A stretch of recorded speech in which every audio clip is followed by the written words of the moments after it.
calmly. Golden Court Mountain has disappeared. There will be plenty of useless people trying to sneak into it. If you all leave, who will guard Golden Court Mountain?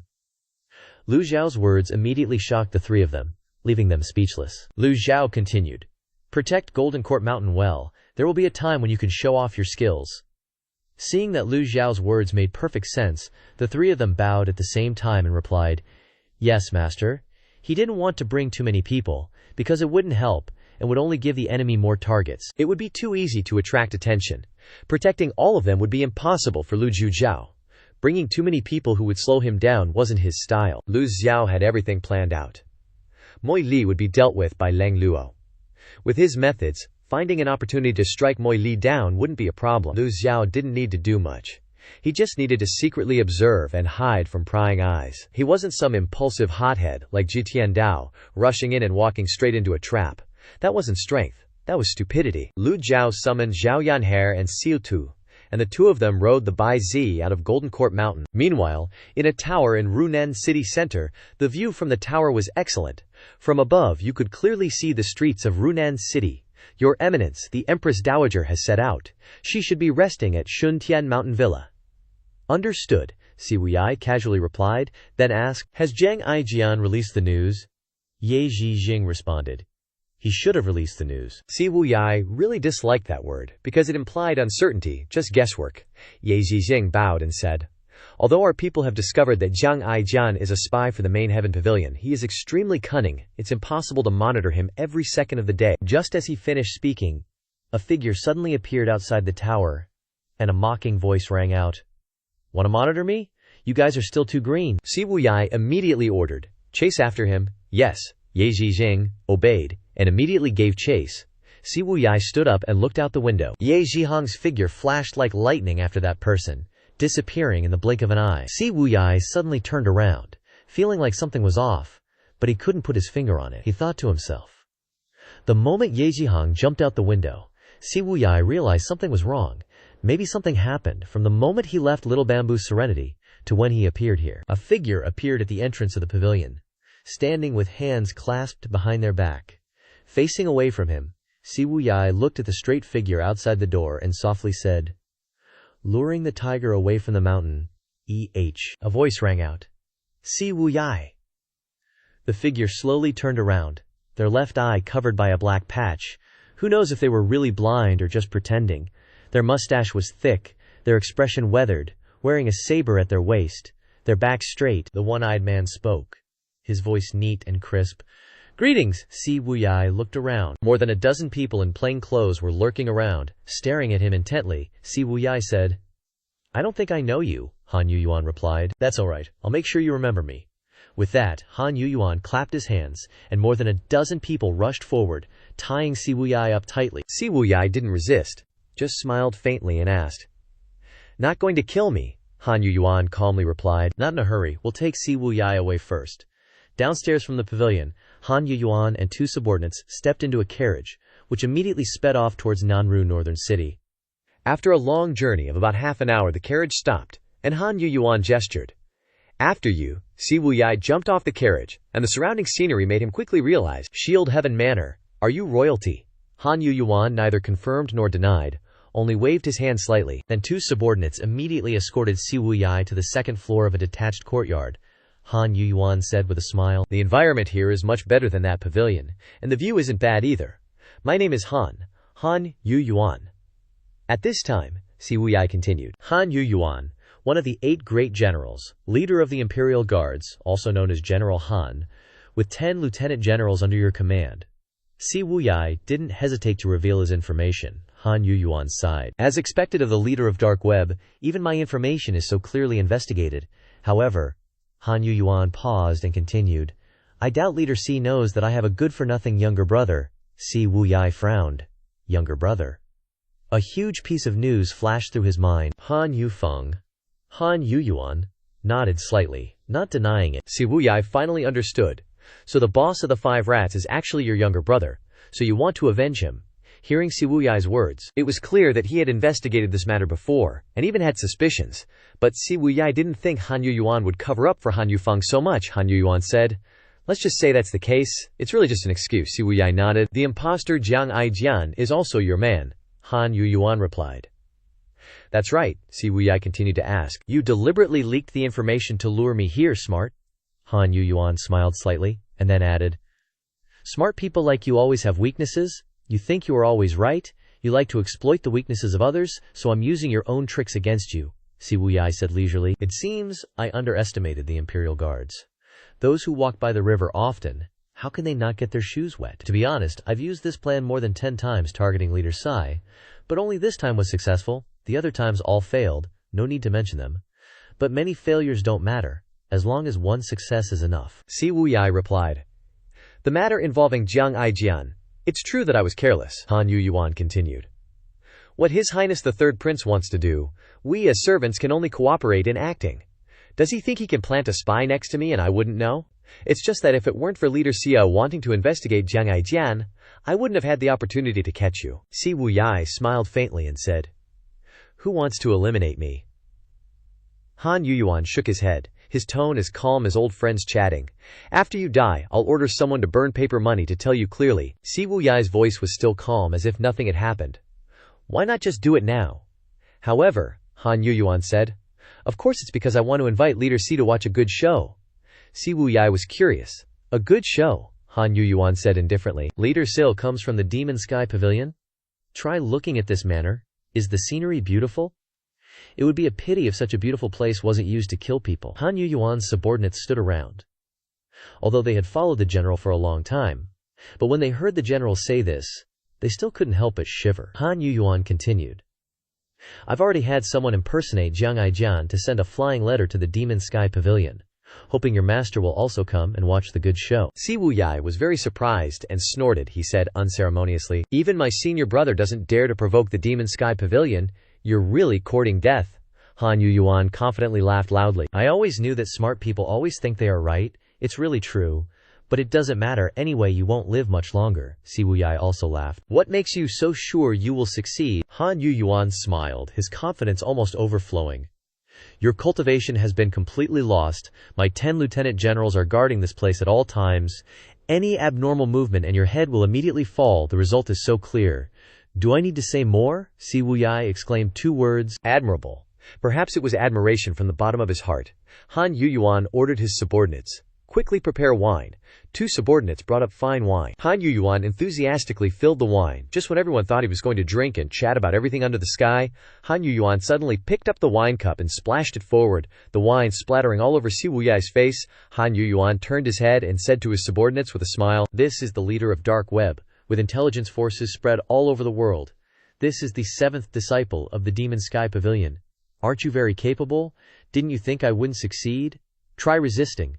The subordinate next to him echoed, General, why don't we beat him up first? Just looking at his face makes me annoyed.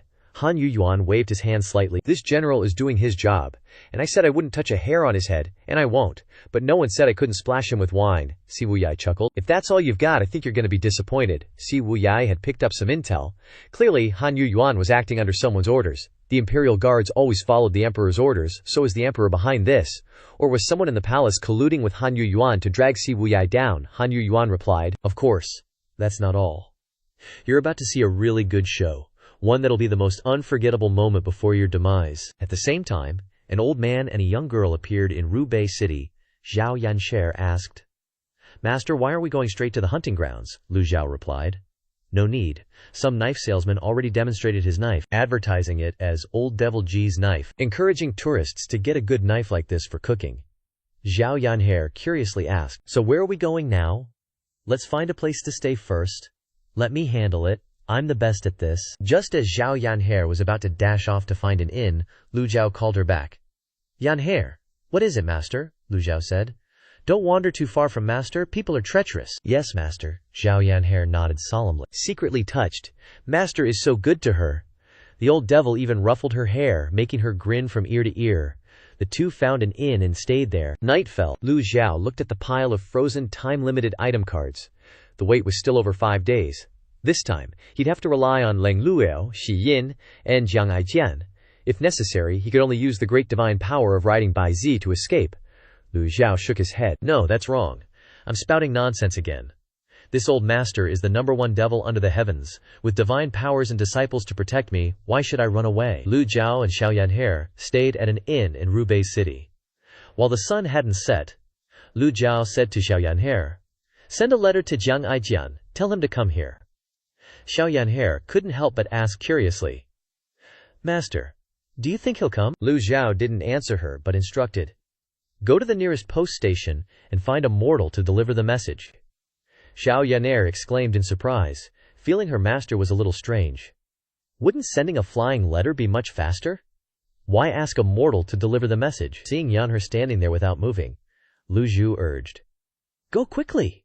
She startled and replied, "Yes." Xiao Yan'er left the inn. Lu Zhou stroked his beard and went to the window to observe the entire street of Rubei City. Rubei and Runan were originally in the same city, not far apart. With Jiang Aijian's personality, he probably wouldn't stay in the divine capital. He looked around, calculating some things in his head. Xiao Yan'er returned to the inn after completing her master's task. "Master, I'm done."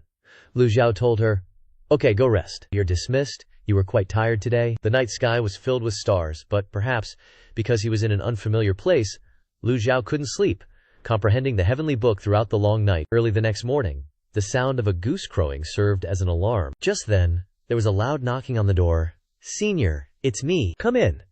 Jiang Aijian, wearing a mask like he wasn't wearing one, pushed the door open and scurried in like a monkey, then poked his head out again to look around. Seeing that no one was following him, he carefully closed the door. Finally, he leaned against the door, patted his chest, and sighed. "Phew, that was close. Luckily, no one was following me." "I'm such a genius," Lu Zhou said in a slightly louder voice. Jiang Aijian, old senior, Jiang Aijian immediately bowed and meekly walked to Lu Zhou's desk. "Please calm your anger," Lu Zhou impatiently urged him. "Speak, what happened?" Jiang Aijian replied, "What else? The second prince wants to take action against the fourth prince, so he set a trap that has nothing to do with the Evil Sky Pavilion. Zhang Yu is very safe, HMPH. Lu Zhou frowned. As expected. Hearing the word expected, Jiang Aijian was a little frightened when he saw Lu Zhou glance at him. Unsure of what the old devil meant, Lu Zhou continued. "Someone impersonated you and sent a flying letter to the Evil Sky Pavilion." Jiang Aijian jumped. "Huh?" He startled again, then nodded a moment later. "I was wondering, why would Senior ask a mortal to deliver a message today? The most low-level method is truly the safest." I don't mean to criticize you. I mean, Senior suspected that someone knew of my existence?" Lu Zhou just glanced at Jiang Aijian, then slowly stood up and walked to the window. The sun was rising in the east. Jiang Aijian asked, "Was it your seventh disciple, Si Wuyai? He found out my identity a long time ago and destroyed quite a few of my eyes and ears. I haven't even settled accounts with him yet." This time, he deliberately spread the news. Luring Senior here. Is he trying to commit patricide? Shameless, what guts? Lu Zhou said nothing. The possibility couldn't be ruled out, but Si Wuyai and Yu Zhenghai were originally on the same side. How could they help the royal family deal with the Evil Sky Pavilion? This didn't make sense, and there was no solid evidence, so the possibility was very low. Lu Zhou looked directly at Jiang Aijian. "Are you sure the people around you are all trustworthy?" Hearing this, Jiang Aijian was slightly stunned. He never used people he suspected, and if he did, he wouldn't doubt them. No one could have absolute faith in others, guaranteeing that others had no ulterior motives. Jiang Aijian stroked his chin and calmly replied, "If it's not Si Wuyai, then it's someone else entirely." Jiang Aijian was angry and snorted coldly. "Who's the fool who dares to impersonate me?" But at this moment, he also suddenly realized and turned to ask Lu Zhou, "That's not right. If Senior saw through the situation, then why did you come to Rubei City?" Jiang Aijian looked at Lu Zhou suspiciously. "To kill Mo Li." Lu Zhou opened his eyes. Lu Zhou predicted that someone would kill Mo Li. Jiang Aijian grinned wickedly. "Oh my, does Senior want to go take a look?" Lu Zhou grunted. Jiang Aijian continued. "The Empress Dowager is recuperating at Shuntian Mountain Manor. The second prince and fourth prince have arrived at the hunting grounds. I bet the second prince wins. Who does Senior bet on?" Lu Zhou stared at Jiang Aijian.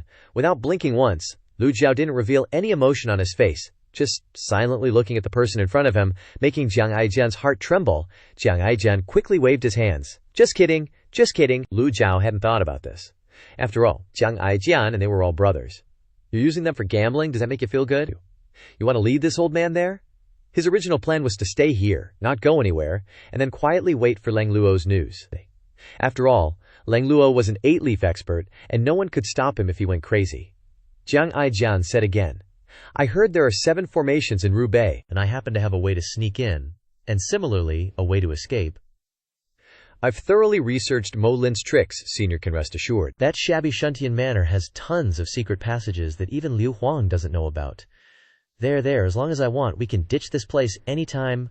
Ah, no, wait, with old Senior's cultivation level, why would we even need to run? Lu Zhou didn't make a sound. He was busy recalling what Qin Jun said.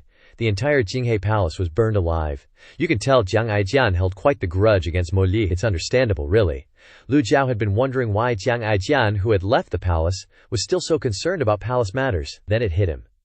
He probably wanted to avenge the 1,000+ souls who perished in the Jinghe Palace fire back then. Lu Zhou sized up Jiang Aijian again, thinking to himself, this dude is always joking around, but who knew he had such a painful past? As the saying goes, don't hit a man when he's down. Lu Zhou didn't plan to bring up the Jinghe Palace incident to avoid upsetting him. After carefully considering it, Lu Zhou said calmly, lead the way. That afternoon, 2 troops of soldiers entered the entrance of Rubei City side by side, and the city folks immediately cleared the way. Second Prince, Liu Huang, riding his horse, chuckled. My 4th brother has been cooped up in the palace for too long. Nothing beats an experienced general on the battlefield. 4th Prince Liu Bi replied with a smile. Your Highness is too kind. This is just a little trickery, enough to kill a few ordinary wild beasts. He implied that the real battlefield was much more brutal than these wild animals. Liu Huang nodded. 4th brother is right. We're just hunting for fun. Royal grandmother wants to recuperate at Shuntian Manor for a few days, so we brothers can only find amusement in this. But we mustn't be so engrossed as to lose our ambition, Liu Ping then asked curiously. Brother, I heard you've prepared some interesting toys for royal grandmother. Liu Huang acted mysterious. 4th brother, don't be so impatient, you'll find out when we get to Shuntian. Seeing this, Liu Ping could only nod. The 2 brothers rode their steeds towards Shuntian Manor. At Shuntian Manor, on the 2nd floor of a pavilion, Han Yuyuan stepped forward to report. How did Si Zhaochu rest last night? Si Wuyai, observing the quiet manor through the window, said without looking at him, not bad. I'm just curious. When will your so-called good show begin? Han Yuyuan chuckled. So impatient. Good things take time. Si Wuyai turned around, presenting his tightly bound hands to Han Yuyuan. Indeed. I'm a bit impatient, General Han. Would you be so kind as to untie me? Upon hearing this, a subordinate standing beside him scolded. Offered wine, yet you want a beating. Why waste words with him? Just kill him with one strike. Han Yuyuan turned his head and glared at the subordinate. Don't be rude. After speaking, he smiled and waved his hand to untie Si Wuyai. The subordinate exclaimed in surprise, General. Han Yuyuan suddenly turned around and slapped the subordinate hard, the sound of which was painful just to hear. The subordinate was slapped so hard that he spun around, his face swollen, and staggered. Before falling to the ground, Han Yuyuan shouted, Get lost! The subordinate trembled in fear, repeatedly saying, This subordinate knows his mistake. This subordinate takes his leave. Han Yuyuan paid no further attention to the subordinate, but turned to Si Wuyai with a smile. He's always been like this, with clear likes and dislikes, but he's very loyal, one of my most capable generals. You can't judge him by appearances. Don't think he's hot-tempered, because he's actually very efficient and decisive when working, and doesn't like to dawdle. After speaking, Han Yuyuan raised his hand, and a surge of qi flew over, untying Si Wuyai. Si Wuyai rubbed his wrists and sighed with relief. It's truly admirable to be the commanding officer of General Han. I want to know who captured me. Can you tell me? Han Yuyuan still didn't want to reveal the truth and changed the subject. Knowing these things is meaningless.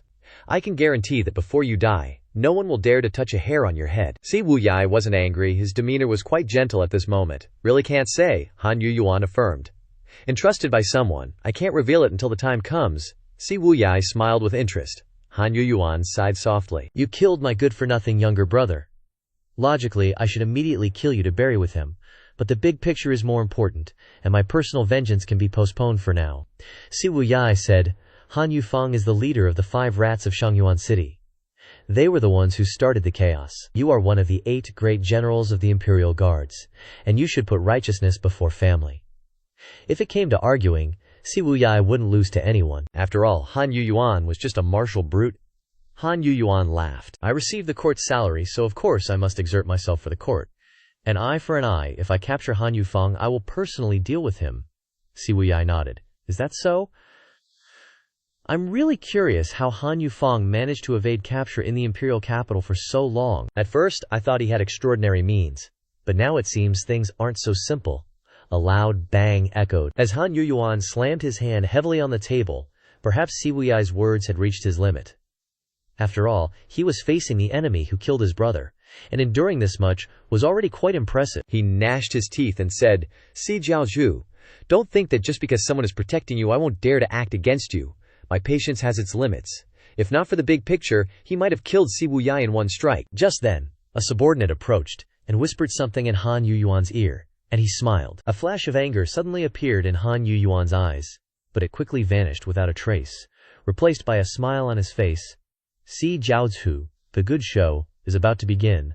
Han Yuyuan pointed towards the entrance of Shuntian Manor on the other side of the river. Looking from the pavilion to the other side of the river, the view was extremely clear, making it easy to observe. Clop clop rang out, as a large troop of people and horses slowly entered the manor, led by a large carriage with red curtains, on which were embroidered beautiful flying dragon dancing phoenix patterns that fluttered in the wind. On both sides of the carriage, several palace maids followed in droves. The person riding the horse in front of the carriage was none other than the expert beside the current Empress Dowager, Li Yunzhao, whose eyes were fixed straight ahead, filled with murderous intent, and her face was full of vigilance. This was the carriage of Empress Dowager Li Yunzhao. "Halt!" As the carriage entered the manor, Li Yunzhao's voice immediately rang out, telling them to stop. Li Yunzhao lightly tapped her toes and leapt into the air, looking around in all directions, before slowly descending and approaching the carriage, whispering, "Empress Dowager, the princess has arrived." At this moment, 2 troops of soldiers rapidly approached from another side of the manor, each and every one of them burly and strong, with agile movements. Li Yunzhao wasn't worried, as she knew who they were. The 2 troops arrived in front of the carriage. "Royal grandmother, royal grandmother." The carriage curtain was lifted, and a dignified and elegant old woman appeared in everyone's sight. She slowly stood up, preparing to step down from the carriage. Although her complexion was slightly pale, she didn't appear dispirited at all. Zhao Yue also stood up to support the Empress Dowager, Grandma. The Empress Dowager turned her head and gently stroked her hand. "My good granddaughter." Zhao Yu was dressed in luxurious finery, making it hard to imagine she was the 5th lord of the Demon Sky Pavilion if you didn't look closely. When Siwuyai saw Zhao Yue in the opposite pavilion, a look of surprise flashed in his eyes. Siwuyai thought to himself, although I already knew Zhao Yue was the daughter of Princess Yunzhao, seeing her wearing royal garments in person still caught me a bit off guard. Han Yuyuan chuckled. Zhao Yue, the 5th disciple of the Demon Sky Pavilion, the lost daughter of Princess Yunzhao. The Empress Dowager even suggested the emperor bestowed upon her the title of Princess Zhao Yue. A pity she only got to be a princess for a few days. Siwuyai furrowed his brow and asked, "The one you want to kill, is her?" Han Yuyuan glared, then smiled triumphantly. "Not only her, but you too." He really loved the feeling of holding the life and death of those self-proclaimed smart people in his hands, a feeling that made him feel even more accomplished than chopping off enemies' heads on the battlefield. Siwuyai remained silent. The Empress Dowager's eyes swept over the 2nd prince and 4th prince. Then she said gently, "Stand up, you two. This isn't the palace, is it?" The 4th prince, Liu Bi, spoke up. "Royal grandmother, this grandson knows you wanted to come to the manor to recuperate, so I caught some wild animals with my royal brother and found the best chefs in Rubei City to cook for you." The 2nd prince, Liu Huang, not wanting to be outdone, hurriedly said, "This grandson has prepared a lot of fun things for royal grandmother to see. It's usually so boring in the palace, now that we're in Rubei. Whatever tunes royal grandmother wants to hear, this grandson can find someone to perform for you." Li Yunzhao, upon hearing this, bowed and said, "Your Highnesses, I have the responsibility of ensuring the safety of the Empress Dowager. Those without duties should best not be here." The 2nd prince, Liu Huang, glanced at him and gritted his teeth. "Eunuch Li, the people this prince has brought are naturally trustworthy." Li Yunzhao frowned, thinking to himself, "You trust them, but I don't." The Empress Dowager immediately waved her hand. "It took so much effort for me to get out of the palace for some peace and quiet. Don't argue." "Yes." Hearing the Empress Dowager's words, everyone bowed and remained silent. Zhao Yu supported the Empress Dowager as she walked into the manor. The manor was surrounded by layers of soldiers, not allowing anyone to enter. Li Yunzhao observed for a while before turning around and walking in. At the same time, 2 pig carts were chugging towards the manor. Inside one of the pig carts, Lu Zhou and Zhao Yanhe were wearing damn outfits. Looking at Jiang Aijian, who was wearing a hilarious frog suit, each as ridiculous as the other, Jiang Aijian said awkwardly, "Don't look at me like that, I have to go on stage to perform later." Lu Zhou pressed, "Performing for your royal grandmother?" If Lu Zhou couldn't see through this, he'd have wasted 1,000 years of his life. Using borrowed flowers to present to Buddha, huh? Jiang Aijian scratched his head embarrassedly. It had indeed been a long time since he had seen his royal grandmother. Jiang Aijian had many grudges against those in the palace. Only this old woman he still loved and respected. Lu Zhou stroked his beard and said, I truly underestimated you, Jiang Aijian retorted. Is this anything? Compared to your seventh disciple, I'm far behind. You probably don't know, but to eliminate the Jingming Dao, Si Wuyai planted over 20 spies in there. I'm completely impressed. Lu Zhou leaned back calmly and asked, Then how many people have you planted beside Liu Huang? Little brat Zhao Yanjie sat curled up, her sharp eyes still glued to Jiang Aijian. Jiang Aijian grimaced awkwardly. I have. A few? A few? How many, exactly? Jiang Aijian still didn't want to tell Lu Zhou. Lu Zhou frowned again, staring at him intensely. Jiang Aijian helplessly said, That Liu Huang is very cunning. I had arranged some informants before, but some of them were instigated to betray me, and I suspect they were controlled by Mo Li again. Anyway, there aren't many people I can trust anymore. Lu Zhou then said, In the future, when sending correspondence to the Evil Sky Pavilion, do it yourself, Jiang Aijian said. Definitely, that's not a problem. Any gaps must be immediately filled, otherwise things will go wrong. The creaking sound continued. As the carriage entered Shuntian Manor, Zhao Yanxie poked her head out and said, We're not the only ones, Jiang Aijian replied. That's normal. Second Prince knows the Empress Dowager's preferences, and has called several performing troops. They mainly want to make the Empress Dowager happy, so it's normal for them to bring a lot of people. Lu Zhou didn't bother looking at the scenery outside. Some soldiers came to inspect. Jiang Aijian said in a low voice, They're here to verify our identities, let me handle it. Lu Zhou wasn't worried about these things. At this moment, he was just thinking about what to do if Leng Luo failed. At that time, he could only use his divine powers to control Bai Ziwa and make a run for it. This image was too unbecoming of the great Demon King ancestor. But once he had failed, what was face worth? So Lu Zhou stroked his beard and asked, Have you prepared an escape route? Jiang Aijian grinned. Of course, a clever rabbit has 3 burrows. But senior, you don't need that. Seeing Jiang Aijian praising him like that, Lu Zhou didn't ask any further. At this moment, a conversation suddenly came from outside. Officers, we were invited by the second prince. Don't be so polite. My name is Ri, just call me boss. Ri, I've been preparing this magic show for a long time. I'll definitely perform it seriously. Thank you, officers, for your trouble. The carriage in front, after verifying its identity, successfully entered the manor. Xiao Yanhe covered her mouth and laughed. Master, that person is really strange. Lu Zhou wasn't as curious as Xiao Yanhe, and didn't pay attention to the situation outside. But sitting in the carriage, he could still hear that the person's voice was a bit strange. But after all, there were no shortage of strange things in the vast world. Before long, it was Lu Zhao's carriage's turn to have its identity checked. During the identity check, Jiang Aijian jumped out and said, Officers, we're all on the same side. This is the second prince's token. The soldiers didn't make things difficult, and immediately allowed the carriage to enter the manor. Go on in. The person surnamed Ri spoke up again. Goodbye, officers. Jiang Aijian returned to the carriage and whispered, That person surnamed Ri really knows how to handle things. That's how people should be. When in Rome, do as the Romans do. That's how you live long. Xiao Yanhe glared at him. HMPH. Neither you nor that person surnamed Ri are good people, Jiang Aijian also retorted smoothly. I never said I was a good person, did I? Finally, the carriage stopped. The 3 of them jumped out of the carriage, and the others also got out one by one. This was a separate small courtyard. Each performing troupe wasn't staying together. Although the living conditions were pretty good, it was extremely restrictive. There were many soldiers guarding outside the courtyard every minute, and there were also quite a few cultivators among the soldiers. After bringing everyone in, the officer said to Jiang Aijian, Hurry up and get settled. I'll come to call you when it's almost your turn. Jiang Aijian patted his chest and guaranteed, Don't worry, officer. The group busied themselves arranging the various props for the performance. Seeing the soldiers leave, Jiang Aijian went to Lu Zhou and said, Old senior, cooperate with my acting later. I guess Mu Lia won't necessarily show up, so we'll secretly make a move. Lu Zhou heard him say that and growled, Cooperate with acting. Seeing Lu Zhao's harsh tone, Jiang Aijian was a little apprehensive. Jiang Aijian joked, Just a little, you just need to be an audience member. Lu Zhou nodded. That's acceptable. While waiting for his turn, Lu Zhou thought to himself, This old man is already old. How can I jump around on stage like those young people? After the Empress Dowager rested for a night in the Shuntian Villa, the second prince was already waiting outside the next morning.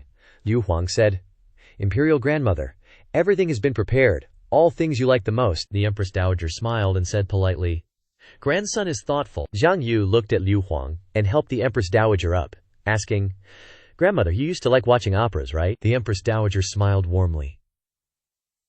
"The imperial palace is desolate and boring. This old one only has that to find joy."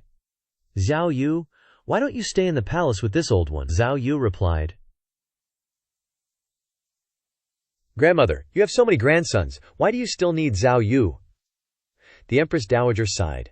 "All of them are ingrates." White-eyed wolf refers to a type of ungrateful and cruel person. This old one loved your third brother the most, but unfortunately he passed away before this old one. While Zhao Yu's eyes curiously uttered third brother, the Empress Dowager interrupted Zhao Yu. "Enough. Don't talk about these things. Let's go watch the opera together." Simply because the Empress Dowager didn't want to mention the painful things of the past. The Empress Dowager had only taken a few steps when she slowed down and softly called out, "Little Li Zi." Li Yunxiao immediately appeared next to the Empress Dowager. "Say you're going to take a look." "Understood." The group went into the garden. In the middle of the spacious courtyard was the stage. All kinds of performing equipment had been prepared, and the opera singers were respectfully waiting on the stage. Led by Li Yunzhao, the Empress Dowager walked to the presiding position with an excellent view. "Everyone here is family. Just sit comfortably," the Empress Dowager said, and pulled Zhao Yu to sit down next to her. Although the Empress Dowager said to be comfortable, but no one really dared to sit down casually. Only the second prince and fourth prince stepped forward and sat down. The people on the stage bowed and began to perform the opera. The square-headed actor performed extremely well, but for those who don't often listen to operas, these things are completely uninteresting.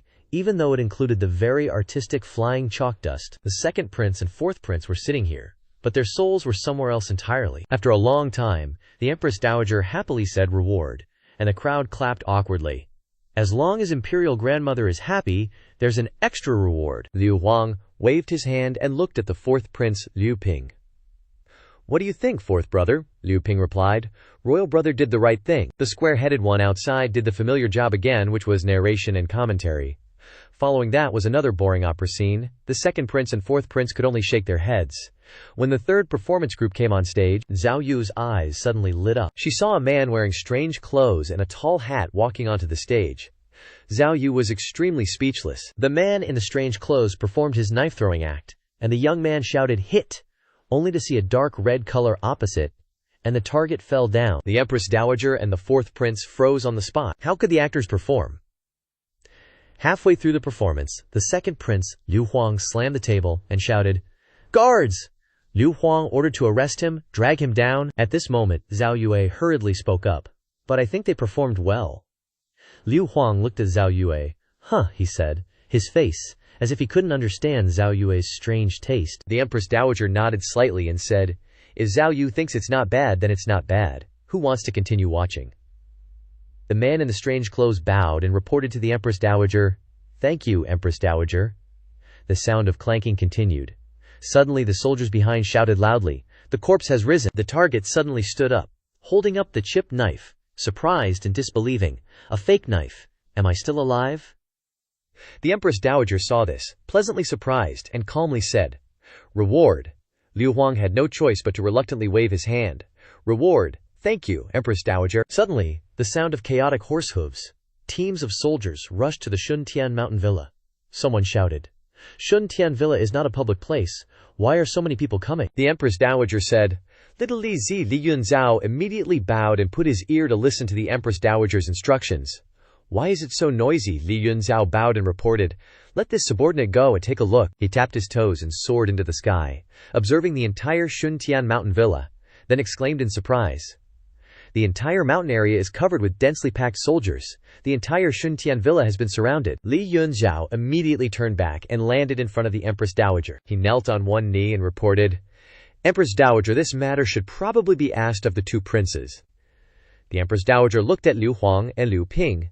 Liu Huang waved his sleeve and said, "Imperial Grandmother, operas and circus acts are all low-level variety shows. This grandson has prepared a good play for you." The Empress Dowager and Zhao Yu were shocked. "A play?" Liu Ping laughed and said, "Royal brother is so impatient, that's for sure." Finishing speaking, Liu Huang clapped his hands to signal. A seductive woman in red clothes walked in from outside. She gracefully entered the garden. Although the Empress Dowager was old, she wasn't so senile that she couldn't recognize the woman, exclaiming, "Consort Li! Consort Li!" was the title given to Mo Li. Mo Li moved like the wind, arriving before the Empress Dowager, nimble but also very proper. She lowered herself and said, "This humble one greets the Empress Dowager." The Empress Dowager asked again, "Consort Li, shouldn't you be in the imperial city? What brings you here?" Suddenly, several shouts rang out. "Seize them!" It was Mo Li's voice. The fourth prince, Liu Ping, sitting to one side, laughed. "Seize them? Who here would Consort Li dare to seize? Royal brother, you're making a mountain out of a molehill. Besides, why would royal brother want Consort Li to do the dirty work?" The second prince, Liu Huang, stood up and said, "Fourth brother, don't be impatient. Although Consort Li is a woman of the harem, she's unusually insightful. Let's hear what she has to say." The squarehead continued to narrate the conversation between the two, which suddenly reeked of gunpowder. With the second prince as her backer, Mo Li feared no one. Mo Li curled her lips into a sneer, pointing toward the strangely dressed man standing on the stage. "Seize him." Ming Xinyin was stunned, unable to believe it. "I've been exposed." "How could this be?" he hurriedly said in a strange voice. "You misunderstand." "Misunderstand." A rustling sound came from the roof, and two men in armor immediately appeared on the pavilion roof in the Shuntian garden. Mo Li lowered herself and said to Liu Huang, "This humble one has not disappointed your highness's expectations." Liu Huang nodded approvingly. "Mo Li, very good." Mo Li looked toward the Empress Dowager and continued, "This man is the fourth disciple of the Evil Sky Pavilion, Ming Xiyin." Everyone erupted in an uproar, including the actresses who had just taken the stage, terrified. Who wouldn't tremble at the mention of the Evil Sky Pavilion? But this strangely dressed man didn't look like the legendary fourth devil at all. Liu Ping said suspiciously. "Ming Xinyin," Mo Li affirmed. "That's right." She lowered her head and continued, "Imperial grandmother, the Evil Sky Pavilion has been at odds with the imperial city for many years. Jilao almost stole the imperial family's token. The Shiyu princess was kidnapped by the Evil Sky Pavilion's Yu Shangrong on her way to marry, and the seventh disciple, Si Wuyai, has frequently stirred up discord between Great Yan and Rongbei, causing tens of thousands of cultivators to die in the wars." Mo Li glared. "How can we not kill such a heinous person?" The Empress Dowager coldly looked at Mo Li. "This is the good show Yuan said someone would put on for me," Mo Li replied. "Imperial grandmother, this humble one is a consort, and naturally must relieve your highness's worries," the Empress Dowager asked. "What do you want to do at this moment? Ming Xinyin's escape routes have all been cut off," Mo Li coldly said. "Execute him immediately," everyone gasped, shocked as they looked at Mo Li. The squarehead, covered in injuries, continued to comment. People in the palace only knew that this woman of the second prince was no ordinary person, but they didn't expect her to be so decisive. Whoosh! Suddenly, Ming Xinyin stomped heavily on the ground, his entire body like an arrow shooting into the garden air, darting away. "Consider yourself formidable. I'll come play again next time." A master on the roof flew toward Ming Xinyin. Ming Xinyin smiled. 5-leaf separation. The jade in his hand flashed with a bright light. The palace master immediately sneered. 5 leaves are enough to capture you." Several continuous sounds rang out deafeningly. As the two sides engaged in fierce battle, Ming Xinyin had originally intended to escape, but was caught up in the fight. Mo Li nodded in satisfaction. "Princess Zhang Yu, how do you feel?" Zhao Yu said. "Are you talking to me?" Mo Li bowed slightly. "The princess is the 5th disciple of the Evil Sky Pavilion. This humble one wants to capture your senior brother. I hope the princess will forgive me." The Empress Dowager frowned. She had never cared about worldly affairs, and rarely paid attention to matters in the cultivation world. The squarehead commented again. If it weren't for wanting to increase her lifespan, she wouldn't have bothered with cultivation. She hated the fighting and killing, so what she cultivated were only methods of self-cultivation and character refinement, to control herself. After the Yongshu emperor passed away, she completely abandoned those methods.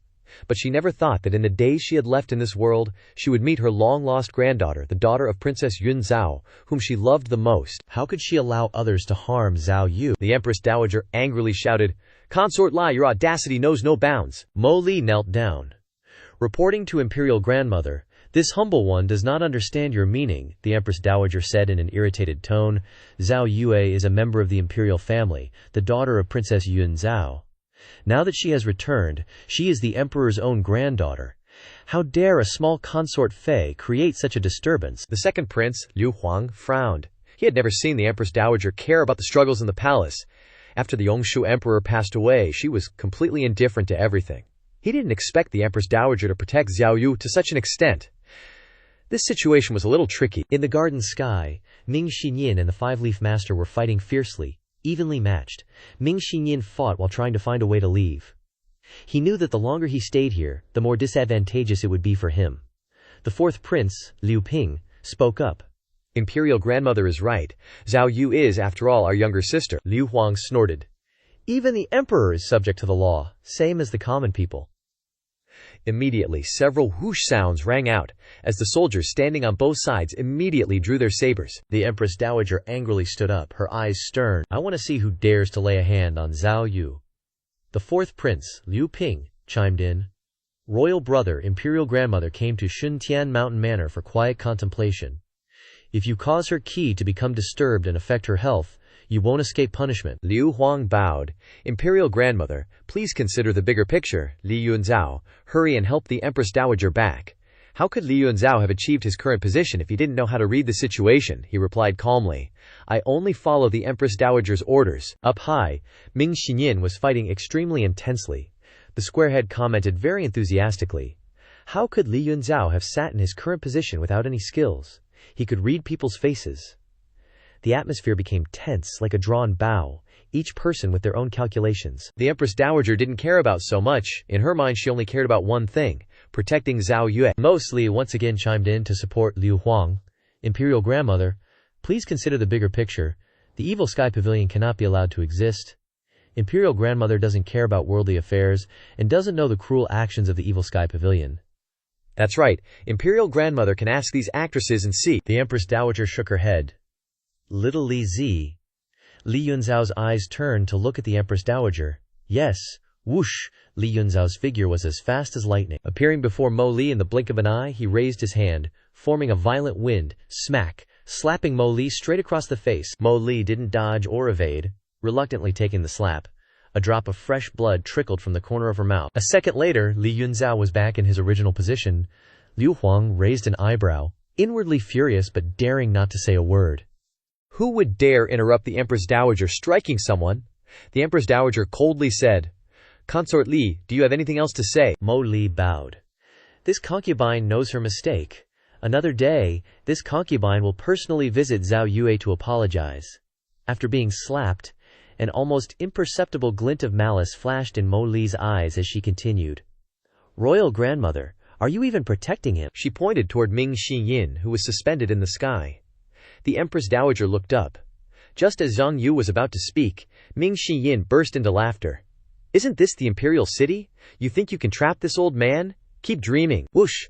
The five-leaf avatar slammed down. Boom! Ming Xinyin raised his arms to block it. Under the immense pressure, his entire body lowered. The massive avatar crashed down, and in an instant, a building collapsed with a deafening roar, sending dust flying everywhere. Mo Li sneered. You can't escape. The master carrying the five-leaf avatar continued to descend, raising his voice.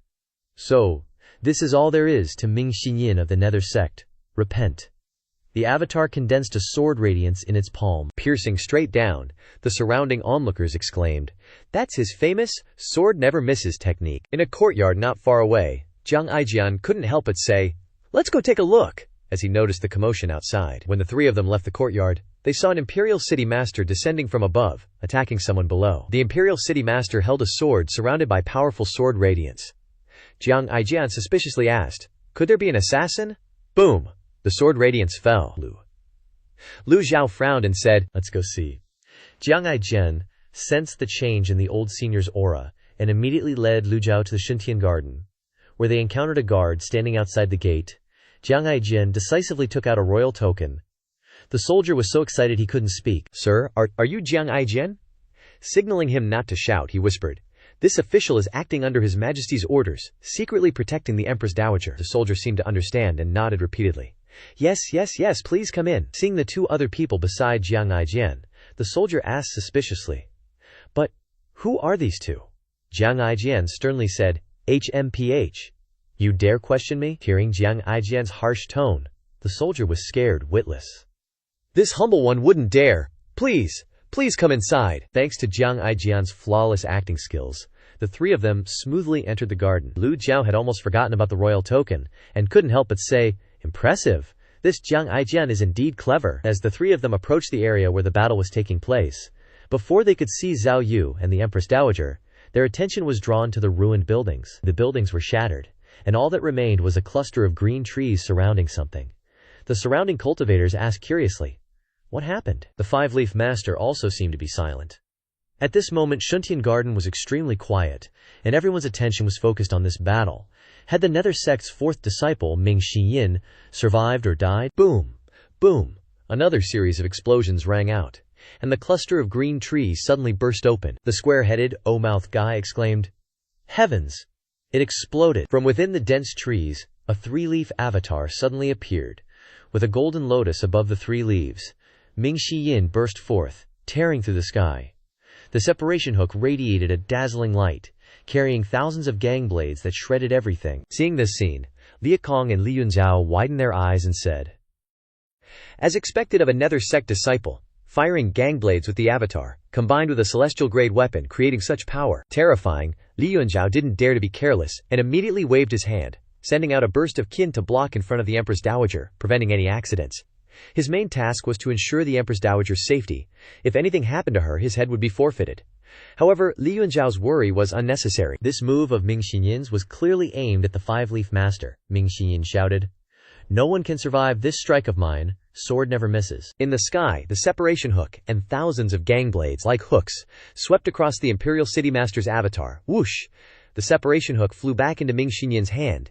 He held the separation hook in his hand, his expression somewhat calm. Ming Xinyin repeatedly shouted, "Sword never misses! Sword never misses!" The Imperial City Master was startled and cried out. A slicing sound rang out, and Ming Xiyin, with the separation hook in his hand, slashed horizontally, sending blood and flesh flying everywhere. Only the Imperial City Master's hand could be seen reaching up in vain. Another thud sounded, attracting everyone's attention. Everyone's eyes turned to the source of the sound. The five-leaf master had fallen to the ground, his eyes wide open, his body covered in bloodstains. Just looking at it was enough to tell how painful the wounds were. Seeing this scene, everyone was shocked. All eyes were fixed on Ming Xinyin, who was ablaze in the sky, and the entire space seemed to freeze. Lu Zhou stroked his beard and nodded slightly.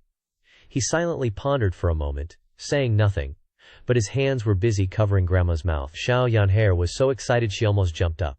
She seemed to want to shout, "Fourth senior brother is awesome!"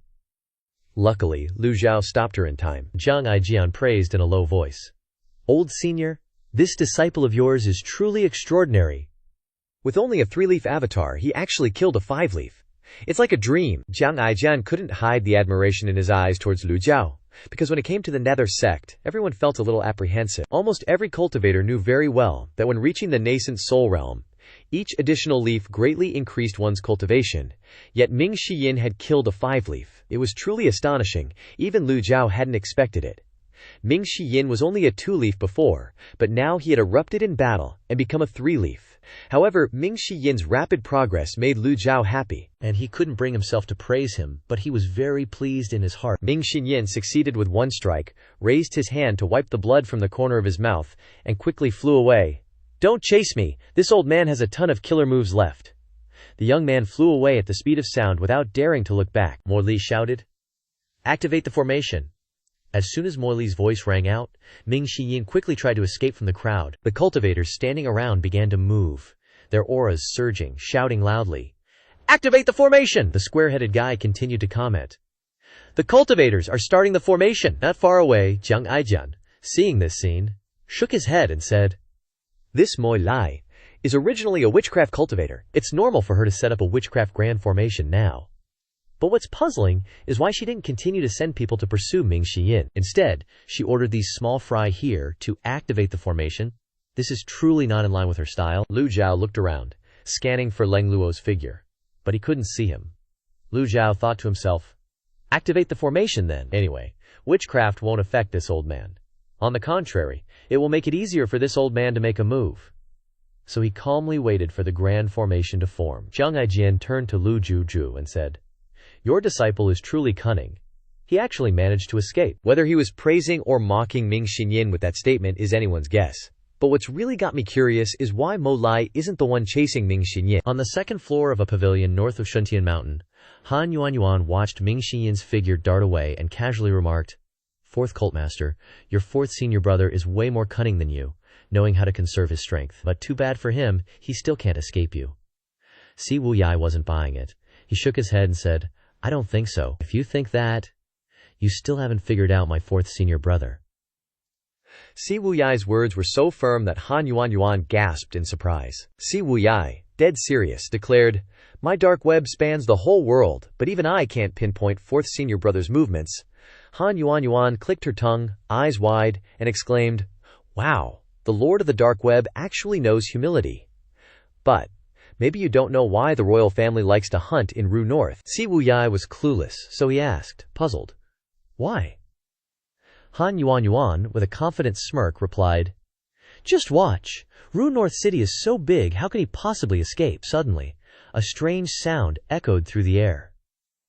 A bizarre humming. From the pavilion, they could clearly see a transparent energy barrier appearing on Ru North's city wall, emitting a resonant sound. The wind howled, stirring up a storm over Ru North City. This bizarre scene shocked the city's residents.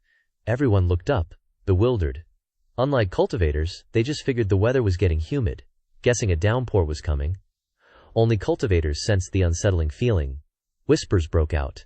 "The vital energy is blocked. What's going on?" The cultivators had caught on that something was up, and they all stared at the sky. They couldn't mobilize their vital energy. A layer of barrier appeared around Shuntian Manor. The cultivators nearby backed off, knowing this was royal territory and not wanting to mess with the heavily guarded area. Inside Shuntian Estate, everyone was looking up. Jiang Aijian, Xiao Yanhe, and Lu Zhou all felt the strangeness. Jiang Aijian stammered, "Oh crap, it's not a voodoo formation, it's the 10 absolute formation." Lu Zhou stroked his beard and muttered, "The 10 absolute formation? That's a big deal formation reserved for the divine capital, so why is it here?" Jiang Aijian, sweating bullets, replied, "But only the 10 absolute formation has this kind of power." Xiao Yanhe, ever the eager beaver, felt the oddness and said to Lu Zhou, "Master, I can't mobilize my vital energy." That chatty Jiang Aijian chimed in, "Don't even bother trying. All vital energy is sealed off. That's the scariest thing about the 10 absolute formation." Lu Zhou showed no reaction, just quietly tried to mobilize his vital energy. Sure enough, his body felt empty. What about his extraordinary power? Lu Zhou tried again. A cool sensation spread through him. Lu Zhao's heart stirred. This felt as refreshing as a lost traveler finding water in the desert. Once the so-called 10 absolute formation was set up, the entire Shuntian estate turned into a restricted zone. Everyone inside became immortal, stripped of their cultivation. At most, they'd just be stronger than regular folks. Even masters of martial arts were helpless in this situation. Lu Zhou thought, "If that's the case, I'll leave this place to Leng Lu Chao." Xiao Yanshi piped up, "Jiang Aijian, lead the way out of here." Suddenly, Lu Zhou noticed something at the entrance to Shuntian Estate, and a familiar voice called out, "Ouch! You guys are heartless! I'm Princess Jiang Yu's senior brother. How dare you be so rough? Let go of me!" Two tall, imposing generals stood on either side of Ming Xinyan, escorting him into the garden. Han Yuanyuan was right. Poof! Ming Xinyan finally got caught. Mo Lai gloated, "Heh, this is the 10 absolute formation. Didn't see that coming, did you?" Li Yunxiao frowned in shock, and Xiao Yu's face changed. Mo Li continued, "In the 10 absolute formation, all beings are equal. That means everyone in Shuntian Estate right now is just a regular person," the square-faced guy added. The surrounding generals and soldiers don't seem surprised at all, so they obviously knew about this plan beforehand. Fourth Prince Liu Ping clapped his hands and chuckled, "Impressive, impressive. As expected, Imperial Brother has some serious skills." Liu Ping thought to himself. Having spent years on the battlefield, he knew how terrifying all kinds of formations could be. Without these formations, why would anyone need regular soldiers when wars could just be fought by cultivators? The common soldiers were the ones who truly determined victory or defeat. Mo Li respectfully reported, "Your Highness, I have captured Ming Xinyan. What are your orders?" Liu Huang was very pleased. "Excellent." Second Prince Liu Huang stepped forward, waving his sleeve with a smug grin. As soon as the command was given, a general standing beside him instantly drew his sword. Swing! Before the blade could reach Ming Xinyan's neck, Zhao Yue's decisive voice rang out, "Wait!" Zhao Yue stepped forward, drawing everyone's attention. Everyone knew Zhao Yue was the apple of the Empress Dowager's eye. but no one expected her to step out to save a disciple of the Evil Sky Pavilion. Zhao Yu frowned and declared, "Anyone who dares touch my fourth senior brother will die." Her voice was more resolute than ever, because the person about to be beheaded was her fourth senior brother. Hearing this, the Empress Dowager glanced at her, then sighed softly. The Empress Dowager pointed at Ming Shiyin. "In that case, anyone who lays a hand on him will have to answer to Zhao Yu. Does anyone here want to try? No one is allowed to touch a single hair on his head." Zhao Yu took a gamble, and it paid off. Sure enough, the Empress Dowager loved her dearly. If it was what she wanted, the Empress Dowager would give it to her. Hearing this, Ming Shiyin glared at the executioner and said, "Didn't you hear her? Put the sword down." Mo Li slowly turned around, glanced at the Empress Dowager, and then said to Liu Huang, "Your Highness, I guessed correctly, didn't I?" Liu Huang bowed to the Empress Dowager and said, "Royal Grandmother, please return to your chambers to rest. This grandson will explain everything to father." He'd worked so hard to capture a fourth disciple of the Evil Sky Pavilion. How could he let him go so easily? As soon as Liu Huang finished speaking, a faint fragrance wafted through the air. "Poison!" The square-faced guy, who caught a whiff, shouted out. Cultivators nearby who smelled it weren't affected, but the Empress Dowager instantly looked weary. Zhao Yu called out anxiously, "Grandmother." Li Yunzhao was sweating bullets, worried about the Empress Dowager. Li Yunzhao angrily pointed at Mo Li and roared, "You fiendish woman! How dare you attack the Empress Dowager? I'll take your life." Li Yunzhao was responsible for the Empress Dowager's safety, and Mo Li had blatantly attacked her right in front of him. He was absolutely furious. Li Yunzhao lunged forward. Mo Li had anticipated that Li Yunzhao would confront her for the Empress Dowager's sake, so she quickly retreated. However, Mo Li was still confident because the 10 absolute formation was still in effect, preventing Li Yunzhao from channeling his vital energy. Li Yunzhao leaped fiercely, but his body faltered slightly. He hadn't adjusted to the environment without the boost from vital energy. Liu Huang, with his hands clasped behind his back, said menacingly, "Imperial eunuch Li should calm down." Li Yunzhao was unwilling to back down. He couldn't believe Liu Huang had brazenly allowed Mo Li to poison the Empress Dowager. If the emperor found out, he'd be in serious trouble. Li Yunzhao couldn't help but blurt out, "Your Highness knows." Li Yunzhao couldn't use his vital energy. Liu Huang suddenly spun around and kicked Li Yunzhao in the chest. The kick wasn't that hard, but it still made Li Yunzhao spit out blood on the spot. Liu Huang bellowed, "You dog slave! If not for royal grandmother's sake, would this prince tolerate you yapping in front of me?" Liu Huang had resented Li Yunzhao for a long time, but because he was a trusted aide of the Empress Dowager, he had to endure it. Today was the perfect opportunity for revenge. After taking the kick, Li Yunzhao stumbled back a few steps, cried out in pain, and vomited another mouthful of blood. Zhao Yunei cried out in alarm, "Imperial eunuch Li, are you all right?" Zhao Yu's eyes couldn't hide her worry. Li Yunzhao, trying to suppress the pain, told Zhao Yu, "I'm fine. I promise someone that even if I die, I must ensure Princess Zhao Yu's safety." Li Yunzhao took out a jade tablet from his bosom. "This is the Empress Dowager's jade tablet. Princess, take it." Seeing this, Mo Li's face iced over with anger, and she snorted, her voice dripping with smugness. "Don't bother wasting your energy. Even if the Heavenly King pops down now, he can't save her. The Empress Dowager has fainted. The 10 deadly formation has taken control. Li Yunzhao has no one left to protect Zhao Yu." With a flick of her hand, the soldier immediately stepped forward. With no one to protect her now, Zhao Yu could only rely on herself. Zhao Yu kicked out to resist, but unfortunately she had no yuan qi. 2 fists are no match for 4 hands. Eventually, one of Liu Huang's subordinates grabbed her fair leg, a cunning smile on his face. Then, the subordinate also grabbed Zhao Yu by the neck. They struck without any tenderness or pity for the fairer sex. Mo Li said smugly, "These are all Imperial guards. You still dare to resist?" The square-faced man continued his lively narration. "Because Shendu has the 10 absolutes formation, all the Imperial guards in the Imperial City are experts trained countless times, under conditions without yuan qi. Compared to them, how could those cultivators who completely rely on yuan qi be their opponents?" Zhao Yu couldn't resist the Imperial guards, and was quickly captured and brought next to Ming Shiyin. Looking at the 2 devils from the Mo Tiange she had just caught, Mo Li felt extremely pleased. This was something she had longed for. It wasn't originally difficult to achieve, but due to the Empress Dowager, everything had to wait for the right opportunity. 4th Prince Liu Ping finally spoke up. "Imperial brother, what you're doing isn't right," Liu Huang asked in a harsh voice. "4th brother, you have an opinion?" Liu Ping explained. "You created such a scene just to capture these 2 devils? If Imperial Grandmother gets angry, Can you bear the responsibility? Liu Ping knew very well how much the Empress Dowager doted on Zhao Yu. When the Empress Dowager woke up, she would definitely not let this matter slide. He was kindly reminding Liu Huang. Liu Huang laughed heartily and then gently waved his hand. The soldiers standing next to Liu Ping suddenly drew their sabers. Then, fourth brother, I'll have to wrong you, Liu Ping asked. What do you mean? Liu Huang's voice revealed his insidious nature. Fourth brother, don't worry, I will arrange for what happened at Shuntian Garden to be an accident. After you die, your elder brother will guard your tomb for 3 days. When Liu Huang said this, Liu Ping was not surprised, but rather calm. Liu Ping clapped his hands and replied with a smile. You think I'm not prepared? As long as you dare to lay a hand on me, the black cavalry outside Shuntian Mountain Manor and my troops will immediately charge in. All of them are seasoned warriors, experienced on the battlefield. If you don't believe me, you can try, Liu Huang glared. You're threatening me. He hadn't expected Liu Ping to be prepared before coming here. He had been too careless not to consider this. Liu Ping faced him defiantly and retorted, Imperial brother, don't push me. Having the chance to witness the princes fighting firsthand, the square-faced man narrated enthusiastically. Since ancient times, the imperial family has never lacked incidents like killing fathers and brothers to seize the throne. I just didn't expect this scene to happen right here in Shuntian Garden. Just then, Ming Xinyin couldn't help but shout.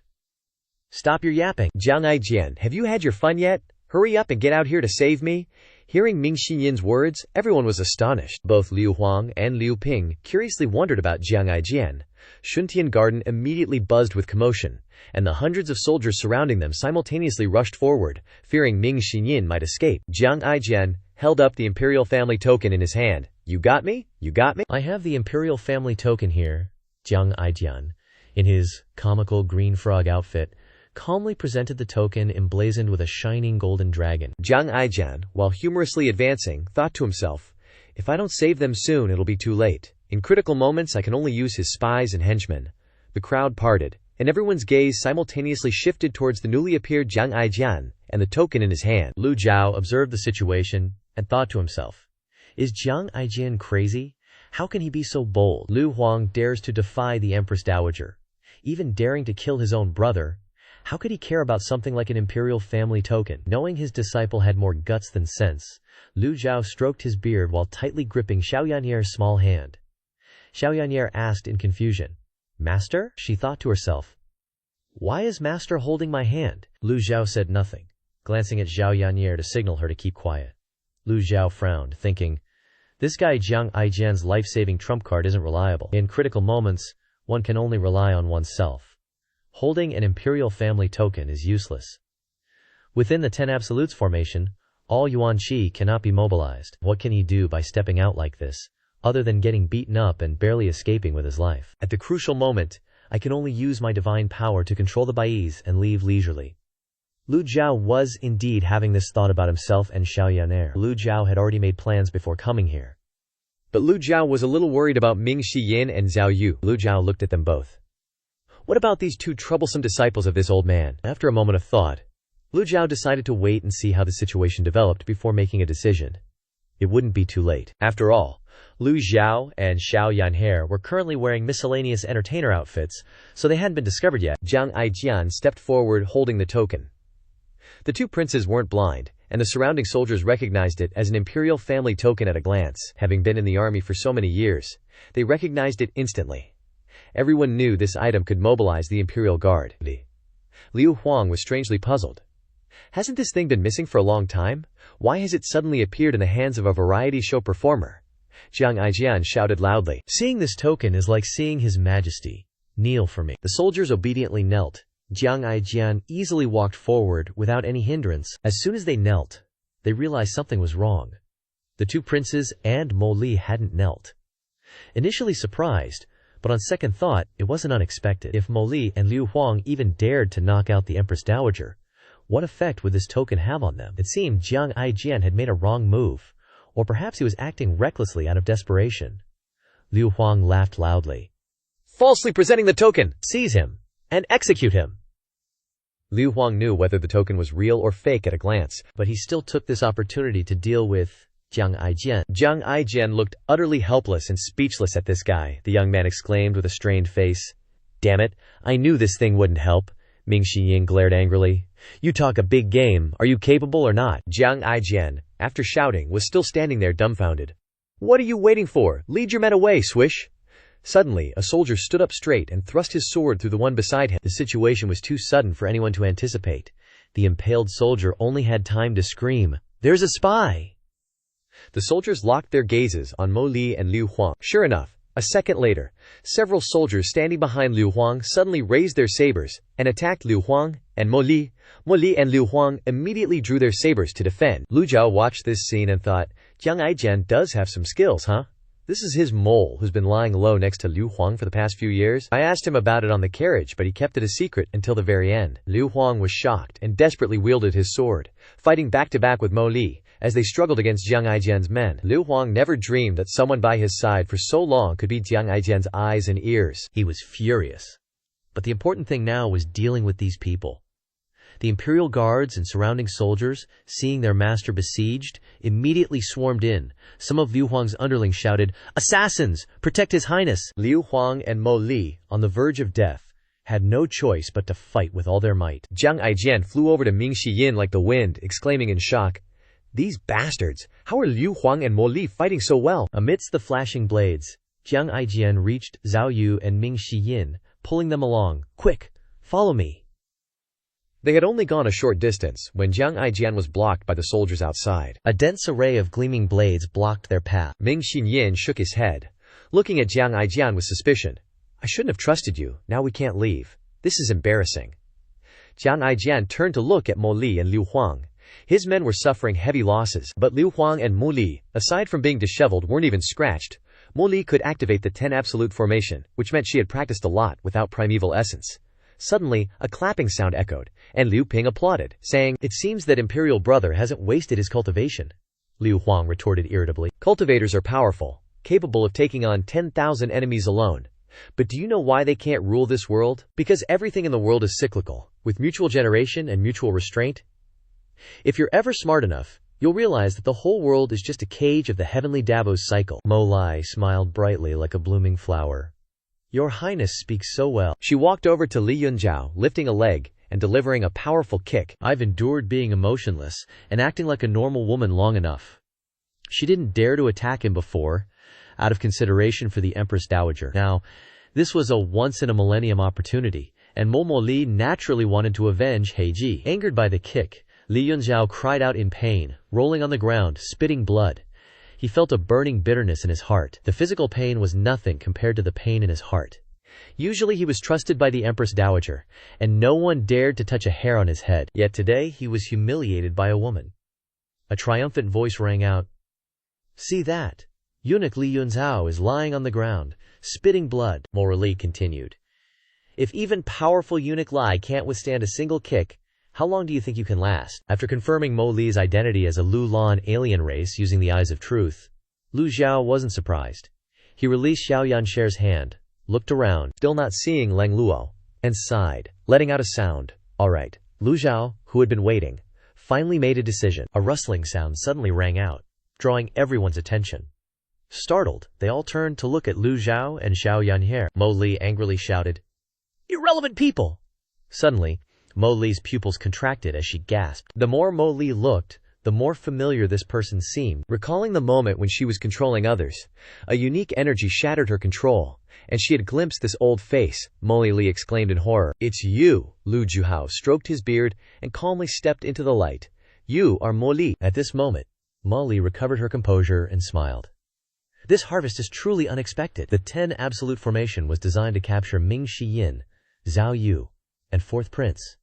But even the ancestor of the Evil Sky Pavilion has entered. How could she not be happy? Even in her dreams, Mo Li couldn't have imagined that she would capture the Evil Sky Pavilion's ancestor so easily. Liu Huang seemed to have realized something. His eyes blazed as he stared at Lu Zhou. He blurted out 3 words. "Gee, old devil."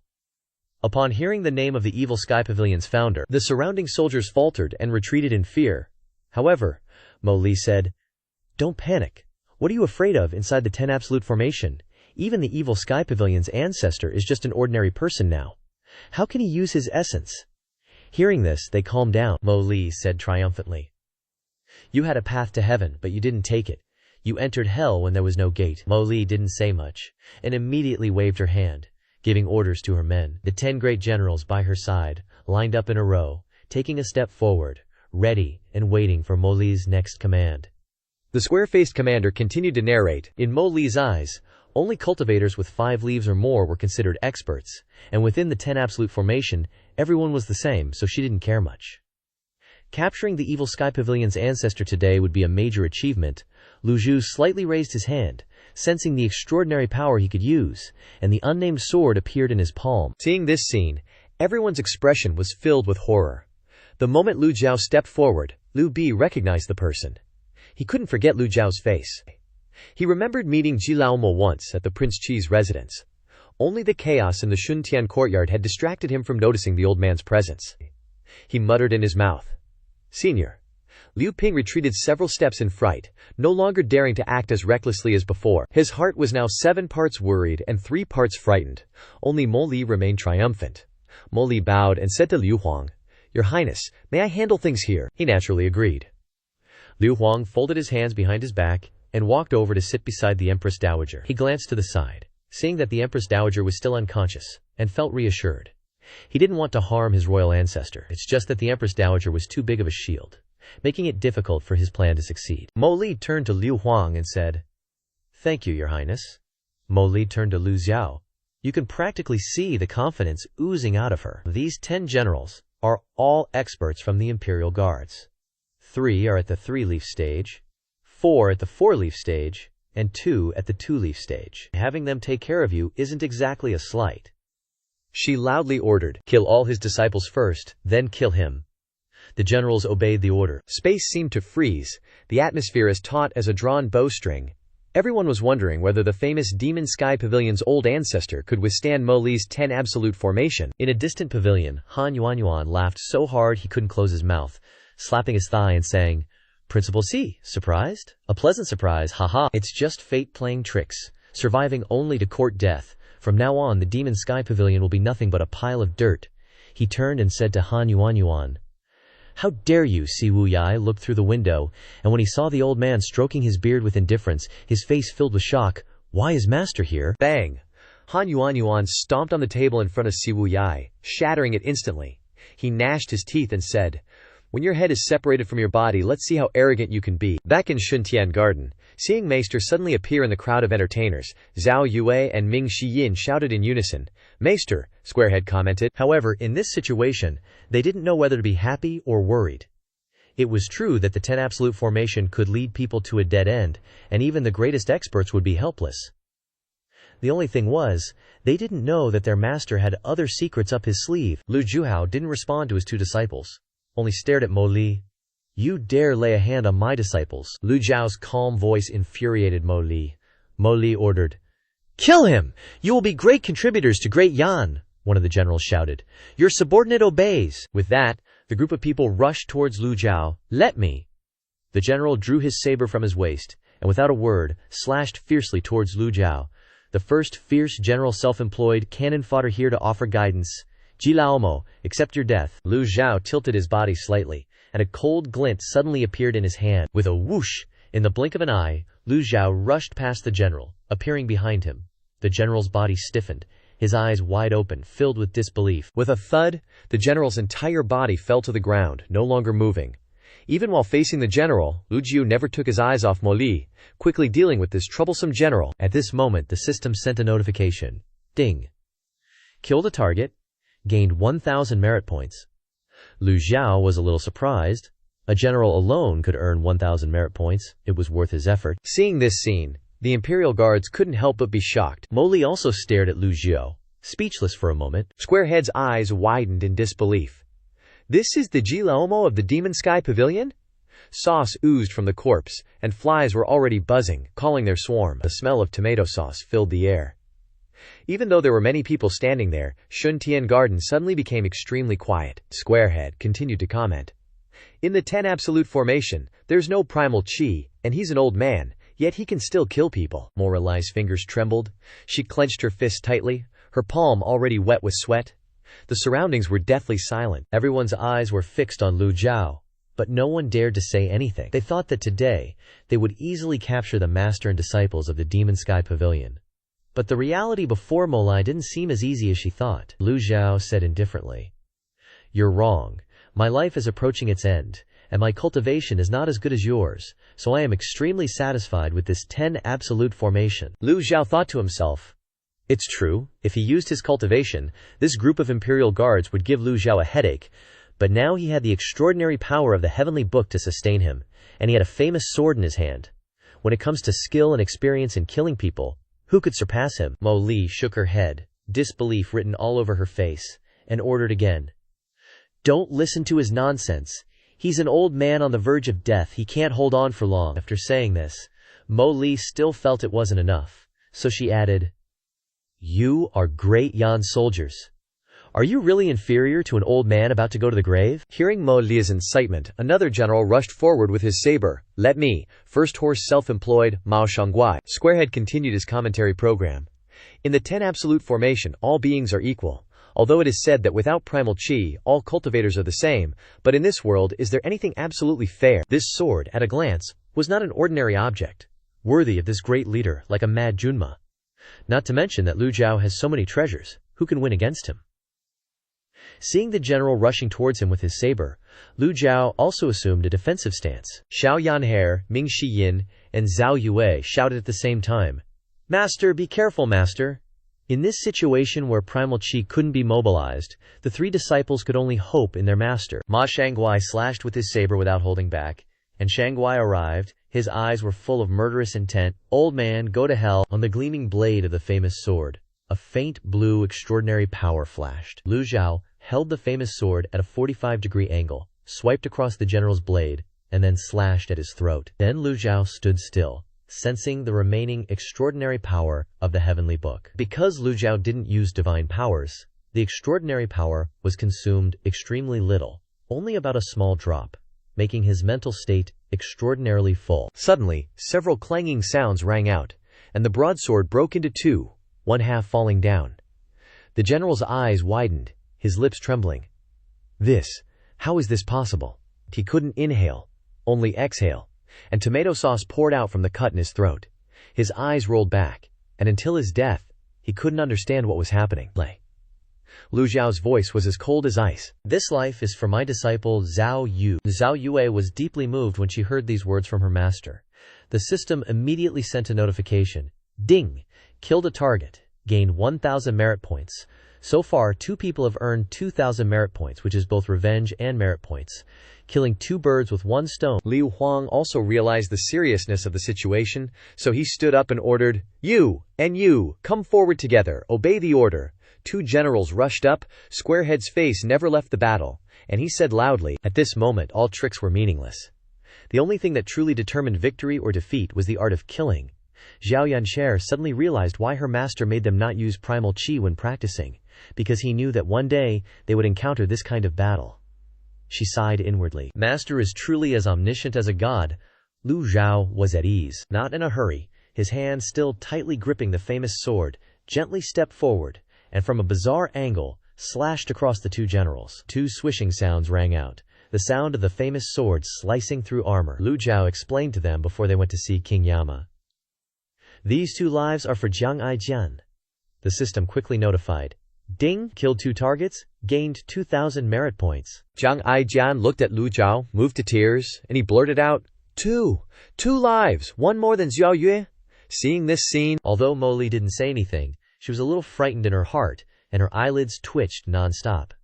She retreated a few steps in fear. Lu Zhou was calm and collected, holding the famous sword, slowly approaching at a moderate speed, neither arrogant nor inferior. Those who acted as Jiang Aijian's eyes and ears walked on the edge of a knife all year round, as close to the king, as close to a tiger, not knowing when they would lose their lives. From the moment they decided to support Jiang Aijian, they knew they might die.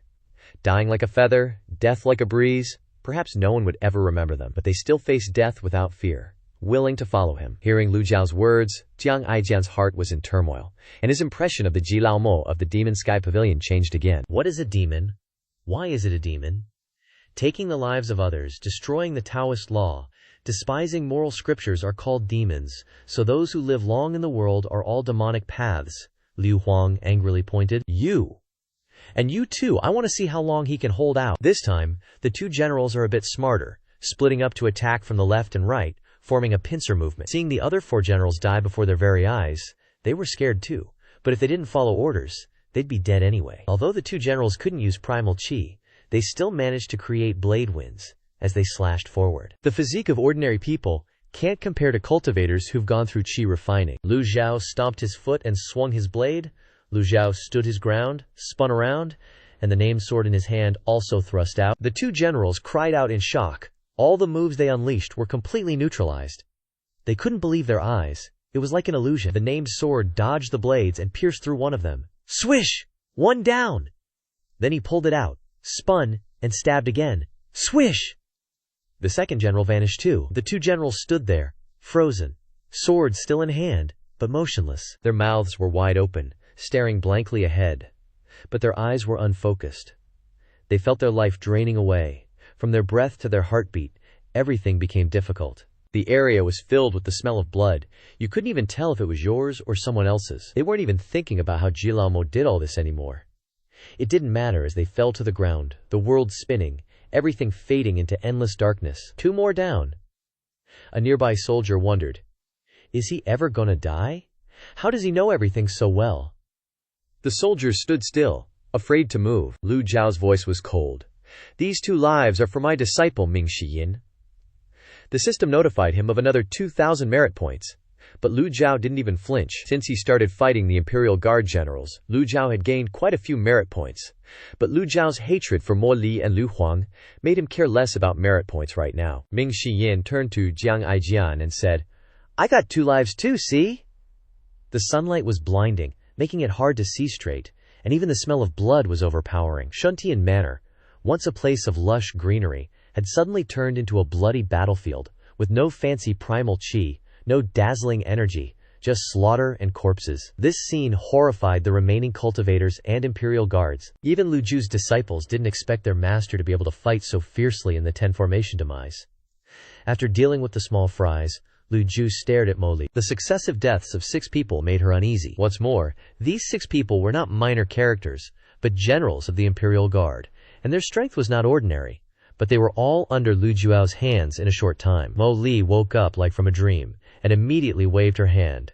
Generals, retreat quickly, obey the order. The remaining 4 generals quickly retreated. At this point, no matter how powerful a master was, they couldn't accomplish anything. Better to let ordinary soldiers rush forward. Throughout history, countless heroic figures have been overwhelmed by the sea of people tactic. No matter how superb the skills are, they cannot withstand attacks from so many people. After thinking carefully for a while, Liu Huang ordered, kill Ji Laomo. A reward of 10,000 taels, and you'll be ennobled as a marquis and appointed as a general. His words had 2 meanings. 1. Liu Huang must eliminate the Evil Sky Pavilion. 2. He wanted the emperor to know that there was a reward for brave men. The nearby soldiers, holding long spears, charged forward. Kill, kill, kill! Seeing the dense imperial guards rushing towards Lu Zhu, Jiang Aijian stood in front and said, Old senior, let me help you. To hide from prying eyes, he didn't bring the Longyin sword, so he looked a little lonely, but his heart was really commendable. Ming Shiyin and Zhao Yue also stepped forward. Isn't it just killing people? It's been a long time since I felt this way. Xiao Yanhe, eager for battle, also jumped in front of everyone. Don't forget me, senior brothers and sisters. How can little Yanhe, this grandmother, be missing when there's a fight? Everyone was there. Lu Zhou looked at them for a moment and said, protect yourselves. Liu Huang's eyes darkened, and he waved his arm, signaling the large number of soldiers to rush forward immediately. Of course, they were afraid of death, but thinking of the promise of official positions and the sheer number of them, a glimmer of hope arose in the soldiers' hearts. The named sword in Lu Zhao's hand trembled slightly. His killing skills and thousands of years of experience seemed to merge into one in this moment. A series of swish sounds echoed in Shuntian manner. Each sword strike took a life. Lu Zhao opened a bloody path straight towards Mo Li. Lu Zhao's figure was like lightning, appearing among the soldiers in a flash, so fast that they didn't even see him before they were meeting their maker. The clanging sounds of metal breaking filled the air as the soldiers' swords shattered and fell to the ground. Wherever the named sword went, Only wandering spirits remained. However, the soldiers still surged forward like waves. They were basically fearless of death. The scene before them made people dizzy. Shuntian Manor was now full of the smell of blood. With corpses strewn everywhere and blood splattered all over the place, Lu Zhou went on a killing spree today, dodging like a tumbler toy. Sometimes leaning to the left, sometimes leaning to the right, the named sword in his hand constantly waving, the moves extremely neat, without any fancy or lengthy flourishes. Until the last person fell. The last of the soldiers were quickly dealt with by Lu Zhou, and Shuntian Manor became quiet again. Despite just going through a one versus many battle, Lu Zhou showed no signs of fatigue. While the other disciples were worried that their master wouldn't be able to withstand the imperial guards, Ming Xinyin was very clever and perceptive. He thought to himself, "Master is old, how can he still be so powerful in battle?" Glancing at the named sword in his master's hand, Ming Xinyin immediately realized that this sword was no ordinary weapon. He sighed inwardly. Master is indeed master. With thousands of years of experience in trump cards, how can these greenhorns compare? Ming Xiyin and Jiang Aijian had great confidence in Lu Zhou. Don't come here. Isn't he tired? No. Even when I die, he still maintains his natural demeanor, cold and detached, holding the named sword, dripping down, the tip of the sword dripping small drops of blood, drip, drip onto the ground. This scene stunned the remaining people. Everyone was afraid. No one dared to continue attacking. Many soldiers holding long spears retreated. Lu Zhou didn't turn around. He continued to move forward, and the soldiers immediately dodged to both sides, leaving a path. At this time, Mo Li staggered back, her face pale. Despite having heard of him for a long time, she never expected Ji Laomo of the Evil Sky Pavilion to be so powerful. Lu Zhou stopped, looking like a mortal old man standing in the middle of the street. Lu Zhou held the named sword, looking around, warning the people standing next to him, "If you want to die, this old man doesn't mind killing a few more, you can try." The soldiers were extremely panicked. Retreating. He's been fighting for so long, and he's not even panting. How? Mo Li knew he was trying to confuse people's minds, and hurriedly said, "Stop him! Everyone stop him for me!" Mo Li's eyes were full of anger, her eyes full of bloodshot. Mo Li's orders were no longer effective for the soldiers. Who doesn't like rewards? But the problem is that you have to have a life to spend it. You have to have a life to wear the official hat. After seeing so many corpses in front of them, they knew that rushing forward now would only lead to death. The soldiers retreated again. Mo Li shouted loudly, scaring them.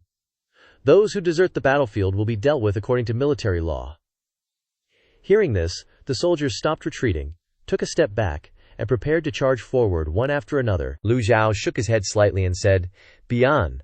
A roar resounded throughout Shuntian Mountain Villa. Bian rushed straight in from the outside. When Bian rushed in, within the 10 formation demise, the clouds under its feet dissipated, and it landed on the ground. Not only cultivators, but even Bian couldn't use primal chi. One of the soldiers wondered, what fell from the sky? But even without primal chi, Bian's fangs and ferocious body were enough to tear apart the soldier's wall of flesh. Bian understood its master's intentions, and immediately rushed into the middle of the soldiers. Before their horrified eyes, wherever its claws reached, someone would be sent flying. In an instant, the soldiers' formation was in chaos. What is this thing? Ji Laomo's mount, how is this possible? The people's hearts were already shaken, and now they were even more disintegrated by Bian's impact. Hundreds of soldiers didn't have time to think, and hurriedly threw down their weapons and ran in all directions. Lu Zhou lazily watched the fleeing soldiers. Bian galloped forward, tossing aside any soldiers who stood in its way. "Let me go home, I don't want to play anymore. Help, this thing eats people." Old hag was beating up some guy, punching him black and blue, but her eyes lit up when she heard Bian. When it reached Jiang Aijian and the others, Bian finally stopped and sat down, looking as majestic as a guardian deity, which made no one dare to approach. The young Jiang Aijian waved his hand. "Damn, old senior, if you had this thing, why didn't you call it out earlier? Who would dare touch us then?" Jiang Aijian praised, while also reaching out to stroke Bian's fur. Bian growled, scaring Jiang Aijian into retracting his hand. Xiao Yanhair walked up to Bian, scratching its thick fur and saying smugly, "It really hates you." Lu Zhou ordered.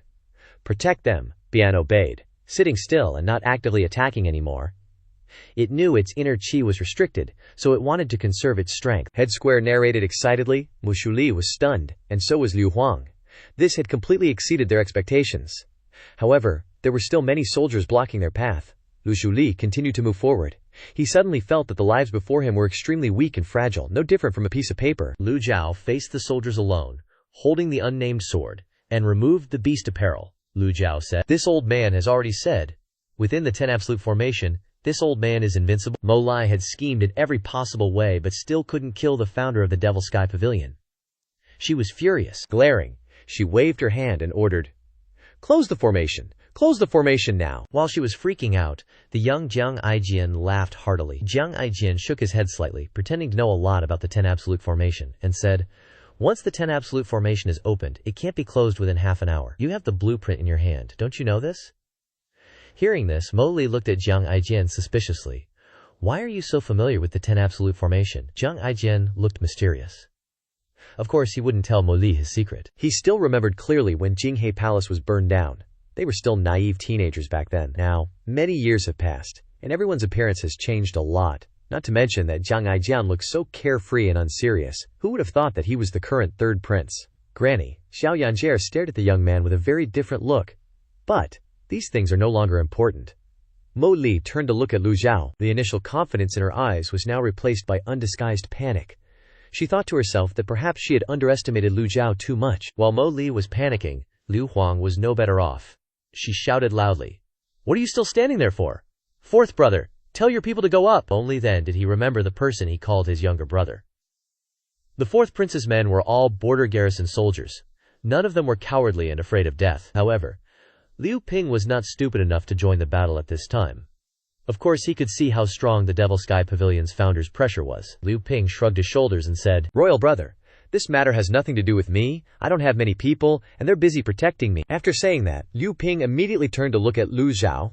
"Old senior, this matter has nothing to do with me. I'm just protecting myself." Liu Ping's words were meant to affirm to Lu Zhou that they were brothers, but this guy had nothing to do with him. Lu Zhou didn't bother to look at him, only focused on moving forward. Lu Zhao's pace became faster and faster, and the atmosphere around the Ten Heavens Manor became extremely stifling. The soldiers could only watch Lu Zhou's footsteps. Liu Ping chuckled happily. "Haha, Mo Li and Liu Huang are so scared that they're sweating all over. Who would have thought that these two loudmouths would shrink back like this now?" Head Square commented excitedly. "The atmosphere is extremely oppressive.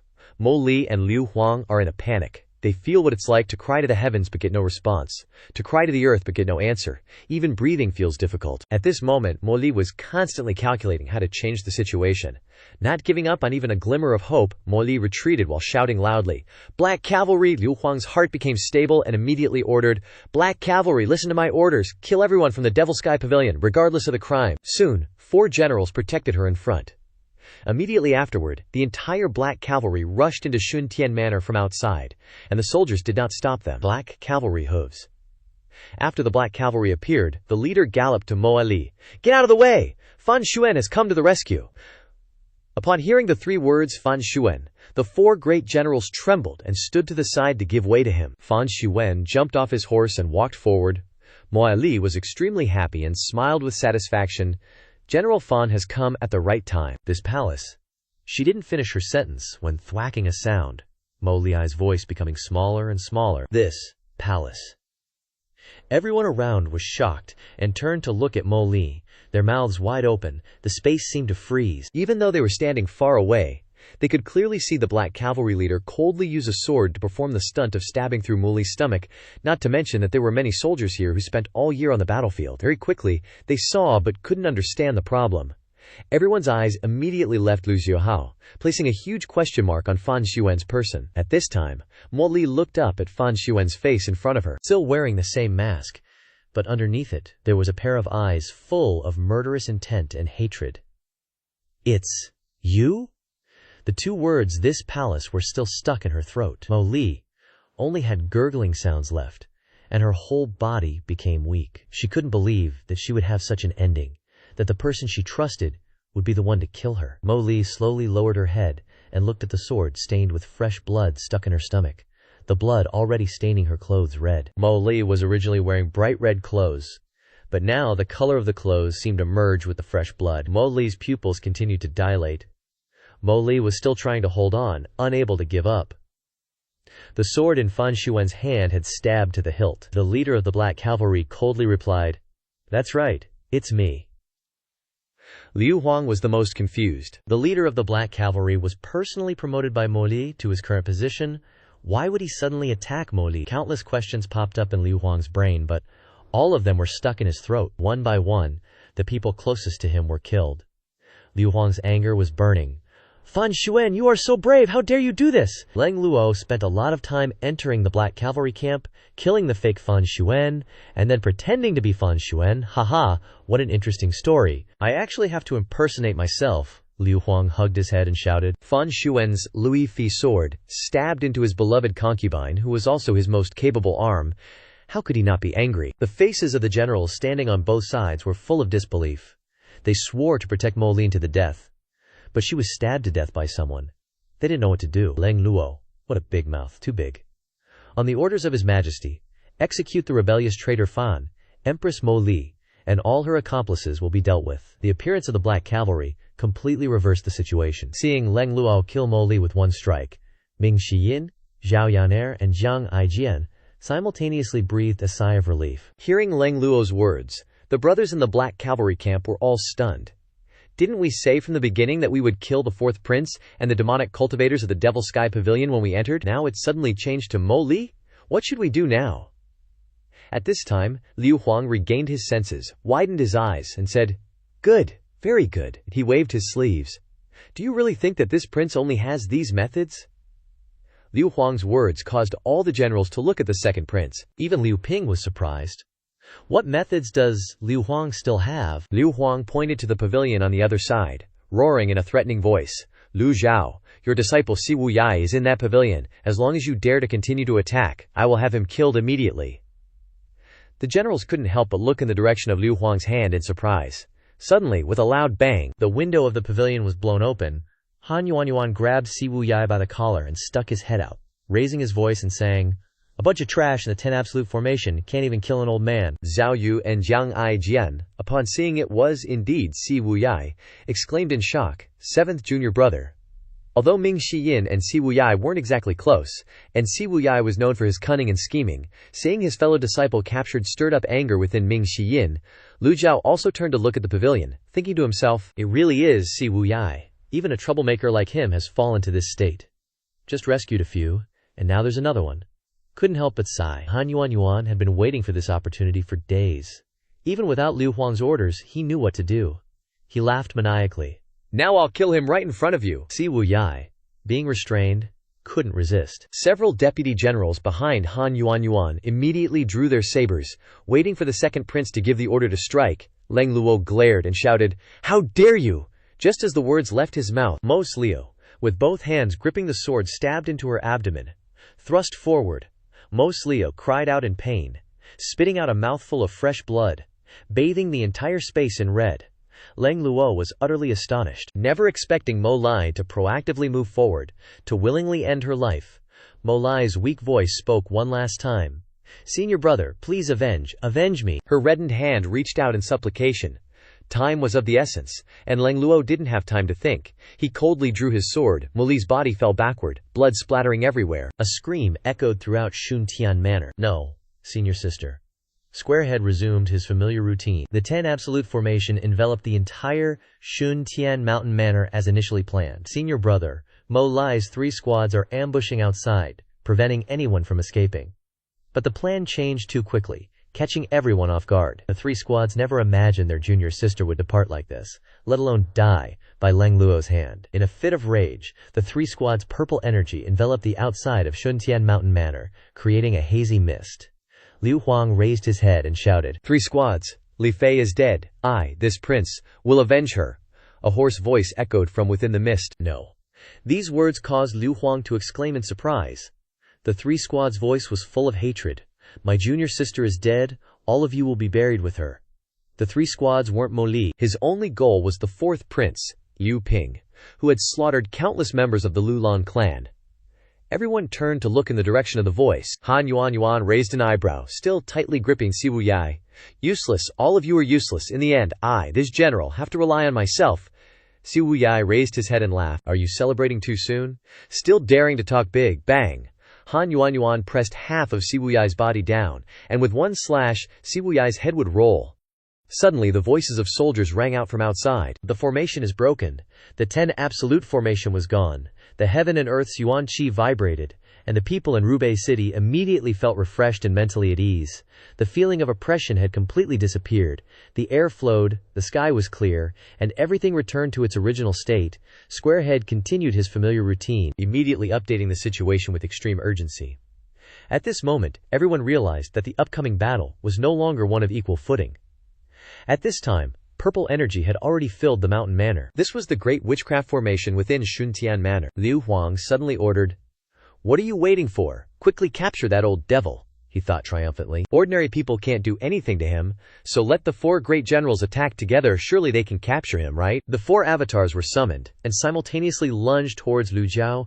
Liu Huang gloated, "Old devil, you're finished this time." Just then, Han Yuan looked at the 4 avatars, and coldly sneered, "Give me the blade." The deputy general next to him drew his saber, but unfortunately, the saber didn't reach Han Yuan's hand. Instead, it slashed across his body, spraying fresh blood. Han Yuan froze.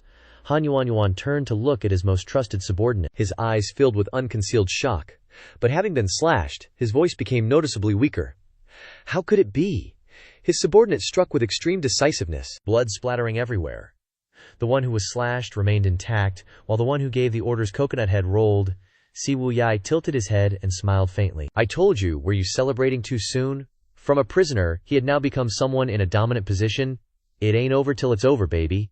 The remaining deputy generals turned purple with anger and exclaimed in unison, "General Han!" At this moment, the deputy general who killed Han Yuan walked up to Si Wuyai and bowed. "Cult leader, you've suffered." Han Yuan probably couldn't close his eyes in death. He was usually so cautious, yet he allowed Si Wuyai to plant someone, and a deputy general at that. This was why Si Wuyai could remain calm and confident when he was brought to the pavilion. He endured, waiting for this moment. Han Yuan's subordinates all rushed forward to kill them and avenge their general. Si Wuyai's subordinate desperately tried to stop them. "Cult leader, go quickly." But at this moment, Si Wuyai saw a scene that was unforgettable, and not only him but everyone in Shuntian Manor couldn't help but look up. What is that? In the sky, rolling purple clouds enveloped the entire heavens amidst the overwhelming attack of the 4 great avatars. Lu Zhou suddenly jumped into the air. Lu Zhou stepped on the blue lotus and uttered a soft shout, a thunderous boom reverberating to the ends of the earth. All the extraordinary power of the heavenly book bloomed in this instant. The blue lotus beneath his feet bloomed like fireworks, expanding in all directions. People could no longer see Lu Zhao's figure clearly. Only a blurry silhouette remained, its aura incredibly powerful and terrifying. Continuous booming and clanging sounds rang out. The entire pavilion was filled with Dao Qi and was quickly beaten into a wobbly state. The light of the blue lotus bloomed in the sky like waves, flooding the pavilion, blocking the eardrums. Centered on Lu Zhou, everything around was green, as if in the middle of the ocean, unable to see anything else. A loud bang resounded. Everyone in the tower was sent flying by the blue lotus, friend or foe alike. Even those standing far away were caught off guard by the energy wave. As for the 4 Dharma bodies in Shuntian Garden, they were crushed into paste. Liu Huang was on the verge of tears. His 4 Dharma bodies were his last resort, yet they were all wiped out in an instant by the Demon Heaven Pavilion's ancestor. Reacting instinctively, Si Wuyai raised his sleeve to shield his eyes from the blinding light, and stared intently at the base of the tower. Seeing this, Han Yuan's lieutenants immediately raised their blades towards Si Wuyai. The guards protecting Si Wuyai desperately fought back, but 2 fists were no match for 4 hands. After a few exchanges, he retreated continuously. The others shouted, "Kill Si Wuyai, and you'll be rewarded." The extraordinary power of the heavenly writing had shredded Si Wuyai's clothing, and the glaring characters on his chest were cleansed by the blue lotus's energy. Si Wuyai fixed them with an icy glare, preparing to fight back. Han Yuan's lieutenants soared through the air, their gang keys surging, ready to cleave Si Wuyai in 2 from behind. Just then, the corners of Si Wuyai's mouth quirked into a smile, his voice filled with confidence. "I'm back." Si Wuyai gently unleashed a palm strike, releasing countless strands of gang qi towards Han Yuan's lieutenants. The attack caught them completely off guard. What? Wasn't his cultivation sealed? Si Wuyai's patience and willingness to take a beating was all for this moment. Si Wuyai adjusted his posture, regaining his composure. Without looking, he already knew the outcome. The moment Si Wuyai stood up straight, a figure floated in the air on a tree near the tower. The figure in the blue robe spoke to Si Wuyai in a gentle and courteous tone. "Sorry, I thought you couldn't handle it." It was his second senior brother, Yu Shangrong. Si Wuyai's voice turned urgent. Second senior brother, I don't have time to explain. Let's go, quick. To be honest, he wasn't worried about Han Yuyuan at all. But seeing the fully bloomed blue lotus, he couldn't help but frown. His heart pounded in his chest, so when he saw Yu Shangrong arrive, he immediately told him to leave. Yu Shangrong smiled calmly. Don't panic, Master overused his yuan-qi, he won't have any strength left. In Yu Shangrong's mind, Lu Zhou was a frail old man on his last legs. They'd already exchanged blows a few times, so there was nothing to worry about, Si Wuyai emphasized. Trust me, this is not something to be taken lightly. Let's go now. The smile on Yu Shangrong's face finally disappeared, replaced by a serious expression. All right, let's go. In an instant, the two figures flashed, darting towards the outer city of Roubaix. They were running for their lives. After unleashing his extraordinary power, Lu Zhou no longer had the energy to ascend higher. He slowly descended, and as his vision cleared, he immediately looked towards the tower across the river. Spotting Yu Shangrong and Si Wuyai speeding away like lightning, Lu Zhou called out, Bai Zai, Bai Zai. The cloud stepping stone quickly rushed over to pick up Lu Zhou. Lu Zhou turned to the Demon Heaven Pavilion members and said, leave the rest to you. Currently in Shuntian Garden were Ming Shiyin, Leng Luo, Jiang Aijian, Xiao Yanher, and the Mount Bians. With the 10 formation destroyed, and the strength of these disciples, Lu Zhou believed they could handle it. The 10 great generals were dead, and the remaining were not to be feared. Liu Huang was trembling, and Liu Ping was lucky to have survived due to not participating in the battle. The disciples immediately waved and replied, Your disciple obeys. Jiang Aijian waved his hand, excitedly thinking. Another legendary mount, Si Wuyai's subordinate, with 2 swords embedded in him, used his last breath to look into the distance and exclaimed, Master, it's good that you're all right. Riding by Zhe, Lu Zhou immediately pursued Yu Shangrong and Si Wuyai, who were fleeing. When flying past the tower, Lu Zhou slowed down, glancing at the scene below. Lu Zhou didn't have time to react to Si Wuyai's dying subordinate. He didn't know how Si Wuyai managed to inspire such loyalty in so many people, even to the point of sacrificing their lives for him. Soon after, the subordinate kicked the bucket. Ye Zhihang appeared, carefully observing the situation. He sighed, deeply moved by the loyalty. With a whoosh, Ye Zhihang took the heavily wounded subordinate away. Inside Shuntian Garden, the atmosphere was as silent as a graveyard. The soldiers didn't dare to move an inch. After Bian mobilized its yuan-qi, its nostrils flared, exuding an aura of imminent rage. Granny confidently shouted, Behave yourselves, or you won't even know how powerful it is when it tears you apart. The surrounding soldiers and cultivators, including the Black Knights, didn't dare to underestimate it, all standing ready to defend against Bian's attack. Bit-Taran remained still, very obedient, its head held high with pride, glaring at anyone who dared to move. Leng Luo, Ming Shiyin, and Jiang Aijian summoned their Dharma bodies. The square-headed guy continued his usual commentary, 3-leaf Ming Shiyin, 5-leaf Jiang Aijian. Suddenly, he was extremely excited when he saw the 8-leaf Dharma body. No matter how many Dharma bodies you guys call out, nothing can compare to the 8-leaf Golden Lotus Dharma body. The height and the number of leaves are enough to terrify everyone. Ming Shiyin and Jiang Aijian both regretted showing their Dharma bodies. Ming Shiyin glared at Jiang Aijian. Don't look at me like that. Is your 5-leaf so impressive? Jiang Aijian nodded. Yes, yes, yes, you're amazing. I give up, I give up. He quickly dashed forward, the two of them bickering intensely. After a while, Jiang Aijian thought to himself, that Ming Shiyin wasn't joking. That kind of unexpected attack, using a 3-leaf to kill a 5-leaf like Ming Shiyin, I can't do it. Admitting defeat wasn't shameful, especially with the 8-leaf Leng Luo here. No matter how many leaves the others had, they were just making Leng Luo look better. Although Leng Luo hadn't fully recovered his cultivation, summoning a Dharma body for a moment wasn't difficult at all. Jiang Aijian walked over to Leng Luo, glancing indifferently at Mo Li's corpse on the ground, filled with disgust. How tragic, Leng Luo asked. Tragic? Leng Luo suddenly raised his hand, the sword in his hand still stained with Mo Li's blood. Jiang Aijian didn't understand what Leng Luo was planning to do, so he took a step back. Jiang Aijian lowered his head and replied, yes, very tragic. Yuan-qi surged in Leng Luo's hand, condensing into Gangqi. The golden Gangqi swirled around the sword and continuously stabbed into Mo Li's corpse. Jiang Aijian couldn't help but exclaim, Holy SHT! It's better not to look at this scene. If I keep watching, my soul will probably freeze. In this whole world, only Lang Luo could do something like this. Zhao Yue covered Granny's eyes, and Zhao Yannier wasn't old enough to see it. Several strands of Gangqi relentlessly tormented Mo Li's corpse, truly hacking her into 8 pieces and grinding her bones to dust, leaving the surrounding crowd completely horrified. Every single hair stood on end. Jiang Aijian thought to himself, indeed, Lang Luo and Mo Li were irreconcilable enemies. Mo Li controlled Lang Luo for many years, doing countless disgusting things. Even chopping her into 8 pieces wouldn't be enough to quell the hatred in her heart. The second prince, Liu Huang's lips trembled slightly. You!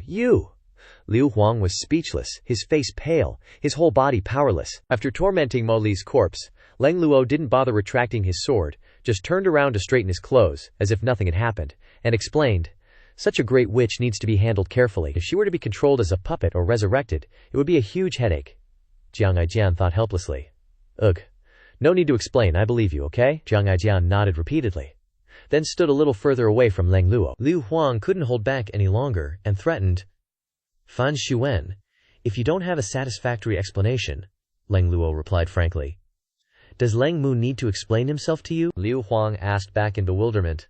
Lang Mao?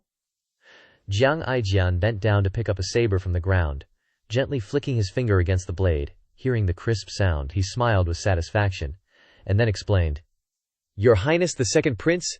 You don't even know this person? This is Lang Luo, who topped the blacklist 300 years ago, a once famous figure. Everyone was shocked. The old subordinates in the Black Knights only knew Fan Xuan and had no idea of Lang Luo's existence. After the deaths of the 4 Black Knights, no one in the Black Knight camp knew the true identity of Fan Xuan as Lang Luo. The remaining Black Knights looked blank. Isn't the Black Knight leader someone Mo Li promoted to the position? Why has he suddenly become Lang Luo? But what's the point of analyzing this? An 8-leaf golden lotus is enough to prove his identity. Second Prince Liu Huang's eyes seemed to shoot fire as he stared at the two of them. So what if you're Lang Luo? Killing Yu Fei means paying with your life. Jiang Aijian laughed and said, It seems you really like controlling other people's fates. Liu Huang continued to show off smugly. That's right, Jiang Aijian put on a fearful expression and approached Liu Huang. Please don't, I'm really scared of dying. Your Highness, please don't hold it against me. Hearing Jiang Aijian say this, Liu Huang became even more contemptuous. The fear of Lang Luo's 8-leaf golden lotus was reduced by half, and he shouted straight at Jiang Aijian's face, Kneel before this prince. Jiang Aijian was not angry at all, but smiled even more gleefully. Behind him, Ming Xiyin, seeing this, cursed. Why waste words with him? Just fight him and wait for Master to come back and deal with him. Jiang Aijian walked up to Liu Huang. Liu Huang lightly flicked his sleeve, continuing to act arrogantly. Kneel. Jiang Aijian lowered his head and replied with a cold word. Okay, suddenly, everyone's pupils contracted sharply, and the entire space seemed to freeze in place. Shik. Before that was the sound of a blade piercing flesh, very distinct, very crisp, and very easy to recognize. All anyone could see was Jiang Aijian gifting Liu Huang a saber right into his body. In an instant, the surrounding generals were enraged. Finally, they understood why Jiang Aijian had picked up that saber. It was for this very moment. The saber completely pierced through the second prince's chest, the tip of the blade exposed behind his back. The soldiers just stood there, dumbfounded, as they watched Jiang Aijian stab second prince like he was a pig. Liu Huang and a bunch of other masked subordinates were also stunned, their eyes wide. With disbelief, Liu Huang stared wide-eyed at Jiang Aijian, his face so horrified he couldn't utter a word. It was a pity that everything was too late, as he had been completely unprepared for Jiang Aijian.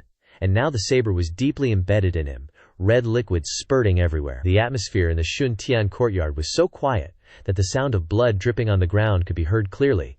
The entire space seemed to be frozen. Everything was still. Fourth Prince Liu Bing stood in the corner of the garden, raising his hand in shock.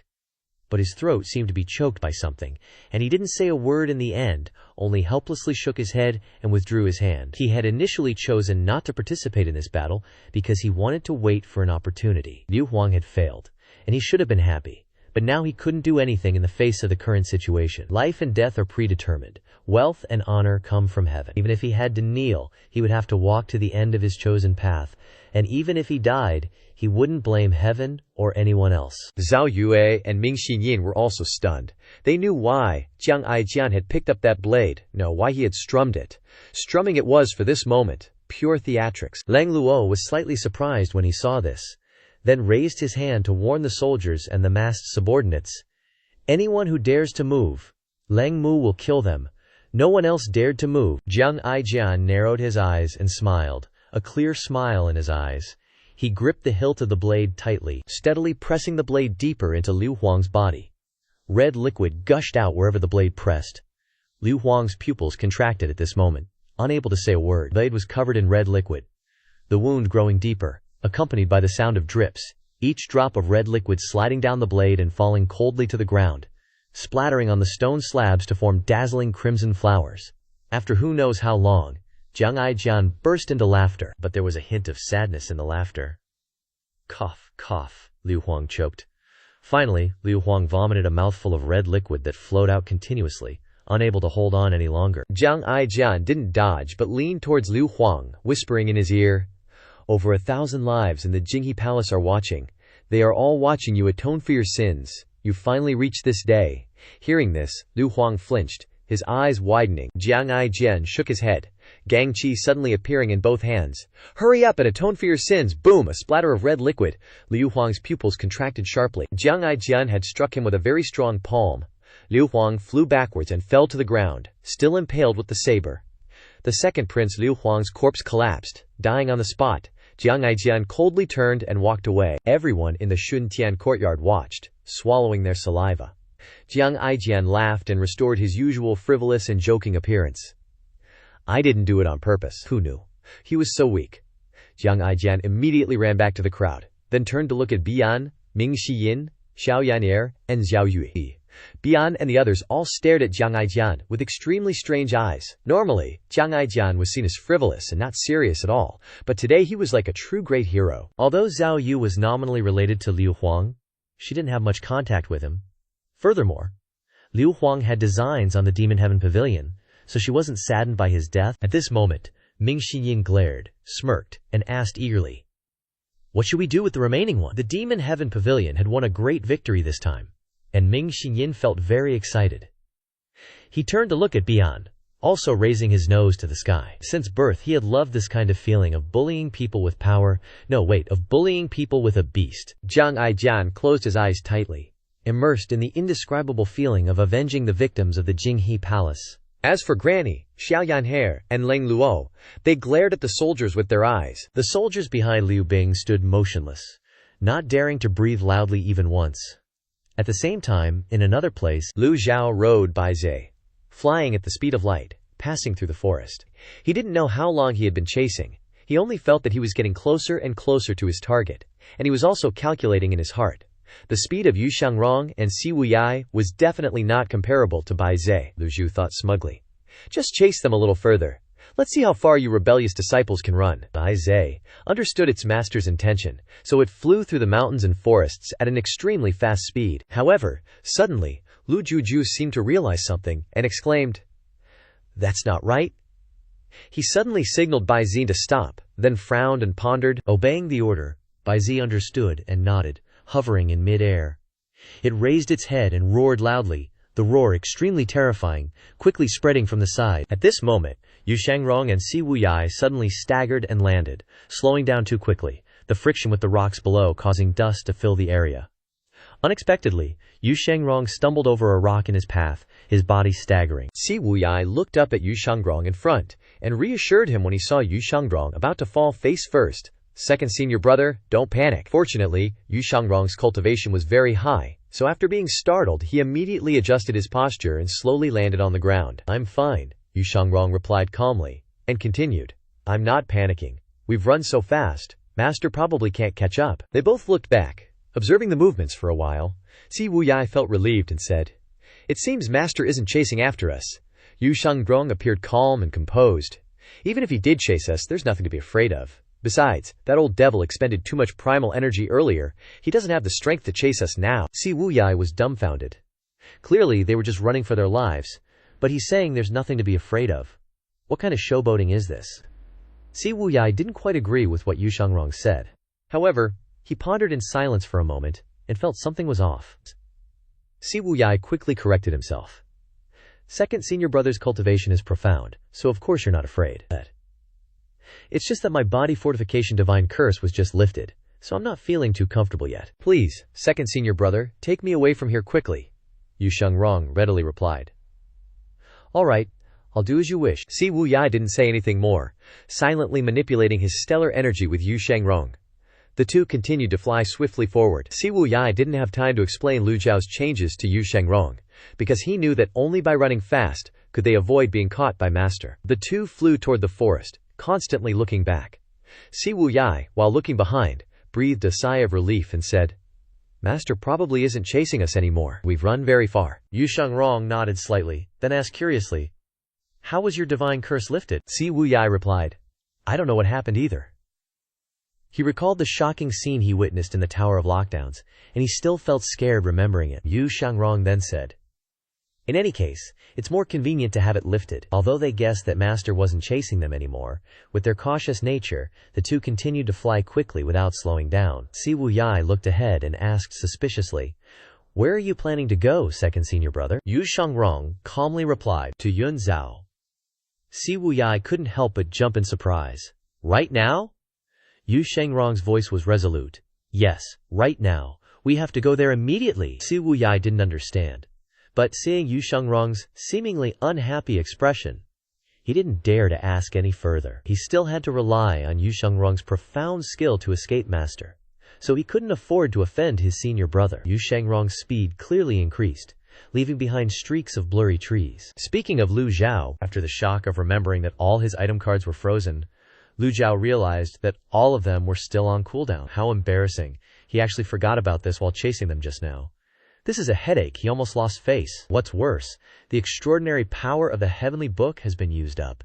Now he's chasing after those treacherous disciples alone. Won't he get slapped in the face? Lu Zhou stood on Baizin's back, looking at the item cards in the system interface. The cooldown time is a whole 5 days. Then, Lu Zhou thought for a moment and asked Bai Zhe, Are my disciples, Zhao Yu and Ming Shi Yin, in danger? Bai Zhe tilted its head and made a questioning sound. Seemingly implying that there was no danger, Lu Zhou seemed to understand Bai Zhe's meaning, and casually said, It's good that you understand me, Bai Zhe cried out, as if in response. Just as Lu Zhou was about to order Bai Zine to return to the Shuntian manor, a black flying chariot suddenly flew past. The flying chariot's speed wasn't fast, and it seemed relaxed as if it were sightseeing. Lu Zhou was puzzled. A black flying chariot? Lu Zhou fell into a state of suspicion again. The primal energy emanating from this flying chariot doesn't seem smooth. It seems to be having some kind of problem. Judging from the direction it was flying, the flying chariot seemed to have just left Rubei City, since there were no other cities nearby. But why is a flying chariot appearing here?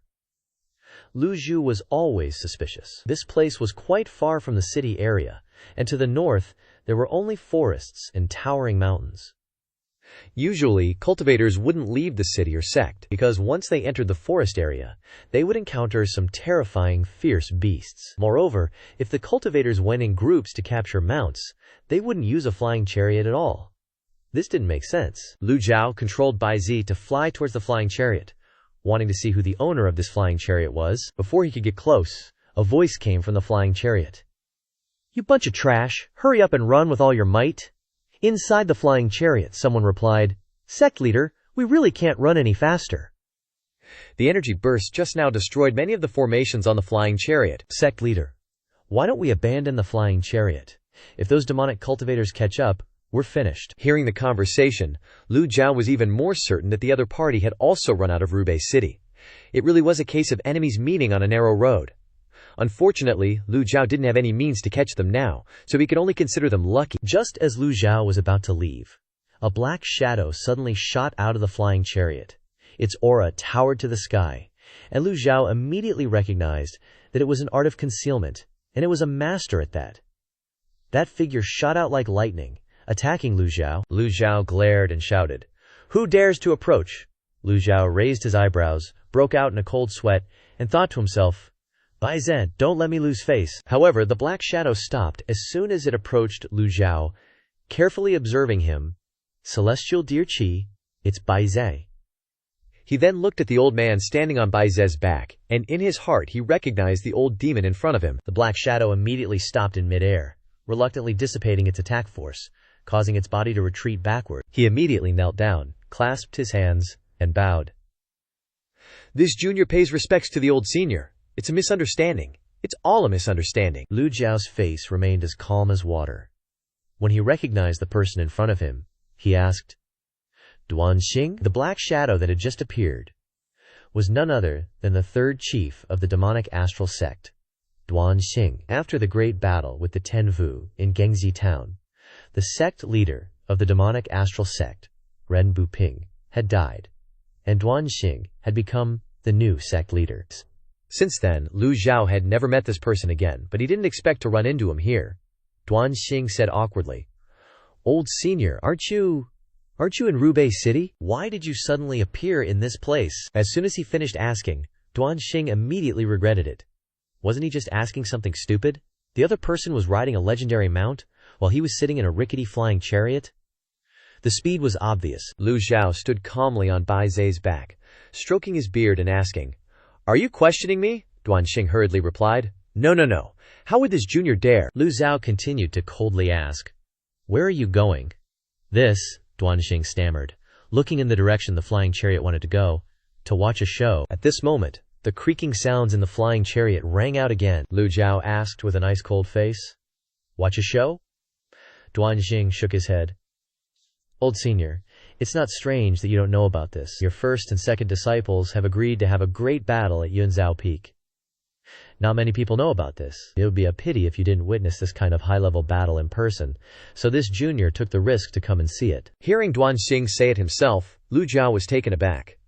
"You're saying that my two treacherous disciples, Yu Zhenghai and Yu Shangrong, want to fight at Yunzhao Peak?" After hearing Lu Zhou ask about Yu Zhenghai and Yu Shangrong wanting to fight, Duanxing hurriedly nodded.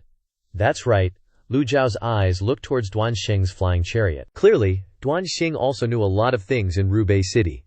Lu Zhou stared at Duanxing thinking, is this just a coincidence? Lu Zhou didn't think so. Clearly, when the Blue Lotus bloomed in Rubei City, Duanxing's flying chariot was there, which was why it was damaged like this. All this way he had clearly been chasing him. Lu Zhou said indifferently, and when Duanxing heard his name called, he respectfully replied, "Yes, this junior is Duanxing." Lu Zhou glared at him with cold eyes and said in a low voice, "Don't try to play games in front of this old man. Someone like you, what qualifications do you have to even watch a battle of this level? Just what are you scheming in the end?" Duanxing was caught red-handed and immediately broke out in a cold sweat. His fingers trembled as he truthfully said, "This junior wouldn't dare, absolutely wouldn't dare to hide anything. This junior knew that senior had arrived in Rubei City, so I came to witness it, and I personally saw senior display your divine might. This junior is filled with admiration." With that same icy gaze, Lu Zhou asked again, "What do you want from me?" Duanxing lowered his head and sighed. "Alas, the demonic fiend sect is not what it used to be, and it's declining day by day. All the brothers want to survive, but the underworld sect is determined not to leave us a way out, and they want to hunt us down and kill us all. This junior originally intended to go to the Evil Sky Pavilion to seek guidance, but senior, I didn't expect you not to be there. After investigating for a while, this junior then ran to Rubei City." This explanation seemed reasonable enough, and Duanxing continued, "After the flying chariot was damaged, this junior kept chasing after senior from behind, fearing that the flying chariot was too slow to catch up with you." Remembering what happened just now, Duanxing quickly explained, "That was a complete misunderstanding. This junior thought that someone wanted to ambush me, so I took the initiative to attack. This junior didn't know it was senior, so I begged senior for forgiveness." Finishing speaking, Duanxing secretly thought in his heart, "You rode by Z and flew away. Even if it was slow, it couldn't be as slow as this broken flying chariot, right? Who would have thought that a flying chariot as slow as this would catch up with you? I was scared to death." These words, he only dared to think to himself while sweating profusely, because if he said it out loud, Lu Zhou might get angry and give him a palm strike, and he'd be done for. Lu Zhou stood on Bai Zhen's back, stroked his beard, nodded, and then crossed his arms and solemnly said, "Accompany this old man on a trip to Yunzhao Peak." Having obtained Lu Zhao's approval, Duanxing was overjoyed and hurriedly bowed and said, "This junior obeys senior's command. This is the first time this junior has ever ridden on the back of the legendary mount, Bai Zi." After speaking, he was about to jump onto Bai Zi's back. The smile on his face hadn't faded yet, but it was immediately extinguished by Lu Zhou. Lu Zhou shouted softly, "Get lost." Duanxing was dumbfounded, and several large question marks appeared in his head because he didn't understand what was happening. He opened his beady eyes wide and stared at Lu Zhou, Lu Zhou casually said a few nonchalant words. The mountains and rivers are beautiful, and the scenery is so touching. If you don't appreciate it carefully, wouldn't it be a pity? Finishing speaking, he controlled Bai Zhen to slowly walk towards the flying chariot. Duan Xing understood Lu Zhao's meaning, and he hurriedly said, "This junior understands. Please enter, senior." With a shake of his body, Lu Zhao had already appeared on the flying chariot. Duan Xing then shouted to his subordinates, "A bunch of useless trash! What are you still spacing out for? Quickly welcome, senior." The disciples of the demonic fiend sect bowed one after another, not even daring to breathe loudly. Lu Zhao walked on the flying chariot, and then gently waved his hand to let Bai Zi leave. Duan Xing said in a respectful tone, pointing his hand towards the two chairs, "Senior, please be seated." Two dark-skinned maidens brought clothes over, and then bowed and said, We greet senior. The flying chariot is flying high and the wind is strong. Let us help you change your clothes." Afterwards, Duan Xing's voice continued to ring out. "This flying chariot is a bit broken, so the flying speed won't be too fast. Please don't mind it, senior." "It's all right." Lu Zhao gently waved his hand, sat down, and then stroked his beard and said, "It's good to be a bit slow anyway. I wanted to look at the beautiful scenery." Finishing speaking, he looked at the system interface again. The stack of item cards was still frozen. There was no need to rush during this period of time. Just slowly admire the scenery and the new outfit. The sun was setting, and the flying chariot flew slowly in the sky like a drunkard. Lu Zhao stroked his beard while looking at the scenery outside. The flying chariot constantly swayed, but it didn't hinder Lu Zhao's enjoyment of the scenery. When it was twilight, the flying chariot finally flew to the Yunzhao Peak area. Duan Xing walked to Lu Zhao's side and bowed and said, "Senior, we have arrived at Yunzhao Peak, but I estimate it will be 2 days before your disciple appears."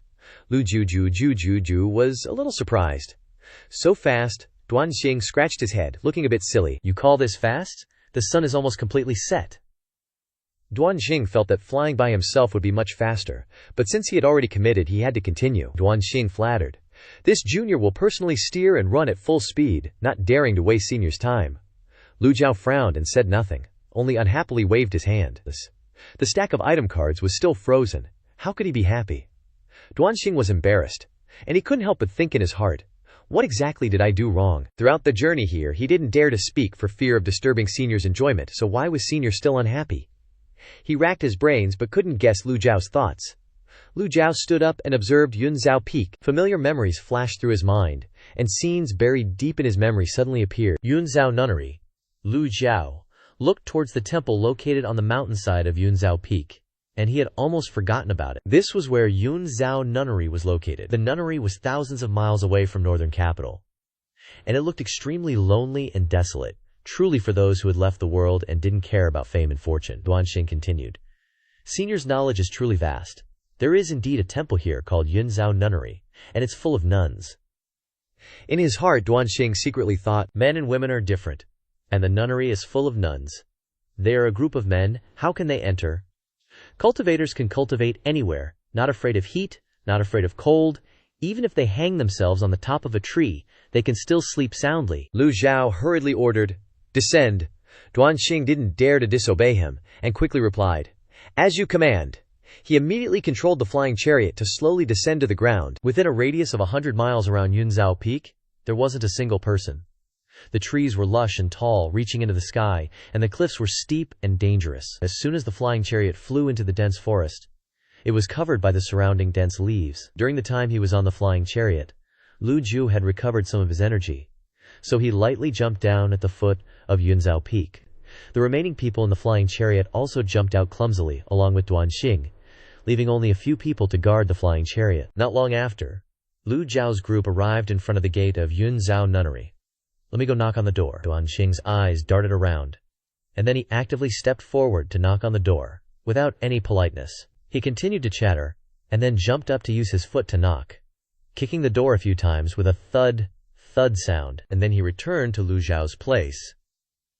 Lu Zhao stared at the large gate of Yunzhao Nunnery, and after waiting for a while, the gate slowly opened. Lu Zhao recognized the person who opened the door at a glance, and asked with surprise, "It's you." At this time, an elderly nun appeared before everyone's eyes. Xuanjing was shocked, and immediately put her palms together in front of her chest, bowed and said, So it's Benefactor Ji. It's truly rude not to welcome you from afar. Finishing speaking, she opened the door wide to welcome Lu Zhao's group. As Lu Zhao stepped inside, he felt puzzled. Could it be that there's no one in Yunzhou Nunnery, and they let Dharma Master Xuanjing open the door herself? His gaze looked into the courtyard, and weeds grew everywhere on the ground, and fallen leaves covered the courtyard, looking extremely dilapidated. Xuanjing led the way. Please come inside the courtyard, benefactors. Lu Zhao asked. Are you the only one here? Xuanjing put her palms together in front of her chest and replied, Wu Nian left a long time ago, and now only this poor nun is left in Yunzhou Nunnery. Lu Zhao stroked his beard and nodded. It's good to be alone, there won't be so many rules. This place is big enough for all of you, Lu Zhao said. This old man wants to stay for a few days. Hearing this, Xuanjing pointed in another direction.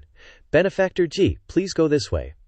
As for the others, this old nun doesn't have enough time to entertain you all. After all, there is only this old nun, and I don't have 3 heads and 6 arms, so I can only take good care of Lu Jiu. Duanxing helplessly shrugged his shoulders and glanced at his brothers. Hey, don't look at me. There are no young nuns here for you to look at. Clean up the rooms yourselves. It's already lucky that there's a place to rest. Lu Zhao followed Dharma Master Xuanjing to a quiet room. The view from the location and the living environment were a step higher than the courtyard just now, Xuanjing said in a respectful voice.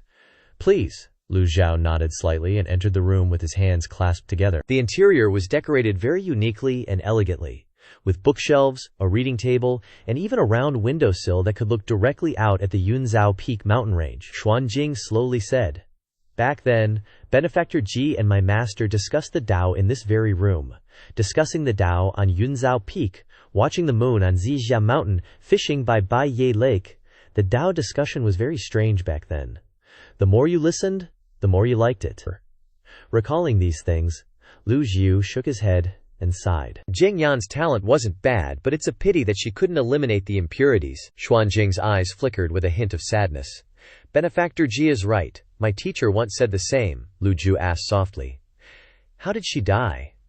Xuanjing shook her head, sighing involuntarily. My teacher's great tribulation came 200 years early, Lu Zhu pondered silently. Cultivators in the nascent soul realm have a lifespan of 600 years, and each time they open a leaf, their lifespan increases by 50 years. No one has ever broken through to 9 leaves, so no one can overcome their millennium tribulation. The saying of a millennium tribulation originated from this. As long as one doesn't seek death, living to 900 or even 1,000 years is not a problem. Lu Zhao wondered, why did Jing Yan's tribulation come 200 years early? Xuanjing, with tears streaming down her face, explained, My teacher reluctantly comprehended the 9 leaves realm, but ultimately failed, resulting in the loss of essence and blood, leading to her death. Lu Zhao stared curiously. Again, because of the 9 leaves, he remembered the sword genius Yuan Du of the Beidou Palace, who had also spoken about this before his death. But according to the usual cultivation rules, every time a person has a breakthrough in cultivation, their lifespan will increase. Why is it that only the 9 leaves consumes lifespan? Xuanjing clasped her hands and bowed, continuing, Before my teacher passed away, she warned us that if anyone in the Yunzhou temple breaks through to 8 leaves, they must not attempt to break through to 9 leaves, Lu Zhu said with a hint of sarcasm. When I and she discussed things, how spirited and determined she was.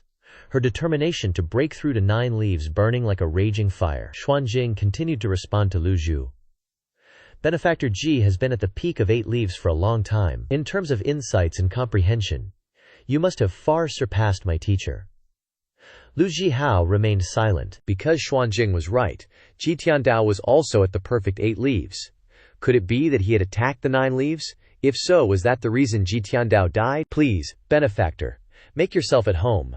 This humble nun will take her leave. Seeing that the hour is late, Xuanjing did not continue to disturb him, and turned to leave. As soon as Lu Zhao lay down, he fell into deep thought. How many strong cultivators who reach the peak of 8 leaves are willing to stop at 8 leaves? Lu Zhao's eyes widened as he remembered the reversal card.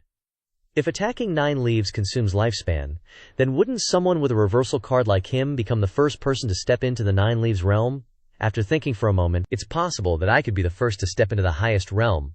But forget it, it's still a long way off. Lu Zhao shook his head again, thinking, there's no point in thinking about these things now. It's just speculation anyway. Lu Zhao muttered to himself. Just calmly improve my cultivation and try attacking it, and I'll know. Right now, I need to worry about how to catch those 3 unfilial disciples. Lu Zhou needed to stay at the Yunzhao temple for 5 days. He just hoped that Yu Zhanghai and Yu Shangrong wouldn't appear too early. The item cards were all frozen, and now he could only rely on the extraordinary power of the heavenly writing. With that thought, Lu Zhou sat cross-legged on the bed, facing the 100 Leaves Lake outside the window, and began to enter a state of comprehending the heavenly writing. And just like that, Lu Zhou snored loudly, sleeping until morning. In the silent night, in a magnificent mountain area near 100 Leaves Lake, 2 of Lu Zhou's unfilial disciples had also arrived. The moonlight reflected off the water. Yu Shangrong, carrying the longevity sword on his back, sighed in anguish. The affairs of the world, after this battle is over, I will go into hiding near 100 Leaves Lake. What do you think, junior brother? Si Wuyai, not far away, heard this, and smiled. This place is indeed not bad, but it's a pity that it's far from that strange peak, especially Yunzhao Peak not far away. His meaning was that it was where the master used to be. Do you dare? In normal times, Si Wuyai wouldn't dare to talk to second senior brother like this, but today was different. Hearing these words, Yu Shangrong was not angry. He released the longevity sword and leisurely walked towards 100 Leaves Lake. Yu Shangrong calmly replied, "The most dangerous place is also the safest place. Master would never think that we would hide in this place." Yu Shangrong slowly walked on the surface of the lake, as if walking on land, his whole body not touching a drop of water. He gently waved his hand, commanding the longevity sword. The quiet space suddenly buzzed, and the longevity sword flew out of its sheath. The blade flashed with a red light, appearing extremely dazzling in the night sky. With the sword in hand, 100 Leaves Lake roared, water splashing everywhere before falling down like a waterfall. Yu Shangrong still stood on the surface of the water, not using protective ki. Yu Shangrong's eyes were as cold as ice as he began to wield the longevity sword. The sword shadows were as fast as lightning, shooting out from Yu Shangrong's body. Bang, bang, bang, several sounds, and a dense array of sword shadows appeared. All the splashed water was blown away by Yu Shangrong with incredible speed. The water droplets that were reversed splashed onto the trees around the lake, creating countless holes. In particular, those water droplets turned into sharp ice, quickly piercing through a series of trees around the lake. Si Wuyai couldn't help but gulp when he saw this scene. He didn't expect that Yu Shangrong's swordsmanship had improved so quickly during this time. The nickname Sword Devil was truly deserving. This guy's cultivation speed is unreal. After a while, the surface of the lake became as quiet as if nothing had happened. Yu Shangrong's swordsmanship had reached a peak, and only he could do the feat of not using true essence and relying solely on swordsmanship to prevent water from wetting his body. A rustling sound rang out as the trees around the lake fell completely. The longevity sword returned to its sheath. Yu Shangrong, unable to hide the confidence in his eyes, asked Si Wuyai, 7th junior brother, "What do you think of my move in terms of swordsmanship?" The scene of the lake, being stirred up by Yu Shangrong, was extremely magical. Si Wuyai looked at it, thought for a moment, and then sincerely replied, "In terms of swordsmanship, second senior brother is the best in the world," Yu Shangrong said with confidence. "So even if master comes here himself, I don't need to worry." When Yu Shangrong said these words, coupled with the swordsmanship he had just displayed, Si Wuyai naturally believed him. Otherwise, why would he have been constantly informing Yu Shangrong of master's location all this time? Whether it was Zuo Xinchan, Sword Saint Luo Shi, the 3 scholars Xiang, or the double swords Zhuo Ping, Yu Shangrong was not afraid to eliminate them. But the past is different from the present. In Si Wuyai's heart, the master now was no longer the old man of the past. Thinking of this old man, Si Wuyai shuddered. After all, he had been tricked by master before, so how could he not be afraid? Si Wuyai said seriously, "Second senior brother, I'm not questioning your strength, but master seems to have really had a breakthrough. I have observed carefully, and there is clearly something different from before. We can't be careless. Senior brother should investigate carefully. Being careless can cost you your life. Don't think of being reckless and biting off more than you can chew." Yu Shangrong raised his eyebrows. His feet were not wet at all. He stepped back towards Si Wuyai. The rampant true energy instantly dried the water on his shoes. Yu Shangrong stood in front of Si Wuyai, seriously waiting for him to explain. Old Seven's wit and vision were no joke. Hearing 7th junior brother say this, Yu Shangrong couldn't help but be curious. Wanting to know, Si Wuyai continued, "Outside the Shuntian garden, I saw master stepping on a blue lotus. At first I thought it was the power of the barrier, but it was clearly not. When the blue lotus blooms, it can undo the curse on me, but the barrier has no such effect." Hearing those words directly from Si Wuyai's mouth, Yu Shangrong impatiently interrupted, Junior brother, are you sure? Really sure? Si Wuyai affirmed. Positive, bro. Absolutely. Si Wuyai continued seriously. Perhaps Master has really found a way to break through the lifespan tribulation. Hearing that, Yu Shangsheng's expression remained normal, but there was a hint of displeasure in his voice. Junior brother, if you're trying to use this kind of trick to dissuade me and senior brother from fighting, then you'll be disappointed. Although Yu Shangsheng was slightly uncertain, he still thought back and concluded that Si Wuyai was trying to stop him. Si Wuyai quickly explained, Senior brother, you misunderstand. I really didn't mean that. I'm just telling the truth, what I saw. Yu Shangrong replied, I hope so. Si Wuyai raised 3 fingers to the sky and swore, I swear to heaven and earth, that's really not what I meant. If I utter half a lie, may I be struck by lightning. As soon as he finished speaking, a bolt of lightning struck, splitting an old tree nearby in 2. Si Wuyai forced a smile. Just a coincidence, bro. He didn't dare say another word. Seeing that, Yu Shangrong was speechless. What a strange coincidence. Yu Shangrong didn't dwell on the topic and slowly turned around. The Chengsheng sword flew back into its scabbard behind him. Yu Shangrong asked, 7th junior brother, who do you think will win between me and senior brother? Here we go again, another impossible question. This question requires IQ of the top 1% in the world, man. Si Wuyai felt choked inside, but he still tried to appear calm. Knowing that this question was a bit difficult, he still had to answer. Of course it's 2nd senior brother. Yu Shangrong felt satisfied, and his voice became gentler. I think so too. It's late. 7th junior brother, rest early. By now, the moon was high in the sky. As soon as he finished speaking, a blue glow suddenly flickered from Yunzhou Peak, like fireflies in the night sky. Unfortunately, the scene was too far away, several miles away, so from their position, they couldn't see anything except the dark night. Si Wuyai continued to meditate and adjust his breathing. He had to try his best to restore his cultivation. Within these few days, not wasting a single second, Si Wuyai meditated all night.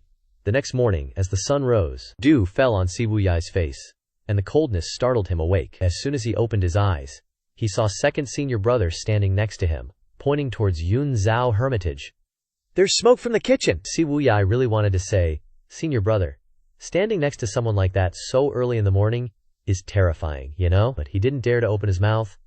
He could only swallow those words back into his stomach. Si Wuyai was extremely curious. The kitchen smoke on the mountaintop was a wisp of smoke rising high, shaped like a school of tadpoles with tails swimming and wriggling in a long line. Si Wuyai observed carefully for a long time and then said, I investigated Yunzhou Hermitage. After the presiding Dharma Master Wu Nian lost all her cultivation, she left Yunzhou Hermitage. The others couldn't do anything, so they disbanded. Now only Dharma Master Xuanjing is left propping it up alone, so why is there kitchen smoke appearing now? Yu Shangrong closed his eyes and softly replied, Amusement, my dude. Sometimes people's amusement is that simple.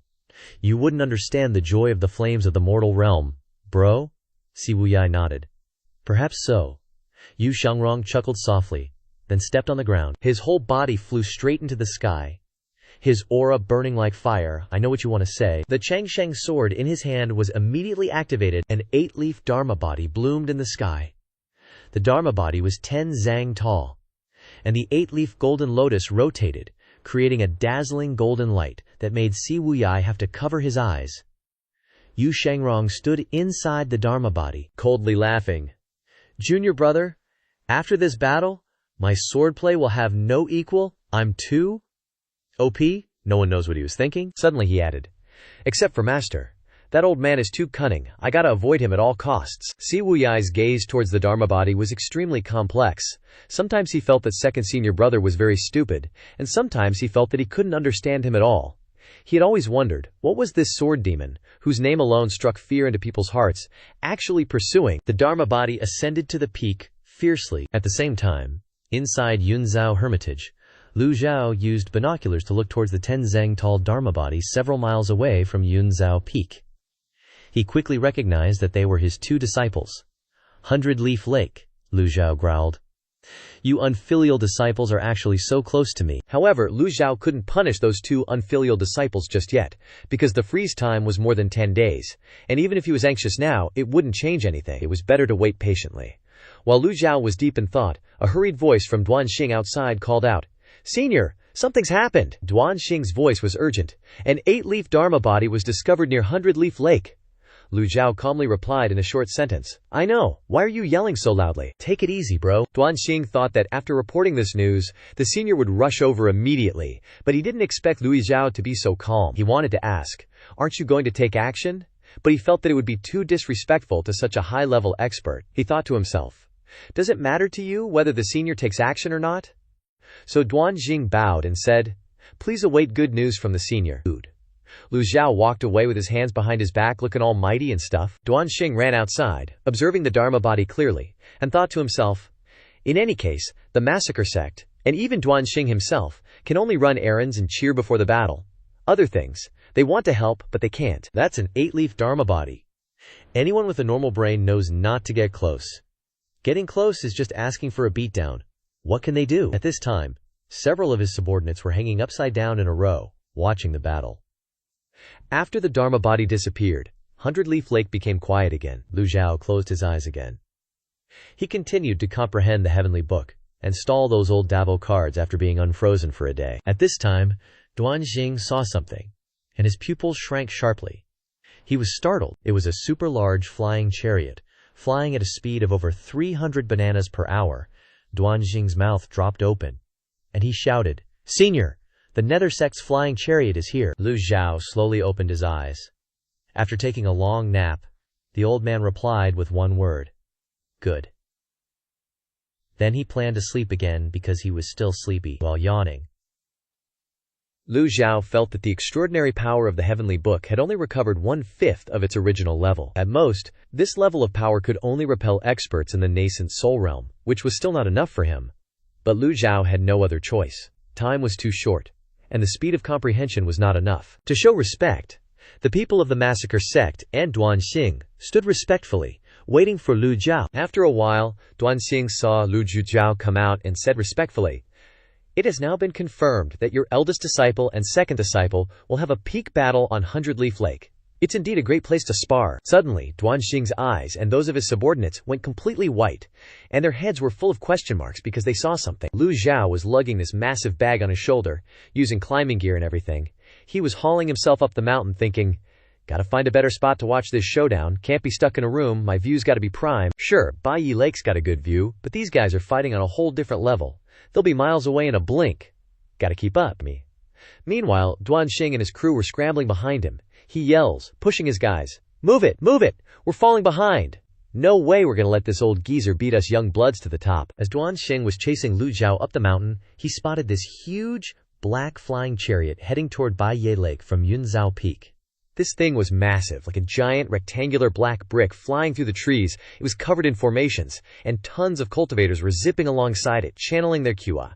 The whole thing was just ridiculously over the top. The guys from the Masha sect just stopped dead, mouths hanging open. When the flying chariot arrived in the forest, it began to slow down. Compared to this behemoth, their own flying chariot looked like a kid's toy. Like comparing an ant to an elephant.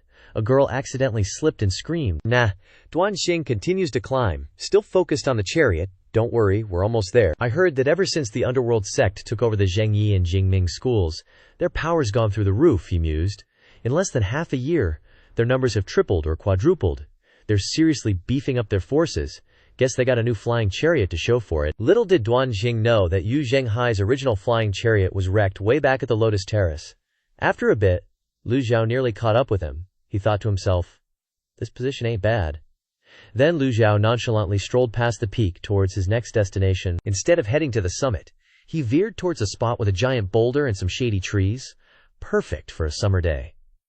Seeing Lu Zhou casually strolling along, Duanxing nodded to himself and quietly followed. Not daring to say a word, one of his guys whispered, "You sect leader might be showing off, going all out with the theatrics. But I still think the old geezer's back-to-basics style is way more badass." Hearing this Lu Zhou talk, Duanxing turned and gave the guy a meaningful look that made him jump. Duanxing gave a thumbs up and said, "Makes total sense." This old man, he's all about keeping it real. Every step he takes leaves a solid footprint. None of that showy flexing that those other posers do. Duanxing even said in admiration, "That's how a real expert should be. A real expert doesn't need to show off. It's the moment they reveal themselves that's awesome." Duanxing and the others reached the giant boulder, the rest of the Masa sect staying back, not daring to approach. Duanxing looked far into the distance. The giant flying chariot had stopped. Duanxing bowed and asked, "Lu Zhou, old senior, if you don't make a move now, When will you? In his heart, and in the hearts of the Mao Shan's sect disciples. They were expecting Lu Zhou to punish the evil disciples. But this time, Duanxing was disappointed again. Lu Zhou didn't say anything, he just turned his head and looked at Duanxing meaningfully, before turning back to observing the flying chariot. Lu Zhou's glance made Duanxing break out in a cold sweat. Duanxing's heart immediately trembled, and his palms were also covered in a cold sweat. His words were really stupid. The old senior decided to sit here and watch, obviously wanting to reap the benefits. It was rumored that Yu Zhanghai's and Yu Shangrong's cultivation were comparable to their master, and some even said they were better. Duanxing didn't know if that was true, but he knew that Yu Zhanghai and Yu Shangrong were both top experts of Baies. Moreover, the underworld sect had the four great protectors: Hua Zhongyang, Bai Yu Qingyangyan, and Di Qing, all top-notch experts. Besides them, the underworld sect also had all kinds of experts scattered everywhere. And then, there's the dark web leader Si Wuya, full of tricks and conspiracies, and hiding somewhere. It was the best strategy for the old senior to remain vigilant and secretly observe to catch them. Lu Zhou walked to a suitable place, put up his tent, and took out his chair to sit down and watch. This view is really beautiful. Watching martial arts is wonderful, and the air is so fresh that it feels like being reborn.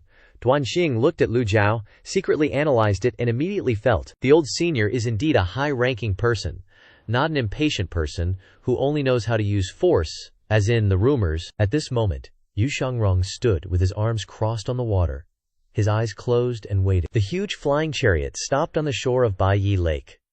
The lake was so clear that you could see the bottom, and it was as transparent as a mirror, reflecting every angle on Yu Shangrong's face. Hua Zhongyang, the chief of the Qinglong Temple, was the first to step forward and said with his hands clasped, "Greetings!" Second Master Baiye Lake was still completely silent. Yu Shangrong didn't even open his eyes to this greeting, and he stood still, not saying anything. Hua Zhongyang was a little embarrassed that his greeting didn't receive a reply, but he still risked clasping his hands and saluting again. Hua Zhongyang visits Second Master. Similar to before, Yu Shangrong didn't answer him. Bai Yu Qingyangyan and Di Qing stepped out one after another, and the four stood in a horizontal row with Dong Qing and said, "Greetings, Second Master." Yu Shangrong was still standing still, not moving at all.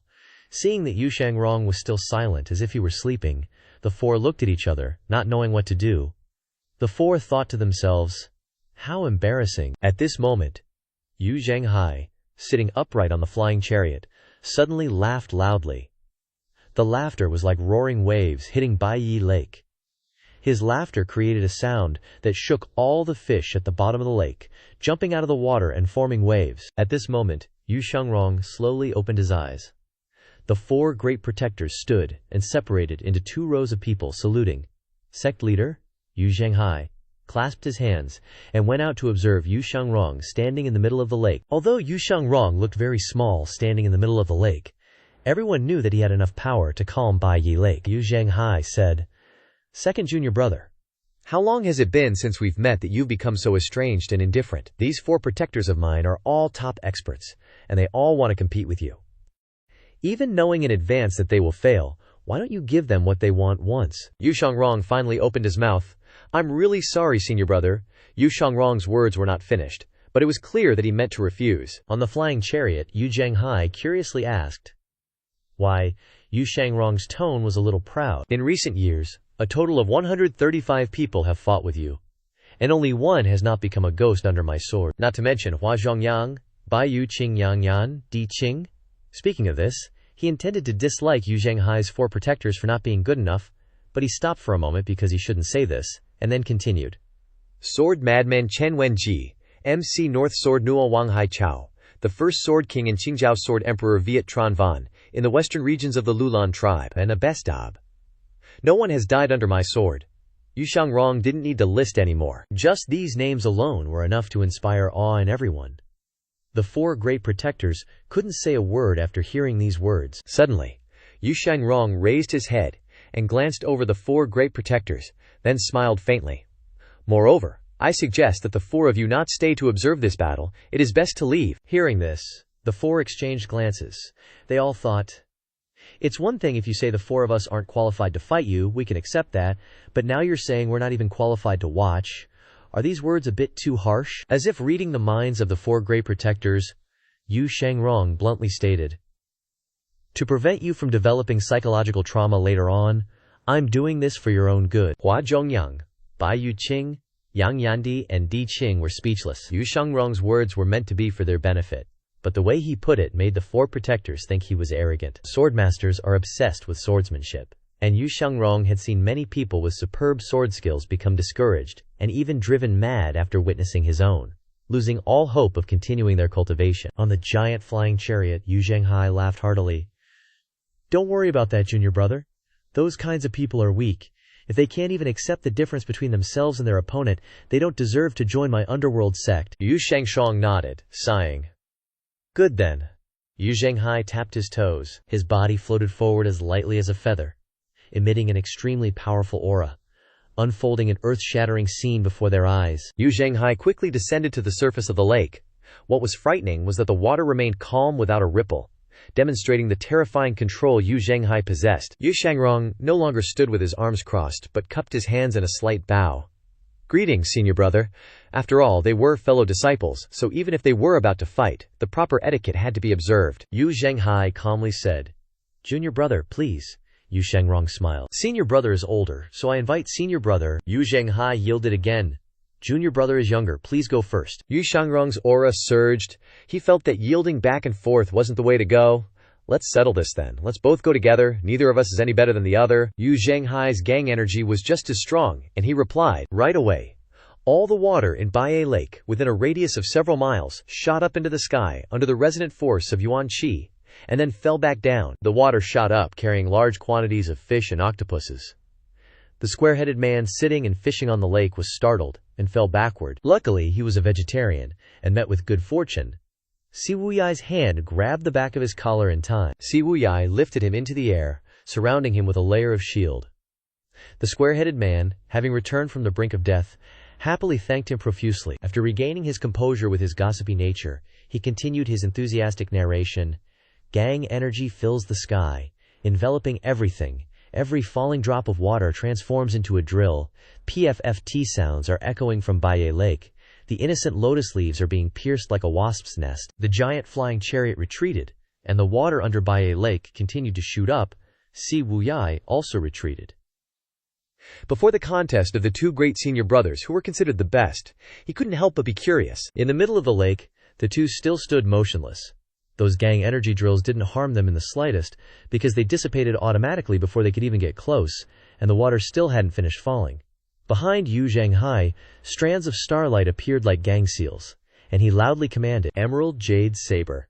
The Emerald Jade Saber shot out of the flying chariot, covered in a large amount of gang energy. It spun and descended, looking like a windmill. This was the Grand Shuan Heaven Formation. Shuan Heaven Starlight. Yu Shangrong was not to be outdone by his senior brother, he shouted. "Longevity Sword." The square-headed man witnessed this scene and broke out in a cold sweat, his mouth agape. Swoosh! With a flash, the longevity sword shot out of its sheath, and a rain of swords appeared in the sky. This was the Giwan sword art, Sword Devil's Destiny. The collisions of the saber and the sword created deafening sounds, accompanied by streams of gang energy showering down like lightning. Everyone stared in disbelief, stunned by the peak battle before their eyes. Duanxing's mouth was wide open, his eyes bulging as if they were about to fall out.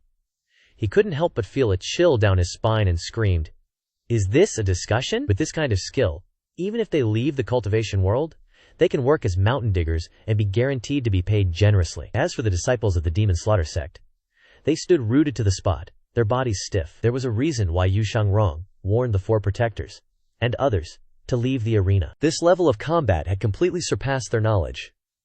No matter how magnificent a battle they imagined in their heads, it was far from the scene before them. On Baiye Lake, the two still stood motionless, but instead, a saber and a sword were competing in the air. The battle between the two grown men was indeed so quiet that only the sounds of weapons and skills could be heard. The sky suddenly lit up with brilliant golden lights. Duanxing couldn't help but look up, sighing, "Is this 8 leaves?" He saw 8 leaves last time, but he was still shocked this time. He was extremely curious, secretly glanced at Lu Zhou, and thought to himself, his disciple is already so heaven-defying, so how strong was Pavilion Master when he was at his peak? While people were fighting fiercely, Lu Zhou said indifferently, "Bring out the grilled fish from the nearby bank and bake it. So considerate." Seeing the life-and-death battle, Duanxing couldn't help but ask, "Old, senior, who do you think will win?" Lu Zhou sniffed the grilled fish and gave him a very safe answer. Keep watching, Duanxing nodded. I dare not have an opinion. Keep watching, Senior is right, I'm too curious. The truth was that Lu Zhou didn't want this battle to end too quickly. The freeze time of his item was almost 3 days. If they ended too soon, Lu Zhou could only risk controlling Baizine to chase them until the item card finished freezing, before he could deal with those unfilial disciples. The scene before his eyes was exactly what Lu Zhou wanted to see. Evenly matched. Let them fight slowly. It had to be said that they were indeed evenly matched. At the same time, the 4 great protectors stood on the flying chariot, observing the battle. And now they understood what Yu Shangrong had said earlier. Just using Yuan Qi control already created this level of destruction. The difference between them and these two was not just the opening of a few leaves. Even among 8-leaf experts, there's a world of difference. As the last drop of water fell, the emerald jade saber and the everlasting sword separated, returning to their owners. The first exchange was just a probe. The real excitement is yet to come. Yu Zhenghai held his saber, arm extended horizontally. Yu Shangrong gripped his sword, his eyes locked on Yu Zhenghai. Yu Zhenghai chuckled. It hasn't been long, but Junior Brother's cultivation has improved greatly, catching me by surprise. Yu Shangrong responded with equal ease. So has Senior Brother. Yu Zhenghai asked with a hint of doubt. Does this mean your Giwan sword art has successfully entered the 3 souls stage? Once the sword Dao reaches its peak, the person and sword will become one, merging into the very bones? Yu Shangrong didn't answer directly. I heard that no one has seen Senior Brother use the Heavenly King Descends technique in the Great Swan Heavenly Palm. I'm quite curious to witness it. They exchanged knowing smirks, hinting at the tricks to come. After the polite banter, their toes started to glide across the water surface, signifying an escalation of the battle as they began to unleash their signature moves. Emerald Jade Saber and Everlasting Sword both emitted their respective Q energy. Hua Zhongyang immediately raised his hand, ordering, "Retreat? Ascend higher?" Yes. The members of the Netherworld Sect didn't dare to underestimate the situation, knowing that a single misstep could lead to their unseen demise. Duanheng's heart trembled within his chest. He wanted to flee as far as possible, but with the old senior by his side, he couldn't abandon him. Duanheng glanced at Lu Zhou and cautiously asked, "Old senior, should we also retreat?" Lu Zhou merely cast an indifferent glance at him without moving an inch. Only then did Duanheng realize something, and cold sweat drenched his back. This place was several miles away from the 100-leaf lake. The sky was clear. The view was unobstructed. Even if he got affected a little bit, a nascent soul realm cultivator like him could endure it. He mumbled to himself. Maybe I was overthinking it. Duanheng nodded internally, knowing he needed to perform well. The fate of the Fiend Asura sect depended on this. Lu Zhou sat calmly, leaning back in his chair, observing intently. After all, it was like watching an action movie. Why not enjoy the spectacle? Let the dogs fight. The old man benefits. Si Wuyai, standing in a corner, watched every detail of the fight, shaking his head helplessly. Why does it have to be like this? Why not sit down and discuss the Tao without using any essence energy? Is that not acceptable? Yu Zhenghai and Yu Shangrong floated in mid-air, facing each other. Both figures vanished simultaneously and collided in the sky above 100-leaf lake a second later. Saber energy and sword energy clashed, causing subtle tremors. Their figures flashed almost simultaneously, each locking eyes with icy resolve, ready to unleash their ultimate techniques. Sword energy and saber energy clashed repeatedly with thunderous explosions, creating thick smoke and dust. Water sprayed everywhere. Si Wuyai swiftly flew away and landed on the nearby lakeshore with the square-faced man, sitting cross-legged to regulate his breathing, occasionally opening his eyes to observe. He murmured to himself, "Fight, fight, and eventually, you'll reconcile." The square-faced man said to Si Wuyai, "Great hero, please sit comfortably in your boat. I will keep watch for you." Si Wuyai gazed into the distance, analyzing the situation. He knew how powerful his 2 senior brothers were, and that they couldn't determine victory or defeat in a short time. He might as well rest. Wait until they're done fighting. On 100-leaf lake, their energy covered the sky. Hua Zhongyang ordered again.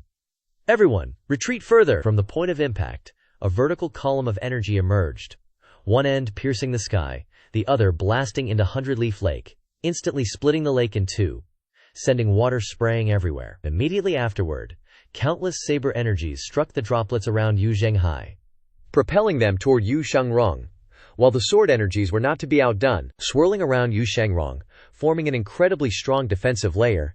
Yu Shangrong stood inside, eyes closed, sword energy blocking all attacks from Yu Zhenghai. Hua Zhongyang shared his thoughts. I have a feeling the battle is about to get even more terrifying. Bai Yuqing, watching the two in the air, marveled. Is this what a true eight-leaf is? They're too powerful. Hua Zhongyang, sweating profusely, nodded. Perhaps. He glanced at the remaining three. Aren't they summoning their divine forms yet? The three all nodded. Once they summoned their divine forms and used their great divine powers, how destructive would it be? The sword energy solidified, and the everlasting sword, following his command, began to attack. The escalating sword and saber energies covered the lake's surface, and the intersecting energy diffused from the clash, even affecting the nearby towering trees around Hundred-Leaf Lake. The figures of Yu Shangrong and Yu Zhenghai vanished into the horizon. The observers understood that they hadn't truly disappeared, but their speed was too fast for the naked eye to follow. They could only see the saber energies, the dense sword energies, and the energy that was sprayed around after the occasional collisions.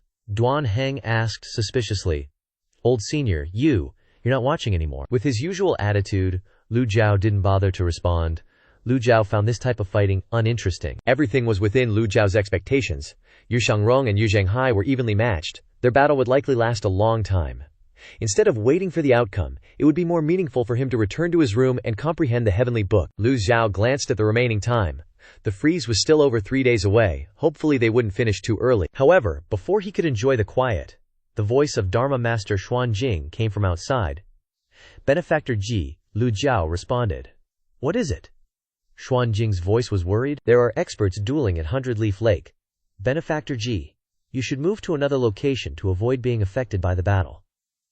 The fight was too intense. With explosions and vivid images and sounds, Lu Zhou asked, "Are you willing to stand by and watch Yunzhao Temple be destroyed?" Xuanjing hesitated. "This, Yunzhao Temple has long lost its former glory. If it's destroyed, then let it be." Xuanjing stood in the courtyard, sighing helplessly. Lu Zhou said, "Then leave." He didn't clarify whether he would move. Dharma Master Xuanjing didn't press further and turned to leave, only to encounter Duan Heng carrying a sack. As he stepped into the courtyard, Duan Heng looked towards Dharma Master Xuanjing and bowed respectfully, then sighed softly. He entered the courtyard and bowed to Lu Zhou, saying, "Senior, this junior has discovered that Yunzhao Temple has a small barrier that can still be used. Although this junior's cultivation is far inferior to the eight-leaf, I am still capable of activating the formation. Would you like me to do so?" Before Duan Heng could finish, Lu Zhou interrupted. "There's no need to activate the barrier." Duan Heng didn't dare to say more, and bowed his head. This junior obeys, Lu Zhou thought to himself. If I activate the barrier, wouldn't that tell those two brats that there's an expert in Yunzhao Temple? What cultivator would dare come here? If he scared them away, all his hard work along the way would be in vain. Lu Zhu closed his eyes. Entering a state of comprehending the heavenly book, Ji Tiandao's thousands of years of experience had accustomed Lu Zhu to such scenes. But for others, it was an opportunity to gain insights into cultivation. So Duan Xing and his crew were posted up on a big rock, watching the brawl all night, just like the 4 guardian disciples of the Nether Sect chilling by Hundred-Leaves Lake. The earth-shattering sounds of fighting just kept coming, and the spectators were all hyped, chatting like crazy. "How's it going? Quote, they're past the 9,981 millionth exchange. Quote, they're watching the fight while enjoying some tasty grub and sipping on fine wine. Quote, is that roasted chicken done yet? Gimme one. This is too hype. Quote, let's just stay up all night watching this. More chili peppers, please." The folks on the flying chariot had a VIP view that was off the charts. Dinner's over, and this distance is perfect for watching. The next day, Lu Zhou opened his eyes, checked the system interface for the freezing time, then glanced towards Hundred-Leaves Lake through the window. His eyes were glued to the scene. This place used to be beautiful, with majestic mountains, but now half of the Purple Haze Mountains had been shaved off, the forest around Hundred-Leaves Lake was flattened, and some small mountains nearby were chopped in half. Only Cloud Reflection Peak remained untouched, perfectly intact, standing tall with its top-tier shape. Lu Zhou thought that if Cloud Reflection Peak was truly affected, he'd have to move somewhere else. Unexpectedly, the destructive power of his disciples didn't wreck the Cloud Reflection Hermitage. Lu Zhou understood that they clearly tried to avoid affecting this place. Duan Jing and the spectators gawked, continuing to peer through their binoculars, wondering, why did they say 8 leaves are so strong? At this moment, everyone understood why. Duan Jing was stunned. He pinched his cheek to see if this was real. Ouch! Damn, this is real. This is seriously too powerful. The figures of Yu Zhenghai and Yu Shangrong flashed as they clashed like lightning. Yu Zhenghai and Yu Shangrong fought for a day and a night, and the battlefield shifted from Hundred-Leaves Lake to the Cloud Reflection Forest area. causing hundreds of thousands of magical beasts to flee in terror. Some ferocious beasts that couldn't escape were slain by the overwhelming saber and sword aura. But the battle raged on. Another day passed, and they were still fighting non-stop. Lu Zhou woke up from his enlightenment of the heavenly book once more. He sensed that the sounds of aura clashing were gone, and it was quiet instead. The intense fighting that went on for 2 days and 2 nights suddenly stopped, which made everyone curious. Lu Zhou slowly stood up and looked towards Hundred Leaves Lake. On 2 peaks of the Purple Haze Mountains, 2 figures stood silently, the battle seemingly over. The emerald jade saber floated to Yu Zhanghai's right, and the longevity sword hovered in front of Yu Shangrong. Yu Zhanghai calmly asked, "Junior brother, how much primordial qi do you have left?" Yu Shangrong smiled and said, "Almost full. How about you, senior brother?" Yu Zhanghai replied, "Me too." Yu Shangrong smiled again. "Then let's go all out." "That's what I wanted." As soon as he finished speaking, booms rang out, and the sound of energy resonating echoed to the horizon. The avatars were summoned. 2 10-zang-tall avatars stood in the sky, their radiance illuminating a corner of the heavens. Beneath the avatars were 2 spinning 8-leaves golden lotuses, each emitting tremendous power. This was the signature of a nascent divinity realm 100 Tribulations Insight Avatar Master, and the 8-leaves golden lotus was the symbol of ultimate power. Seeing this, Hua Zhongyang decisively ordered, "Retreat 10 miles! Retreat 10 miles now!"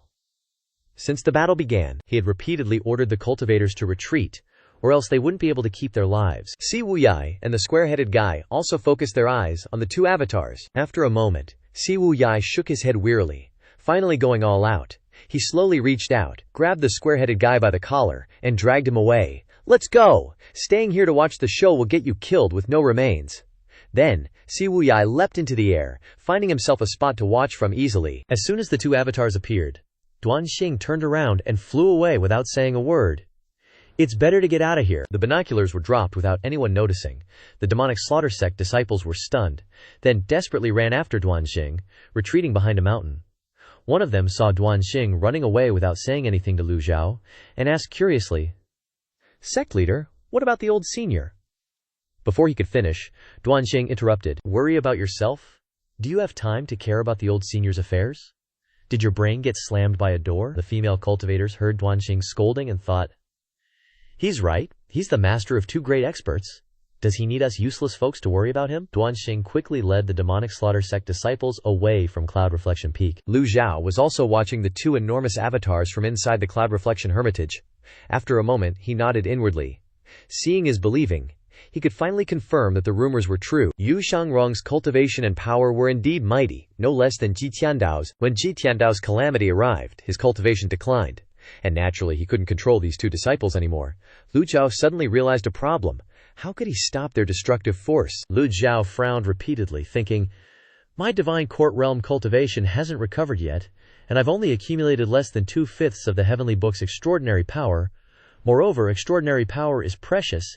It would be a waste to use it just to block the aftermath." Lu Zhou turned around, calculating, "It's still better to avoid it." Just as Lu Zhou was about to turn around and leave, Duanxing loudly reported from afar, "The 2 10-zhang-tall avatars are suddenly rushing towards the Purple Haze Mountains." Lu Zhou glared around. Yu Zhanghai and Yu Shangrong flew and attacked with their avatars, destroying everything in their path. "Cloud Reflection Peak is a good place, it can't be destroyed," agreed. A saber and sword strike shot out like meteors, and the 8-leaves golden lotuses under their feet spun, gathering energy. Yu Zhanghai brought his palms together in front of him. Under the avatar's amplification, the emerald jade saber hovering over his head had grown several times larger, and his decisive voice rang out. "Sever!" Yu Shangrong's avatar dissipated, and he leaped into the air. The longevity sword unleashed thousands of sword auras that merged into one, colliding with the emerald jade saber. The avatar reappeared. With a bang, the huge saber aura slashed down on the Purple Haze Mountains, creating a huge gap. Looking up from the foot of the mountain, you would see a straight crevice piercing the sky. But the crevice didn't last long, and the sound of cracking rang out. Boulders fell from the Purple Haze Mountains, and the entire mountain range began to collapse completely. The trees on the mountainside were shattered by the broken boulders, and the wild beasts under the mountain desperately fled. Hua Zhongyang stood on the flying chariot, looking down at the collapsing Purple Haze Mountains, his face pale with fright, and yelled, Turn around! The flying chariot quickly flew towards Cloud Reflection Hermitage. Hua Zhongyang, who was spectating, shouted, Yu Zhenghai, the sect leader, and Yu Xiangrong are still going at it hammer and tongs. Wherever they go, trees are falling left and right. They're tearing deeper into the Yunzhao nunnery. After a while, Hua Zhongyang exclaimed in disbelief. The Thousand Realms whirling avatar is a huge drain on one's vital energy. How long can they keep this up? Brother Zhongyang, you're a seven-leaf cultivator. If you don't know, how would the three of us know? That makes sense. Hua Zhongyang couldn't help but gulp, watching the two avatars darting between the sword and saber chi. Considering he was also a seven-leaf dude, he still got the chills watching this. In the sky, each saber chi strike was several times larger than before. Yu Shangrong's figure was as fast as lightning, flying to the center of the avatar's forehead. He raised his right hand, and the longevity sword flew into his grasp. His 5 fingers closed, and streams of qi shot out from between his fingers. Yu Xiangrong's voice was still confident, his eyes ice cold as he said, Senior brother, please accept this move. Yu Zhenghai frowned, retracting his avatar. His whole body flew straight into the sky, and then the avatar reappeared, great saber raised high. He sized up his opponent with a strange look in his eyes, then said indifferently, Very well. Seeing the earth-shattering combat about to begin again, Hua Zhongyang and the others held their breath, not daring to blink, as if afraid of missing a single moment. Yu Xiangrong's right hand flickered, leaving behind afterimages as his voice echoed in the air. Grand divine power, origin return swordplay, boundless sword intent. The square-faced dude gaped in amazement. What shocked everyone was that his Thousand Realms whirling avatar was also creating afterimages. The so-called boundless sword intent meant without trace, invisible to the naked eye. Sword intent fast to the extreme, it is the void. As soon as Yu Xiangrong finished speaking, tens of thousands of sword chi converged in one place. He, along with his avatar, stabbed straight ahead. Countless sword chi and the longevity sword simultaneously attacked the great Xuan Heaven Seal. Yu Zhenghai seemed to have anticipated Yu Shangrong's move, as saber chi gathered around the jade green saber, forming an extremely strong defensive layer. At this moment, the sky lit up, shining brightly across the heavens. The light was so dazzling and intense that others didn't dare look directly at it. The square-faced guy continued his commentary. Boom!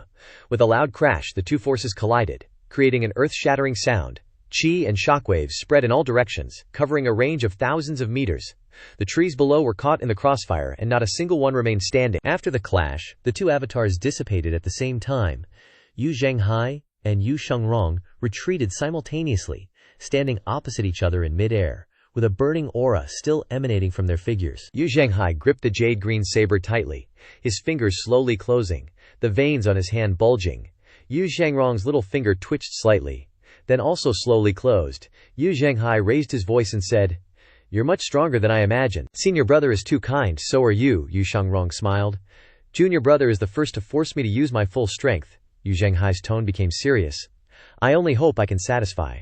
Senior brother, Yu Zhenghai opened his palm. The jade green saber rotated, and the Thousand Realms whirling avatar reappeared, with a whoosh whoosh sound. Yu Shangrong wasn't about to be outdone. As soon as his avatar appeared, she fell like rain in the sky. The battle situation was extremely intense. Lu Zhou was still sitting by the window, occasionally opening his eyes to look at the battle. He couldn't help but think, these two unfilial disciples are quite sensible, not running over here. Lu Zhou suddenly thought of another unfilial disciple, muttering in his mouth, Si Wuyai, where is he? Because it was too far away, Lu Zhou couldn't find Si Wuyai's figure. But he was sure of one thing. Si Wuyai followed Yu Xiangrong to Baiyi Lake. Lu Zhou thought to himself, where is he hiding to observe the battle? There are 3 enhanced versions of the binding cage. Everything is ready, just need the right timing. Time flew by, and another day passed. Lu Zhou remained in the Yunzhao nunnery waiting. As the sunlight shone on his face, a low collision sound reached his ears, and Lu Zhou opened his eyes. Baiyi Lake was now a complete mess, and there was no trace of the two at the end of the horizon. He ate a bowl of noodles while looking at the remaining 5 hours of freezing time. From afar, Duan Heng's voice came. Old senior! Lu Zhou clasped his hands and walked out of the room, seeing Duan Heng standing respectfully in the courtyard. Watching the battle continuously for 3 days and nights didn't make Duan Heng tired or bored, but instead made his whole body look very invigorated. Duan Heng sighed and said, This junior has broadened his horizons, extremely broadened his horizons. Unlike previous times, Lu Zhou was curious this time. Lu Zhou asked, What was the result? As he asked, he speculated in his heart. These two are evenly matched. The longer the fight, the more it will be determined by willpower and personal experience. So it is likely that Yu Zhenghai will win. It's just that Lu Zhou hasn't been with them for many years. Perhaps Yu Shengrong's experience has become much more mature than before, so saying that Yu Zhenghai will win is still too early. It's hard to tell the winner, but the battle situation is no longer as intense as it was 2 days ago. Lu Zhou frowned. After fighting for so long, they must be tired. Like running. The speed will decrease more and more later. Lu Zhou thought for a moment, then said, "Go take a look, see what the situation is." "Yes, senior." Duan Hang also wanted to stand closer to watch, but he didn't dare. Standing far away, he couldn't see clearly. And standing close, he was afraid of being discovered by the 4 great protectors of the Nether Sect. Now that he had the old senior as his backing, he didn't need to worry about this anymore. Duan Hang immediately waved and invited the old senior onto the flying chariot. Although this flying chariot was quite tattered, it could still be used in critical moments, and Lu Zhou didn't complain at all when using it. As soon as he got on the flying chariot, Duan Hang kicked away the little brother who was controlling the steering wheel. "Get lost! The old senior is on the flying chariot. This sect leader wants to drive it himself." Lu Zhou glanced at Duan Hang but said nothing. Duan Hang's attitude and way of doing things could only make him a small leader. He couldn't do great things. But these things had nothing to do with Lu Zhou. The flying chariot set off, leaving Yunzhao Peak and flying towards Baiye Lake. Duan Hang said, "Old senior, the speed of the flying chariot is a bit slow, please forgive me." Lu Zhou looked at the remaining freezing time, stroked his beard, and nodded. "It's good to fly between the trees at this speed." The closer they got to Baiyi Lake, the louder the sound of qi intermingling became. When the flying chariot flew to Baiyi Lake, the view of the crowd became much clearer. Duan Hang smiled and said, "This junior is about to speed up." Lu Zhou raised his hand to stop him. "No need." Duan Hang widened his eyes and asked, "Why?" Lu Zhou felt a little annoyed in his heart. This Duan Hang guy asks so many questions. Thinking about it, he asked Duan Hang, "Who did you hear the news from that the two of them were fighting at Yunzhao Peak?" Duan Hang was controlling the flying chariot while thinking. "Before this junior came to Pingdu Mountain, I managed to find out, after a lot of difficulty. At that time everyone was talking about it non-stop, hearing that the eldest disciple of the Evil Sky Pavilion and the second disciple wanted to fight." Duan Hang recounted. Lu Zhou said again, "If you can hear this news, then others can too." At this moment, Duan Hang jumped in fright. Old senior, do you mean there are other people around here?" As if understanding something, Duan Hang immediately slowed down and controlled the flying chariot to fly towards the forest. Lu Zhou said nothing. Although it was just his speculation, the possibility was very high. Duan Xing cautiously looked around. After the flying chariot entered the dense forest, the space became unusually quiet, and he regretted it immensely. Old senior is right, this junior is truly foolish. Making such a racket just scared all the timid rats away. Seeing Lu Zhao's expression remained calm, without a hint of anger, Duan Xing secretly breathed a sigh of relief. As the flying chariot passed over Xinjia Mountain, Duan Xing's group was in awe. The collapsing mountain range and the terrifying destructive force of blade and sword energies caused everyone to tremble. Everywhere was a scene of desolation, with continuous rumbling sounds. The sound of gang qi colliding grew closer, Duan Xing said. "Ahead is Yunzhao Forest." The flying chariot deliberately avoided the battle area, slowly appearing nearby. The Nether Sect's flying chariot just happened to see the 2 great Dharma bodies disappear into the sky. Yu Shengrong and Yu Zhenghai simultaneously flew backward, doing several aerial spins before stabilizing themselves. The 3-day, 3-night battle, coupled with the constant display of the 100 Tribulations Insight Dharma body, proved just how terrifying their cultivation was. But it wasn't hard to tell that both disciples were exhausted. Duan Xing's face was full of excitement. "Old senior, they seem tired." Lu Zhou stroked his beard, looking at the two in the distance.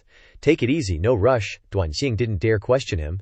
If old senior said no rush, then he definitely had a plan. Yu Shengrong, who always seemed calm in any situation, now had sweat on his forehead, and the aura around him was unstable. Yu Zhenghai on the opposite side wasn't doing much better, with sweat constantly dripping down his arms.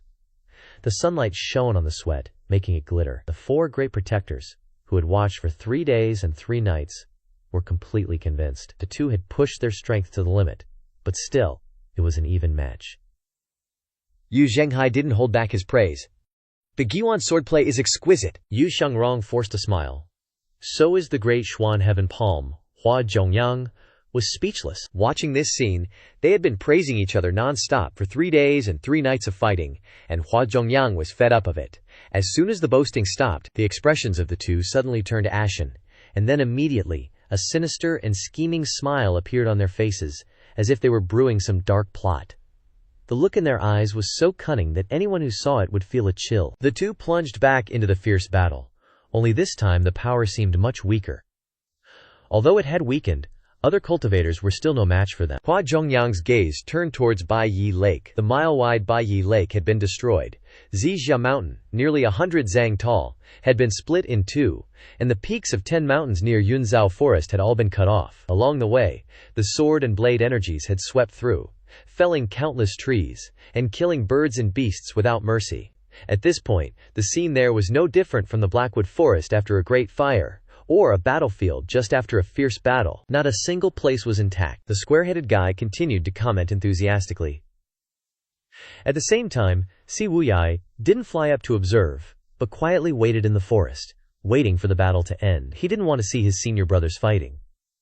But things had come to this point, and he also wanted to know the result, being both 8-leaf experts, who was stronger between senior brother and second senior brother. 4 hours passed again. Si Wuyai was no longer sitting and waiting in the forest. The square-headed guy was startled and spoke up. "Young hero, what are we doing next?" Si Wuyai suddenly widened his eyes, his gaze as sharp as a knife tearing through space, and his ears perked up, concentrating intently on listening to every sound, no matter how small, around him. All his senses were pushed to the limit. The square-headed guy stood rooted to the spot, his mouth agape like a beached fish, his eyes glued to Si Wuyai. He stammered, his words choked in his throat, unable to utter a sound. He looked both foolish and frightened. The fighting was getting quieter, it must be coming to an end. Si Wuyai stood up and walked towards the two fighters. The square-headed guy was suddenly jolted awake. He quickly waved his hands, stammering in a trembling voice. "Ah, yes, young hero, goodbye, goodbye." The square-headed guy's eyes were red and watery. His voice choked with emotion, and he cried, See you again, young hero." Meanwhile, beneath the Nether Sect's huge flying chariot, the emerald jade saber was spinning like a windmill, blowing away the surrounding towering trees. Yu Shangrong's figure flickered left, center, and right, with 3 figures constantly switching, like a dreamlike scene that was hard to see clearly. Recognizing that this sword move was Gikua Lai Ji, Ru San Hun, Yu Shangrong's famous technique, Hua Zhongyang stood frozen, his eyes wide, his mouth agape in shock, his face pale, and his whole body stiff as if acupunctured, unable to utter a word. Bai Yu Qing's eyes also widened, her expression no less surprised. She exclaimed in a voice mixed with surprise and worry, "Look quickly! That sect leader is using Yu Zhenghai as the center, firing out spheres of Gang Qi all around. It looks simple, but in fact, this is the most powerful and domineering move in the Great Xuan Heaven Palm." The Gang Qi released, combined with the Xuan Heaven Star Lightsaber, instantly amplifies all the energy in the Dantian Qi Sea, mobilizing the heaven and earth primordial Qi to surge out like a tide, ruling over the world. Yu Zhenghai's eyes were cold as sharp knives, filled with murderous intent. He roared out the word, "Break," with a powerful force that seemed to shake the surrounding space. Immediately, a huge wave of Gang Qi shot out, rolling like a tsunami, spreading out with earth-shattering power, distorting the surrounding space, cracking the ground, and felling trees. This attack promised to crush anything that dared to stand in its way. Hua Zhongyang's mouth hung open, and he shouted in a trembling voice, "Open everything! Open the Dharma body to protect the flying chariot!" The 7-leaf Dharma body immediately appeared. The remaining 3 protectors, seeing this, understood the seriousness of the situation, and quickly summoned their Dharma bodies, with the 4 Dharma bodies surrounding and protecting the flying chariot. With a bang, the light in the sky grew stronger and stronger, and the Gang Qi that shot over was blocked by the 4 Dharma bodies. However, under the powerful force of the Gang Qi, the flying chariot was still blown away. In fact, the 4 great protectors were red in the face, straining to resist, and in their hearts, besides trembling, there was only awe. This time they knew that Yu Shangrong's warning at the beginning was not arrogance at all. They all shouted in unison, "The power is too great, we can't hold on anymore." Just then Si Wuyai stepped out of the forest, and his expression suddenly changed, his eyes widening in shock at the scene before him. Si Wuyai raised his eyebrows and exclaimed, "This is bad." The energy swept over like an overflowing river. A cold feeling spread throughout his body. Like a small leaf lost in a storm, Si Wuyai crossed his hands in front of him to block the attack. But a second later, Si Wuyai was blown away. Si Wuyai flew backward, crashing and smashing, his whole body breaking more than 10 trees before stopping at a large tree, blood dripping from the corners of his mouth. Kept gushing out. Squarehead was right there witnessing everything, and his jaw just dropped. All he could manage was, "Young hero, we meet again." Si Wuyai didn't have time for any of this. If he didn't bail now, he'd be toast. Luckily, it was just the aftershock, and he barely managed to block it with everything he had. He wiped the blood from the corner of his mouth like, "Phew, that was close." Si Wuyai kept flying forward at top speed. Squarehead yelled after him, "Young hero, wait for me. Dude's moving like lightning. Now, about Duanxing." Right then, he saw this tidal wave of energy crashing towards him and Lu Zhou. In his heart, he was secretly thrilled to finally have a chance to show off in front of the old geezer. Immediately, he summoned his avatar and roared, "I'll take it!" Lu Zhou was actually planning to use the Heavenly Writing's OP power to block the aftershock, but Duanxing jumped in like a hero. Bam! The collision made a huge racket. The avatar got sent tumbling, and the flying chariot was blown backward like a sailboat in a storm. Lu Zhou raised an eyebrow, thinking, "That time freeze ain't over yet. Don't get your face slapped when it matters." At that moment, Yu Shangrong's 3 avatars instantly dissipated under the attack of Junlin Tianxia and Xuan Tianxingmang. Squarehead continued his professional commentary, yelling, "The play-by-play is pretty exciting. The 3 avatars merge back into one, and Yu Shangrong gets blown backward. In a flash, Yu Shangrong swung his longevity sword, creating a humming sound in the air. Yu Zhanghai was pouring out all his energy, so he was too weak to resist, and could only tilt his head to dodge, watching helplessly as the longevity sword grazed his shoulder and then stuck into the ground. And just then, the emerald jade saber thwacked and fell down, sticking deep into the ground. 2 heaven-grade weapons stood side by side. Even Squarehead's mouth dropped open, drooling over the 2 treasures. But he didn't forget his duties. "Look, Yu Zhanghai and Yu Shangrong are both falling at the same time." He suddenly raised his hand and went PFFT, and his pupils shrank. After an earth-shattering battle, the scene finally quieted down. After falling to the ground, the 2 stood up to face each other, no longer fighting. Although they had been fighting for days and nights, both were exhausted. But their pride wouldn't allow them to look pathetic. Even if they were about to kick the bucket, they had to maintain their style. There was a red stain on the corner of Yu Shangrong's mouth, and blood was trickling down Yu Zhanghai's shoulder. It was basically a tie. After a moment of silence, the 2 of them laughed loudly. Yu Zhanghai spoke first. "My integration of the 3 souls is still slightly lacking, after all." Yu Shangrong also said with a laugh, "Your Junlin Tianxia still lacks a little bit of the confidence of an emperor." Yu Zhanghai questioned, "You're out of prime essence." Yu Shangrong didn't answer. He could also sense it, so he asked back, "Is Yu Zhanghai the same?" Squarehead became wary and hid in the distance behind a giant tree, thinking, "So who won and who lost? It's really hard to tell right now." The 4 great protectors are from the Nether Sect, and they don't have the qualifications to judge the results of this match. Then there's only one person left who's the most suitable. Yu Zhanghai and Yu Shangrong also thought of this person at the same time. As soon as you mention Cao Cao, he arrives. And just then, Si Wuyai flew over, appearing in everyone's sight. Yu Zhanghai excitedly said, "7th junior brother, your timing is great. We have something to ask you. You must say something fair." Si Wuyai bowed and greeted his eldest senior brother. Yu Shangrong also immediately spoke. "7th junior brother, it's lucky you're here." Si Wuyai continued to bow and greet his 2nd senior brother. Yu Zhanghai impatiently urged Si Wuyai, "You say it. Who is stronger, me or 2nd senior brother?" Yu Shangrong was equally anxious. 7th junior brother, you just need to honestly judge. Between me and eldest senior brother, whose strength is higher? Hearing this difficult question, Si Wuyai was immediately stunned. Or rather, he was dumbfounded. Si Wuyai thought to himself, "Holy crap, this question is too hard, it's breaking my heart. Wait, what does this have to do with me? You 2 can just discuss and decide who wins. I just came to see the result. If you want to decide who wins, the only way is to ask the netizens. Who wins? Who loses? Who's higher? Who's lower? Everyone please comment." So that Si Wuyai doesn't want to offend either of them, even though he knows who's stronger in his heart. He doesn't dare to say. Only the online community can help him get through this crisis. Si Wuyai tried to avoid it, but Yu Shangrong still pressed him. "7th junior brother, please judge fairly. Between me and eldest senior brother, who is 1 level higher." He stood in a difficult situation, not knowing how to please both senior brothers. This, Si Wuyai turned his face away, thinking, "In hardship the fat is in the fire, and my heart is really cold. How am I supposed to answer? I can't afford to offend anyone. It's really difficult." But Si Wuyai was a clever guy. He quickly observed the surrounding situation, looked at the injuries of both of them, and finally bowed and said, "It's a draw." Si Wuyai's words surprised both Yu Zhenghai and Yu Shangrong. Yu Zhenghai frowned, his eyes sharply staring at Si Wuyai. Yu Shangrong was also surprised, his thick eyebrows furrowed, and neither of them could hide their surprise at Si Wuyai's answer. Both of them asked in unison, "A draw?" Afterward, Si Wuyai also nervously raised 2 fingers to explain. Eldest senior brothers Junlin Tianxia injured second senior brother. Second senior brother also injured eldest senior brother.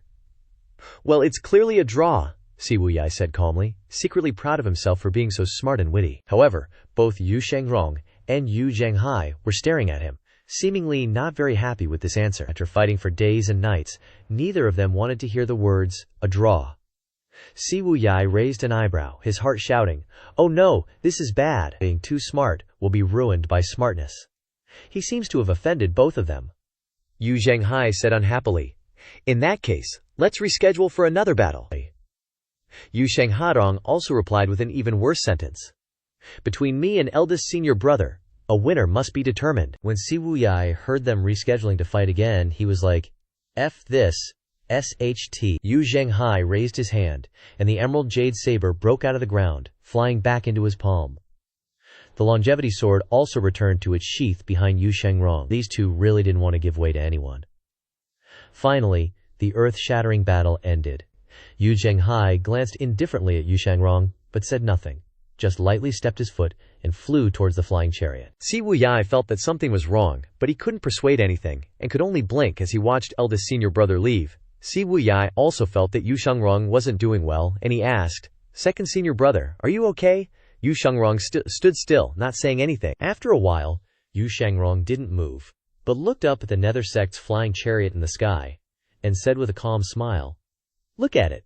Si Wuyai also looked up, but didn't find anything strange, not understanding what second senior brother meant. Yu Shangrong continued, "Eldest senior brother was injured by me, and now he's just trying to endure it.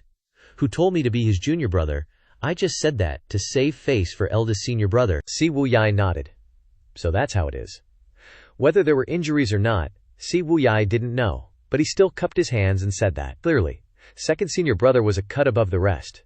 Yu Shangrong still replied with a nonchalant expression, "Not worth mentioning." Even though he said that, he looked like he wanted to crack a smile. At the same time, Yu Zhenghai strode back, his footsteps on the floor sounding like heavy thuds. His face was flushed, veins popped on his forehead, his eyes were bloodshot, and his aura was blazing like he was about to explode. Clearly, the conversation just now had pushed his anger to the limit, turning him into a volcano about to erupt.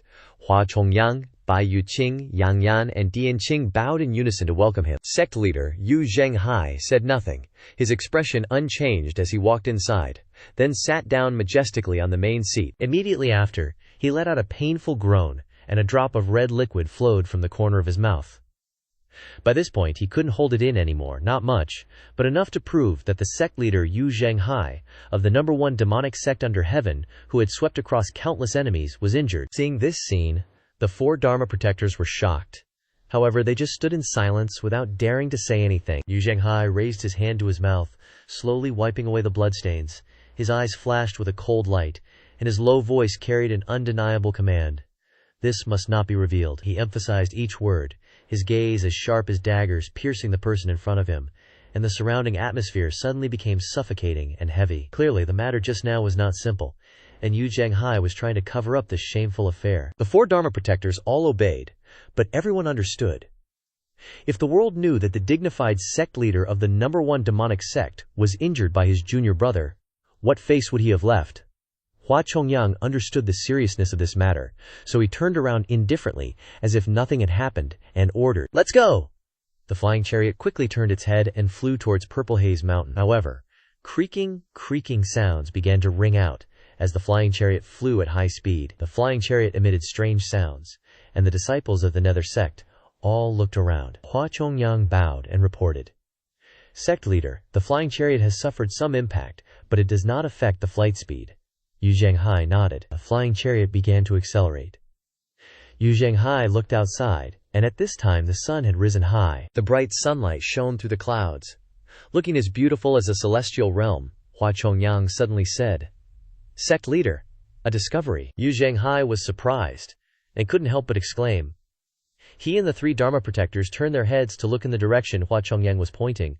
Hua Chongyang's voice was extremely urgent. It's a small black flying chariot, resting on 2 giant trees. Bai Yu King was stunned. Her eyes widened, her mouth agape as she looked at the 2 giant trees, her expression full of doubt, her voice mixed with surprise. There are others? The appearance of the mysterious flying chariot made her uneasy. Di Qing clasped his hands, his expression as cold as ice, his eyes filled with killing intent, and reported, Sect leader, these people have guts as big as the sky. This subordinate asks to take action and kill them all. Yu Zhanghai was a little annoyed, so he said indifferently, Go. He didn't forget to instruct. Remember to act quickly and decisively. Bai Yu Qing suddenly saw a wisp of aura carrying an auspicious omen flashing quickly towards the black flying chariot, and exclaimed in doubt, Ah, what is that? Yu Zhanghai's eyes also glanced in that direction. The higher the cultivation level of a cultivator, the stronger their eyesight will be, and he immediately saw that a wisp of auspicious aura swept across the falling flying chariot. Yu Zhanghai sat on the main seat, his sharp eyes watching the rolling auspicious clouds approaching, and he was curious as to where the strange aura suddenly appeared from. His eyelids twitched continuously, and a figure rushed over so fast that it only left a faint afterimage behind. On the back of that mount, the figure of an old man gradually appeared. This old man was very familiar. The moment he recognized who it was, Yu Zhanghai's pupils contracted like pinpoints, his whole body stiffened, and cold sweat poured down like he had taken a bath.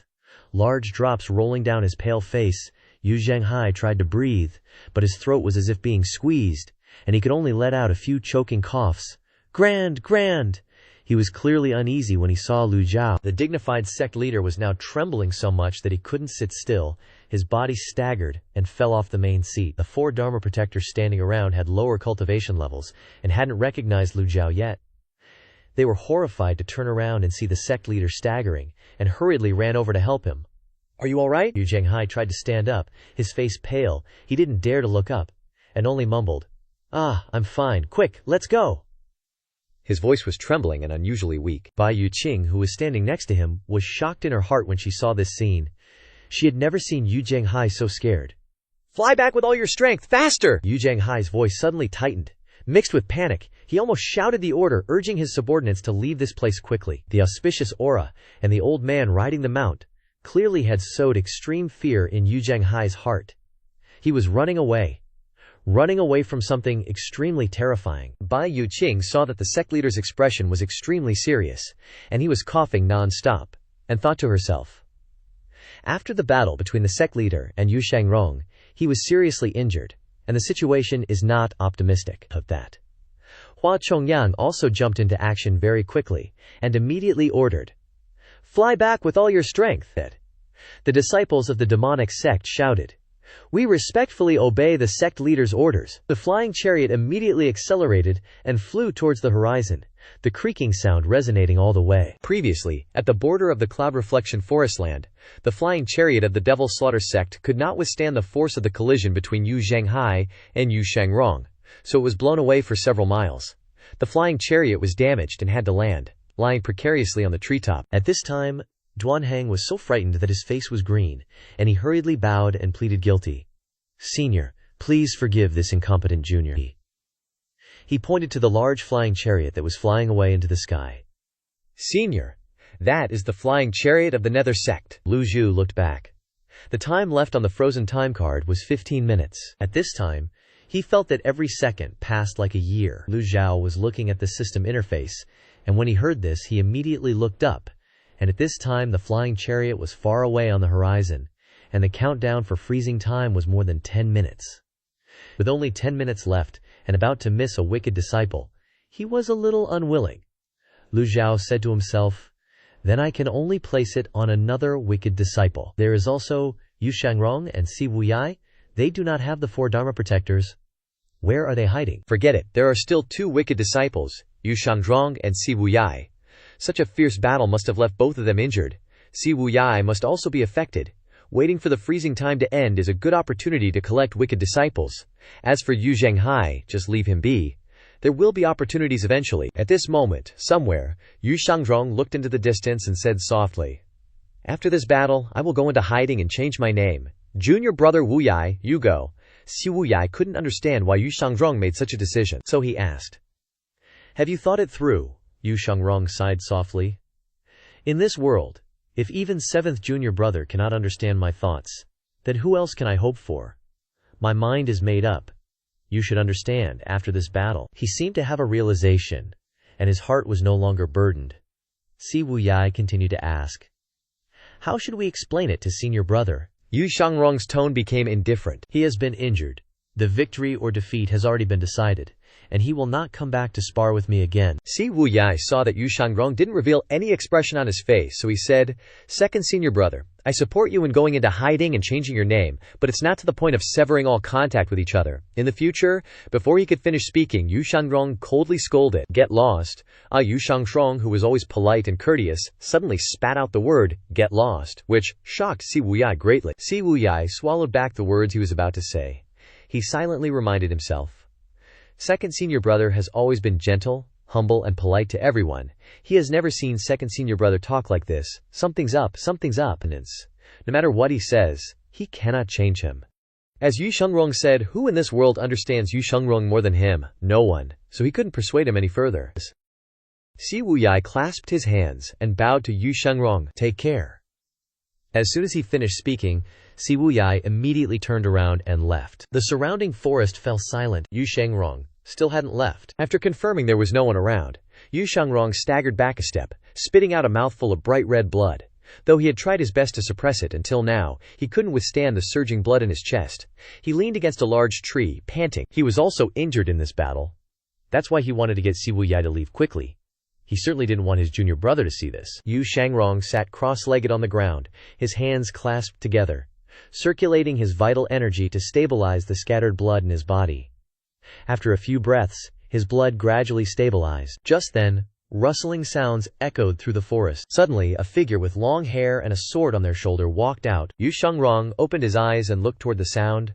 The dense trees obscured the person's appearance, but Yu Shangrong could still tell this was a master swordsman. The person called out, "Senior Sword Devil." The person stepped out of the dense forest into an area with a clear view. Sunlight shone on his body. He was a middle-aged man with a beard, wearing a brocade robe, his face bearing the marks of time. Yu Shangrong looked at him without responding. The middle-aged man calmly cupped his fist and said to Yu Shangrong, "Luo Chengqing of the Yun Sect greets Senior Sword Devil." The square head hiding behind the dense trees continued his familiar job of being nosy and providing commentary. "The one who just arrived is the junior brother of Sword Saint Luo Shisan, one of the 8 great swordsmen, Luo Chengqing of the Yun Sect, who is also a rising sword genius in recent years." Yu Shangrong still ignored him, brushed the dust off his body, and prepared to leave. Luo Chengqing, with his chiseled face and furrowed eyebrows which showed his intent, clasped his hands behind his back, took firm steps forward and said, "Since fighting senior in the past, my senior brother Luo Shisan has never forgotten it. Today, I'm here to spar with Senior Sword Devil." Yu Shangrong didn't even turn his head, only stopped, and softly replied, "Sorry, but you're too weak." As if feeling that wasn't enough, he added, "So weak that it's uninteresting. You're no different from your senior brother." Yu Shangrong had said this to Sword Saint Luo Shisan before, and now he said it again in front of Luo Chengqing. But Yu Shangrong wasn't stupid. What impeccable timing. Luo Chengqing appeared right after his fierce battle with Yu Zhenghai, while he was internally injured. How was this sparring? It was just a shameless villain trying to take advantage of someone in a difficult situation. Luo Chengqing used provocative words. Yu Shangrong, a weakling who dares to challenge a strong one is not weak. A strong one who is afraid and wants to hide is the true weakling. Yu Shangrong slowly turned around, facing Luo Chengqing. "Fine. Then, 1 month later, at the Yun Sect, on the sword platform, I will come to kill you." Yu Shangrong made a firm decision on when and where the showdown would take place. "Sorry. No need for a month. I want it right now. Today, you have no chance to escape." Whoosh! The sword was drawn from its sheath in a flash. Luo Chengqing held the sword with both hands. 1 became 2, 2 became 4, 4 became 8. Hundreds of sword energies floated in the air before him, Luo Chengqing's voice brimming with confidence. "Now, in the Yunzhou forest, I, Luo Chengqing, will take your life." Stepping on the earth, his whole body shot into the sky. All the sword energies converged and stabbed down towards Yu Shangrong. 1/2, 2/4, 4/8. Hundreds of sword auras hovered, dividing up around Yu Shangrong, who could only watch. As the sword tips approached, his face darkened. If it were before, Yu Shangrong would have 1,000 ways to break this move, but now things were different. He had just been through a battle that lasted for days and nights, and his vital energy was exhausted. Yu Shangrong drew the pure yang sword, gathered the last bit of vital energy in his body, the blade red hot. The whole body of the pure yang sword trembled and sounded a few boom, boom, and he resolutely slashed out. Boom. In an instant, sword energies intertwined. Luo Chengqing's sword energy was cut off. Both Luo Chengqing and Yu Shangrong took 3 steps back. Luo Chengqing twisted in mid-air and landed on the ground. Although this strike didn't gain an advantage, he saw hope, saw Yu Shangrong take 3 steps back. This was something he would never have dared to think about before. If Yu Shangrong hadn't exhausted his vital energy from the previous battle, he might be meeting his ancestors now. Luo Chengqing was ecstatic, thinking of countless opportunities.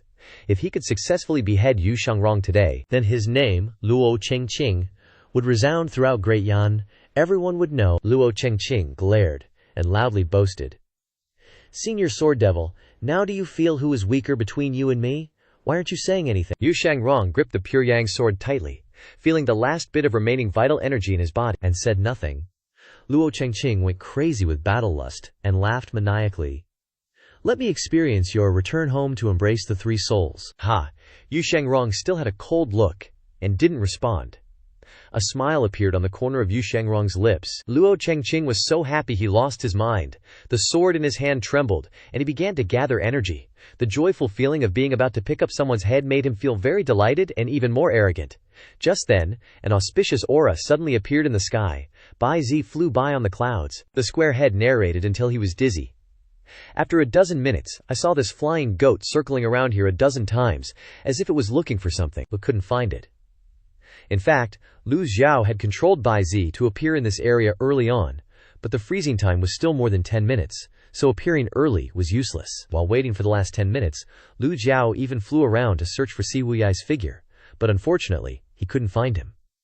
He cursed inwardly. Damn disciple! Then, Lu Zhou saw Luo Chengqing attack Yu Shangrong. Lu Zhou had seen the entire scene just now, so he appeared. Luo Chengqing just looked up and saw Bai Zi appear with an auspicious aura, and he raised his eyebrows slightly. Who is this expert? Why is the power so strong? Yu Shangrong also slowly turned around, looked up. An old man with white hair and beard. This scene looked very familiar to him at first glance. He involuntarily trembled. His mind went blank. Finally, this day had come. Although he was the sword devil whose name struck fear into the hearts of people, and he had killed countless sword masters. Although he was someone who feared neither heaven nor earth, when he saw this old man, his heart immediately pounded as if it would explode in his chest. His lips trembled, and he softly said, Sifu. Luo Chengqing's pupils constricted like crazy, his eyes bugging out. Sifu? Where the heck did a Sifu come from? All these years I've been holed up cultivating in Yuan Sect. A few years back, I happened to pass by the Evil Sky Pavilion once and saw Ji Tiandao from a distance. But, since I wasn't facing him directly, I couldn't make out his face. Plus, this old geezer in front of me has one hand behind his back, stroking his beard, looking all immortal and stuff. Not a hint of demonic aura about him. And that Bai Zi mount is radiating good vibes. Who would have thought he was from the demonic path? That title? Yu Shangrong Sifu just pushed Luo Chengqing off a cliff. He was internally screaming, This is the master of the Evil Sky Pavilion, the #1 devil under the heavens right now. Lu Zhou checked his system interface and smirked, his mustache twitching. Not bad. Just a few seconds left till the freeze is over. He stood tall, glaring down at Luo Chengqing with killer eyes, his voice accusatory. Taking advantage of someone in a tight spot and still talking so high and mighty, this old man can't stand for it. Lu Zhou tapped lightly on Bai Zi's back, soaring into the air, flipping his hand and bringing out the unnamed sword. The blade reflected the sunlight, emitting a blinding light. Luo Chengqing and Yu Shangrong both held their breaths. For a moment, they forgot what they were even doing and just stared at Lu Zhao's descending figure, their faces filled with terror. Luo Chengqing stammered, You, stay away, of terror. Immediately after, the unnamed sword was swung. Although Lu Zhou only has 2/5 of his extraordinary power right now, it was enough for him to unleash this move. Luo Chengqing was scared silly, rapidly retreating, his long sword gathering energy. Thousands of sword beams turning around to face Lu Zhou, who was descending from the sky. Lu Zhou dug through his brain for any memories related to the Giwan swordplay, While muttering the incantation of the heavenly writing divine power in his head, Suzhu, Sui Nian, illusory images appeared before Lu Zhao's eyes. Left, middle, right. This was precisely Yu Shangrong's signature ultimate move. Return, come forth, enter the three souls. Unfortunately, his eyes had started to grow dazed, as if he had just entered a dreamscape. Whoosh! In a flash, the three figures merged, and all surrounding sounds went silent. The unnamed sword sliced through thousands of sword beams, slashed through the sword in Luo Chengqing's hand, and sliced cleanly through his chest and up to his head. He looked down at his chest. A cut burst open, gushing red liquid like a spring, his life draining away at an alarming rate. All of Lu Zhao's movements were as smooth as flowing water, without any fancy tricks, not even a trace of primal ki being emitted, just one sword strike, and it was all over. Lu Zhao's figure reappeared behind Luo Chengqing. Yu Shangrong stood frozen, his eyes wide, staring at the scene before him. He couldn't believe what he had just witnessed.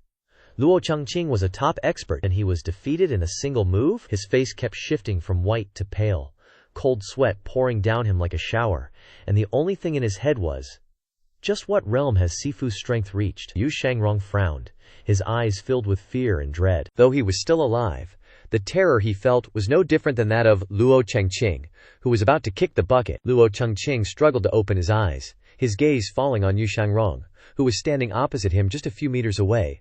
Luo Chengqing's voice echoed in the air. Filled with despair, Luo Chengqing raised his left hand, trying to point at Yu Shangrong, and stuttered, "Save, save." Luo Chengqing's body was split in two. His eyes widened, the focus disappearing from his eyes. Turning blank, his body slowly fell backwards. Splat! His corpse hit the ground. The large and long sword in Lu Chengqing's hand was also broken in half by Lu Zhu's sword energy. Falling to the ground, Lu Zhao stroked his beard, turned around, and once again looked at Yu Shangrong. Lu Zhao's voice coldly uttered two words, "Traitorous disciple."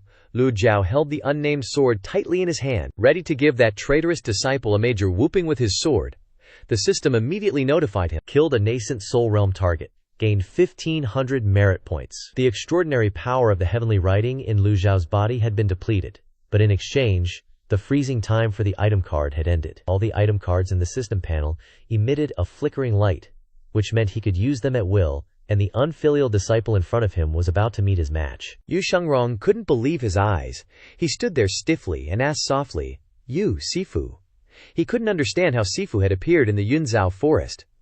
Yu Shangrong's emotions fluctuated very clearly. Why? Lu Zhao stroked his beard, looked at Yu Shangrong seriously, and shouted softly, "Insolent disciple." As Lu Zhao spoke, he took steps to approach him. "How did this old man teach you back then? Do you still remember?" Lu Zhao's feet moved faster and faster, and this feeling of being pressed step by step caused Yu Shangrong's mind to be in chaos, and he took steps back. Lu Zhao glared and said each word. Betraying the Evil Sky Pavilion, killing fellow disciples. Yu Shangrong was frightened and stuttered, "Sifu, you want to kill me again? Why would I want to kill you?" Lu Zhao paused, looked at Yu Shangrong, and said, "Isn't it worth killing you?" Yu Shangrong felt the injuries in his body, and a sad look flashed across his face. He smiled and stood up straight, not wanting to look too embarrassed. "In my hometown, there is a kind of grass called Junhua grass. It blooms in the morning and withers in the evening. It hears the dado in the morning and withers in the evening. Sometimes I think, if you know you are going to die, why bother taking care of it?" With a whoosh, the longevity sword flew out of its sheath, and the aura of the grass swirled into a burning fire. "Please, old man, death is a normal thing for people." Lu Zhou heard what he said and shook his head secretly, thinking, "Insolent disciple. Still an insolent disciple. Don't try to find reasons for what you have done. Who doesn't have to die in this world? If that's the case, then according to what he said, shouldn't people kill themselves when they are born? It's just sophistry." Lu Zhu took a step and continued, "It's precisely to live. Who doesn't want to live longer? And to live happily." Yu Shangrong's eyes were extremely complicated, and he murmured, "But no one can escape this constraint." Lu Zhao shouted even louder when he heard this nonsense. "Nonsense! Why don't you confess your sins?" Yu Shangrong shook his head slightly. "Sifu, one day as a teacher, a lifetime as a father. Please forgive this disciple for not being able to return with you this time." "He called himself a disciple," Lu Zhao asked softly. "Can you escape?" Yu Shangrong stepped on the ground, and all the primal qing erupted, sending him flying into the sky. You underestimate this disciple. Even if Sifu didn't take action, that Luo Chengqing was no match for me. The square-headed guy hiding behind the trees, stomping his feet, was given a close-up narration by Ye. Yu Shangrong leaped onto the Chengsheng sword, controlling the sword to fly. Taking advantage of the tacit understanding between him and the Chengsheng sword, he could reduce the consumption of primal qi while also increasing the speed of flight. It's a pity that most people can't do this. What a treasure a heaven-tier weapon is, and you still have to have a tacit understanding that reaches perfection. Lu Zhou indifferently raised his hand, mobilizing primal qi within his palm, and coldly yelled 2 words, "Rebellious disciple." Within his palm, the prop card imprisonment cage, enhanced version shattered, and the golden light energy formed a counterclockwise rotation, creating a vortex. Yu Shangrong flew away on his sword, rapidly rushing into the depths of Yunzhou forestland. He flew fast, leaving whistling sounds in the air. Duanxing and his subordinates standing below looked up and couldn't help but marvel at Yu Shangrong's speed of over 300 bananas per hour. So fast, golden light flickered, radiating energy, forming an enormous word, brilliance, that streaked across the sky. Yu Shangrong, startled, whipped his head around to look back. The giant word bind was already right behind him, rushing like a shooting star, hitting Yu Shangrong accurately. A loud bang echoed, and Yu Shangrong cried out in pain. All the remaining primal qi in his body was bound in an instant. Yu Shangrong exclaimed in shock, "God-binding curse!" His body staggered and fell, and the Chengsheng sword wasn't doing any better, falling right beside him. His Dantian Qi Si was empty at this moment. He couldn't control the Chengsheng sword to fly anymore. His whole body fell to the ground. Inside Yunzhou forestland, Duanxing led the Masatsu Sect brothers standing in a horizontal line. Slowly walking forward, Duanxing raised his hand, giving the order, "Stop. Don't get close. That's the sword devil. We'll stand here and wait for the old senior's orders." Duanxing saw Yu Shangrong in front of him and couldn't help but swallow his saliva, cupping his hands and saying, "Greetings, Sword Devil Senior." Yu Shangrong, having just fallen to the ground, saw the Masatsu Sect people. He was both surprised by the eeriness of the god-binding curse, and also stuck the Chengsheng sword into the ground to support his body. Yu Shangrong propped himself up with one hand on the sword, staggering for a while but unable to stand up. Yu Shangrong didn't bother looking at Duanxing's group, even though he was currently captured by Lu Zhou. But people like them weren't worthy of talking to him. Lu Zhou clasped his hands behind his back, leisurely and slowly walking forward. The system sent another notification. Captured the rebellious disciple Yu Shangrong. Reward 1,000 merit points. At this moment, Lu Zhou was completely relieved. Having been hit by the god-binding curse, Yu Shangrong had no cultivation, so where could he escape to? So he had solved one rebellious disciple. Yu Shangrong helplessly glanced at Lu Zhou. Yu Shangrong took a deep breath. This was the only old man in the world who made him lose the intention to resist. Lu Zhou walked in front of Yu Shangrong, stopping a few steps away from him. Duanxing's group didn't dare to approach Yu Shangrong and Lu Zhou. After all, in front of them was the famous sword devil of the era, who would launch a massacre at the slightest disagreement, terrifying people just hearing about it. Compared to Yu Shangrong, the Masatsu Sect people were just a bunch of trash fish and rotten shrimp. The rest of the people also bowed respectfully, not daring to act rashly. Yunzhou forestland completely fell silent. Lu Zhou calmly looked at Yu Shangrong, not saying a word, and Yu Shangrong could only let his master punish him. He knew that this time, even if he could fly to the heavens, he couldn't escape. Bang bang. The sound of the bell coming from Yunzhou Temple inadvertently broke this rare silence. In the few days staying at Yunzhou Temple, the sound of the bell still rang every day. Lu Zhou had gradually become accustomed to this kind of ancient sound. At first he felt annoyed, but listening to it became familiar. Lu Zhou glanced around. Suddenly thinking of Si Wu Yai, he finally opened his mouth to ask, "Where is the rebellious disciple Si Wu Yai?" Yu Shangrong shook his head. "He has left, but this disciple doesn't know where he went." Lu Zhou glared at Yu Shangrong and said, "I transferred a body of cultivation to you, and you only have so much ability." Yu Shangrong was doubtful, not understanding the meaning in his master's words, but he didn't say anything, only kept silent. The winner is king, the loser is bandit. This is the truth. From ancient times, Lu Zhou waved his hand slightly, ordering Duanxing and his subordinates to lead him away. Duanxing was startled. He immediately bowed. "Yes, sir." Yu Shangrong glanced at Duanxing's group, using force to straighten his body, softly saying, "Can I go by myself? Sorry to trouble you guys." Hearing these words, Duanxing's group retreated, bowing their heads, and not daring to continue forward. Duanxing felt that he was disliked, but what could he do? Although Yu Shangrong was now a prisoner, he wasn't the kind of person that Duanxing could mess with. Yu Shangrong's cultivation could be said to be only below Lu Zhou, but above 10,000 people. However, Being able to personally see this kind of peerless character being captured and brought back by his master was also a joyful thing in life. Perhaps one day when Duanxing grew old, he could boast to others that he had once witnessed the peak battle between the great disciple and the second disciple of the Motation Pavilion. How exciting and magnificent that battle was, something he could never forget in his life. Yu Shangrong pulled out the Chengxing sword, hugged it in his arms, as if nothing had happened. Lu Zhou coldly walked and said to the group, "First, return to Yunzhao Temple." Yu Shangrong heard his master say that, and then thought to himself, "This means that master, old man, has been at Yunzhao Temple for a long time. If so, why didn't he appear sooner? Is he trying to be the fisherman who benefits? I didn't expect such a lofty master to still use this trick." He sighed, muttering to himself that it was a pity that thinking about these things now was meaningless. Yu Shangrong had no choice but to follow Lu Zhou back to Yunzhao Temple. The square-headed guy saw everyone leaving, everything returning to silence. He was delayed for a few seconds and said to himself, "Everyone's gone. Then what should I do? Play with ghosts here. So scary. I hate being haunted the most." What you hate, you get. Suddenly, Si Wuyai poked his head out from the dense canopy, softly letting out a sigh of relief. If he hadn't discovered it in time, he would have been caught too this time. After his breathing gradually stabilized, calming his mind, Si Wuyai muttered, "Poor second senior brother. What's he gonna do now? That blockhead nearly jumped out of his skin, scared witless. Young hero, you were here all along." Si Wuyai thought to himself, feeling kinda helpless. I can barely take care of myself. How am I supposed to help him? Remembering that binding spell from earlier, Si Wuyai frowned. Still using the same old tricks, this made Si Wuyai think back to his previous hunch. Maybe Old Man Master really has found a way to survive the Great Tribulation. Not only is he not sleeping, but his cultivation has even improved significantly. Just thinking about that, Si Wuyai gave a bitter smile and shook his head.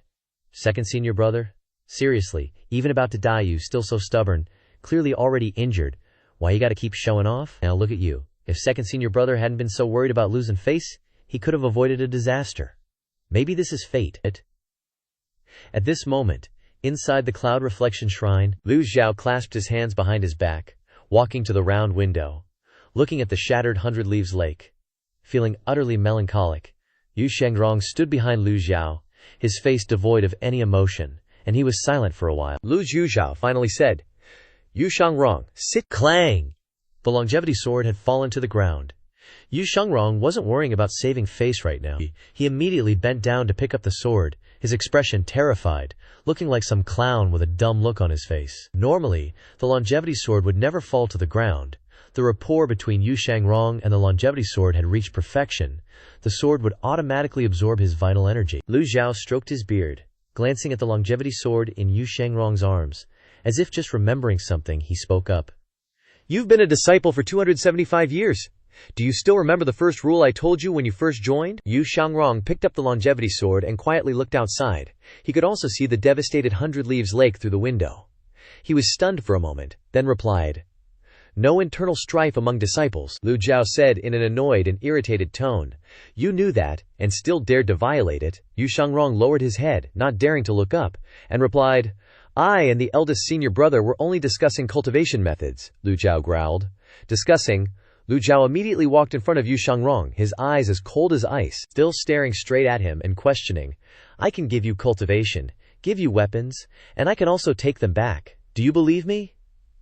Hearing this, Yu Shangrong's heart skipped a beat, his face turned pale as a ghost, and his hand holding the longevity sword tightened slightly. Yu Shangrong lowered his head and thought helplessly. Before, no matter who he had to face, Yu Shangrong had never felt so nervous and scared. Standing in front of his master, all his arrogance and status seemed ridiculous. Yu Shangrong bowed his head in silence. After a long time, he was like a child who had done something wrong. Lu Zhou looked directly at Yu Shangrong and asked him point blank, "Why did you leave the Dark Heaven Pavilion?" Yu Shangrong frowned, not daring to raise his head to look at Lu Zhou. "You really don't remember?" Lu Zhou thought of the missing memory fragment, and replied calmly, "Forgotten." At least for Lu Zhou, this memory fragment was no different from being forgotten. Yu Shangrong's eyes were filled with complexity. Looking at the master in front of him, seventh junior brother said, "You've changed a lot. I didn't believe it at first, but now it seems to be true." Seeing his master's appearance, Yu Shangrong suddenly remembered many things from the past. When he had not yet entered the mountain gate, and was still a small child. When he was asked by his master to fetch meals and water without daring to say a word. In the blink of an eye, Nearly 300 years have passed. Yu Shangrong has become a sword demon, whose name terrifies everyone. But his master is about to reach the end of his life. This made him sigh. Lu Zhou glared, and said calmly, "This is not important." Yu Shangrong bowed his head and quickly replied, "It's good that you forgot." Lu Zhou raised an eyebrow, clasped his hands, and stood up. Rebellious disciple Yu Shangrong didn't think much. Immediately knelt down like a conditioned reflex. Without daring to say anything more, Lu Zhao's eyes stared at Yu Shangrong, continuing to ask sternly, "You still won't speak?"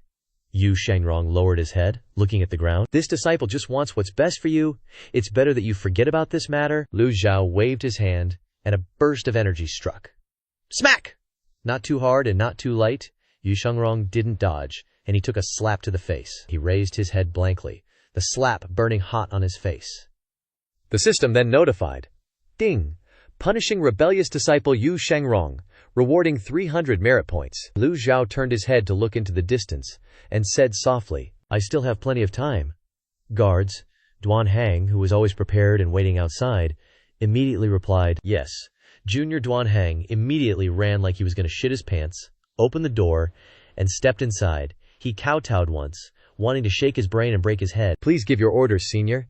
Even if I have to climb a mountain of knives or jump into a sea of fire, I will not hesitate." Lu Zhao coldly waved his sleeve and spoke up, "Take him away." Duan Hang acted as obedient as a puppy. Once again, Lu Zhao waved his sleeve, and a burst of energy pushed the door open. He clasped his hands behind his back, walked out of the room, and shouted, "Bye!" Hearing the order, Bai Zi stepped on the clouds and flew over, slowly landed in the courtyard, and then cried out once. Lu Zhao looked up at the sky. It was noon. The time was not too early. Duan Hang now dared to raise his head and look at him, hurriedly followed Lu Zhao, and then stammered and asked, Old senior, who are you taking away?" At this moment, Yu Shangrong walked out of the room. That posture and temperament were clearly saying, "Don't touch me." His whole body exuded the aura of an overlord. "Get away from me. How dare Duan Hang stay close?" Lu Zhao turned his head back and glared, and asked, "Are you very afraid of him?" Although Duan Hang was so scared he nearly pissed his pants, he tried to encourage himself and said, "This junior is not afraid. This junior has old senior as a support. No need to be afraid." "That's good."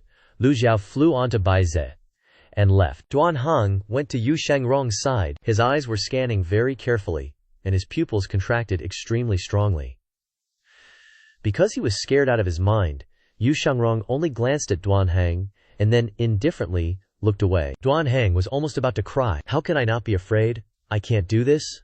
Lu Zhao, on Bai Zi's back, turned his head to look around. He originally planned to stay here for a few more days, reminiscing about some fun memories from back then. But he still had a lot to do, so he had to return. Everything in his mind was the past, and everything he saw was regret. Just as Lu Zhao was about to leave, Abbess Xuanjing of the Yunzhou nunnery, with one hand clasped in front of her chest, said, "Amitabha, please take care, Benefactor Ji." Xuanjing kept her hands clasped, staring intently at Lu Zhao. Lu Zhao saw the shadow of Jing Yanzi in Xuanjing, a persistent, independent, and steadfast person.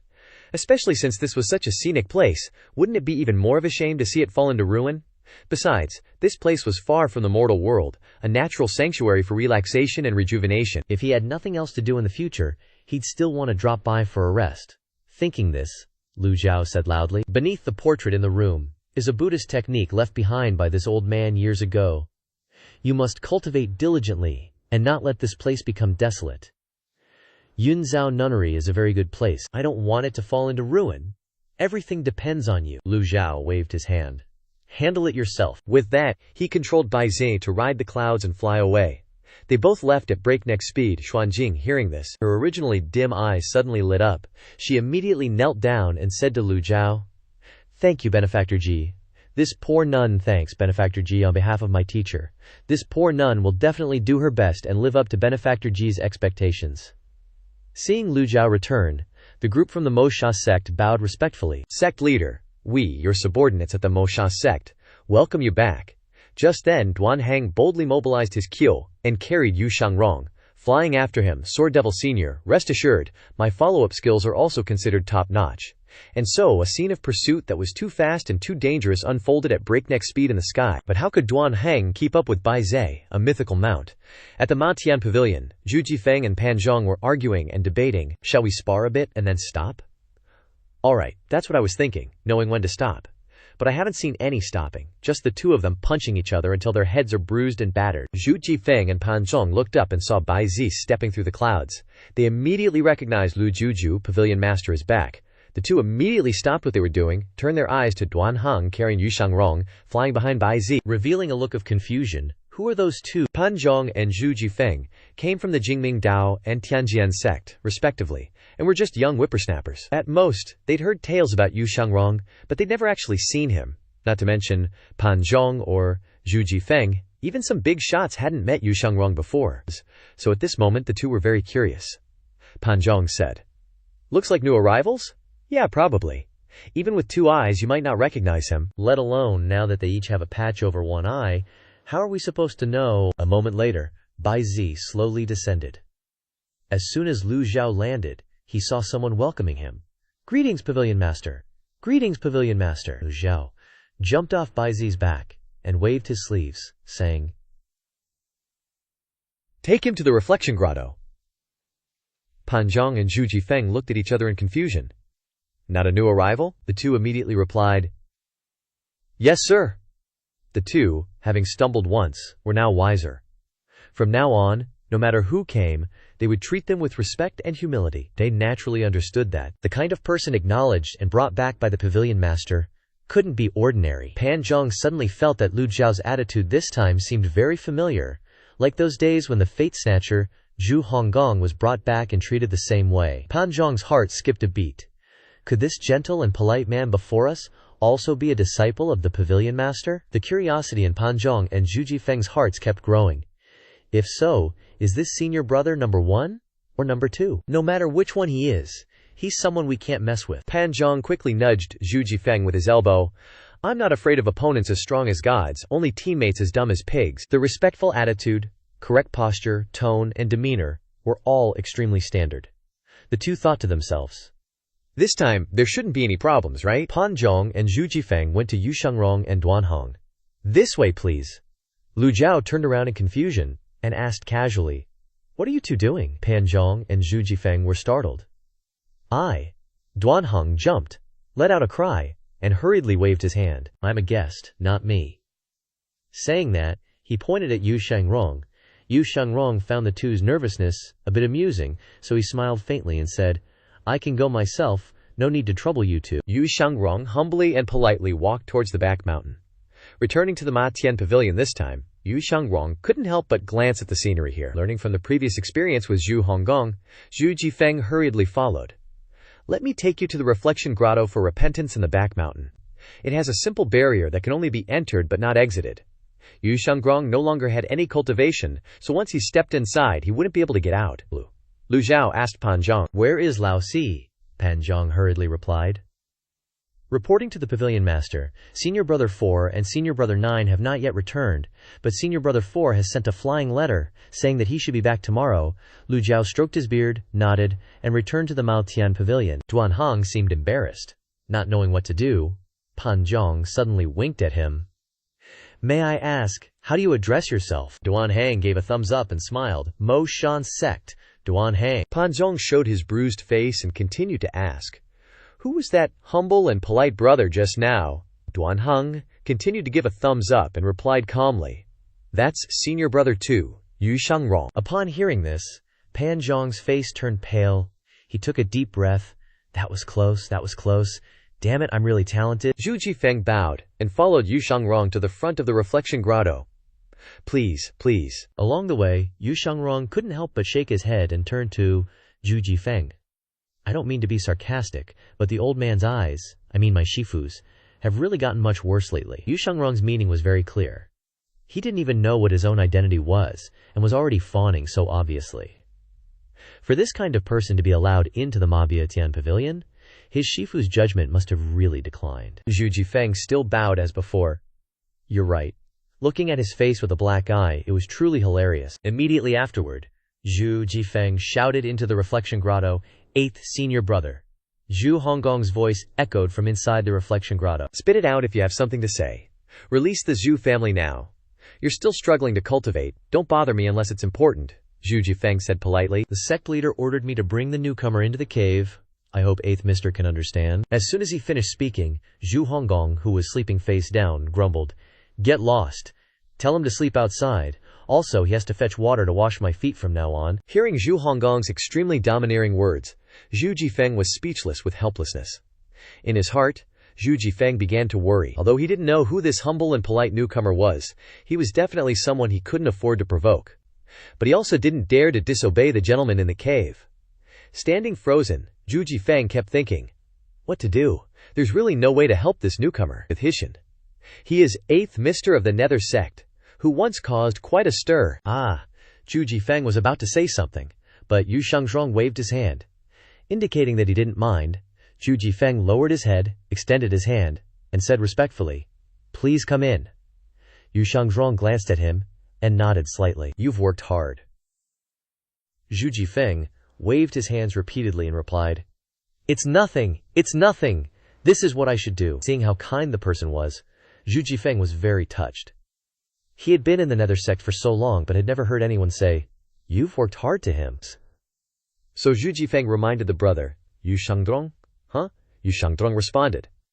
Meanwhile, Zhu Jifeng thought to himself that he had to remind this brother a little. Zhu Jifeng warned, "The person in the cave is 8th Mister of the Nether Sect. Please bear with him." Yu Shangrong nodded, gave a friendly smile, and calmly walked into the Bihan cave. Hearing the footsteps, Zhu Honggong, who was cultivating bitterly in the cave, immediately turned purple with anger and shouted, "Didn't you understand what I said? You dare disturb me? You must be asking for a beating, right?" Then, he stood up furiously, widened his eyes, and shouted loudly, "Ah!" But before he could finish his sentence, as soon as he turned around, Zhu Honggong froze as if struck by lightning. His eyes widened, and his whole body was stunned in place. His pupils reflected the image of Yu Shangrong. Yu Shangrong smiled, standing in front of Zhu Honggong, without saying a word. He understood that he didn't need to say anything to make Zhu Honggong scared shitless. Zhu Honggong finally regained his senses and immediately knelt on the ground, changing his tone 360 degrees to fawn over him. "Second senior brother, have you washed your feet yet? Let me fetch water for you." After saying that, he bowed low, his face full of flattery, and hurriedly prepared to run away. As Zhu Honggong ran to the barrier at the entrance of the cave, he heard Yu Shangrong's cold voice, "Come back!" Zhu Honggong immediately stopped, because his legs wouldn't move. With just 2 words, Zhu Honggong felt extremely heavy, even heavier than his own weight. He trembled and turned around, kneeling heavily on the ground. "Second senior brother, I was wrong." Zhu Honggong was so scared that he wanted to piss his pants and kowtowed as hard as he could. Yu Shangsheng walked to the opposite side and slowly sat down. "Don't be nervous, I won't blame you. Besides, my cultivation is restricted. What are you afraid of?"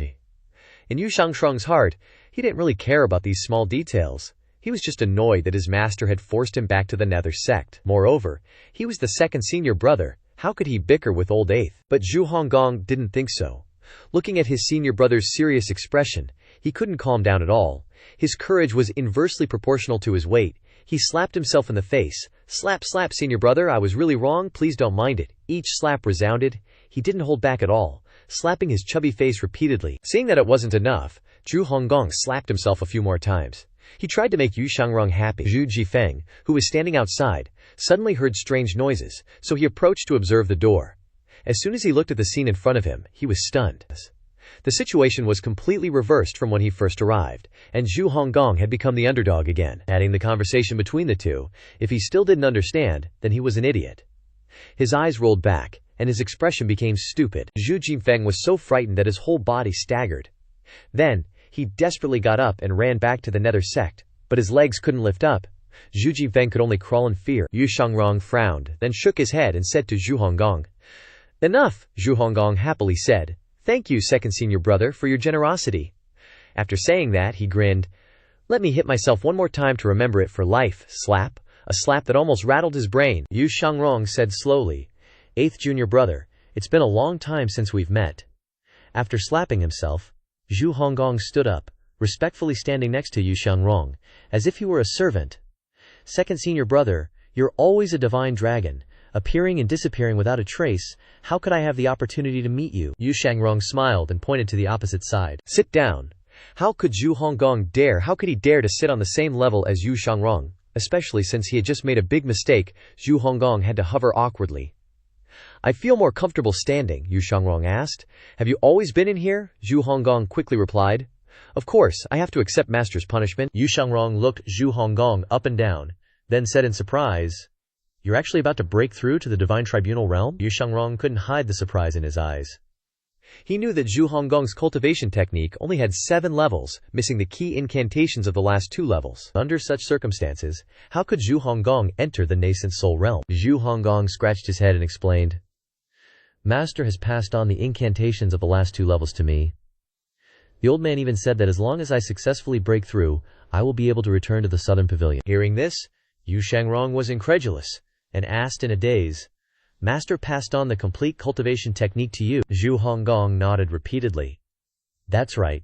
Seeing second senior brother's curious expression, Zhu Honggong asked, Second senior brother, why did you come back to the Nether Sect? Yu Shangrong frowned, looking unbelievable. No matter how he thought about it, he couldn't figure out this situation. Maester imprisons his disciple and then passes on the cultivation technique to break through to the nascent soul realm. Yu Shangrong didn't answer, just looked up at Zhu Honggong. Seeing Yu Shangrong keep pondering, Zhu Honggong broke out in a cold sweat. His back was already soaked, and he thought, Don't mention things that make people uncomfortable. Zhu Honggong immediately raised his hand and slapped himself, saying decisively, I was wrong. Asking like that is the same as making things difficult for second senior brother. But in fact, Yu Shangrong didn't feel uncomfortable at all, so he replied casually, Maybe it's just bad luck. Zhu Honggong scratched his head, not understanding at all. How is your return to the Nether Sect related to luck? At the same time, at the Eastern Pavilion, Lu Zhou came to the table, looking at the ancient sheepskin map. He exclaimed in surprise. At this time, there was a change on the map. Previously, only the locations of the Divine Capital and Sword Cemetery were clearly shown. But now, in the northwest of Yang Province, a symbol of a blade of grass had appeared. Although the lines of the Yang Province area were not very clear, Lu Zhou could also guess that the location was a transmigrator. Reading maps was just a basic common sense. Lu Zhou looked suspiciously at the blade of grass symbol, Hun Hoa grass. Lu Zhou suddenly remembered that the system had previously announced that any of his actions could trigger the appearance of new tasks. In other words, his capture of Yu Shangrong had activated the Huan Hoa grass task. Lu Zhou didn't look at the map anymore, but opened the task interface to check. There was one main task, educate Yu Shangrong, and 2 side tasks, the lifespan of Huan Hoa grass and opening the new heavenly book. Lu Zhou murmured, It really is. It's just that at the moment, all Lu Zhou knew was that Ji Tiandao and Yu Shangrong had a conflict. He thought to himself, could it be that Ji Tiandao wants to kill Yu Shangrong? Lu Zhou stroked his beard as he pondered. Ji Tiandao is an educator. His job is to preach and teach. Why would he want to kill his own disciple? System notification. Using strategic methods, Zhu Honggong gains 5 merit points. He cries out in surprise, What the hell is going on? Lu Zhou was speechless. This situation can also get merit points, but obviously the merit points gained through teaching Zhu Honggong have decreased a lot. These are all problems for which temporary answers cannot be found. Lu Zhou put aside the previous problem and checked his personal information and the number of item cards. Name, Lu Zhou. Race, human. Cultivation, divine court realm. Dao transformation. Merit points, 2,750 points. Dharma body, 9 revolutions yin yang. Remaining lifespan, 6,575 days. Items, 1 hit kill, quantity 2. Damage immunity, quantity 2. Fatal blow block, quantity 62. Passive binding cage, quantity 8. Refining talisman, quantity 1. Ji Tiandao peak state card, quantity 1. Bai Zi, Bi An, absolute terrain healing, quantity 2. Enhanced binding cage, quantity 2. Enhanced absolute terrain healing, quantity 2. Thunder essence, quantity 2. Reversal card, quantity 22. Weapon, unknown. Sword, Zhanming. Blade, Lihan. Elephant, Biluo seal. Jade whisk. Buddhist prayer beads. Cultivation method. 3 tomes of Heavenly Book. After opening Bao Yang at Shuntian Heavenly Garden, he also killed the 10 great generals under Mo Li, so he gained a lot of merit points. His current Dharma body is the 9 revolutions yin-yang. If he wants to step into the nascent soul realm, he must condense the 100 tribulations moving mind Dharma body. Lu Zhou then opened the shop interface. One-hit kill, 3,000 points. Damage immunity, 2,500 points. Binding cage, 1,500 points. Absolute terrain healing, 1,500 points. Thunder essence, 1,200 points. Lu Zhou raised an eyebrow. Clearly, the system wants him to think carefully when using item cards. Killing a great cultivator only rewards 1,500 points, but buying a card to kill him costs 3,000 points. Who would want to do such a losing business? But this is also good. Lu Zhou will have the motivation to become stronger. It's getting late. Lu Zhou looked at the 2 side missions and closed his eyes, entering a state of comprehension of the heavenly book. Lu Zhou was sleeping soundly in a warm bed. According to the previous level of comprehension, when the body has accumulated enough extraordinary power, it can use great divine powers twice, or if it explodes all at once, the power will be greater. If it is combined with a weapon, using nearly half of the extraordinary power is enough to kill people. Moreover, extraordinary power has many uses. If he encounters the 10 absolutes formation again, extraordinary power will be Lu Zhao's greatest help, and item cards will not have much effect. The next morning, the system announced, "Ding! Comprehending the 3 volumes of the Heavenly Book 200 times, obtaining the Heavenly Book opening volume upper." Lu Zhou opened his eyes.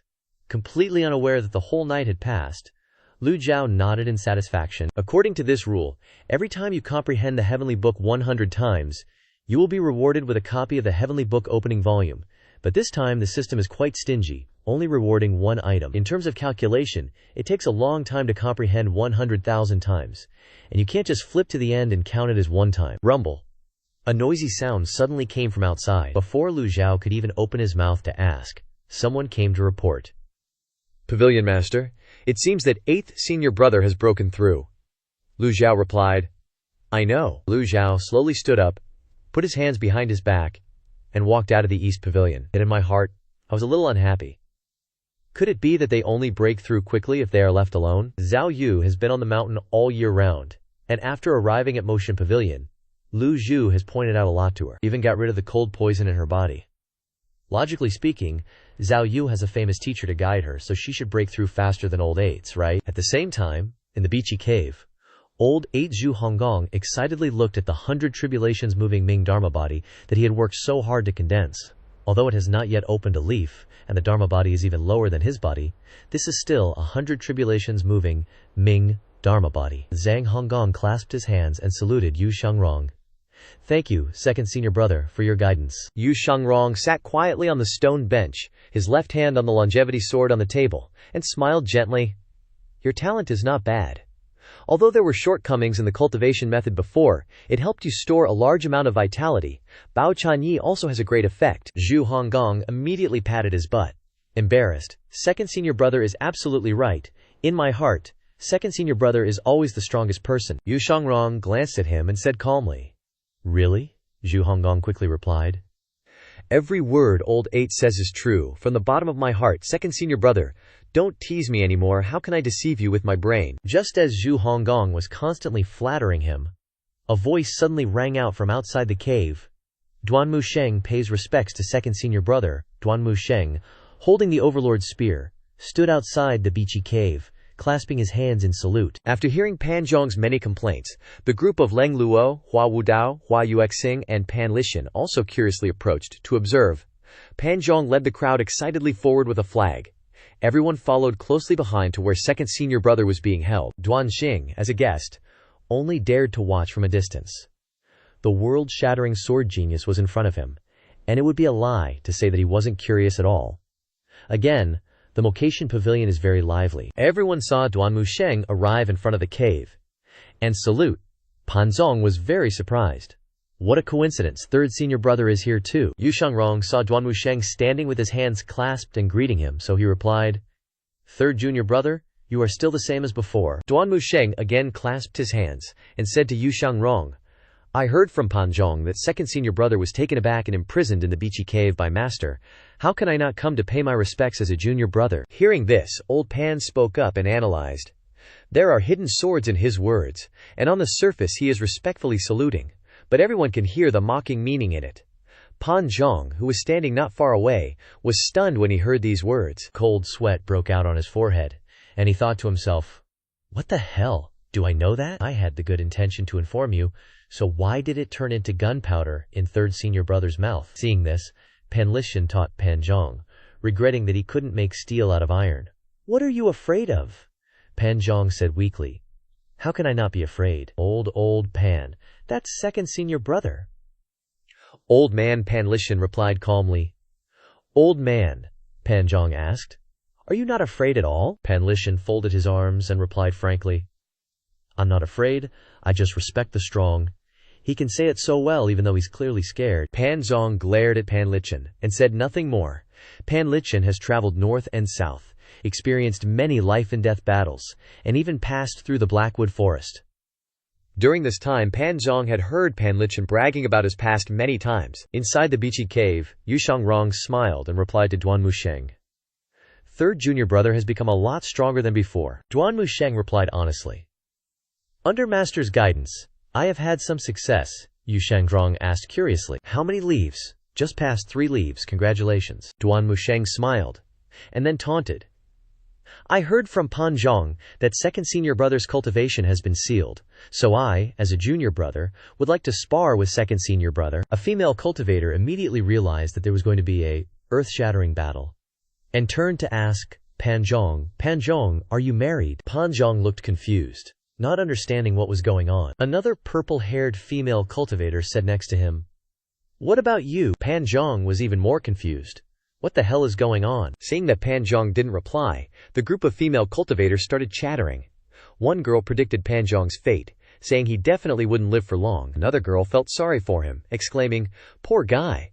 Another girl sarcastically remarked, but dying at the hands of second senior brother is a kind of happiness. The blue-haired girl in the middle was indifferent to Pan Zhong's fate.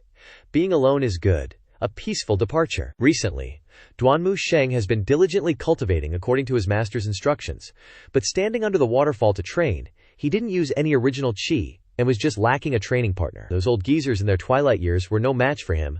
They were just powerless old men without original chi. Practicing a lot without a sparring partner made him feel itchy inside. As soon as he heard that second senior brother was back, and with his cultivation restrained, Duan Musheng immediately rushed over. Even knowing he would lose, he still wanted to give it a try.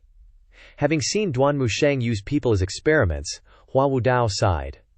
Duan Musheng's temperament is hard to describe. Meanwhile, the female cultivators asked Pan Zhong, now do you want to die lighter than a feather or lighter than chicken feather? Choose one. Old man Pan Lishan reassured the crowd. Don't be afraid. Hua Yuexing spoke up. It seems like it's been a while since third senior brother came to you for a discussion. Hearing this, Hua Wudao coughed a few times, his old face stiffened, and he pretended to cough continuously. Hua Yuexing, even though she knew, still asked, what's wrong with you? Hua Wudao shook his head. I'm fine. Yu Shangrong carefully looked at Duan Musheng, and then calmly said, listen to senior brother's advice. You're still very weak. Duan Musheng lifted his overlord spear, his voice determined. How would I know if I'm weak or not? If I don't try, I won't take advantage of you being restricted in cultivation when sparring. I won't use any original chi. At this time, Zhu Honggong also came out of the cave, waving his hands repeatedly. What's the need, senior brothers? Duan Musheng didn't even bother to look at Zhu Honggong and said, Old eighth, move aside. Today, I'm determined to spar with second senior brother. Seeing Yu Shangrong's extremely cold expression, old eighth Zhu Honggong also flinched and replied, okay, I'll move. Seeing that Duan Musheng was so determined, Yu Shangrong had no choice but to shake his head and sigh. Fine, as junior brother wishes. He picked up the longevity sword, drew it from its sheath, and with his left hand holding the sword, waved it towards the barrier. With a swoosh, the barrier split open, creating a path. Yu Shangrong calmly stepped through. Seeing this scene, Pan Lishan nodded in admiration, just as I predicted. Hearing this, Leng Luo was extremely curious, and he asked, what does that mean? Pan Lishan began to ramble. When the compatibility between the master and the weapon reaches the perfect level, it can be controlled microscopically. If one understands formations, they can easily find loopholes in the barrier and enter and exit freely. Pan Lishan had already told Zhao Yanner about this point. The group of female cultivators stared intently at the two main characters before them. Yu Shangrong walked out of the meditation cave, walking straight to Duan Musheng, standing only half a foot away from him. Yu Shangrong was a bit taller than Duan Musheng, and his figure was more slender, while Duan Musheng was more robust. Yu Shangrong was truly bold and daring, stepping within half a foot of Duan Musheng even without original chi. Duan Musheng took a step back, cupped his hands, and said, Second senior brother, please guide me. Yu Shengrong was calm and collected, stuck the longevity sword into the ground, and calmly looked at Duan Musheng. No need for such formalities, we're just fellow disciples sparring. Fine. But Yu Shengrong's posture made Duan Musheng very angry. Without saying much, he immediately lifted the Overlord spear and thrust it straight forward. Lang Luo observed the situation for a while and then offered an analysis. Spear techniques and sword techniques have the same origin. All rivers flow into the sea. The Heaven One Scroll is originally a cultivation technique applicable to both spear and sword techniques. For you to be able to control the Overlord spear to this level with just physical strength is really rare, Duan Musheng. Letting Duan Musheng show off as he pleased, Yu Shengrong remained motionless. Whoosh! The spear tip, carrying a cold light, rushed forward, almost reaching Yu Shengrong's face. Yu Shengrong slightly tilted his body, and with his index and middle fingers on his right hand, he clamped the spear tip. His expression couldn't have been more calm, his eyes unwavering. Seeing this scene, everyone exclaimed, "He can even do that." Everyone had heard how powerful Yu Shengrong was, but few had actually seen him fight like this. Yu Shengrong was controlling his spear tip. Duan Musheng made a quick decision to attack. He pushed the spear tip forward. Yu Shengrong dodged to the side. Duan Musheng followed the inertia and stumbled because he missed the target. Yu Shengrong slowly, coldly said, "More strength than skill, very little combat experience, junior brother. You're still very weak." Duan Musheng's expression changed, and he retreated. Duan Musheng was originally a competitive person. In terms of competitiveness, he was far more than Yu Zhenghai and Yu Shengrong. Yu Shengrong's words had completely angered Duan Musheng. After all, there were quite a few people here watching the show. He roared, holding the Overlord spear with both hands, stepping on the ground, and soaring into the air. The Overlord spear danced in the sky like a living dragon and tiger, extremely fierce. Yu Shengrong leisurely took steps, sometimes retreating and sometimes dodging. No matter how hard Duan Musheng tried, the spear tip always had to stop half an inch away from Yu Shengrong, unable to touch him. The Overlord spear formed a sky full of spear shadows, causing everyone to exclaim. To be able to unleash the speed of the Overlord spear to this extent with just strength, it's clear that Duan Musheng has made great progress by training under the waterfall, but it's still far from comparing to Yu Shengrong. Seeing this, everyone kept praising Duan Musheng's speed of the Overlord spear became faster and faster, appearing in layer after layer of afterimages. Hua Wudao nodded and said, "This is the Heaven One Scroll's 100 Li Yuan strikes. One strike can create 100 spear shadows. If original qi is used, it can penetrate my 4-character 6-harmony Dao seal." Hearing this, Pan Lishan had to praise. Elder Hua understands best. I'm learning. These words felt weird somehow. How could Elder Hua not understand? Hua Wudao had seen this 100 Li Yuan strikes countless times, for a long time.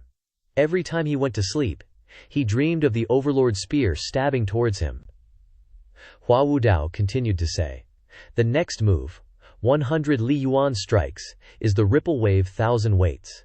It seems that Duan Musheng's opponent has been underestimating him." That's. With the Overlord spear in hand, Duan Musheng was extremely brave. Unleashing the Ripple Wave 1000 weights, 100 spear shadows of the Overlord spear suddenly stacked on top of each other, striking down. When everyone thought that Yu Shengrong would lose out because he underestimated his opponent, Yu Shengrong only smiled slightly, and then he drew the longevity sword. Whoosh whoosh, the sword shadows struck out even faster and more exaggerated. Deafening sounds rang out. The two heaven-tier weapons collided. Sparks flew everywhere. Duan Musheng gritted his teeth and continuously unleashed attacks, while Yu Shengrong calmly destroyed everything. The sound of weapons clashing never stopped. Hua Wudao was extremely shocked. Every sword strikes the Overlord spear, extremely precise.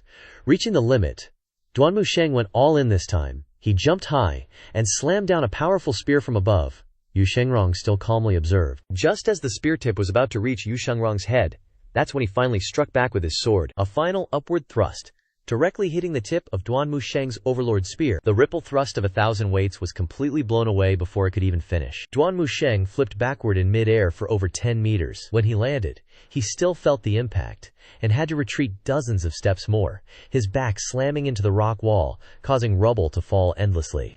At this point, both sides stopped.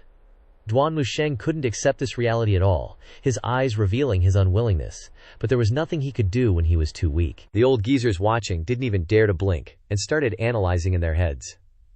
That was Duan Musheng's strongest move, but it couldn't even withstand one blow from Yu Shengrong. The casual onlookers watched the excitement, but the experts watched the details. We all know how skilled Yu Shengrong is in the art of the sword. The surrounding crowd was silent. shocked by Yu Shangrong's seemingly simple move. Especially Pan Litian, Lang Luo, and Hua Wudao. They couldn't believe Yu Shangrong handled the situation so easily.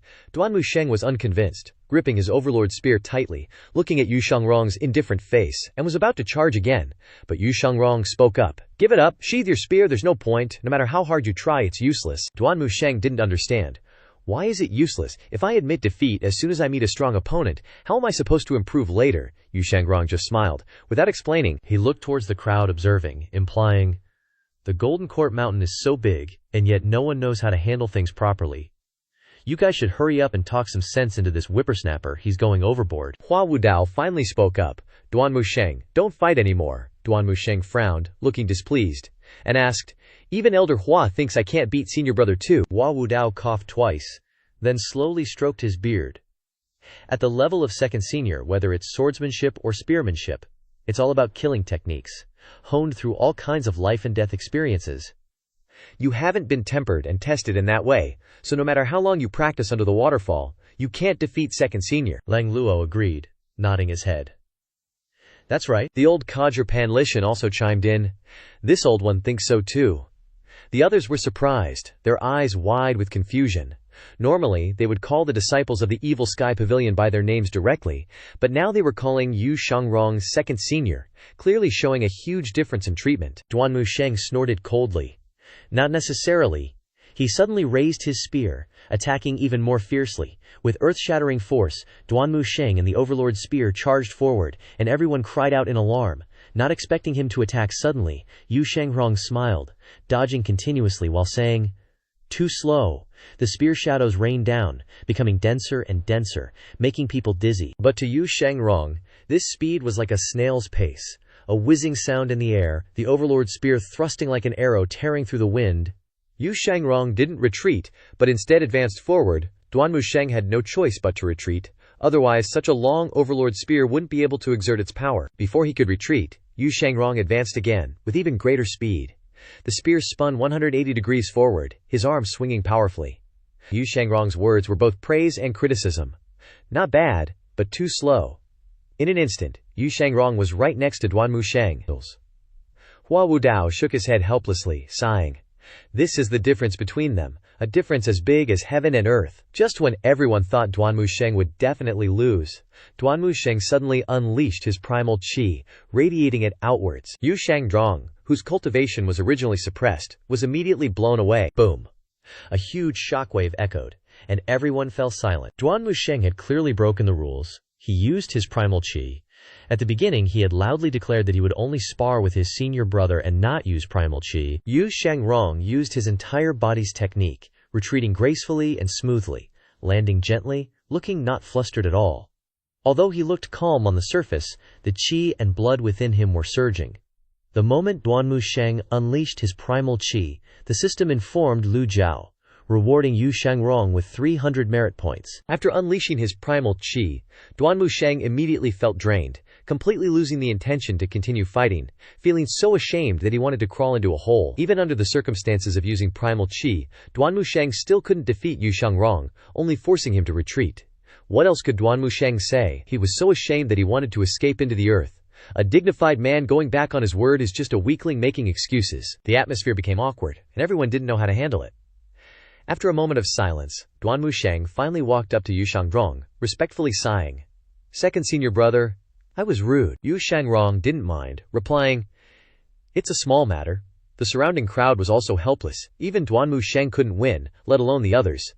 Just then, a voice of reprimand suddenly rang out from behind.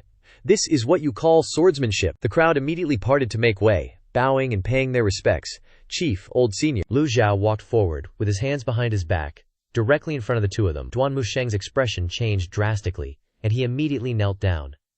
"Master, disciple knows his mistake. Disciple only wanted to spar with second senior brother a little." Yu Shangrong wore an arrogant expression, not saying a word. In the cave, Zhu Honggong, who was facing the wall, also knelt down to pay his respects.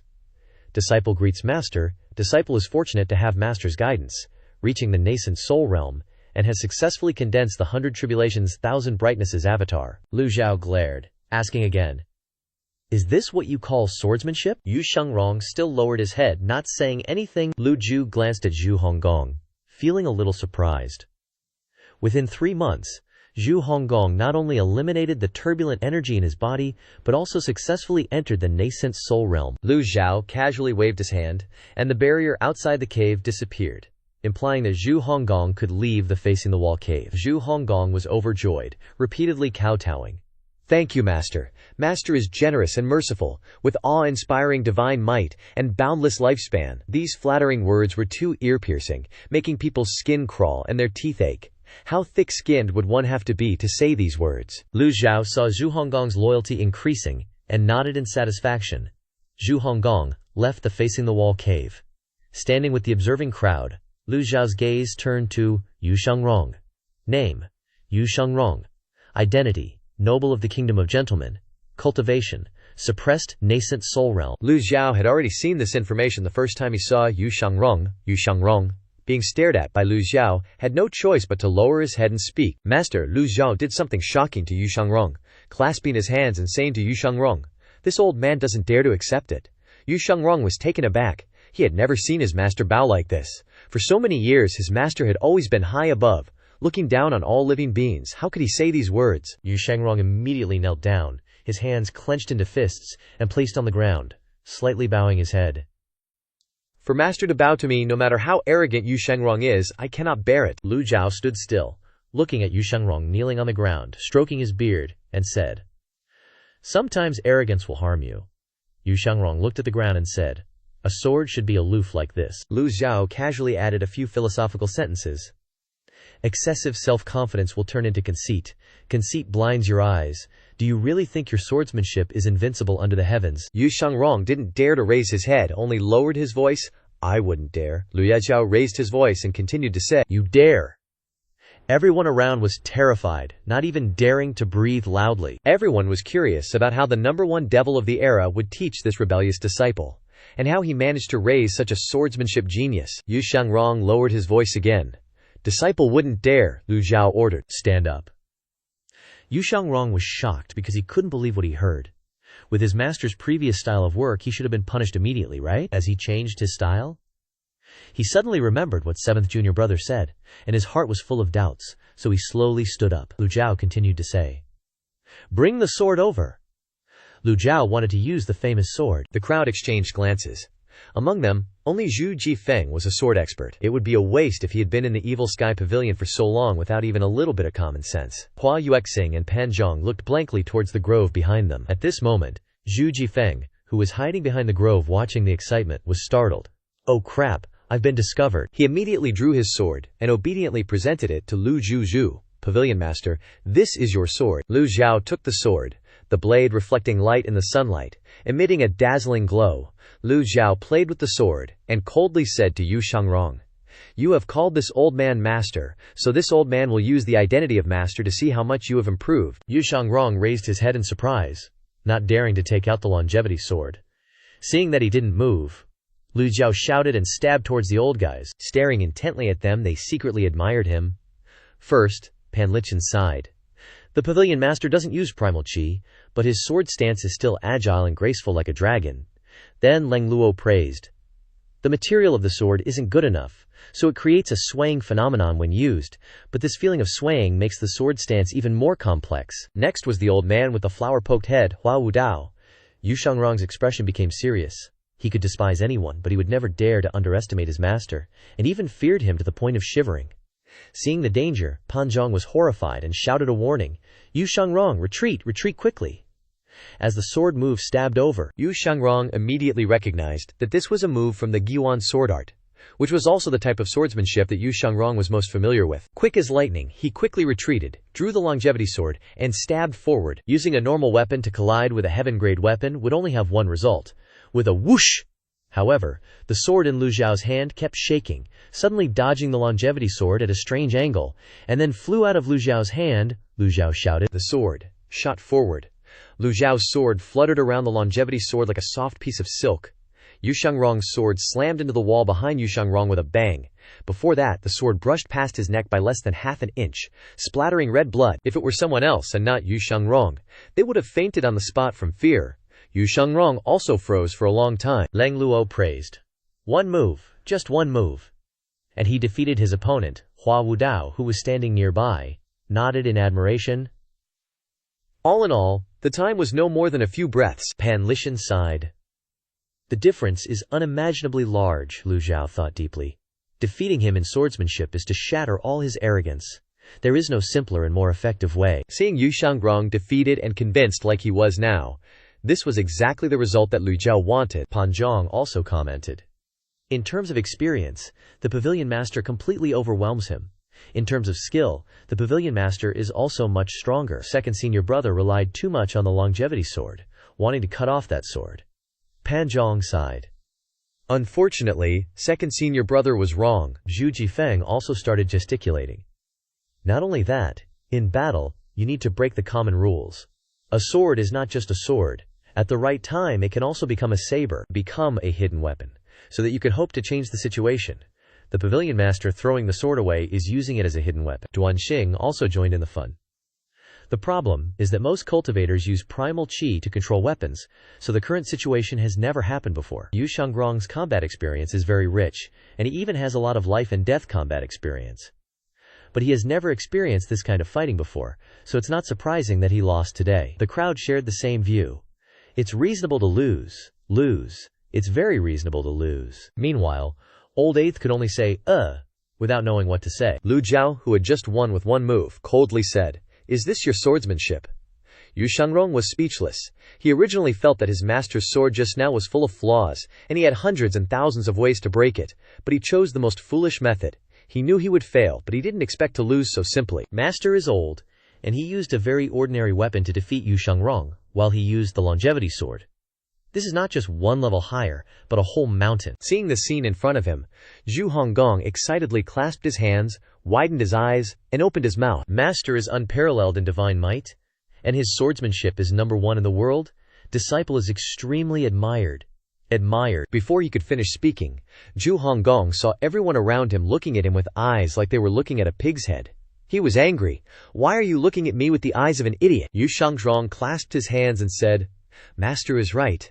At this time, the system sent a notification to Lu Zhou, successfully taught Yu Shangrong, gaining 500 merit points. Lu Zhou clearly recognized that the reward was much higher than the other disciples. This was not surprising. Yu Shangrong was really too arrogant, and it took a lot of effort to bring him back to the Evil Sky Pavilion. Moreover, Yu Shangrong's cultivation was not something that other disciples could compare to. Lu Zhou looked at the longevity sword in Yu Shangrong's hand, and suddenly asked, "When did you reach the 8-leaf stage?" "I don't remember very well," Yu Shangrong thought for a moment, then added, "It's probably been over 100 years. The crowd watching immediately exclaimed. Yu Shangrong looked so young, yet he had been in the 8-leaf stage for over 100 years. Some people even exclaimed, "He doesn't even remember the day he reached the 8-leaf stage." Pan Zhang widened his eyes and thought to himself, "How can this not make people jealous?" Zhu Jifeng also pondered, turned his head to look at the old seniors of the pavilion looking at him, and sighed. People should not be compared, but comparing them is really infuriating. The most embarrassed one is Hua Wudao.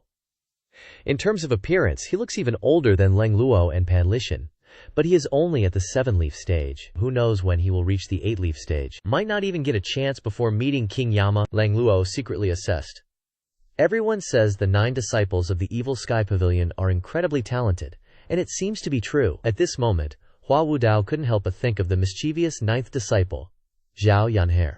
She had only joined the sect for less than 6 years, and had already entered the nascent soul realm. At that rate, it wouldn't be long before she crushed all her senior brothers and sisters, and became the strongest in the Evil Sky Pavilion. While the others were lost in their own thoughts, Lu Zhou stroked his beard and looked at Yu Shangrong, asking, "Why haven't you reached the 9-leaf stage?" Lu Zhou asked, while intently observing Yu Shangrong's expression. He had carefully considered this question before asking it. With Yu Shangrong's talent, he should have been able to break through to 9 leaves in the past 100 years. Yu Shangrong replied simply, "This disciple wants to live." Lu Zhou remembered what happened to Gong Yuandu, thinking that Yu Shangrong and Yu Zhenghai were both 8-leaf experts, and they might have both tried to break through to 9 leaves. Jingyan of Yunzhao Nunnery's death was a perfect example of failing to break through to 9 leaves. Lu Zhou stared intently at Yu Shangrong, not blinking, and asked, "9 leaves absorb lifespan, Are you and Yu Zhenghai trying to suppress your cultivation? Yu Shangrong reluctantly shook his head. No one in this world can escape the great tribulation of lifespan. 9 leaves is just a stage that limits cultivators' cultivation. Anyone who intends to enter the forbidden zone will have their life buried from the first day they enter the sect. This disciple knows this principle well. Master, why do you have to be so stubborn? Lu Zhou raised his eyebrows. Do I need you to teach me how to do things? Yu Shangrong again referred to himself as a disciple. This disciple wouldn't dare. Hearing Yu Shangrong's words, everyone was shocked. Zhu Jifeng and Pan Zhang were also speechless, eyes wide, when they heard Yu Shangrong say that. Only Lu Zhou knew that his current cultivation was the godly shrine realm, but in everyone else's eyes, Lu Zhou was an 8-leaf golden lotus realm great perfection expert in the nascent soul realm. For the old man to want to find a method to break through to 9 leaves is normal, so Yu Shangrong's words were like advising his master not to do something pointless, not to go against the truth. Lu Zhou called out, "Someone!" Hearing the call, Pan Zhang and Zhu Jifeng stepped forward at the same time. Here, Lu Zhou ordered, "Bring the longevity sword." Lu Zhao's words made Pan Zhang and Zhu Jifeng look at each other, wanting to freeze in place, their hearts pounding like they were about to fall out. Among the people standing here, only the 2 of them had low status and were young, so they often had to do chores, but they could be asked to do anything. But how could they offend Yu Shangrong? It was like they were trying to take their own lives. The crowd behind them whispered, "Are they both single? Yeah, great." In their hearts the 2 cried without tears, but they only hesitated for a moment. After thinking it over, they still knew what was more important. Pan Zhang and Zhu Jifeng looked at each other as if to encourage each other, and then stepped in front of Yu Shangrong.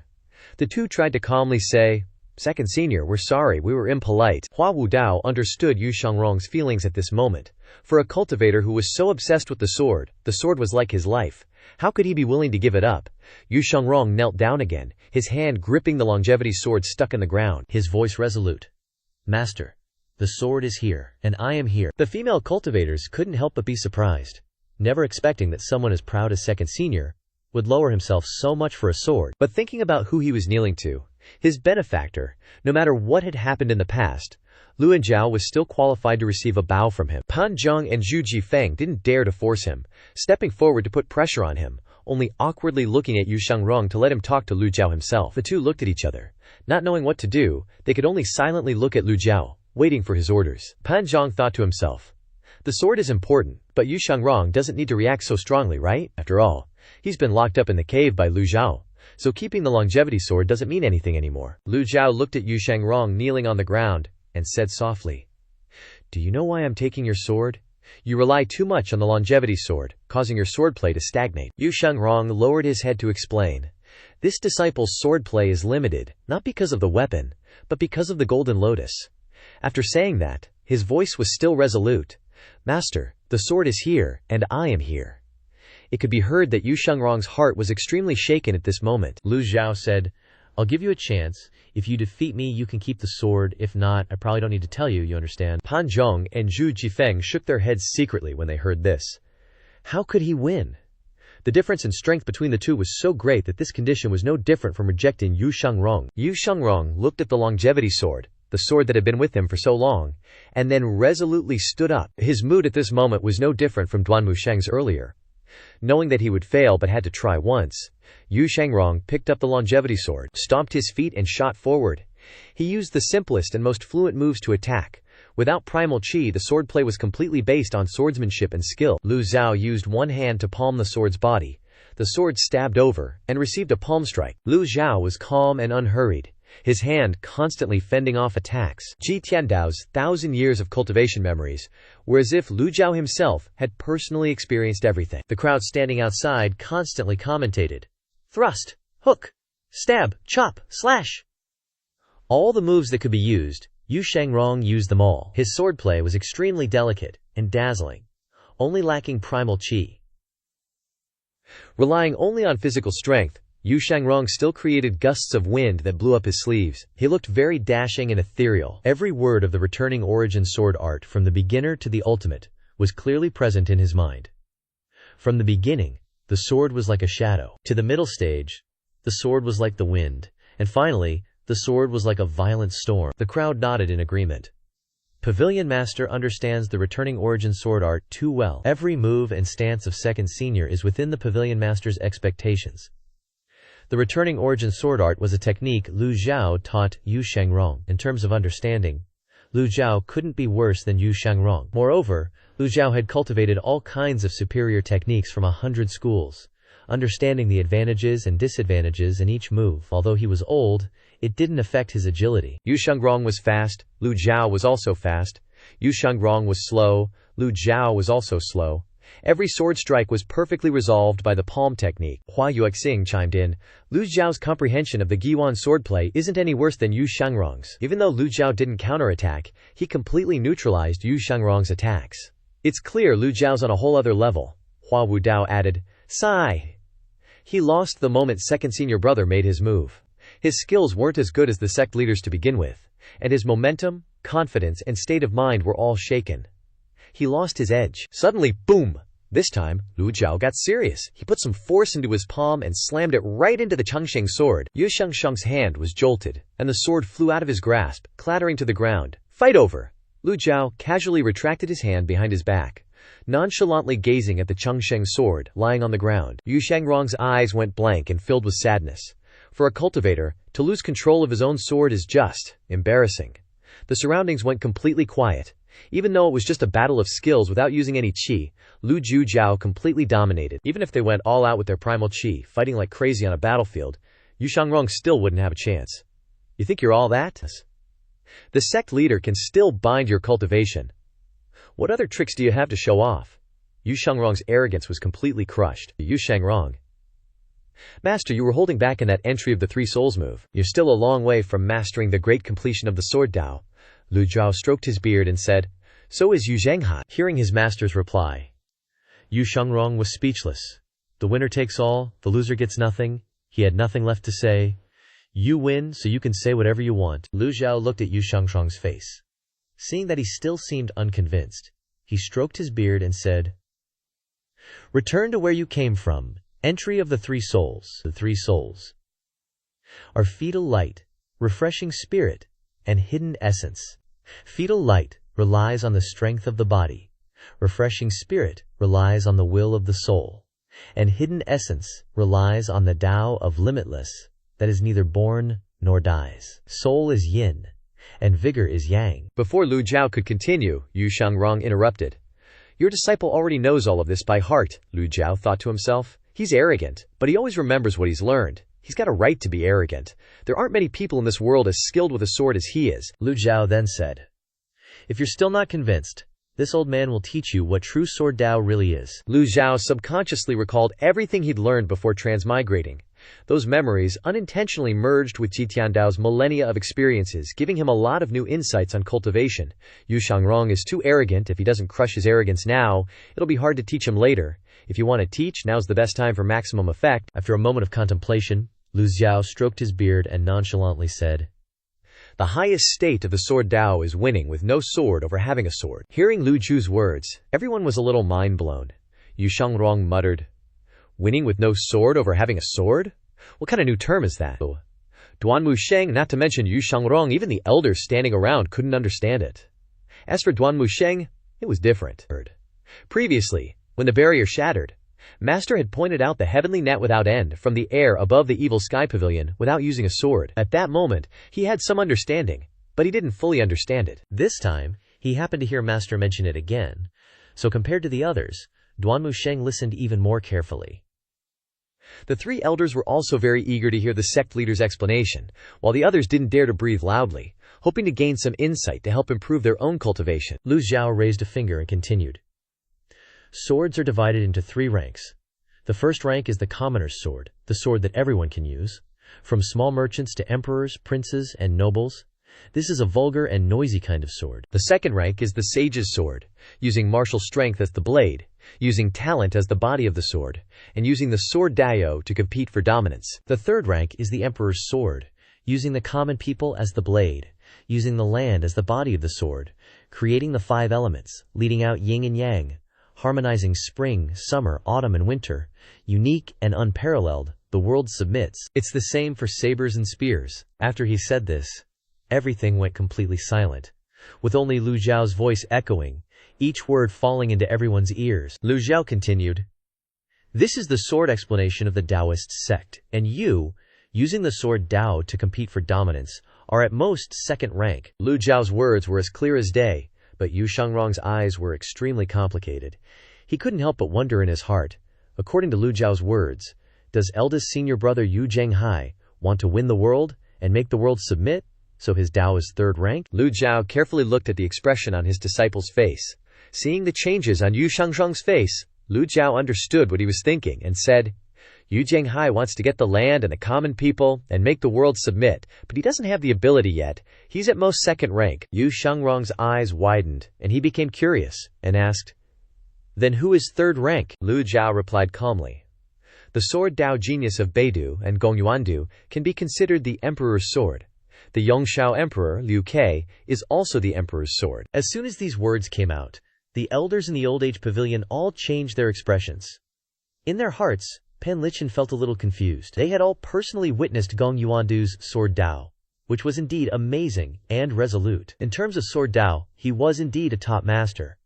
But if Gong Yuandu were to really fight Yu Shangrong, they didn't think Gong Yuandu could win. Lang Luo also wondered, but didn't dare to say it. Why does the sect leader think Gong Yuandu is third-rank sword Dao? The Yongshu emperor, Liu Ke, used his sword to help the people of the world, so he could indeed be called the emperor's sword. But these two people are both dead, so it's a bit too harsh to compare the dead to the present. How many heroes and heroines have appeared in ancient times? How dare the people of today dream of surpassing them? Before Yu Shangrong could open his mouth to ask, Hua Wudao couldn't help but clasp his hands and said, Sect leader, then can the current Yongqing emperor also be considered the emperor's sword? Lu Zhao stroked his beard and shook his head. No. Lu Zhao's answer surprised Hua Wudao, but he still maintained his composure.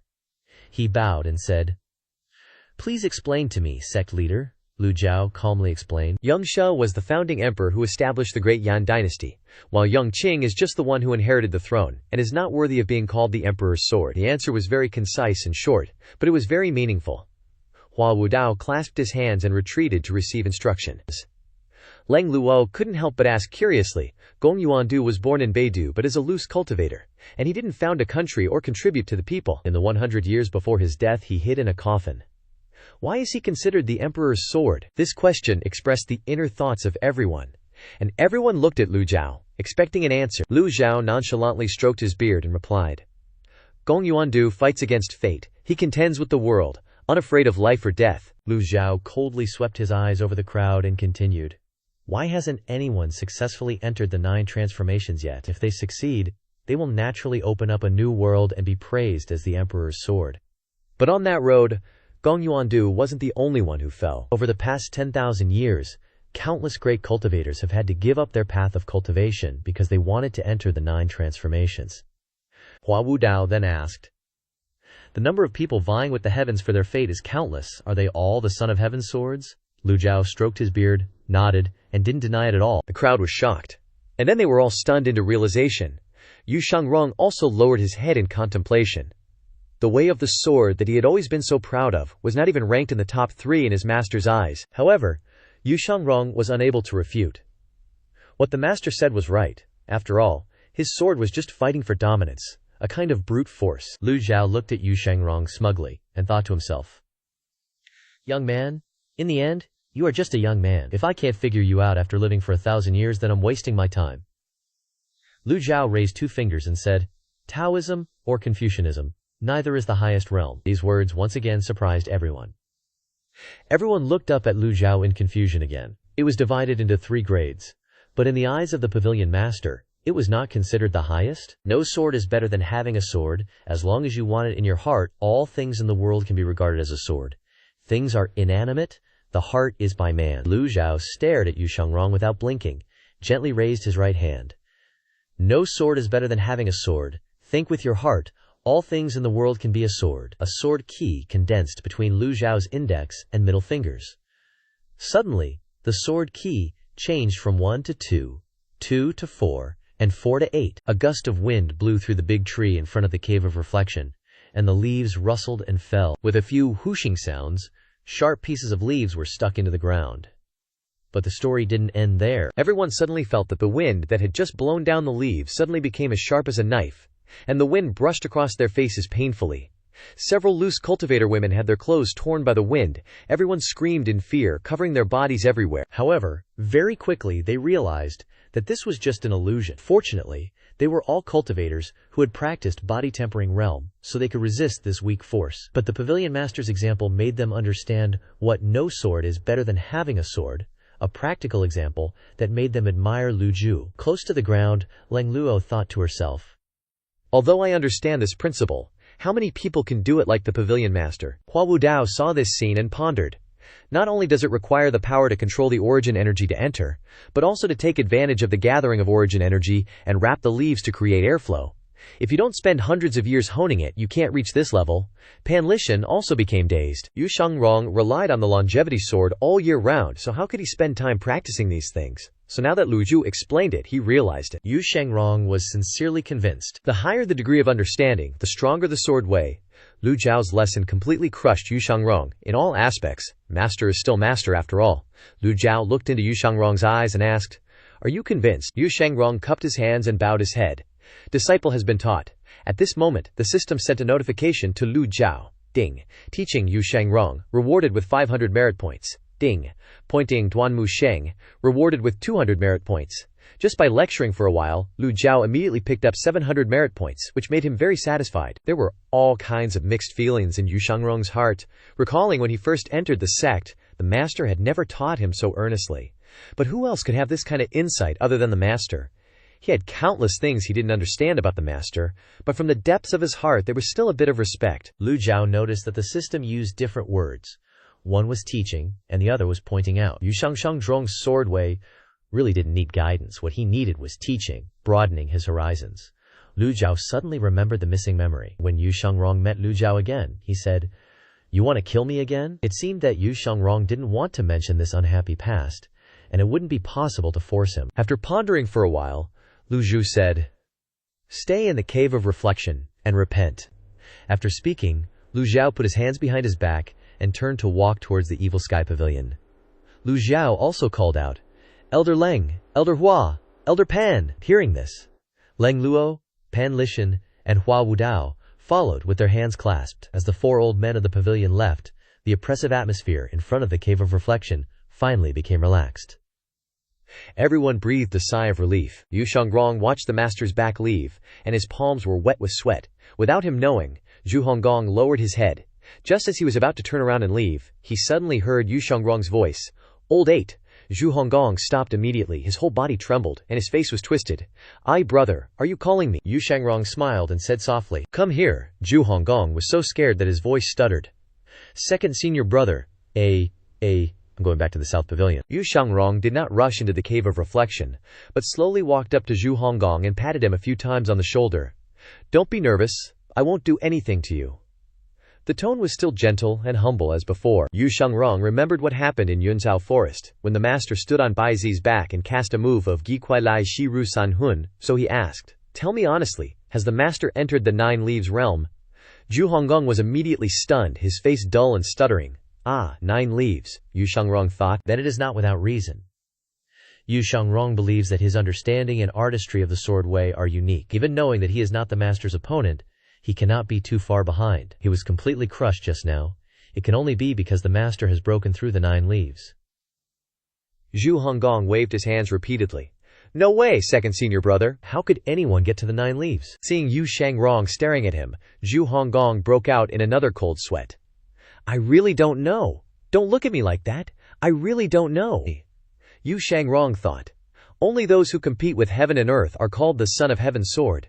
But what is the use of the name of the third class if the fate is gone? Remembering that Si Wu Yai believed that the master had found a way to solve the longevity disaster, Yu Shangrong now believed that was the case. That's why the master has such high views. In the main hall of the Evil Sky Pavilion at this time, there were only 4 people: Lu Zhao, Leng Lu Zhao, Pan Lishan, and Hua Wudao. Lu Zhao slowly sat down in the master's seat and said, "Sit down." The 3 sat down one by one. Lu Zhao said, "The 3 elders are all knowledgeable people. Do you know about Zunhua grass?" Leng Luo then replied, "I have heard of it. It is said that Zunhua grass grows in Zhaohan Mountain. Trees cannot grow there, and there is snow all year round." Lu Zhao looked at Pan Lishan. "Pan Lishan and Nangongbei's knowledge is no less than Leng Luo's," he immediately said. This old man has heard that Zunhua grass blooms early and withers late, and each plant only blooms for one day. Its lifespan is extremely short. Zunhua grass has an extremely short lifespan, so people give them many different names. Immortal flowers mean blooming forever and never withering. Hua Wudao clasped his hands and said, expanding knowledge. Lu Zhou was still hoping that Hua Wudao could provide him with more information. As soon as he heard these 4 words, he understood that he was afraid that he could not rely on this old man. Leng Luo continued. The characteristics of Shunhua grass are very special. So many people don't want to plant it. Now it is very difficult to see this plant in the great flame in the world. I don't understand why the pavilion master asked about it. Lu Zhou did not immediately answer their questions. The information provided by Leng Luo and Pan Lishan was now much different from what he already knew, associating it with what Yu Shangrong said before. Sunhua grass is a kind of grass in his hometown, a plant with an extremely short lifespan. This must be a special tree of the gentleman's country. Yu Shangrong is from the gentleman's country, and the system happened to issue the Shunhua grass lifespan task. Could it be that his missing memory is related to Yu Shangrong's identity?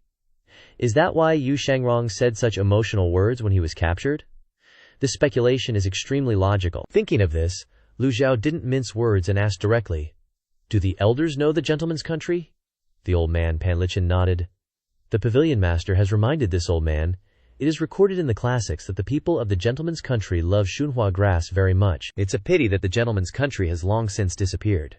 Lu Zhou asked back, why did it disappear? Old Pan continued. It is said that the people of the gentleman's country have very short lifespans, like Zunhua grass. That's also why they love Zunhua grass, always taking care of them meticulously. It's just that their lifespan is too short, while the lifespan of cultivators is very long. Thus, the gentleman's country gradually disappeared from the world. Leng Luo also added, the gentleman's country, like Bai Min, are all citizens of the Great Flame. Zhaohan Mountain has long been a part of the Great Flame's territory, but it is snowy all year round and thousands of miles away, so no one lives there. Hearing this, Lu Zhou continued to delve deeper. Where is Little Han Mountain? Pan Lichin clasped his hands and replied, northwest of Yang Province. Lu Chu Zhao looked at Pan Lichin, his eyes curious, and asked, Elder Pan has been through the Blackwood Forest, so have you ever set foot there? Pan Lichin sighed. It's a shame. Back then, I was stationed on the southwestern border, fighting off the foreign races, and was seriously injured, captured as a prisoner. The foreign races chased me to wrong north, only passing by Little Han Mountain, not getting close. Little Han Mountain isn't big. Not getting close means not seeing it with your own eyes. Pan Lishan then sang a whole ballad about his story back then. Unfortunately, that story didn't help Lu Zhou at all. Hua Wudao couldn't help but ask, Pavilion Master, why are you asking about these things? Lu Zhou gave Hua Wudao a complicated look, not bothering to reply. This old geezer couldn't provide any information, and now he's asking so many questions? Screw him, Lu Zhou frowned and thought. But if Yu Shangrong is from the gentleman's country, then he entered the sect 275 years ago? How could he have lived until now? Thinking of this, Lu Zhou slowly stood up. If there's nothing else, everyone can leave. Hearing this, everyone bowed respectfully and took their leave. However, Lu Zhou suddenly said, Elder Leng, please stay behind. Leng Luo was surprised but didn't say anything, waiting for everyone to leave. After Pan Lishan and Hua Wudao left the main hall, Lu Zhou stood up, walked down the steps, and asked softly, how is the situation at Shuntian Garden? Leng Luo replied, after Mo Li died, Jiang Aijian killed the second prince, Liu Huang. Zhao Yu is the daughter of Princess Yun Zhao and is protected by the Empress Dowager, so there's nothing to worry about. Currently, the one facing the most trouble is Jiang Aijian. Leng Lusu recounted everything that had happened at Shuntian Garden to Lu Zhou. Hearing this, Lu Zhou couldn't help but exclaim, Jiang Aijian killed Liu Huang. This is truly beyond my expectations. This Jiang Aijian is always afraid of death. Who knew he would dare to cause trouble at the palace? Where did he get the guts from? Leng Luo predicted. They should be arriving soon. Lu Zhou stroked his beard and nodded. All right, Leng Luo clasped his hands. For the remaining matters, Pavilion Master should ask Ming Xiyin. Leng Luo takes his leave. Lu Zhou waved his hand slightly, and Leng Luo quickly left the main hall. Lu Zhou watched Leng Luo's figure. When talking just now, he noticed that Leng Luo's loyalty had increased a lot. Someone as rebellious and unruly as him is actually willing to stay at the Evil Sky Pavilion. That's great. Lu Zhou used to think it would be difficult to control someone of this caliber, fearing that one mountain couldn't hold two tigers. Now thinking about it, everything is going much smoother than he expected. Lu Zhou stroked his beard, thinking to himself, could this be the personal charm of this old geezer? At the same time, in a branch altar of the Nether Sect, in the dim hall, only the main hall area flickered with faint light. On the throne there was a cloud of mist filling the space. The figure of Yu Zhenghai was inside. After a while, the mist dissipated. Yu Zhenghai clasped his hands together and slowly opened his eyes. His voice was both praising and blaming. Second junior brother, I truly underestimated you. After a period of concentration, Yu Zhenghai had finished adjusting his breath, his blood and qi had fully recovered, and his complexion was much better. However, if he wanted to return to the state before fighting Yu Xiangrong, he still needed to regulate his qi for some time. At this moment, Hua Zhongyang, the chief of the Azure Dragon Hall, walked in from the outside. Seeing that Yu Zhenghai's complexion had improved, he quickly clasped his hands and said, this subordinate congratulates the sect leader on his complete recovery. Hearing the words complete recovery, Yu Zhenghai immediately became angry.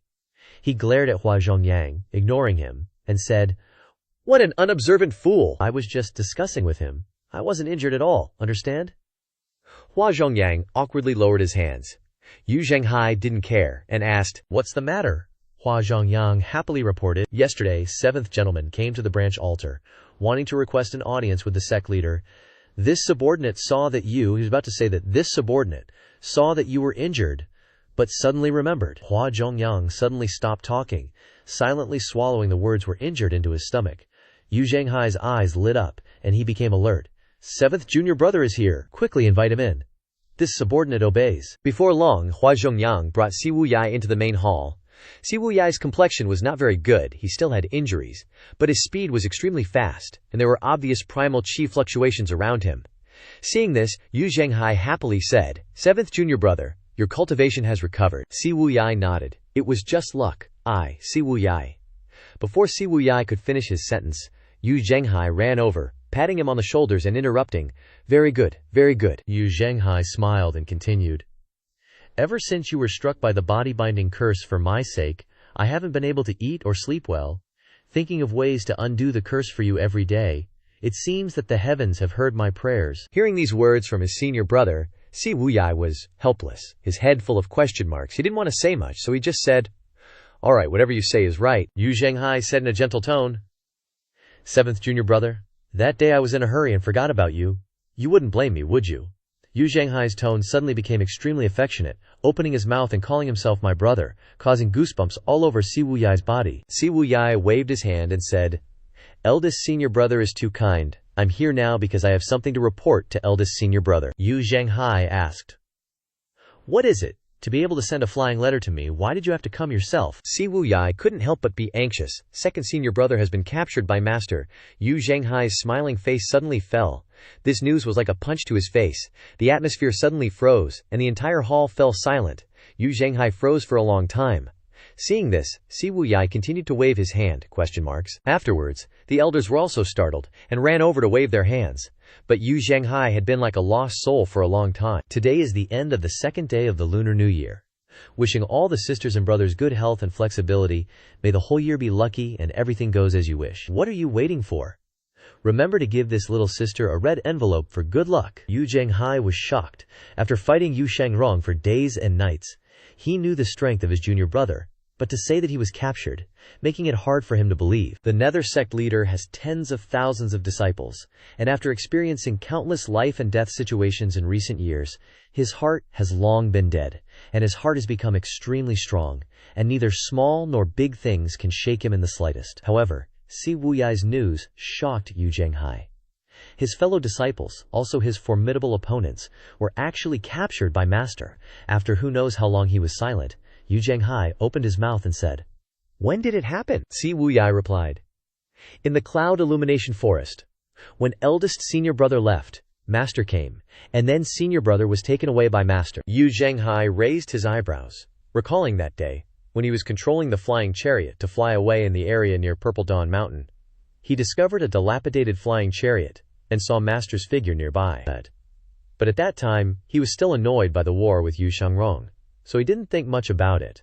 only sending people to investigate the origin of the flying chariot. And unexpectedly, Yu Shangrong was captured by Master soon after. Yu Zhenghai shook his head, his expression, unbelievable, Master is old. With second senior brother's ability, even if he was injured, he should be able to leave leisurely. I don't believe senior brother was captured by Master. Si Wuyai then recounted everything that happened that day. The situation at that time was like this, like that, like this, rumble, a earth-shattering event. Hearing that Master used one move to kill Luo Chengqing, one of the three great sword maniacs, Yu Zhenghai didn't believe it, holding a bowl of wine while shaking his head and said, "Seventh junior brother? Is this true? No matter how weak Luo Chengqing is, he wouldn't be killed by Master with one move." Even Yu Zhenghai himself was not sure if he could do that. Seeing senior brother's unbelievable expression, Si Wuyai affirmed, "I saw it with my own eyes. There's no mistake. Master is not the same as before. His cultivation is much higher than before." Yu Zhenghai frowned tightly. He recalled something, and suddenly asked, "Didn't you say before that Master absorbed the power of the barrier to maintain his health? But during the Dao discussion at Lotus Terrace, with the Heavenly Sword Sect, Master used up all the power of the barrier. So how could he still kill Luo Chengqing?" Si Wuyai said with a doubtful tone. "That's why I suspect. Perhaps Master found a way to break through the Great Tribulation, or to delay the time it occurs." Hearing Si Wuyai say this, Yu Zhenghai's hand could no longer hold the wine bowl firmly. He seemed to freeze on the spot for a moment. Yu Zhenghai suddenly came back to his senses and waved his hand in denial.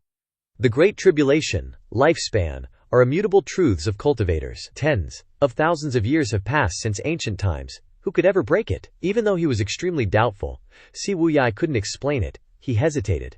"I can't understand this either. It's just that having seen Master's recent actions, his skills are very different." Yu Zhenghai continued, "I don't mean to flatter Master, but the wise men of the past have already come to this conclusion. How can you say break and just break it? Even the famous predecessors couldn't do it." Si Wuyai sighed and lamented. "But descendants inherit from the ancients to develop, who knows?" Si Wuyai's thoughts and Yu Zhenghai's were different. Even if the predecessors completely failed, it doesn't mean that the descendants will never succeed. Yu Zhenghai then said, "If that's the case, why did Master have to bring junior brother back?" Hearing this, Si Wuyai was immediately speechless, unable to explain it. He couldn't figure it out either. He could only explain it based on his feelings. Perhaps Master wants to revitalize the Demon Heaven Pavilion. However, Yu Zhenghai questioned everything Si Wuyai said. If he can break through the Great Tribulation of lifespan, he can definitely break through the 9 leaves cultivation. With that cultivation, why would Master need anyone to assist him? He felt that something was off here. Si Wuyai frowned and said nothing more.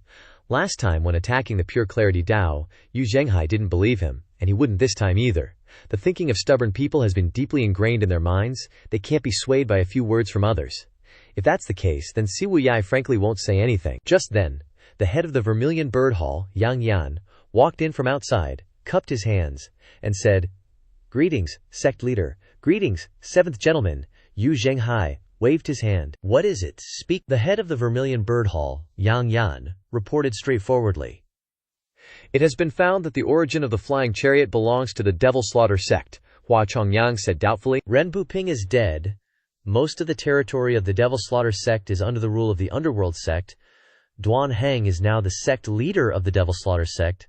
Why isn't he expanding his power, but going along with those old geezers?" Before Yang Yan could answer, Yu Zhenghai said unhappily, "A bunch of small Devil Slaughter sect people dare to cause trouble behind our backs." Hua Chongyang immediately volunteered. "Sect leader, I am willing to lead people to flatten the Devil Slaughter sect. Those Devil Slaughter sect people don't know what's good for them. They dare to collude." Hua Chongyang bit his tongue, almost said the wrong thing. He quickly covered it up with another sentence. "They dare to prolong their dying breaths. They're really tired of living." Si Wuyai shook his head. "It's too late." Seeing this, Yu Zhenghai turned to look at Si Wuyai, 7th junior brother. "If you have any brilliant ideas, feel free to speak." Si Wuyai was startled. He just felt that senior brother had become more enthusiastic than before about everything he said. Although Yu Zhenghai was skeptical, he listened very attentively. Si Wuyai continued. "Ren Buping is dead. The Devil Slaughter sect no longer has any threatening power. There's no need to waste energy dealing with them. The gain won't make up for the loss. Moreover, Duan Heng has a master to rely on." Si Wuyai stopped here. He knew that was enough. Senior brother understood what he meant. Yu Zhenghai laughed heartily. 7th junior brother is still rational enough. "Now that the Pure Clarity Dao and the Righteous Unity Dao have been destroyed by me, what should we do next?" According to the 7th junior brother's opinion, Si Wuyai now understood the reason why senior brother was so enthusiastic towards him. It turned out he wanted to ask about this. Si Wuyai continued to analyze the situation, to act as a military advisor, reminding Yu Zhenghai. The power of the underworld sect is expanding too quickly. It's probably attracted the attention of the royal family. The fourth prince, Liu Ping, has returned to court, and Wei Zhuoyan has replaced him to guard the border. Senior brother must be careful. Yu Zhenghai snorted softly. It's not easy to deal with me, Si Wuyai continued to inform. It's just speculation, but now a key figure has appeared. Who can divert the attention of the royal family? Yu Zhenghai asked anxiously. Who is it? Si Wuyai bluntly said the name of the young man who specializes in making people laugh, the third prince of the great Yan royal family, Jiang Aijian. At that time, at the foot of Golden Cauldron Mountain, Ming Xinyin led the group up the mountain, turned his head and said to Jiang Aijian, "Don't worry, this isn't the first time you've come to the Demon Heaven Pavilion." Jiang Aijian's eyes darted around, glanced at the Demon Heaven Pavilion and picked his nose, and said in a low voice, "Bro, we've been through life and death together after all. Can you say a few good words for me in front of the old senior later?" Ming Xinyin sidestepped forward, expressing his disgust. "How pathetic, stay away from me. Who's your bro?"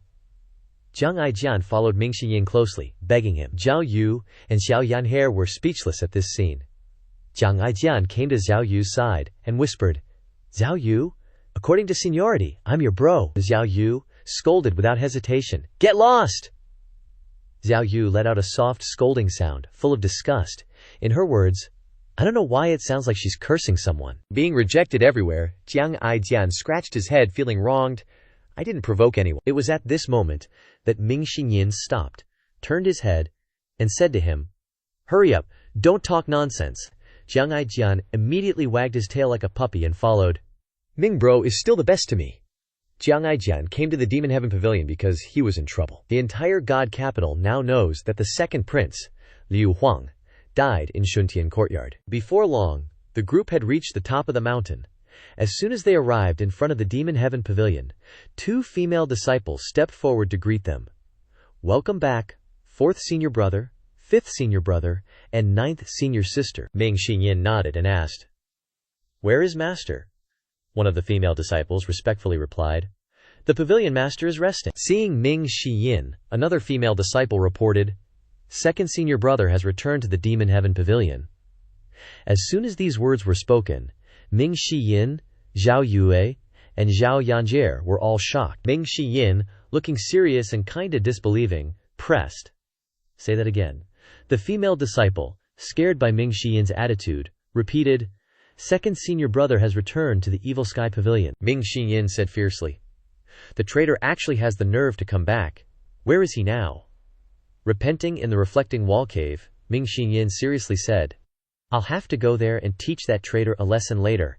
Just then, a black shadow called from afar. Fourth senior brother might not know, but master traveled thousands of miles to the Cloudreach forest to kill sword freak Luo Chengqing and captured second senior brother. Ming Xinyin looked up at the black shadow. "Who are you, Duan Hang of the demonic massacre sect?"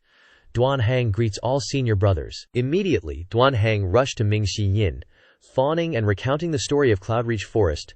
Duan Hang had the honor of witnessing it firsthand. It was an unprecedented battle, unforgettable for a lifetime, especially the battle between the first and second senior brothers. It was truly earth-shattering, unparalleled, and Duan Hang will never forget it. Hearing this, Ming Xinyin became serious. He knew the first and second senior brothers as well as anyone, and he knew their cultivation was extremely terrifying. Naturally, he was very curious about their battle, and immediately asked, "How awesome was it?" Quick, tell us." For the past 2 days, Duan Hang had been waiting at the Evil Sky Pavilion with no one to share it with, and he couldn't hold it in any longer, so he desperately greeted Ming Xinyin, "Fourth senior brother, please, this way, let me slowly tell you the story." At this moment, inside the Evil Sky Pavilion, the atmosphere of the Lunar New Year was lively and bustling. The table was full of food, and even the pets were joining in the fun. Granny, Zhao Yaner, and Zhao Yu held up New Year's banners and chirped, "Wishing you good luck in the new year, and may your reading bring you fortune." Today is the second day of the Lunar New Year. Wishing all the sisters and brothers good health and flexibility. Good luck all year round, and may all your wishes come true. What are you waiting for? Give us lucky money.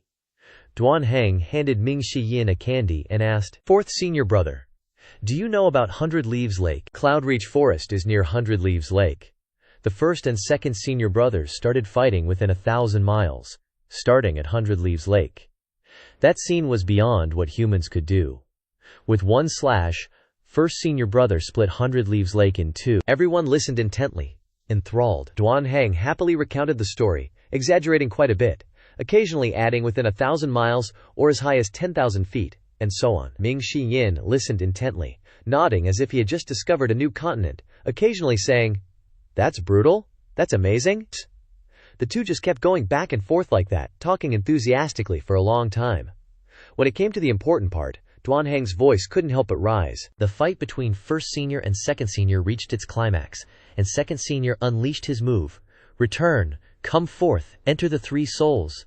Guess what happened then? Ming Xiyin urged. What? What happened? Stop dragging it out. Spit it out already. Duan Hang ate an apple and said somewhat seriously, "The world changed colors." And Duan Hang, standing more than 10 miles away, still felt suffocated. "After all, I'm also a nascent Soul Realm 4 Leaves cultivator, yet I couldn't withstand the aftershocks." Ming Xiyin widened his eyes and asked puzzledly, "Cloudreach Forest has towering trees. How could you see it clearly from 10 miles away? That's not important. The important thing is, fourth senior brother." Guess how first senior brother responded? Duan Hang's tone was very certain, and his expression was serious. His emotions really influenced Ming Xiyin, and he asked, "Did first senior brother use the grand mystic heaven palm?" Hearing Ming Xiyin guess correctly, Duan Hang couldn't help but exclaim, "Fourth senior brother is amazing! It was indeed the grand mystic heaven palm." First senior brother's move, "A king descends upon the world," filled the air with primordial energy, and the mountains were shattered. Duan Hang continued enthusiastically. In an instant, old senior made a surprise attack, and with a strike of his sword he cut off the three souls. Ming Xiyin swallowed. Unfortunately, the first senior brother had the four great guardians arrive on a flying chariot and take him away midway. In the end, old senior only managed to capture second senior brother. Duan Hang had just finished this part when Ming Xiyin said angrily, "In the Shun Tian manner, master killed all 10 great generals of Mo Li with one move. If it weren't for that, first senior brother wouldn't have had a chance to escape." Duan Hang nodded in agreement. "That's right, I witnessed that scene firsthand. It was really..." Before Duan Hang could finish his sentence, Ming Xiyin interrupted. "Enough BS. I was there at the time. I don't need you to make up a story." Duan Hang scratched his head, thinking, "What did I make up? If I made it up, why were you listening so attentively and happily?" Ming Xiyin turned to Jiang Aijian. "You guys go to master first. I'm going to the reflecting wall cave to take a look." Hearing this, Zhao Yunhe said, "Fourth senior brother, I want to go too. I heard that second senior brother was brought back to the reflecting wall cave. Everyone is curious." But Ming Xiyin stopped her. "Zhao Yunhe, no, men's grudges are none of women's business." Ming Xiyin coldly walked towards the back mountain. Watching Ming Xiyin's back, Duan Hang clasped his hands and said, "Fourth senior brother is truly a person of clear likes and dislikes. What Duan Hang respects most is someone like fourth senior brother." The others glanced at him, thinking, "Are you sure you're telling the truth and not just flattering him?" Xiao Yangye said sullenly. "I'm afraid fourth senior brother will suffer a loss." Zhao Yunhe raised her fingers and counted. "Second senior brother's cultivation. Even 10 fourth senior brothers. No, 20. 100 fourth senior brothers wouldn't be a match," Duan Hang said with a smile. "Ninth senior sister's words are not right," Zhao Yunhe exclaimed. In surprise, Duan Hang continued to analyze. "Second senior brother's cultivation has been sealed by old senior." Hearing this, everyone turned to look towards the reflecting wall cave. Ming Xiyin nurtured a bunch of criticisms for the traitor in his heart, and strode forward.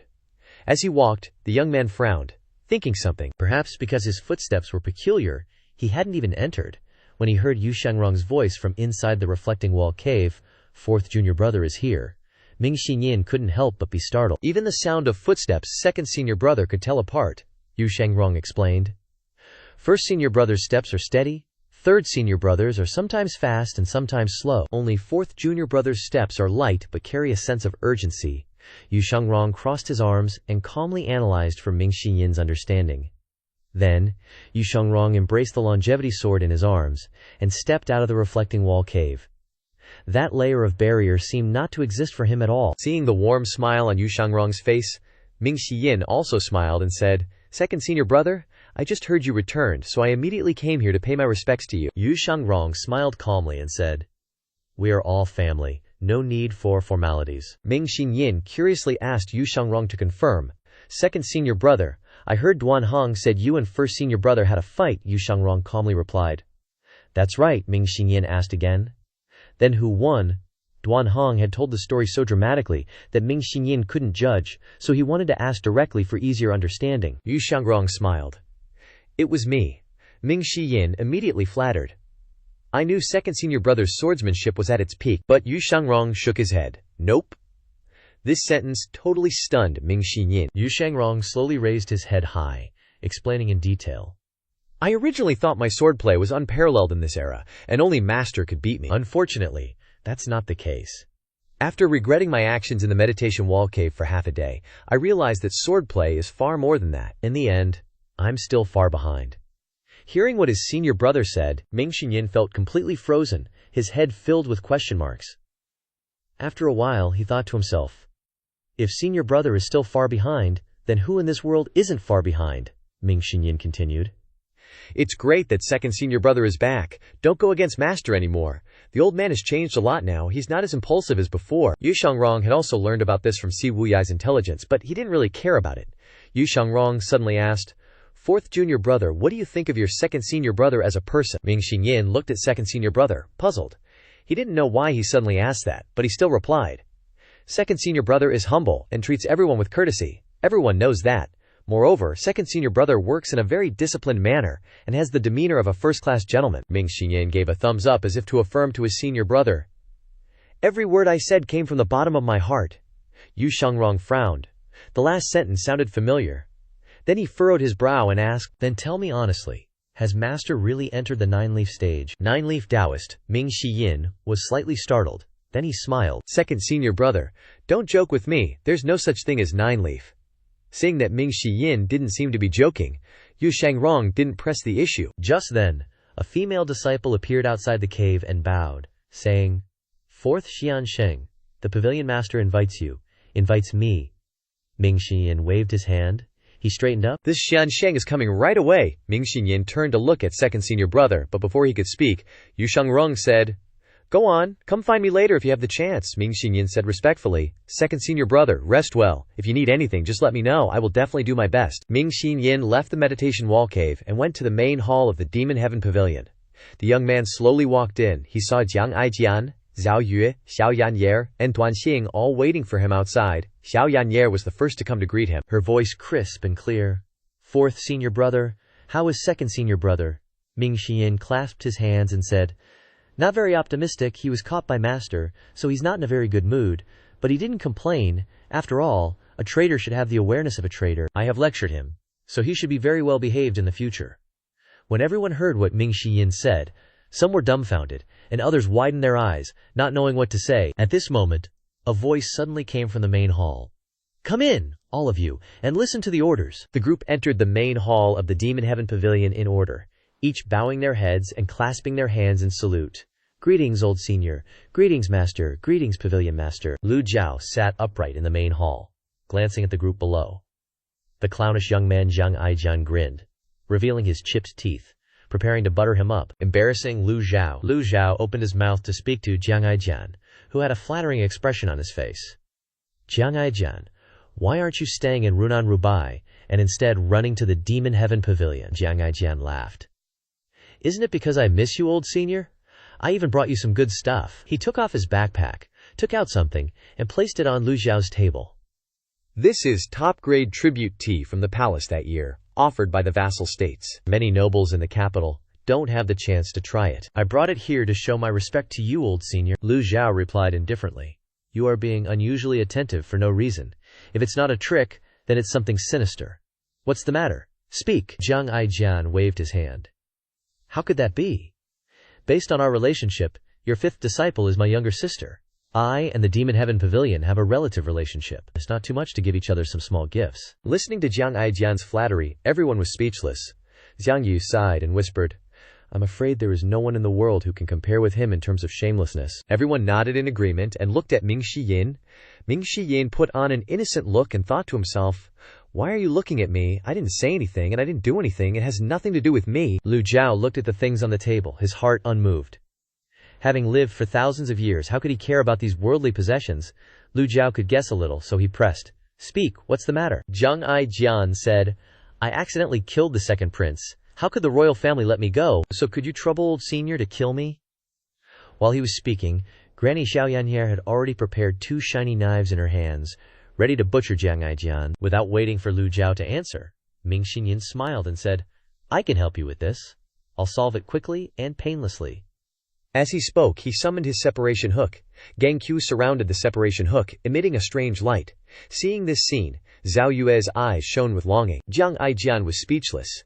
I didn't say to actually kill me. Now the great Yan royal family is searching for me everywhere. I have severed ties with my brothers. I have nowhere to hide now. So I thought it would be safe to come to the Demon Heaven Pavilion. Lu Zhou frowned slightly and asked, So you want to stay here for a while? Jiang Aijian nodded like a chicken pecking rice. Old senior is wise. Lu Zhou stroked his beard and nodded. You are my eyes and ears, so of course I will protect you. Lu Zhou's words moved Jiang Aijian greatly, and he repeatedly bowed and clasped his hands, saying, Thank you, old senior. Lu Zhou looked at his playful appearance and said in a heavy voice, Even now, you still refuse to tell. Jiang Aijian asked blankly, Tell what? You are the third prince, and you killed the second prince. The crime of fratricide will be infamous forever, no matter where you are. Everyone nodded in agreement. Master's words spoke the minds of everyone. Ming Xinyan thought to himself, Jiang Aijian had been laughing and joking all the way, as if nothing had happened. If it were an ordinary person, no one could do that. The person he killed was not only the second prince of the royal family, but also his elder brother. Seeing Lu Zhao's serious expression, the smile on Jiang Aijian's face gradually disappeared. He sighed. You're already dead anyway, there's nothing to talk about. Lu Zhou asked again. So Liu Huang was really the one who ordered the Jinghe Palace to be burned down? Jiang Aijian's eyes widened. You know about this too. You should remember that Prince Qin Jun, is now my man. How could anything escape my eyes? Jiang Aijian bowed his head in utter admiration. That's right, I almost forgot about him. Jiang Aijian nodded, then turned to Ming Xinyan and Zhao Yu, saying, The heavenly Tao has reincarnation. Whoever commits karma will eventually pay the price. Actually, many people have advised me to let go of the hatred, to live a good life, to stay away from the court and the royal family, and to be a carefree sword fanatic. But every time I go to sleep, I remember the great fire that night, the blazing flames burning my eyes. I couldn't sleep peacefully all night, and when night fell, I always heard their cries for help in my ears, while I could only watch helplessly. This urge drives me, making it impossible to stop. Everyone looked at Jiang Aijian, including Lu Zhou, with a hint of pity in their eyes. Even though Jiang Aijian hadn't finished speaking, he sighed quietly. Finally, I have avenged them. Lu Zhou also looked at him with a different light in his eyes, completely unlike usual. Jiang Aijian's face held a hint of sadness as he recalled the past, then he started acting goofy again. Luckily, I met you all. As long as you are touched and treat me well in the future, I will be satisfied. At this point, Ming Xinyan looked at him and was going crazy. The first part made people feel touched, but the second part made you want to kick it. Lu Zhou also thought to himself that he wasn't a heartless person. It's just that some things happened a long time ago. It's time to let go. No need to cling to it. Zhao Yu glared at him and ignored him.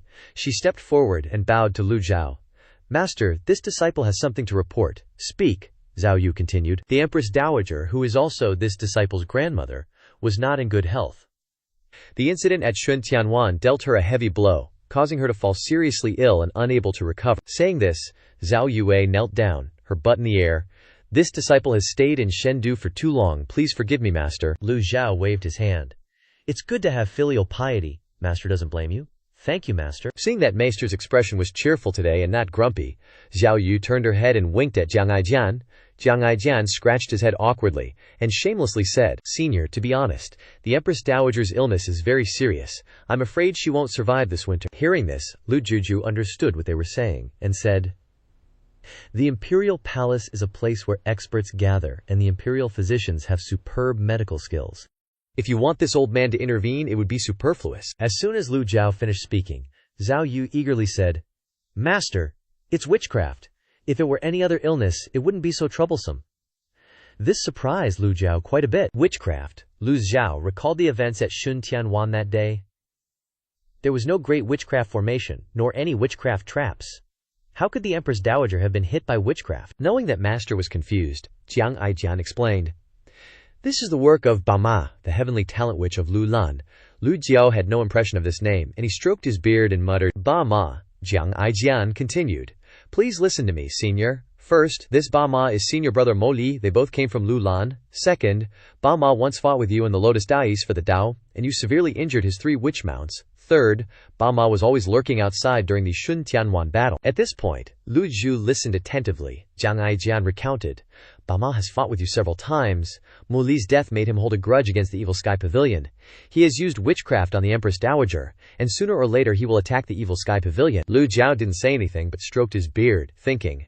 His eyebrows were furrowed as if he was thinking about something very serious. Jiang Aijian said again, Senior, I won't let you take action without any benefit. In exchange for this, I will help you catch the traitor Si Wuyai. Jiang Aijian's words echoed, causing everyone to pay attention. Lu Zhou was silent for a moment, then looked at Jiang Aijian with disbelief. Are you confident that you can catch Si Wuyai? Jiang Aijian replied with certainty. No. Ming Xiyin and Duan Musheng stared at him with wide eyes. Ming Xiyin even cursed inwardly. You're not confident? What are you babbling about? Everyone was speechless. Lu Zhou stroked his beard and stood up, his eyes sweeping over Zhao Yu and Jiang Aijian. If you want to ask this seat for help, you should come to the door proactively. Without distinguishing between superiors and inferiors, you still want to ask others for help.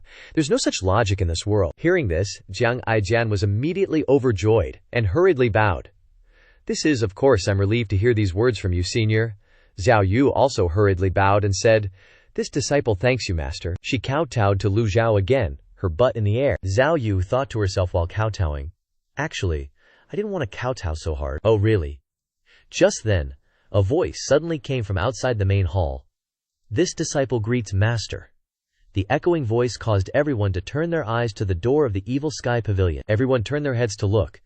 Zhu Honggong, who had just stepped into the threshold of the main hall, knelt down, moving inside while kowtowing. His voice was unmistakable. Disciple greets Master. And so, Zhu Honggong kowtowed all the way to the middle of the main hall. Ming Xinyin raised his right hand to cover his eyes. Alright, 6th, Zhu Honggong's actions stunned everyone, you just had to admire him. Lu Zhu Honggong kowtowing, his brows furrowed, not understanding what this disciple was up to. Reaching the center of the hall, Zhu Honggong kowtowed again. Disciple greets Master. Ming Xiyin glanced at Zhu Honggong. 8th bro, what's with the solemnity? You're a disciple of the Evil Sky Pavilion, aren't you afraid of losing face doing this? Ignoring Ming Xiyin, Zhu Honggong said to his master. Disciple sincerely wants to pay respects to Master. Since returning to the Evil Sky Pavilion, I haven't properly kowtowed to you. Only after performing this 3 bows and 9 kowtows will my heart be at peace. Lu Zhou used the eye of truth to observe Zhu Honggong. Again, he thought to himself, what he said made sense. Name, Zhu Honggong. Identity, human. Great Yan. Realm, nascent soul, although he was only at the nascent soul realm, and hadn't condensed the 100 tribulation illumination body, it was still a realm that the divine court realm couldn't compare to. Lu Zhou waved his hand and stood up, then said, Zhu Honggong, stand up. Zhu Honggong stood up, grinning, and thanked his master. Lu Zhou ordered him, summon your Dharma body for me to see. How have you been cultivating all this time? Hearing this, Zhu Honggong replied, disciple obeys. Zhu Honggong mobilized his primordial ki and summoned his Dharma body. A chubby Dharma body, half a person's height, appeared before everyone. Lu Zhou pondered, assessing it. This was an extremely crucial stage for cultivators. Many people couldn't become great cultivators because they couldn't condense the 100 tribulation illumination body. And their cultivation stopped at the 10 directions Qian-kun Dharma body. When condensing the 100 tribulation illumination body, you could predict how strong someone would be in the future, just by observing the completeness and strength of the Dharma body. Xiao Yanhe's Dharma body was extremely complete, even appearing lively and spirited like her. Her future was definitely bright. Some cultivators had deformed 100 tribulation illumination bodies, and it was extremely difficult for such a Dharma body to open a leaf. Xiao Yanhe couldn't help but exclaim excitedly, 8th senior brother's Dharma body. I think I've seen it before. Every Dharma body is as chubby as its owner. Like Dharma body, all round and fat. The others turned to look, almost bursting into laughter. Lu Zhou assessed. However, the completeness of the Dharma body isn't bad. The primordial ki fluctuations are very abundant. A lot of improvement from before. This fatty has been putting in effort. Seeing the scene before him, Duan Xing clicked his tongue inwardly. The Evil Sky Pavilion's 8th disciple is very talented. How far will his cultivation go in the future? He then looked at Zhao Yanhe. The 9th disciple is even more so. It's always been rumored that the 9th disciple Xu Yanye's talent is extremely terrifying. She entered the divine court realm in just 5 years. Unprecedented and unmatched. Zhang Honggong proudly looked at his dharma body, his spine straightening. Ming Shiyin covered his eyes, not daring to watch. Zhu Honggong summoned his dharma body, and Zhu Yue, standing next to him, lowered her head, her expression undisguisedly sad. Looking at Zhu Honggong's dharma body, she didn't feel admiration, but more so, shame. After all, she had entered the sect earlier than him, and her cultivation of the Jade Purity method had been stagnant for a long time. Seeing that even Zhu Honggong had a dharma body, she immediately felt vexed. Lu Zhou stroked his beard and nodded. With a light wave of his hand, whoosh, a purple gauntlet appeared in front of Zhu Honggong. Zhu Honggong picked up the gauntlet and examined it. Then asked doubtfully, "Master, this is," Lu Zhou said. "This is a reward from me, the Raging Scar Gauntlet. Use it well." Hearing that he was being given a gift by his master, Zhu Honggong was overwhelmed with tears and snot. He stared intently at the box, then unconsciously knelt down with a thud, his knees hitting the ground. Hearing this, Zhu Honggong was so excited that tears streamed down his face, and he hurriedly knelt down. "Thank you, Master." "Thank you, Master." Lu Zhou waved his hand again, and the gauntlet broke into two halves, forming a strange shape. He continued to kowtow repeatedly. Zhu Honggong looked up and reached out his hands to receive it. As soon as the gauntlet was opened, a radiant light shone from the Evil Sky Pavilion. Zhu Honggong floated into the air, excitedly receiving the gift from his master. Since opening the treasure trove, Lu Zhou had always kept it. He felt that this item was extremely suitable for Zhu Honggong's 9 tribulation thunderous body. Furthermore, Lu Zhou needed his disciples to quickly improve their cultivation. Perhaps this weapon was born to suit Zhu Honggong. Before anyone could see its shape, 8th Bro had already smoothly equipped the gauntlet. At this moment, the system sent a notification to Lu Zhou, Ding. Raging Scar Resonance activated. Target owner, Zhu Honggong. Reward 1,000 merit points. Lu Zhou nodded in satisfaction upon seeing the notification. Duanxing, standing on the side, drooled as he watched. He cupped his hands in congratulations. 8th senior brother, Ming Shiyin, walked over to Zhu Honggong with a smile. "Congratulations, 8th Bro," Zhao Yanhair exclaimed. "I think I've seen it somewhere before." Another change, Zhu Yu was envious of 8th Bro, saying, "Congratulations, 8th Bro. Among the 9 disciples, only she, Zhu Yu, didn't have a weapon. How could she not be envious?" Ming Shiyin patted Zhu Honggong's shoulder. "This thing is very sturdy. Even eldest senior brother's jade green blade can't cut it. You've made a great profit." Hearing this, Zhu Honggong was astonished. He was happy to receive the gift, but he didn't expect this weapon to be so powerful. "Really?" Ming Shiyin confirmed. "Of course, why would I lie to you? Besides, how could a weapon given by Master be a piece of junk?" Even though Ming Shiyin said that, he secretly thought, "This weapon is indeed very sturdy, but it's too ugly." He was just praising it a bit so Old 8th would be happy. Zhu Honggong was extremely delighted, loving it so much that he couldn't bear to put it down. "Disciple will definitely live up to Master's expectations." Lu Zhou stroked his beard and nodded. He noticed that Zhu Honggong's loyalty had increased significantly, reaching a level of stable loyalty that was hard to change. This was also something Lu Zhou had predicted. Zhu Honggong stepped aside, happily admiring his cudgel. Lu Zhou ignored him and looked towards Zhao Yu, then gently spoke. "Zhao Yu." She immediately replied, "Disciple is here. Your cultivation has regressed quite a bit during your time in this palace." Hearing her master's words, Zhao Yue's face flushed with shame. "Disciple will work harder, and will not fail Master's expectations," Duanxing said with a smile. Old senior's disciples are all dedicated and conscientious, truly admirable. Only then did Lu Zhou remember Duanxing. "Duanxing, your performance in the Cloud Reflection Woods was not bad. This seat will not mistreat you. Go ahead, state your request, and this seat will try its best to satisfy you." Hearing this, Duanxing immediately bowed. "Junior dares not. Junior is willing to put forth effort for old senior, and dares not ask for credit." Lu Zhou nodded. "Very good." These 2 words made Duanxing feel a little disappointed in his heart. Wait a minute, this situation isn't right. Shouldn't he say a few more polite words? Duanxing was stunned here. He had long thought about what to request from the Evil Sky Pavilion, but now all the words were stuck in his throat, unable to be spoken. Lu Zhou glanced at Duanxing, then said, "If the Nether Sect knows what's good for them, they will not touch the Demon Slayer sect again in the future." Duanxing's eyes lit up. With this sentence from Lu Zhou, at least the Demon Slayer sect was guaranteed stability. He didn't dare to think about other extravagant requests. He said respectfully, "Thank you, old senior." Lu Zhou waved his hand to send him off. After speaking, Zhao Yanhair pulled Duanxing out. After Duanxing left the Evil Sky Pavilion, Lu Zhou also waved his hand. Since there are no more matters, everyone, disperse. Hearing this, everyone bowed and saluted. Disciples take their leave. Respectfully sending off old senior, Lu Zhou stood up and walked towards the East Pavilion. At the imperial city, divine capital, inside the Xiaoning Palace.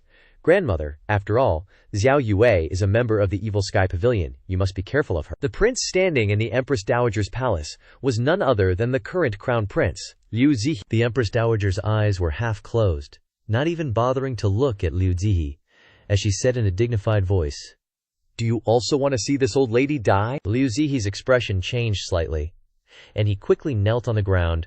"Grandson dares not. Grandson is just afraid that something will happen to you," the Empress Dowager said lightly. "If something were to happen to this old lady, I would have been done for at Shuntian Garden. Why wait until now?" After the events that occurred at Shuntian Garden, the Empress Dowager was now extremely disgusted with the princes and royalty. Liu Zihe knelt on the ground and said, "Grandmother, grandson will definitely give you justice for second brother's matter. Please, don't take it to heart." At this time, Li Yunzhao, who had been standing still, suddenly opened his mouth.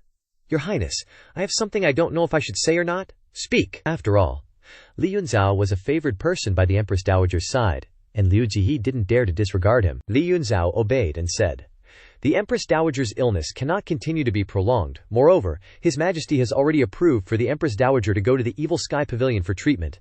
If your Highness wants to show filial piety, you should be more considerate of the Empress Dowager." Li Yunzhao looked outside the palace, then continued softly, "The death of the Second Highness has caused the Empress Dowager great pain. You don't need to keep mentioning it in front of the Empress Dowager like that." Eunuch Li is right. Liu Zihe stood up and bowed in response. "Grandmother, grandson has a personal bodyguard with high cultivation. If you are determined to go, then grandson will send him to escort you." Withdraw. The Empress Dowager still didn't open her eyes, only waving her hand slightly. Grandson takes his leave. Liu Zihe left Xiaoning Palace. As soon as he left the palace, Liu Zihe clasped his hands behind his back and said to the bodyguard beside him, "Have Kang Liang escort the Empress Dowager to the Evil Sky Pavilion. This prince will take care of his family for him. Bringing back a head will be heavily rewarded, yes." The bodyguard followed his orders without hesitation. 1 day, 2 days, 3 days, 6 days. Time flew by like a dog running in a field. A week later, Lu Zhou was in the East Pavilion comprehending the Celestial Book, until his extraordinary power reached saturation. After the extraordinary power has saturated, continuing to comprehend the Celestial Book will only increase the number of times you comprehend it, with no other effect. Lu Zhou continued to comprehend without stopping. The system interface displayed. Remaining lifespan, 6,574 days. Breaking through to 9 leaves will consume lifespan. If there are enough reversal cards, will it be possible to break through this bottleneck? Lu Zhou thought of this issue again. He had 22 reversal cards. Lu Zhou casually used one, just like before. Vital energy from all directions of the East Pavilion gradually converged, and before long, his lifespan had increased. Remaining lifespan, 6,874 days, 9 leaves, is so related to lifespan, the value of the reversal card is becoming even more important. Lu Zhou looked at the price of the reversal card in the shop. Very good, it still hasn't increased. It seems that the price of the reversal card is not affected at all. Lu Zhou then looked at the task interface. Both side quests were related to Yushangrong. 1. Longevity of the Shunhua herb. 2. New celestial book opening. Both tasks were still displayed as uncompleted. Lu Zhou could confirm that the Shunhua herb was closely related to Yushangrong. Longevity sword. Lu Zhou thought of that sword. At the same time, in the cave facing the wall, Yushangrong sat cross-legged. The longevity sword showed a magical red light, as if sensing something, occasionally emitting some red energy particles, which then merged into Yushangrong's body. Buzz buzz. The longevity sword vibrated slightly, and night fell as the moonlight became the brightest. The longevity sword suddenly became quiet again, without any movement. Suddenly, Yushangrong cried out in pain, and a trace of blood flowed from the corner of his mouth. The system notified. Judgment point. Yushangrong gained 300 merit points. He opened his eyes and glanced at his body. Like Siwu Yai, Yushangrong also wanted to try to break the shackles of his cultivation. But unfortunately, he only faced failure. Even someone as intelligent as Siwu Yai had no way to break it, let alone others. It's just that people are all like this. They won't turn back unless they hit a wall. Yushangrong looked at the longevity sword beside him, and shook his head slightly. Can't die. Suddenly, Lu Zhao's voice rang out. "Want to undo the curse?" Yu Xiangrong hadn't even had time to close his eyes and meditate when he heard a voice that made him jump in fright. Yu Xiangrong turned his head and saw Lu Zhou walking over wearing a Santa hat. "Master?" Yu Xiangrong clasped his hands behind his back, stepping over the barrier, his eyes looking towards Yu Xiangrong, who was sitting cross-legged, with a trace of blood still on the corner of his mouth. Hearing the system notification rewarding merit points, Lu Zhou knew that this unfilial disciple was thinking of a way to break the curse binding him. Lu Zhou said indifferently.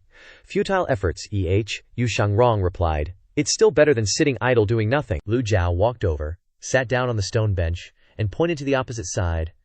"Sit!" Yu Xiangrong stared wide-eyed at Lu Zhou. Meanwhile, Lu Zhou was utterly calm and composed. Yu Xiangrong was a bit surprised.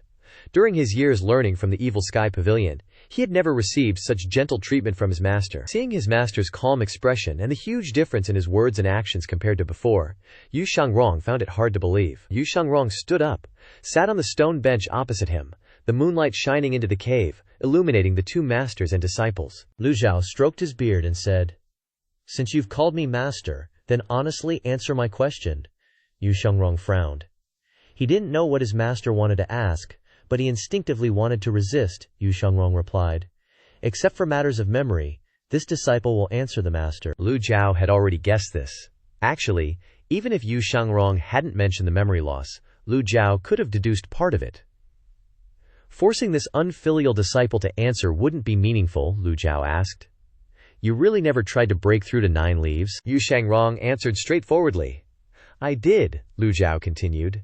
"As a peak 8-leaf cultivator, standing before the threshold of 9 leaves, no one can resist the curiosity to push open that door and see what's inside," Yu Xiangrong replied. "It's a pity that behind this door is endless darkness, unable to see the future or hope." Lu Zhou nodded. "You come from the gentleman's country, and your lifespan is the same as that of the Junhua grass." Hearing this, Yu Xiangrong's heart twitched slightly, but he quickly regained his composure. This wasn't some earth-shattering secret. The Zunhua grass was a special plant in the gentleman's country, and the Evil Sky Pavilion was so large, someone would definitely know about it. Lu Zhou added, 8 leaves can only help you live for a maximum of 500 years. Suddenly, Yu Xiangrong quickly gripped the longevity sword. He was about to stand up, but noticed that his master was still sitting upright on the stone bench, not moving at all, and didn't seem to be planning to snatch his longevity sword. Lu Zhou stroked his beard, revealing an expression as if everything was within expectations. "If I wanted to take your weapon, who could stop me?" Lu Zhao's hands slightly lifted, and a surge of energy swept over. Yu Xiangrong froze. Yu Xiangrong tried to grip the longevity sword tightly, but he no longer had cultivation. How could he resist his master? Although Lu Zhou only had a divine court realm cultivation, it wasn't difficult to defeat a Yu Xiangrong with bound cultivation. Whoosh! The longevity sword flew into Lu Zhao's palm. Yu Xiangrong rushed forward to try and reclaim the longevity sword, but was blocked by the wall of energy created by Lu Zhou. Swish! Lu Zhou drew the longevity sword from its sheath, the blade emitting a bright red light. Immediately, Lu Zhou felt the life force emanating from the longevity sword. Immortals cover their faces and refuse to fall. Tied hair is granted eternal life. Lu Zhou recited the poem while evaluating the longevity sword. Lu Zhou frowned, thinking, there are rumors that every time the longevity sword kills someone, it absorbs a trace of their life force. It seems this is true. No wonder Yu Xiangrong values this sword so much. He must rely on this sword to survive. This sword is his life. Master, Yu Xiangrong knelt down. Lu Zhou shook his head and said, "This is your secret to longevity." When Ji Tiandao bestowed the longevity sword upon Yu Xiangrong, he didn't expect this weapon to do such a thing. Over the years, Yu Xiangrong had put so much effort into this sword, only he himself probably knew how much. Yu Xiangrong hurriedly said, "The Junhua grass blooms in the morning and withers in the evening. This disciple had no choice but to do so." Lu Zhou pressed, "Do you think you can truly achieve longevity?" Yu Xiangrong honestly replied, "The longevity sword can't help this disciple achieve immortality. It can only help this disciple be like other cultivators." Lu Zhou continued to think. He was an 8-leaf cultivator, but 1,000 years of lifespan was too far away for him. Swish! The longevity sword was sheathed again. Lu Zhou waved his hand, and the wall of energy disappeared. Lu Zhou threw the longevity sword into Yu Xiangrong's chest and sighed. The longevity sword can't break the Great Millennium Tribulation either. Yu Xiangrong grasped the longevity sword, unexpectedly looking at his master. He didn't expect his master to return the longevity sword to him. Yu Xiangrong was silent, not saying a word. Lu Zhou turned to look at Yu Shangrong, scratching his head and pressing, "You hate me a lot." Yu Shangrong was frightened and hurriedly replied, "This disciple wouldn't dare." Yu Shangrong, Lu Zhou, suddenly called him by his name. Yu Shangrong's heart jumped, and his hand gripped the longevity sword even tighter. Lu Zhou calmly put a Christmas hat on Yu Shangrong's head and said, "I'll make it clear to you, I can definitely step into the 9 leaves." Yu Shangrong stood there like a statue. Lu Zhou waved his hand and left the meditative cave, leaving only Yu Shangrong standing there alone. At this moment, the longevity sword suddenly trembled, and the energy on the longevity sword suddenly dissipated in all directions. Yu Shangrong frowned, gripping the longevity sword tightly, and muttered to himself, "I once said that after fighting with senior brother, I would disappear into obscurity. Why must you make things difficult for me?" His voice contained helplessness, as if he was facing a choice he didn't want to make. Yu Shangrong looked in the direction his master left, sighing lightly in his heart, "I don't need the remaining life force anymore. After I go to the grave, you will be buried with me." Yu Shangrong felt the remaining life force in the longevity sword, the blade emitting a red light, but it was much fainter than before. Yu Shangrong returned to the depths of the meditative cave, sat cross-legged in meditation, and no longer tried to break the body-binding curse. 3 days later, the sound of a rooster crowing loudly in the morning. Suddenly, a flying chariot departed from the divine capital, flew above the city, and headed towards the Evil Sky Pavilion. On the flying chariot, Li Yunzhao said to the Empress Dowager, "Empress Dowager, please rest assured, I have been in contact with the pavilion master of the Evil Sky Pavilion. He is not the type of devil who kills people indiscriminately. Moreover, Princess Zhao Yue is his disciple.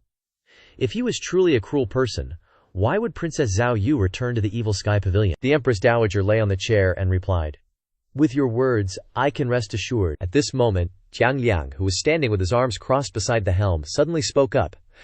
"Empress Dowager, devils are devils after all. This trip should still be handled with caution." Li Yunzhao said with a look of disdain, "Jiang Liang, you've followed His Highness the Crown Prince for many years, but there are many things you don't know." Hearing this, Jiang Liang immediately asked, "What insight does eunuch Lia have?" At this time, the Empress Dowager finally spoke.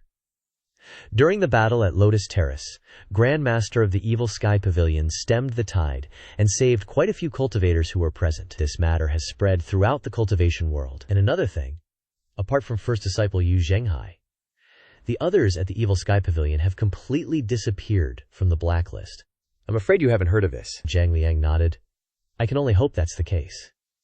Although he said that, a trace of worry still appeared in his eyes. "Who told the reputation of that devil, Ji Tiandao of the Evil Sky Pavilion, to be so notoriously cruel?" Li Yunzhao exhorted.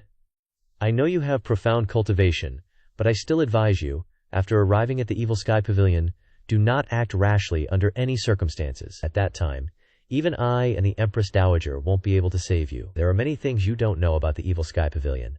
I'm only reminding you, because I want what's best for you." Jiang Liang, although a little curious in his heart, still replied, "Eunuch Li, you're overthinking it. My task on this journey is to protect the Empress Dowager's safety. Other than that, I don't understand the things you're talking about." Li Yunzhao nodded, sighing. "That's for the best."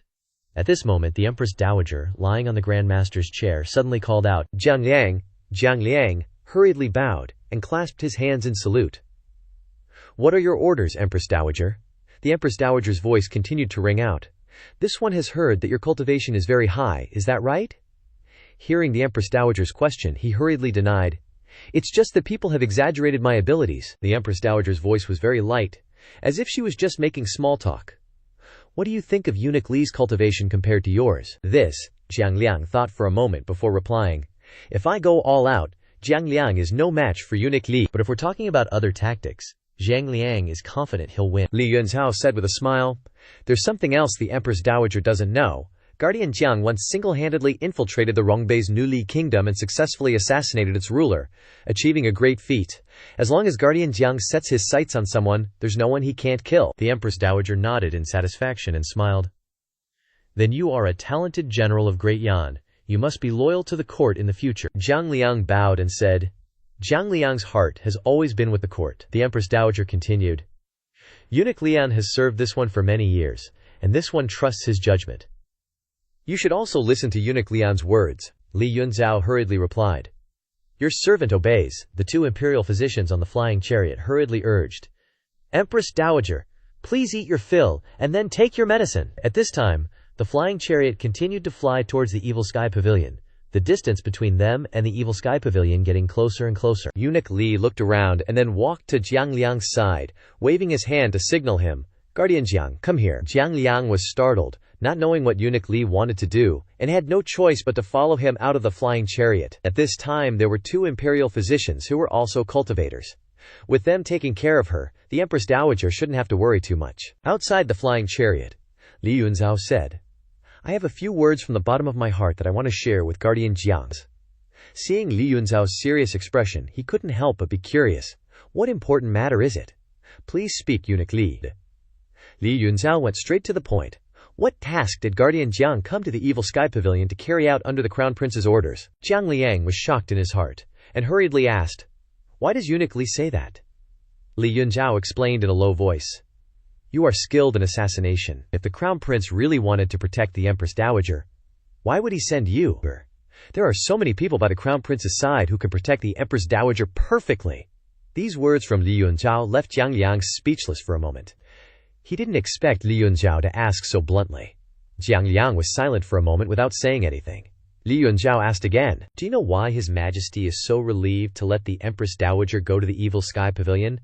Jiang Liang shook his head. When the Crown Prince ordered him to escort the Empress Dowager, he also wondered in his heart, the Empress Dowager is a person of what noble status? If she were to personally risk going to the Evil Sky Pavilion, how could His Majesty be so relieved? Although he found this very incomprehensible, he didn't dare to ask the Crown Prince clearly, and could only listen to orders in silence. Li Yunzhao explained softly, "That's because the master of the Evil Sky Pavilion, Ji Tiandao, is an old friend of the late emperor." As soon as Lian Yunzhao finished speaking, Jiang Liang's eyes widened and he broke out in a cold sweat. "I never expected that the great devil that everyone wants to beat and kill would have a relationship with the late emperor." Jiang Liang wondered, if they are old friends, then why has the Evil Sky Pavilion been an enemy of the royal family so many times? Eunuch Li said sincerely. "You're wrong." Jiang Liang curiously asked back. "Wrong?" Li Yunzhao continued to reveal. "The Evil Sky Pavilion has never been an enemy of the royal family. The ones who really stirred up the conflict are first disciple Yu Zhenghai and 7th disciple Si Wuyai." Jiang Liang listened without understanding and said, "Eunuch Li, what do you mean? Just say it straight." Jiang Liang is just a simple warrior, very ignorant in these matters. Li Yunzhao nodded. "What I want to say is still the same advice I gave you just now, Guardian Jiang. After arriving at the Evil Sky Pavilion, it's best to be obedient. If you mess things up, don't even mention the Empress Dowager. Even His Highness the Crown Prince won't be able to save you. Weigh the pros and cons for yourself." After saying that, Li Yunzhao waved his sleeves and left, leaving Jiang Liang standing there frowning. In the evening twilight, at the Evil Sky Pavilion, Lu Zhou was in the Eastern Pavilion, researching the Great Tribulation of Lifespan. On the table in front of him were full of books, and occasionally female disciples would bring in more books. In the Eastern Pavilion, a female cultivator spoke, reporting Pavilion Master. "All the books related to lifespan have been brought." Lu Zhou still sat calmly reading. He didn't look up, and replied, "I know." At this time, a voice suddenly came from outside. "Zhao Yanhe, Master has a flying chariot coming from Divine Capital. 5th senior sister has gone to greet them." Granny looked up, then exclaimed in surprise, "Huh, is Master reading?" Zhao Yanhe had just entered the Eastern Pavilion and saw that the table was full of books. Lu Zhao only selected a few volumes to read. He didn't have much energy to read all these books. Lu Zhao called. "Yanhe," Granny immediately replied. "This disciple is here," Lu Zhao ordered. "Go to the facing the wall cave and keep watch. If there's any abnormality, quickly report it to Master." This disciple obeys. After receiving the task, Zhao Yanhe immediately left the Eastern Pavilion. Granny left with the speed of a table altar, startling Ming Shiyin. While heading towards Lu Zhao's study, Lu Zhao looked at the piles of books in front of him and thought to himself, "Lifespan. The lifespan of people in the gentleman's kingdom is short. Relying on cultivation to increase lifespan, the longest-lived person doesn't live past 500 years. In other words, even if Yu Shengrong has the longevity sword, he only has half the lifespan of a regular cultivator." Just as Lu Zhao was thinking, Ming Shiyin poked his head in from outside, looked around, and reported, "Master, the people from Divine Capital are waiting in the main hall." "I know." Lu Zhou waved his hand and left the Eastern Pavilion. Inside the main hall of the Evil Sky Pavilion, the group led by Li Yunzhao stood front and center. Behind Li Yunzhao, the imperial physician and Zhao Yu were supporting a graceful, elderly woman. The Empress Dowager, Jiang Aijian, standing a short distance away, was still staring intently at the old lady, not blinking an eye. At that moment, Lu Zhou appeared and said calmly, "Please, have a seat." Lu Zhou wasn't showing respect for the royal family, but rather for Jiang Aijian and Xiao Yu. That's why he didn't immediately take the head seat, but offered them a seat first. Lu Yunxiao understood perfectly well that this was the Evil Sky Pavilion, not the palace. No need to follow those royal protocols here. The Empress Dowager, being advanced in age, had long seen through such matters, and didn't mind it at all. When her eyes landed on Lu Zhou, her eyebrows twitched slightly. Her tired face seemed to realize something, and her eyes lit up. Her gaze was fixed on the old geezer in front of her, and she straightened her back. She said with a gentle tone, "Old mister, you really resemble an old friend this old one once knew." Lu Zhou stroked his beard, remaining silent. Back then, Ji Tiandao had met the Yongshu emperor and this very Empress Dowager when they were in the prime of their youth. The muscular physique of a young man appeared like a statue carved from stone, with rippling muscles under healthy tan skin. The handsome face with determined eyes and radiant smile only added to Lu Zhao's elegant masculinity. Back then, little sister even made a super cool and super hot long video about a 1,000-year-old demon head awakening his system to conquer the world and his 9 rebellious disciples. The long video is over 44 hours. Ling little sister put it in the comments, "Everyone remember to watch it. If you don't watch it, you'll regret it because it's so good." Lu Zhao felt a little awkward, scratching his nose like a kid. Those who have no business here, leave. Many people who wanted to watch the spectacle had to reluctantly leave the main hall. Li Yunxiao, the 2 imperial physicians, and Jiang Liang didn't leave. Jiang Aijian and Xiang Aijian and Xiao Yuan also remained in the hall. Times changed. Things were different. Who knew the Empress Dowager could recognize him with just a glance? Who dares say she's old, blind, and muddled? But none of that mattered, Lu Zhou said. "Please, sit." Lu Zhou's eyes were on the Empress Dowager. Perhaps due to the effects of extraordinary power, Lu Zhao felt his mental state and eyesight were much better than before. He could see a faint purple aura around the Empress Dowager. Sure enough, it was witchcraft. Not the kind of witchcraft that would kill a person, but it could disturb the mind, making it difficult to sleep. Ba Ma and Mo Li probably didn't dare to go all out on the Empress Dowager, only daring to use such small tricks. Seeing that Lu Zhou didn't say anything, Lu Yunxiao spoke up. "Hurry up and explain the situation to the old mister." The 2 imperial physicians kept trembling. Even in the palace, he had never been so afraid. But looking at the old man in front of him, his whole body trembled automatically. Sweat poured out like rain, and after a while one of them finally spoke. Old mister, the Empress Dowager." He stuttered, unable to say anything more. Seeing this, the one next to him also calmed down a bit and said, "Reporting to the old mister, since the Empress Dowager returned from Shuntianwan, she has been tossing and turning, unable to sleep peacefully." Before he could finish, Lu Zhao raised his hand to stop him. No need to describe the Empress Dowager's illness. This old man already knows. The 2 imperial physicians exchanged glances. They were the representatives of the royal family's medical skills. Even if they were a bit weak in cultivation, they were very capable when it came to medical research. They had worked so hard to research the Empress Dowager's illness, but the Evil Sky Pavilion didn't even need to know about it. It was such a blow. Li Yunxiao bowed and said, "Does the old mister have a way to cure it?" Lu Zhao stood up with his hands clasped behind his back. "This old man has his own methods to eliminate the illness." Hearing this, Li Yunxiao hurriedly bowed respectfully. "Please, old mister, lend your hand." Hearing this, Zhao Yu also blurted out, "Shifu." That guy Jiang Aijian also bowed and said, "Senior?" Lu Zhou's tone suddenly turned serious. "This old man has something I must tell the Empress Dowager." Hearing this, the Empress Dowager raised her head, her old eyes looking at Lu Zhao, who stood upright with his hands clasped. "Please, senior, speak." Lu Zhao stepped forward, stroked his beard, and said, "This old man can eliminate the illness. But the Empress Dowager's great calamity is coming. You must be prepared." As soon as Lu Zhao said this, the main hall fell silent. If this were in the palace, anyone who dared to say such treasonous words would have been dragged out and beheaded. But here in the Evil Sky Pavilion, Lu Zhao didn't hide anything. The 2 imperial physicians lowered their heads and looked at each other, clearly having known about this for a while, but not daring to say it. Zhao Yu's face turned pale, and she looked at the Empress Dowager in a daze. That guy Jiang Aijian was no exception. But the Empress Dowager chuckled and waved her sleeve. This old one thought it was something. Birth, old age, sickness, and death are the natural order of things. This old one has to die someday. It's nothing serious. Lu Zhao turned to face the Empress Dowager, intending to say something, but then shook his head. "Never mind.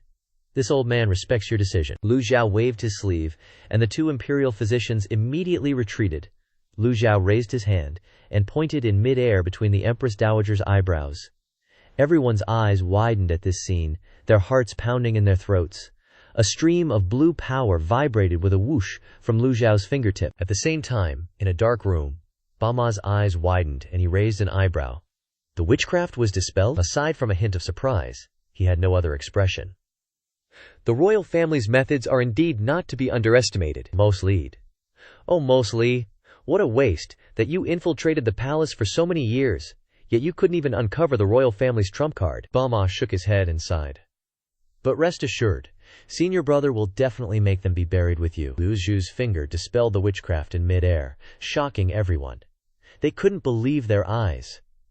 The Empress Dowager cried out in pain, frowning slightly. The purple aura around her was dispelled by the blue power in an instant. Lu Zhou wasn't surprised at all. The extraordinary power of the Book of Heaven was inherently able to suppress witchcraft. This had been proven long ago. Li Yunzhao hurriedly stepped forward to support the Empress Dowager's arm. Empress Dowager, how do you feel? The Empress Dowager slowly opened her eyes, her forehead covered in sweat, wanting to speak but feeling powerless. This old one is fine. The two imperial physicians hurriedly stepped forward, bowing and taking turns, taking the Empress Dowager's pulse. Let this humble servant take a look. The two imperial physicians' eyes widened, their pupils contracted violently. After examining, the two imperial physicians knelt down happily and congratulated Empress Dowager. Congratulations, Empress Dowager. The witchcraft has been dispelled. Lu Zhou stroked his beard, his expression still indifferent, his arched eyebrows rising as he thought to himself, if this old man couldn't even dispel such a small bit of witchcraft, where would I hide my old face? Lu Zhou calmly called out, Li Yunzhao! Li Yunzhao's reverence for Lu Zhou had risen to a new level. His eyes were bright as stars, as he hurriedly clasped his hands in reply. Please, old senior, give your orders, Lu Zhou said calmly. The Empress Dowager has just recovered from a serious illness. She should stay at the Southern Pavilion for a day to recuperate. Return tomorrow. Li Yunzhao was overjoyed when he heard this. He knelt down, held his hands out in front and touched his forehead to the ground, kowtowing repeatedly. That's great, I thank you, old senior. Seeing this, Jiang Yang and the two imperial physicians were secretly amazed. Although Li Yunzhao was only the Empress Dowager's personal eunuch, his status was not small. Even when meeting His Highness the Crown Prince, he had never performed such a grand ceremony. Yet today, he was performing such a passionate ceremony in front of the great devil of the Evil Sky Pavilion, Lu Zhou. Without saying anything, Lu Zhou only glanced at Li Yunzhao and waved his hand to signal him to retreat. Li Yunzhao and the imperial physicians helped the Empress Dowager leave the main hall. Zhao Yu had quickly arranged a room for the Empress Dowager in the Southern Pavilion. At dusk, in the Southern Pavilion, Li Yunzhao stood respectfully by the bed, looking at the Empress Dowager's complexion, which had improved, and said happily, Empress Dowager, you look much more radiant than before. The Empress Dowager sat up weakly on the bed and replied softly, this old one is benefiting from Zhao Yu's good fortune. If it weren't for her, this old woman's life would have gone to see her ancestors long ago. Li Yunzhao lowered his head and said, now that Princess Zhao Yu has returned to the royal family, Empress Dowager, please don't blame yourself anymore. Now that you've given Zhao Yu the best, I don't think she'll blame you, Your Majesty. Please rest and recover. Suddenly, the Empress Dowager told Li Yunzhao, little Li, bring out the thing I brought. Li Yunzhao was a little startled, stunned, then reluctantly bowed. He opened the luggage he brought, took out a brocade box, and offered it to the Empress Dowager. He couldn't help but worry and asked, Your Majesty, this is your longevity pill. Is it really necessary to do this? The Empress Dowager sighed and said, there are many people in this world who pursue longevity, including Emperor Yongshu, but I feel that following nature is also a blessing. Li Yunzhao bowed and replied, I understand. The Empress Dowager gently instructed Li Yunzhao, after my great tribulation comes, let me be buried in the same place as Emperor Yongshu, with a joyous funeral. That would make me happy. The Empress Dowager's instructions were like last words, causing Li Yunzhao to just shake his head and say nothing. The Empress Dowager handed the brocade box to Li Yunzhao, telling him, take this as a thank you gift to the old senior, as a token of gratitude for his assistance. Li Yunzhao nodded in agreement. Yes, the Empress Dowager continued. When you go out, call Zhao Yu. I want to talk to her. Yes, Li Yunzhao left the room. Afterward, Li Yunzhao, led by Ming Shiyin, carried the brocade box and found Lu Zhou. He presented the box with both hands, and respectfully reported, I am here under the Empress Dowager's orders to thank the old senior. The Empress Dowager has ordered me to deliver this item to the Demon Heaven Pavilion. Hoping that the old senior will accept it, Ming Xiyin quickly grabbed the brocade box, opened it, and held up the enormous pill, enthusiastically advertising its miraculous effects and origins. Master, this is a longevity pill. A longevity pill, as the name suggests, is a pill that can increase lifespan. To refine a longevity pill, extremely rare heavenly treasures are needed, along with meticulous refinement by powerful cultivators. The Pill Heart Sect, which specializes in pill refinement, has only managed to produce 3 to 5 longevity pills in thousands of years. Each longevity pill can increase lifespan by 100 years, but the effect is weaker with age, as it cannot help cultivators break through the 1,000-year lifespan tribulation. Even so, the longevity pill is still a valuable item pursued by many cultivators. After all, not every cultivator can live for thousands of years. At this moment, Lu Zhou was sitting at the opposite table, reading something. His dignified and deep voice rang out, "Bring it here!" Ming Xiyin carefully approached and offered it to Lu Zhou. Seeing this, Li Yunzhao didn't dare to disturb him, and respectfully stepped back, cupping his hands in a salute. "I shall take my leave," Ming Xiyin, understanding the situation, also reported. "This disciple shall also take his leave." Li Yunzhao and Ming Xiyin completed their task and quickly left the East Pavilion. Meanwhile, Lu Zhao stared intently at the pile of cards, calculating something. Outside the East Pavilion, Ming Xiyin ran after Li Yunzhao, asking, "Hey, Eunuch Li." "Wait a minute." Li Yunzhao raised his eyebrows in surprise. Ming Xiyin kept grinding his teeth in embarrassment. He went to Li Yunzhao's side and whispered, "I misspoke, Grandpa Li. Do you have any longevity pills left over?" Li Yunzhao shook his head. "How can you say that? Longevity pills are not ordinary items. How could there be any leftovers?" This longevity pill was found by the late emperor, who searched everywhere for it and gave it to the Empress Dowager. The Empress Dowager has saved it until now without using it. Anyone else would have used it long ago. Ming Xiyin said helplessly. "All right, but you really know how to handle people." "Many years ago, my master went looking for longevity pills, but only found one." Li Yunzhao replied with a smile. "The old senior helped, so of course we must offer a great gift to thank him." Ming Xiyin nodded slightly. "You sure know how to talk. I won't talk nonsense with you anymore, man Yunyu. I'm too sleepy."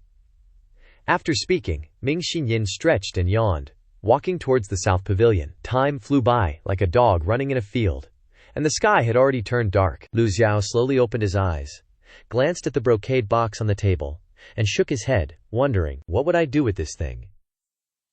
However, he lightly waved his hand, and the brocade box rustled open. The system immediately announced, "Acquired longevity pill, consumed quantity 1, can be refined again to increase quality." Hearing the system's notification, Lu Zhao was a little surprised.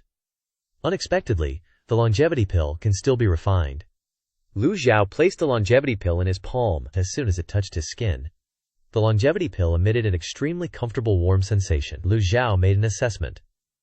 Quality is acceptable, purity is acceptable, energy is acceptable. Although he didn't know much about pill refinement, he could be considered a knowledgeable person. In Lu Zhou's memory, Ji Tiandao once sought this item to increase his lifespan, and he had studied all elixirs related to lifespan. The problem is, even if he refines it to a higher quality, it won't do him any good.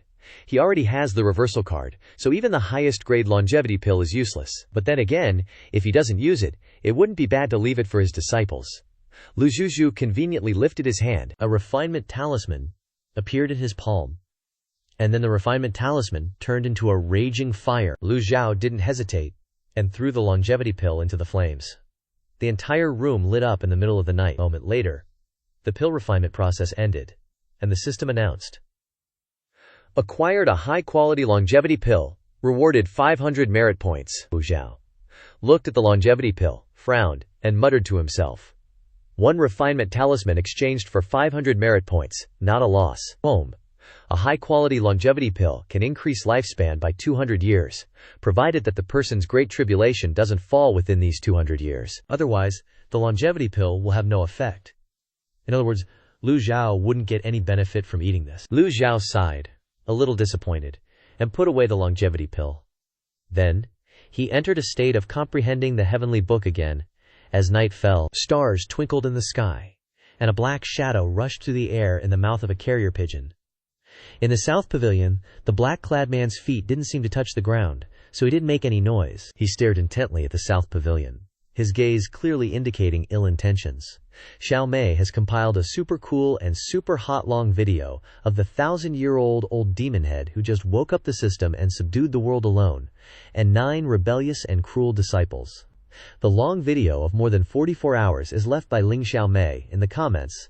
Everyone remember to watch it at home. If you don't watch it, you will regret it because the story is so good. The black-clad man swooped down from the pigeon's mouth. He landed on the top of the building before gently touching down carefully. Then, he rushed forward, approaching the target room according to the previous plan, his eyes darting around as he pressed against the wall to spy. After that, the man in black opened the door, his whole body as light as the wind, whooshing past. A cold glint appeared, and strange, ghostly kit blades, along with a volley of hidden weapons, pierced the bed.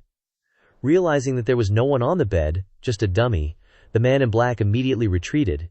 He seemed to sense that he'd been discovered. Just then, a voice came from the roof. "Hey bro, you're late. Want to come up here and stargaze with me? Ain't nobody planting potatoes around here anymore." It was that comedian Jiang Aijin. While everyone else was lying in wait, concentrating on the assassination, this dude was just chillin', playing cat and mouse. The man in black looked up, knowing he'd really been discovered. And seeing how relaxed his opponent was, he decisively gave up the chase, turned tail, and vanished at warp speed. If he didn't run now, he'd be minced meat in a minute. Jiang Aijin, sitting on the roof, watched him go, and couldn't help but sigh, "Damn, that's fast." "I'm a little surprised. But the net of heaven is wide, though its meshes are coarse, and none can escape. Try running now." The man in black quickly darted away, passing through corridors and a plaza. Just as he was about to leave the south pavilion, a voice full of anticipation suddenly rang out at the entrance. "Ayo, where ya going so late at night?" The man in black looked up and saw Ming Xiyin hanging chest down from the crossbeam of the entrance, his body fitting perfectly between the two characters for South Pavilion. The man in black didn't seem flustered at all, and decisively changed direction, leaping towards the West Pavilion. The West Pavilion leads to the North Pavilion, and only by passing through the North Pavilion could he get down the mountain. The man in black didn't fly, he still moved nimbly across the ground, rooftops, and various architectural structures. However, as soon as he entered the West Pavilion, he heard a shout, "Who's there?" The man in black caught a faint scent of alcohol in the air. "Yo, come have a drink with this old man." The man in black raised an eyebrow and retreated again.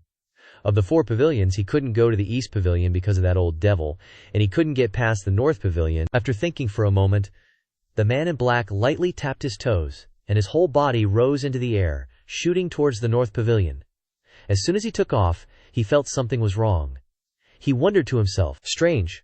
Why aren't they chasing me?" Just as this thought flashed through his mind, an arrow appeared in mid-air, radiating golden light like a shooting star, piercing through the air towards him.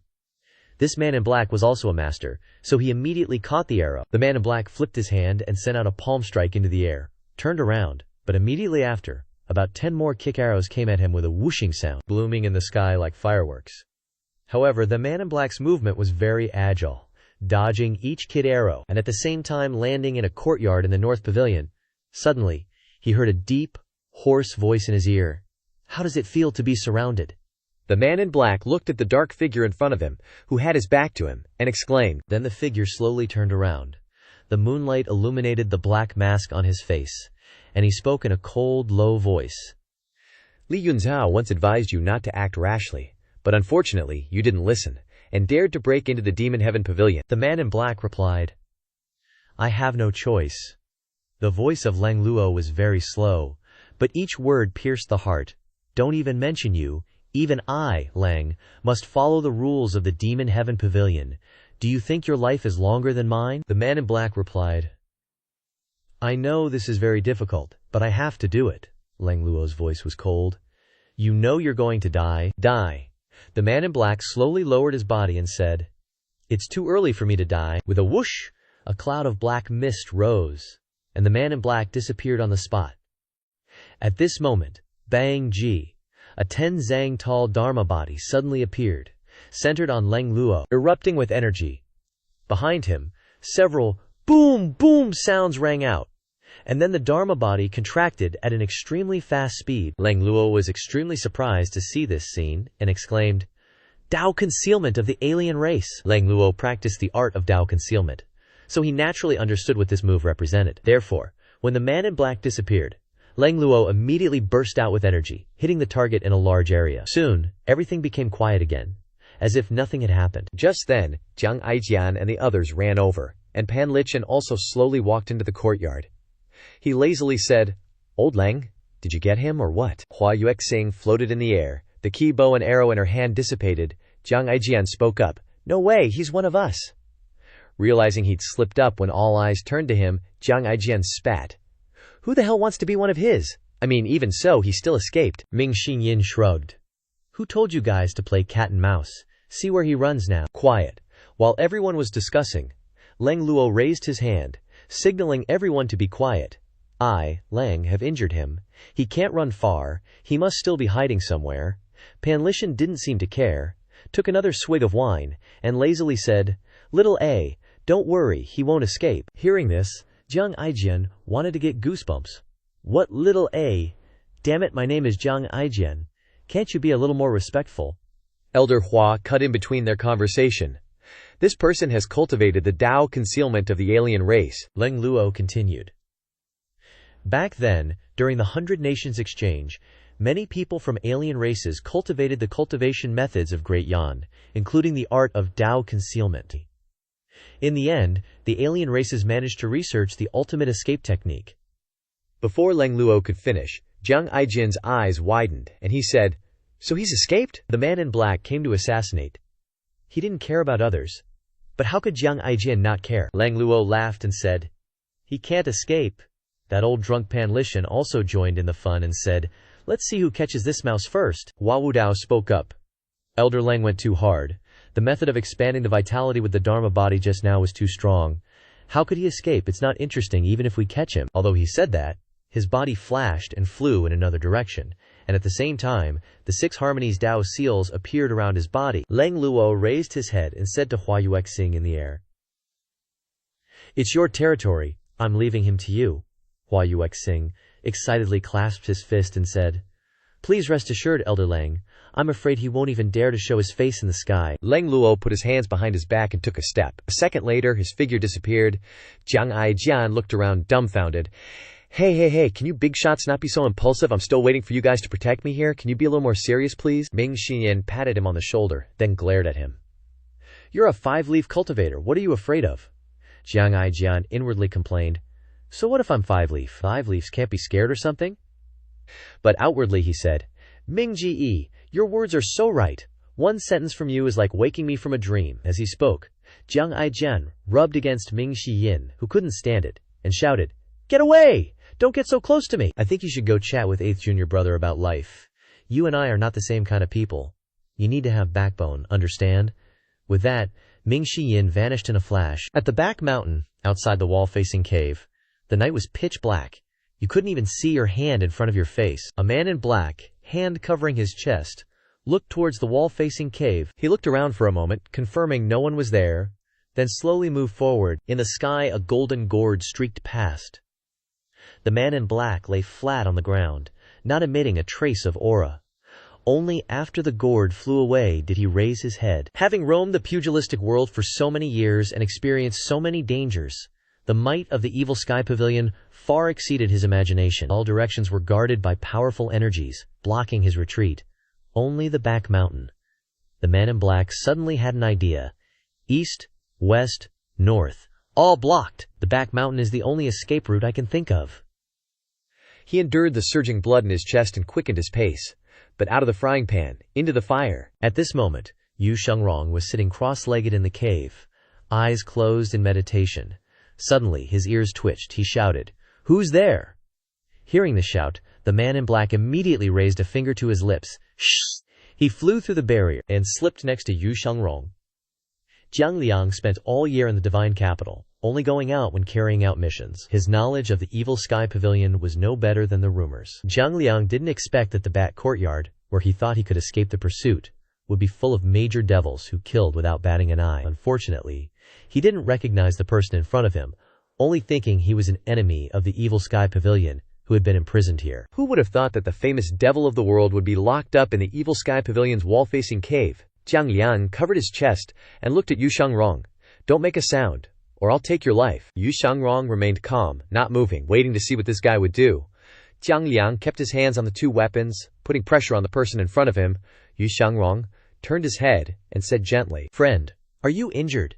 Jiang Liang replied. "That's right." Jiang Liang frowned and asked, "Were you captured here by the Evil Sky Pavilion?" Yu Xiangrong frankly replied, "Yes." At close range, Jiang Liang realized that this person had no primordial qi fluctuations. He felt much more relaxed. Jiang Liang asked again, "Why don't you run?" Yu Xiangrong smiled and shook his head. "If I could escape, I would have escaped long ago. Why would I wait until now?" Jiang Liang thought to himself, "I spend all year in the divine capital, only leaving when carrying out missions. I know a little about the Evil Sky Pavilion. I don't recognize this person, but since he's imprisoned here, he's naturally an enemy of the Evil Sky Pavilion." Jiang Liang nodded slightly. "It seems I've underestimated the Evil Sky Pavilion." Yu Xiangrong was about to stand up when Jiang Liang said in a deep voice, "Don't move." Yu Xiangrong smiled and asked, "Are you afraid? I've already alerted many Evil Sky Pavilion experts. Any action could attract their attention. Even if I die, I'll drag you down as a cushion." Yu Xiangrong looked at the darkness outside the cave and asked with a smile, "You want to kill me?" Jiang Liang examined Yu Xiangrong again, seeing his gentle expression, and said, "Just protecting myself, don't blame me." Yu Xiangrong said calmly, "Friend, there's no need to be afraid. If it were before, you wouldn't have survived a single breath in front of me." Jiang Liang frowned and snorted coldly. "If I hadn't been careless for a moment, and hadn't been injured, I would have been sure to escape." Yu Xiangrong shook his head. "You still underestimate the Evil Sky Pavilion too much." Jiang Liang became very curious when he heard this. "What do you mean?" Yu Xiangrong shook his head, his voice helpless. "Don't even mention you. Even I at my peak couldn't escape the Evil Sky Pavilion," Jiang Liang scoffed. "That's just you." Yu Xiangrong suddenly remembered his master's teachings. Being too confident leads to arrogance. Now it seemed there was some truth to that. Jiang Liang carefully looked outside the cave as he spoke. "A prisoner is not worthy of being compared to me." Yu Xiangrong smiled and stood up. "I'm sorry," Jiang Liang gasped, and Yu Xiangrong's voice continued, "You've provoked the wrong person." Yu Xiangrong spoke very briefly, leaving Jiang Liang confused. Seeing Yu Xiangrong step forward, Jiang Liang lunged forward. The dagger in his hand gleamed with cold light. He shouted, "You prisoner who doesn't know his own strength, go to hell." Just then, Yu Xiangrong suddenly drew the longevity sword from its sheath and slashed at a 45-degree angle. Jiang Liang froze on the spot, eyes wide. Clang! With a sound, the dagger in Jiang Liang's hand broke in two. One half fell to the ground. The other half was still tightly clutched in his hand. Swish! With a sound, the Chengsheng sword returned to its sheath as if nothing had happened. The whole movement was as smooth as flowing water. The battle was over. Jiang Liang's eyes were now filled with fear. He felt that his Dantian Qi Si had been cut open, and he also felt a long, narrow crack appearing on his body, starting from the lower left abdomen to the right shoulder, slowly breaking open. The opponent had no primal qi, yet relied solely on arm strength to achieve this.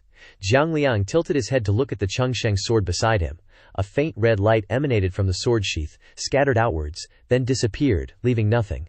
Clearly, this was a heaven-grade weapon. Yu Xiangrong seemed unhappy, saying, "Under normal circumstances you should have died instantly.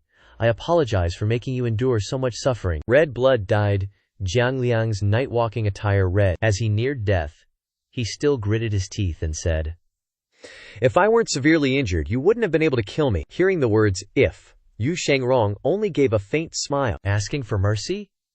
Jiang Liang gradually faded away. Thud. He collapsed. The moment his Qi Si was torn apart, he could no longer mobilize primal Qi. And with layer upon layer of injuries, Jiang Liang could only wait for death. His eyes were filled with unwillingness. In his dying moments, he looked at Yu Xiangrong sitting opposite him and whispered, "Who are you? I want to know who killed me." At this time, Yu Xiangrong had returned to his original place and sat cross-legged. He closed his eyes to rest, saying nothing. Hearing Jiang Liang's question, Yu Xiangrong opened his eyes, glanced at Jiang Liang, and smiled. "This one is Yu Xiangrong." Jiang Liang was struck by lightning. If only. There was no such thing as if only. Ha! If he wasn't injured, if Yu Xiangrong still had cultivation, then he would have died even more tragically. In this moment, many thoughts appeared in Jiang Liang's mind. Regret, agitation, unwillingness.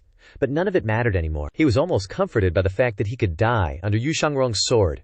With his last breath, Jiang Liang uttered a word, "Okay," tilted his head to one side, and was gone. The night was silent. And who knows how much time had passed, when the moonlight outside once again shone into the jade cave. Yu Shangrong was still sitting cross-legged in place. Half of Yu Shangrong's long hair had turned white. Yu Shangrong gently opened his eyes, lowered his head to look at the strands of silver silk on his shoulders.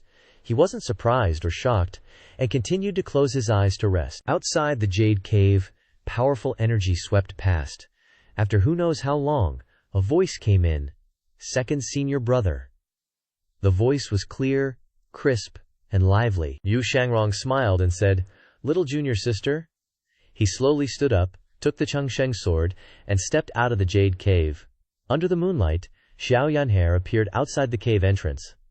At first, she was happy to see second senior brother, but when she saw his white hair, she was both surprised and worried, saying, "Second senior brother."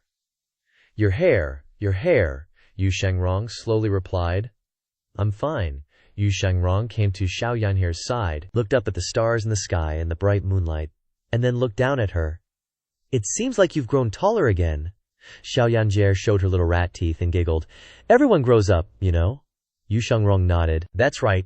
You will all grow up." Xiao Yanhe continued to giggle. "The 3 elders and several senior brothers are running around causing trouble, so I'm free to visit second senior brother." In the sky, Hua Wu Dao, carrying his 7-leaf Dharma body, and 6 Harmony Dao seal, swept past. Seeing movement below the jade cave, he stopped in mid-air to observe. Yu Shangrong didn't bother to look up, and only said calmly, "He's dead." Inside the jade cave, Hua Wu Dao was shocked, descended, retracted his Dharma body and Dao seal. He clasped his hands and said, "Let me go inside and check." Hua Wu Dao stepped into the cave and saw that Jiang Liang had been dead for who knows how long. Hua Wu Dao bent down to observe the wounds on Jiang Liang's body, confirming that he had died from a single sword strike. His heart was even more turbulent. Everyone in the Fiend Temple knew that Yu Shangrong's cultivation was sealed. No matter what, Jiang Liang was still an expert in the nascent soul realm. Although he was injured, he wasn't someone that a person without cultivation could easily kill. Hua Wu Dao still couldn't understand it, and stared at Yu Shangrong's back. How on earth did Yu Shangrong do it? He tilted his head to look again at Yu Shangrong, standing under the moonlight, his hair half white, his expression calm, as if nothing had happened. When Xiao Yanhe saw the corpse, she was also shocked and said, "Second senior brother, did you kill him?" Yu Shangrong only silently nodded. Hua Wu Dao still stood there stunned, truly unable to figure it out. He couldn't think of any possibility. "Inform others to come and take the body away." Hua Wu Dao couldn't figure it out, and couldn't help but be curious.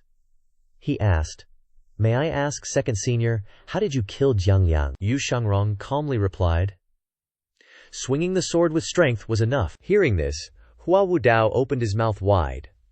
"Strength. This answer is indeed impeccable." Hua Wu Dao had no choice but to clasp his hands and say, "I am enlightened." Then he turned and left. Xiao Yan'er raised her thumb up, expressing admiration, and then smiled at Yu Shangrong. "Second senior brother is so amazing." "Just how amazing are you, second senior brother?" As soon as Lu Yunshare said this, she didn't expect this question to stump Yu Shangrong. He pondered for a moment, then replied seriously, "Slightly inferior to master." Xiao Yan'er listened, but still pressed for an answer. "Slightly inferior?" Yu Shangrong said again, "Yes, 1 level inferior." Xiao Yan'er tilted her head. Question marks all over the place. Is it slightly inferior, or 1 level inferior? Does it matter? Yu Shangrong stepped out of the area illuminated by the moonlight, and stepped into the darkness. This back suddenly reminded Xiao Yan'er of someone, so she said, "Second senior brother, actually 6th senior sister's hair, is even whiter than yours." Yu Shangrong turned around and asked, "Ye Tiangxin?" Xiao Yan'er felt a pang of pity as soon as she thought of Ye Tiangxin. Senior sister Tiangxin is so pitiful, it's a pity that she was expelled from the sect by master. Yu Shangrong smiled. "Little junior sister is truly kind-hearted, how precious." Xiao Yan'er laughed heartily. "Thank you, second senior brother." Yu Shangrong, seeing her dressed in ordinary clothes, asked with a puzzled look, "What's the deal? Is the cloud robe feather garment not good or something?" "No way. The cloud robe feather garment is super nice, but master won't let me wear it. He said it would mess with my cultivation progress." Yu Shangrong nodded in agreement. "Master's right." Xiao Yan'er then proudly boasted, "I've improved a lot recently, second senior brother.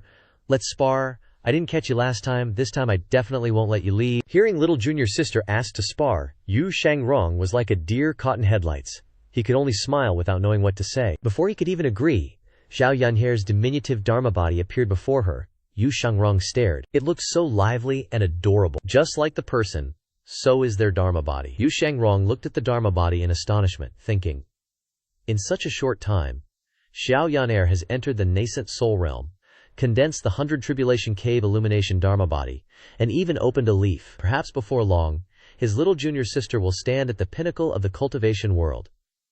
Her future is extremely bright. Thinking of this, Yu Shangrong felt a pang of sadness. His junior sister's future was glorious. While he himself had lost all his cultivation, Yu Shangrong congratulated. Little junior sister, Zhao Yanhair, continued to wave her arms and legs. Second senior brother, let's start, let's warm up a bit. Just then, a majestic voice suddenly echoed, Yan Fu, no fooling around. Zhao Yanhair quickly turned around, seeing Master slowly walking under the moonlight. She hurriedly bowed. Master, Lu Zhou, with his hands clasped behind his back, walked slowly and majestically. Yu Shangrong was slightly stunned, then walked to little junior sister's side, sighing softly. Lu Zhao's gaze fell on Yu Shangrong's silver hair, then turned to Zhao Yanhair, saying, Yanhair, I have something to say to your second senior brother. You may withdraw for now. Zhao Yanhair obediently lowered her head. Yes, master. Although Zhao Yanhair was a little unwilling to leave, she had always obeyed her master's orders. So she turned her head and waved to Yu Shangrong, second senior brother. I'll find you for a spar another day. I'm leaving first. Yu Shangrong nodded in agreement.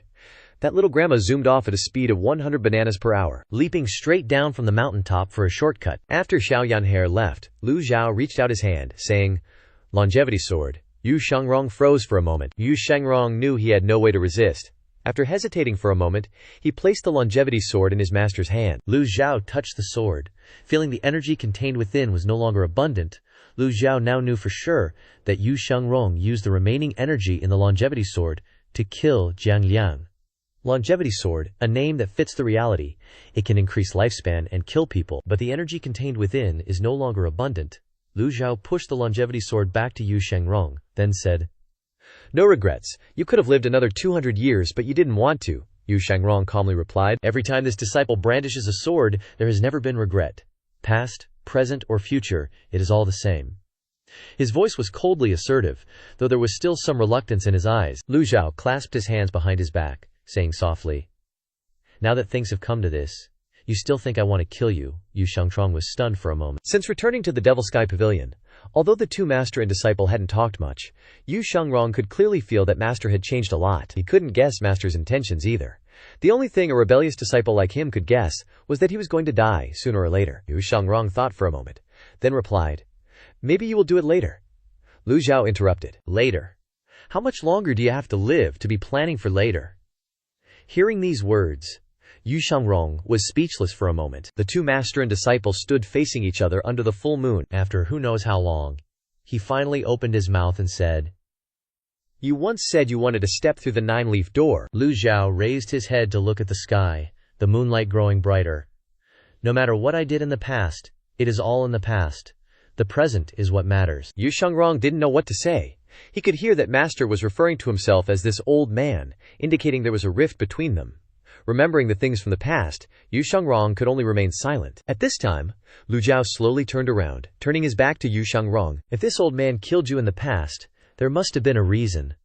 But no matter what that reason is, you and I are still master and disciple. Your hair is so white now. If you've thought it through, come to the East Pavilion. Yu Shangrong froze again for a long time. After saying those words, without waiting for Yu Shangrong to respond, Lu Zhou left the cave abode of Azure. After a long while, the slanting moonlight shone on Yu Shangrong's tall and thin figure. His slightly trembling 5 fingers tightly gripped the longevity sword. Finally, he returned to the cave abode of Azure. At this moment, the system announced, guiding Yu Shangrong, gained 500 merit points. A night quickly passed. Bright and early the next day, the sun peeked over the eastern horizon. The dazzling sunlight streamed into the facing the wall cave. The castrated rooster crowed, cock-a-doodle-doo, wakey wakey, eggs and bakey. Zhao Yanhair skipped to the entrance of the cave and called out, Second senior brother, Yu Shangrong, greeted her gently. Little junior sister, good morning, little junior sister. Yesterday, master ruined everything, so little Yanner couldn't spar with senior brother. That's why she decided to come super early today. Just then, Yu Shangrong, clutching the longevity sword, stepped out of the facing the wall cave. But unlike yesterday, Yu Shengrong's hair had turned completely white. Zhao Yanhere's eyes widened in shock, and she pointed and exclaimed, "Second senior brother, your hair!" Yu Shengrong tilted his head, gazed at the eastern sun, and smiled contentedly. "It's nothing." Even with death knocking on his door, he was cool as a cucumber. Little Yan Shir, bless her kind heart, couldn't stand it and blurted out, "No way, I'm gonna find Master Senior Brother, wait for me." Yu Shengrong cut her off. "No need." Yu Shengrong walked up to little Yanser, gave her a playful grin, and said, "Little junior sister, I've lost all my cultivation. If you want to spar with me, you'll have to go easy on me." Xiao Yan'er was speechless. Go easy, seriously. At a time like this, you're still talking about that. Just then, a crowd gathered outside the facing-the-wall cave. Pan Zhang, Zhu Qi, Feng Hua, Yue Xing, Zhao Yu, Ming Shiyin, Zhu Honggong, and a gaggle of female disciples all stood there, gawking. They'd heard that Yu Shengrong, even with his cultivation sealed, could kill a nascent Soul Realm cultivator with his bare hands, and now they heard his hair had turned white overnight. Pan Zhang stared, pointing. Seeing it now, it's not just half white, it's completely white after one night. After finding out about Yu Shengrong's background, the crowd was filled with emotion. The gentleman's country has the ephemera, blooming early and withering fast. Some of the female cultivators, looking at Yu Shengrong, felt their hearts ache. Second mister probably doesn't have anyone special yet. Why don't we? Old Zhu, with a face as long as a fiddle, wailed 3 times. Second senior brother, Yu Shengrong, looked at the crowd before him and said with poise, "Good morning, everyone." They cupped their hands in greeting. "Good morning, second mister." Xiao Yanher, heartbroken for Yu Shengrong, said, "Second senior brother, I'm gonna beg Master. Master definitely has a solution. You've been gone for so long, you don't know how awesome Master is now." Yu Shengrong didn't seem to care much about that, he asked. "Didn't you want to spar with me?" Lil Yanware thought for a moment and replied, "Okay then." Inside the East Pavilion, Lu Zhou, having spent the entire night comprehending the heavenly book, was feeling refreshed. He stood in front of the East Pavilion, stretching his limbs. Just then, Li Yunzhao and Jiang Aijian suddenly approached. Bowing deeply, Li Yunzhao said, "I'm here on behalf of the Empress Dowager to thank Old Mister. Thanks to Old Mister's help, the Empress Dowager's condition has improved. We'll be returning to the Imperial Palace today. I've come to bid Old Mister farewell." Jiang Aijian also bowed. "I'll see them off." Lu Zhao, of course, knew what he was thinking. He said, "Li Yunzhao, after you return to the divine capital, tell them Jiang Aijian is dead. Also, tell the Crown Prince. The Evil Sky Pavilion will remember this debt." Hearing this, Li Yunzhao was stunned and broke out in a cold sweat. He immediately knelt down, intending to kowtow and beg for forgiveness. But Jiang Aijian spoke up. "Don't beg. Don't you know old senior's temper? Let's go," Li Yunzhao stuttered. This? Li Yunzhao, after all, was from the royal family. It was normal for him to want to beg for forgiveness on behalf of the royal family. As for Jiang Aijian, he was also considered part of the royal family, but he didn't seem to care about anyone, whether they were in favor or out of favor. Jiang Aijian grabbed Li Yunzhao by the sleeve and dragged him away. Lu Zhao watched as Jiang Aijian dragged Li Yunzhao away from the East Pavilion and couldn't help but sigh, "Yongshao, oh Yongshao, none of your descendants are worth a damn." On second thought, that wasn't quite right. The fourth prince, Liu Bi, was a talented general guarding the borders, considered a credit to the country. The fifth prince, Liu Hong, was born with a weak disposition and didn't harm anyone. He almost forgot Jiang Aijian. The third prince, Liu Qian, wasn't exactly a villain either. At the same time, in a secret branch of the Nether Sect, Yu Zhenghai paced back and forth, looking at Si Wu Yai, who was sitting calmly in a chair. He asked anxiously, "Seventh junior brother, do you have any countermeasures?" In response to Yu Zhenghai's anxious question, Si Wu Yai shook his head. "I didn't expect Jiang Aijian to pull this move, hiding in the Evil Sky Pavilion." "My people can't get close," Yu Zhenghai asked anxiously. "We absolutely have to capture him," Si Wu Yai explained. "Jiang Aijian is the third prince of Great Yan, favored by the Empress Dowager. If we capture him, the Nether Sect will have another good card to play. Unfortunately, he's too cunning." Yu Zhenghai then said, "The leveling judgment golden cauldron has disappeared from my hands. If we had someone as skilled as the 5 mice, we could have them sneak in and kill Jiang Aijian." Si Wu Yai adamantly refused. "Absolutely not." The scene of the blue lotus blooming flashed through his mind. Jiang Aijian couldn't be killed. Master Old Man Jiang clearly wanted to protect him. Moreover, my eyes and ears beside the Crown Prince have reported that the Crown Prince has sent people to assassinate Jiang Aijian. Yu Zhenghai asked. "The Crown Prince wants to kill the third prince," Si Wu Yai replied. "The Crown Prince probably doesn't know that Jiang Aijian is the third prince. He wants to kill him merely to avenge the second prince, Liu Hua, and build his own reputation." Hearing that, Yu Shengrong suddenly became happy, chuckled heartily. and stepped forward to pat Si Wuyai on the shoulder, causing Si Wuyai to frown in confusion. Yu Shangrong laughed. Sometimes I'm really curious, how do you have so many eyes and ears in the palace? Hearing this, Si Wuyai felt like giving up. Yu Shangrong chortled. Don't be embarrassed. Your senior brother won't laugh at you. However, the more Yu Shangrong spoke, the more embarrassed Si Wuyai became. Yu Shangrong asked straightforwardly, Is it really Princess Yongning? Mentioning Yongning, Si Wuyai's face turned as red as a tomato. He shook his head and replied, Senior brother misunderstood. I don't have any romantic feelings for her. Yu Shangrong revealed a I understand expression, nodding repeatedly. He continued, No wonder Han Yuyuan doesn't dare to touch you. You don't even spare a glance at such a good girl, junior brother. Your standards are really too high. Si Wuyai was speechless, so he changed the subject. Shall we talk about the next action plan for the Yuming sect? Great, that's exactly what I want. Yu Shangrong instantly perked up. No longer interested in the boring stuff of love and romance, both seriously sat down at the table and began to discuss business. Soon, a map was spread out on the table. Si Wuyai pointed to the location of Liang province, talking about the upcoming plan. 7 days passed in the blink of an eye, and the pets of the Devil Slayer Pavilion kept cheering to welcome the new day. After Lu Zhou continuously got nothing for 10 draws in a row, he left the room to clear his head a bit. This lottery game is so addicting. Gamblers aren't afraid of getting a lot or a little, just afraid of getting nothing. In the end, Lu Zhou did some stretching exercises. While he was stretching his muscles, Zhao Yanhe suddenly ran into the courtyard like a gust of wind, her voice ringing out as soon as she arrived. Master! Master! Zhao Yanhe's voice was extremely anxious and worried. Second senior brother hasn't left the facing the wall cave for many days now. This disciple is afraid something might have happened to him. Should master go and take a look? Hearing Zhao Yanhe talking about Yu Shangrong's situation, Lu Zhou frowned and said, He hasn't figured it out after 7 days? In the past, when I taught him the swordplay, he only needed 3 days to comprehend it. But now he's hesitating so much about deciding his own life and death? Lu Zhou pondered for a moment and then asked, What's his condition? Tell me quickly. Zhao Yanhe hurriedly replied, Master, his condition is very bad. After just 1 night in the facing the wall cave, second senior brother's hair turned as white as snow, not a single black strand left. Right now, his spirit is very low, his eyes are sunken like 2 black holes, and he even seems like he can't even hold his sword anymore. Hearing this, Lu Zhou slowly turned around. Just at this moment, Ming Shiyin, Zhao Yu, Zhu Honggong, and even Pan Zhong, Zhu Ji, Feng, and a group of female disciples all poured into the Eastern Pavilion one after another. It seemed like they had discussed it beforehand.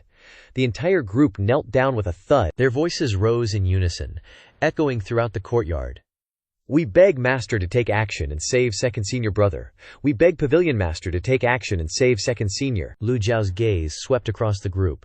Then he stroked his beard and said, Begging for that unfilial disciple, Ming Xinyin replied. Although second senior brother was wrong, in recent years he has killed quite a few of those evil people who coveted the Devil Slayer Pavilion. We only beg Master to take action and save him.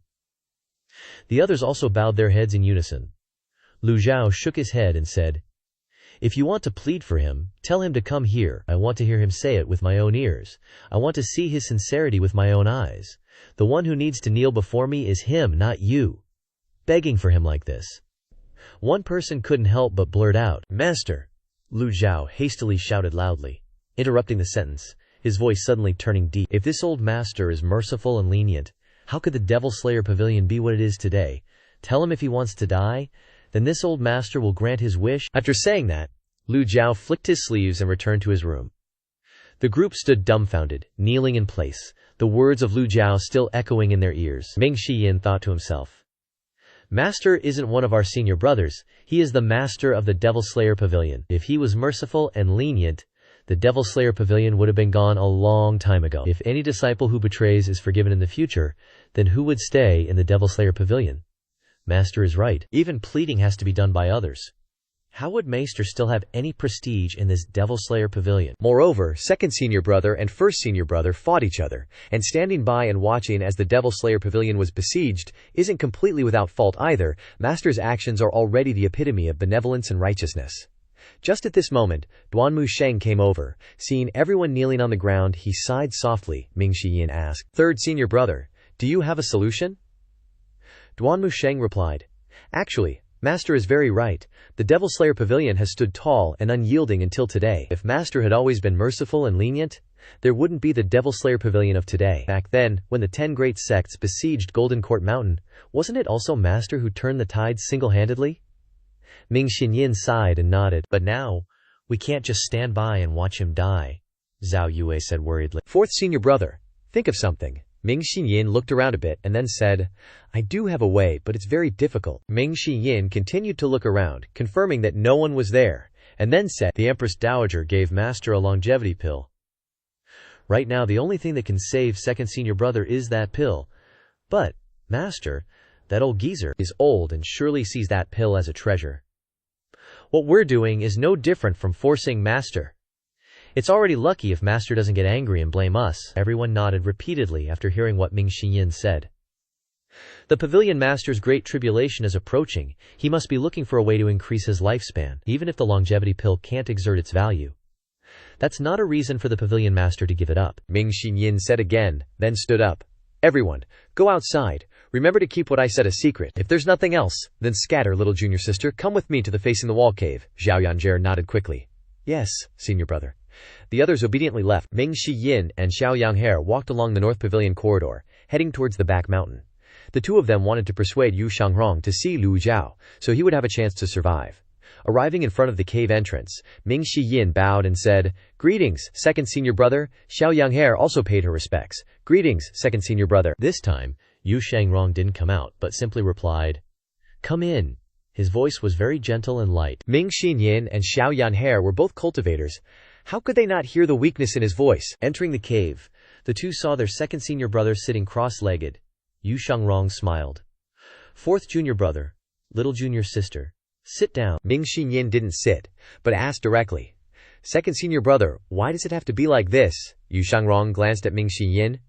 We are fellow disciples. Just say what you want to say. Ming Xinyin took a deep breath. Then he plucked up his courage and said, Second senior brother, listen to my advice. Beg Master. I can see it, Maester still remembers the old times. Otherwise, he wouldn't have let you live until today. He looked around the facing the wall cave. Although it was cold and simple, this was the lightest punishment Master had ever given. Yu Shangrong. Anything else junior brother wants to say, speak. Ming Xinyin continued to speak frankly. Master has a longevity pill in his possession, which can help you solve your problem. No matter what happened between the two of you before, is there anything more important than your life? Yu Shangrong lowered his head in silence. Ming Xinyin suddenly realized that his second senior brother wasn't stubborn and unwilling to listen to others' advice. He noticed that Yu Shangrong seemed to waver slightly in his eyes, so he tried even harder to persuade him. Master is very different now than before. Not only did he reward me with the separation hook, but he also rewarded little junior sister with the Brahma luster. Even old eighth got the tear mark gauntlets. That's right, to convince Yu Shangrong, Zhao Yanjie even took out the Brahma luster and danced around with it for him to see. The Brahma luster was a top-grade heaven-rank weapon. Although its compatibility with its owner hadn't reached its peak, Yu Shangrong could feel the weapon's special qualities. Yu Shangrong continued to lower his head in silence. After a moment, Yu Shangrong raised his head and looked at the two of them. If the person Master wanted to kill was you, how would you feel? Ming Xinyin replied. But the problem is, you're still living very well. Ming Xinyin's words left Yu Shangrong speechless. Ming Xinyin lamented his senior brother's stubbornness. Second senior brother, forgive me for speaking disrespectfully. With Master's cultivation, if he really wanted to kill you, you would have been a corpse long ago. How could you have survived until now? Hearing this, Yu Shangrong seemed to be petrified. Ming Xinyin knew that these words would anger Yu Shangrong, but he had to say them, even if he had to endure his senior brother's anger or resentment, because this was the last chance to save Yu Shangrong's life. Yu Shangrong's heart clenched. His usual nonchalant attitude finally disappeared. His pale face and white hair clearly showed his pain, and his once bright and proud eyes were now dull like a lamp running out of oil. Ming Xinyin asked. Second senior brother doesn't believe it, Yu Shangrong softly replied. I believe it. Yu Shangrong didn't quibble anymore, just said softly. Fourth junior brother, little junior sister, you two go back. Ming Xinyin nodded. Okay, senior brother. Please think carefully. Little junior sister and I will always want what's best for you. He understood that some decisions had to be faced alone, and no one could replace them. Ming Xinyin didn't say anything more, winked at Zhao Yanhe, and the two of them left the facing the wall cave together. Once outside the South Pavilion, Zhao Yanhe couldn't help but ask, worried. Fourth senior brother, Is second senior brother going to die? His vital energy seems to be severely damaged, Ming Shiyin replied. No, Yanshi was curious. How do you know? Master has never forgiven anyone who betrayed the Dark Sky Pavilion, let alone second senior brother. Ming Shiyin interrupted Zhao Yanshi. Second senior brother isn't such a petty person. I've already gotten through to him. Now we can only wait and see how Master will deal with it. Zhao Yanshi quietly nodded. Okay, night fell. Lu Zhou felt his cultivation was improving, entering a bottleneck state. He looked at the system interface. Remaining lifespan, 6,864 days. Now, Lu Zhou knew one thing. Breaking through to 9 leaves required sacrificing lifespan. So these 6,000 plus days were still too little. Merit points. 24,250 points. As long as I pass the 10 directions cosmos body level, I can enter the nascent divinity realm and start opening leaves. After thinking for a while, Lu Zhou decided to draw another 10 times. His luck stat increased by 20 points again. Sometimes people's moods are very strange, every time they hear the notification. Thank you for participating in the game. They think in their hearts that they will definitely win next time. Draw. The system immediately announced. Consumed 50 merit points. Consumed 20 luck points. Obtained reversal card. Quantity 10. Lu Zhou was ecstatic in his heart. Good stuff. This old man isn't unlucky after all. Now Lu Zhou felt that as long as it wasn't, thank you for participating in the game, he would be happy with whatever he got. Not to mention that having more reversal cards was only beneficial and not harmful. It was like preparing for breaking through to 9 leaves later. Good stuff, this old man won't draw anymore. Looking back at the item card interface, Lu Zhou saw that he already had 31 reversal cards. Just then, Yu Shengrong's voice suddenly came from outside. Disciple greets master. It seemed he was kneeling on the ground. Lu Zhou didn't go out, but remained sitting cross-legged, stroking his beard and saying, Have you thought it through? Yu Shengrong, kneeling on the ground, replied, his voice clearer than before. Disciple wishes to continue living. Lu Zhou slowly turned around, his long beard gently swaying in the wind, his sharp eyes looking towards the doorway, and softly said, Come in. Having received his master's permission, Yu Shengrong took a deep breath, his pale face and white hair showing a hint of tension. He reached out and pushed open the creaking door. Under the lamplight, Lu Zhao's face clearly showed his deep wrinkles, and his deep eyes contained the inviolable majesty of the leader of the Dark Sky Pavilion. Lu Zhou pointed to the futon opposite him. Sit. Yu Shengrong slowly sat down opposite Lu Zhou, placing his punishment sword beside him. He secretly recalled that he and his master had never had a face-to-face conversation like this. Perhaps fourth junior brother was right. Lu Zhao's profound gaze looked at him. Did this old man really want to kill you that year? This question made the atmosphere in the room stagnant and oppressive, but Yu Shengrong didn't seem to be affected at all. He nodded in response. Lu Zhou stroked his white beard, his eyes not leaving Yu Shengrong, while Yu Shengrong looked directly into his master's eyes, without dodging, and replied, He wants to break through to 9 leaves. Yu Shengrong felt his fingers tremble slightly. He took a deep breath and continued. This disciple and senior brother were left with no other choice but to leave. On the surface, Lu Zhou was calm, but inside he was very puzzled. Kill disciples to break through to 9 leaves. What kind of logic is that? Clearly there were many complicated issues involved. Yu Shengrong looked directly into Lu Zhao's eyes. Although the lives of the people of the gentleman's kingdom are short-lived, they do have a special ability. He paused, his white hair falling beside his pale temples, and continued. That is, they have the ability to absorb lifespan to prolong their lives. Perhaps Master wants to obtain the same ability. Hearing this, Lu Zhou wasn't surprised. He had guessed correctly before, and now it was just confirmation. Lu Zhou was silent for a moment and then asked, Then is Yu Zhenghai the same? Yu Shengrong lowered his head slightly, his face haggard, and replied, This disciple only knows that senior brother can take a beating very well. You have to ask him about other things. The two masters and disciples stood facing each other, and the space between them seemed to solidify into an invisible wall. Both understood the thoughts in each other's minds, but neither said anything. The disciples, eavesdropping outside, thought to themselves, Even with senior brother's strength, he still catches a cold? How strange. After a moment of silence, Yu Shengrong spoke. 7th junior brother said you sealed your memories in a crystal ball. Perhaps all the answers you want are in that crystal ball. The room was extremely quiet at this moment. Outside the room, a voice whispered, 7th junior brother, do you also feel this inexplicable coldness? Lu Zhou finally understood that this was the reason he was missing a part of his memories. Lu Zhou stroked his beard instinctively and asked, Where is the crystal ball? He had long wanted to find his lost memories, so when he heard Yu Shengrong's words, Lu Zhou couldn't hide his curiosity. Yu Shangsheng replied, I don't know, but you went to many places before, including Rongbei and Rongxi. This disciple only knows that senior brother mentioned your secret journeys to those distant lands. Lu Zhou suddenly raised his head, his eyes as sharp as swords piercing through space, and straight into Yu Shengrong's heart. Aren't you afraid that after I recover my memories, I'll kill you again? Yu Shengrong's voice was weak but not trembling. Fourth junior brother said that with your cultivation, killing this disciple and senior brother would be as easy as flipping your hand. If you really wanted to take our lives, you wouldn't have waited until today. He paused and took a deep breath. There are also many other things. Seeing that he seemed hesitant, Lu Zhou nodded and urged, Speak, Yu Shengrong continued. You really liked beating senior brother. You liked letting him drive the flying chariot. You only liked discussing swordsmanship with this disciple. You often asked 7th junior brother to massage your feet. At this moment, Yu Shengrong's mind was full of memories of Master and his disciples. However, before Yu Shengrong could finish speaking, he saw Master raise his hand to stop him. Things not related to the 9 leaves don't need to be recounted. Yes. Then, Yu Shengrong fell silent. Lu Zhou still looked at Yu Shengrong expectantly, making him uncomfortable. He had no choice but to look down at his hands and feet, at his hair, feeling uneasy all over it. After a while, he looked at Yu Shengrong and thought to himself, looking at his appearance, it means he's said everything about the 9 leaves. Lu Zhou fell into deep thought. That's right. If Yu Shengrong knew the secret about the 9 leaves, then how could he be stuck at 8 leaves? He might even be in the state of having white hair like a normal 100-year-old man. At this moment, the 2 masters and disciples were deep in thought, and the room became quiet again. After an unknown amount of time, Yu Shengrong suddenly bowed and said, This disciple wants to continue living.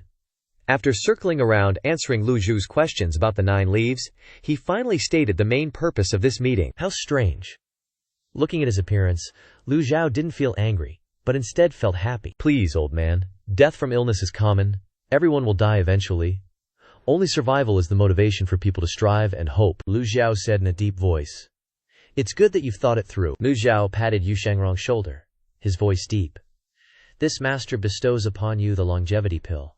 This master wants to see you continue to live. Lu Zhou waved his hand, and the brocade box on the table flew in front of Yu Shengrong. Lu Zhou emphasized the 3 words, continue to live, causing Yu Shengrong's whole body to tremble. Hearing Master call himself this master, and seeing him expect him to continue to live, Yu Shengrong's heart was filled with unspeakable emotions. He looked at the longevity pill in Lu Zhou's hand, knelt down on both knees, and bowed to Lu Zhou again. Yu Shengrong's eyes were blurred for a moment. He wasn't good at speaking, nor did he have flowery language, excessive gestures, or too much explanation and superfluous expression. Yu Shengrong tremblingly reached out to receive the longevity pill from Master's hand, and his whole body trembled at this moment, his mouth stuttering and unable to form a complete sentence. After a while, Yu Shengrong kowtowed and said in a trembling voice, This disciple greets Master. Lu Zhou looked at him and thought to himself, when a person has hope for life again, the only thing you can do is tell him that even if there is darkness ahead, you must move forward constantly, because we have no way back. Hope is the best motivation for people to move forward. Lu Zhou looked at Yu Shengrong kneeling on the ground, feeling extremely emotional in his heart. After a moment of silence, he spoke. Get up. Yu Shengrong stood up, holding the black brocade box. Lu Zhou said again, This pill is no ordinary pill. It can increase your lifespan by 200 years. 200 years is enough. Yu Shengrong wasn't greedy at all. The energy of the lifespan sword lost when swinging it once was equivalent to 200 years. Lu Zhou said again, That's not enough. It's still far from enough. How can 2 years be enough for you to break through to 9 leaves? Lu Zhao's words caused Yu Shengrong to be doubtful. However, he remained silent and said nothing. Lu Zhou continued, You believe that behind the door of 9 leaves is darkness, but this master doesn't think so. Master's words caused Yu Shengrong to ponder. No road is easy. From 1 leaf to 8 leaves, it's full of thorns. How could it be simple and easy to go from 8 leaves to 9 leaves? Yu Shengrong was very surprised. Before, in the Biandong, he thought that Master's words about wanting to attack the 9 leaves were just a momentary fit of anger. Now it seemed that he had thought too simply. The longevity pill can increase lifespan because there is a large amount of energy on the pill, but this kind of energy will gradually evaporate over time. Pills are not like wine. The longer they are kept, the better they become. The longer the time, the more they lose their value. Seeing that Yu Shengrong didn't understand, Lu Zhou didn't continue this topic, but pointed to the brocade box. Eat the pill. Yu Shangrong opened the brocade box. Inside was a black longevity pill, emitting a dim light. The rich fragrance of the pill seemed to penetrate into people's hearts. And at the same time, there was an extremely intense energy fluctuation. As soon as Yu Shangrong saw it, he said in surprise, "This pill has just been refined." He didn't expect this longevity pill to be so new. How much effort does it take to refine a longevity pill? How could Yu Shangrong not know? Lu Zhou didn't say anything, just urged him to eat it. Yu Shangrong didn't hesitate at all, popped the pill into his mouth. When he first swallowed it, the pill radiated a warm energy. But very quickly after that, an intense burning sensation appeared. The pill was like a living thing, slippery in his throat, and then it slid into his abdomen before anyone could savor it. This feeling was no different than swallowing a small apple whole into your belly. Immediately afterward, the burning sensation raged wildly in Yu Shangrong's stomach, stimulating his life potential. Yu Shangrong slowly felt the effect of the pill. At this moment, Lu Zhou struck Yu Shangrong with a palm, and at the same time told him not to move. In fact, Yu Shangrong couldn't move even if he wanted to.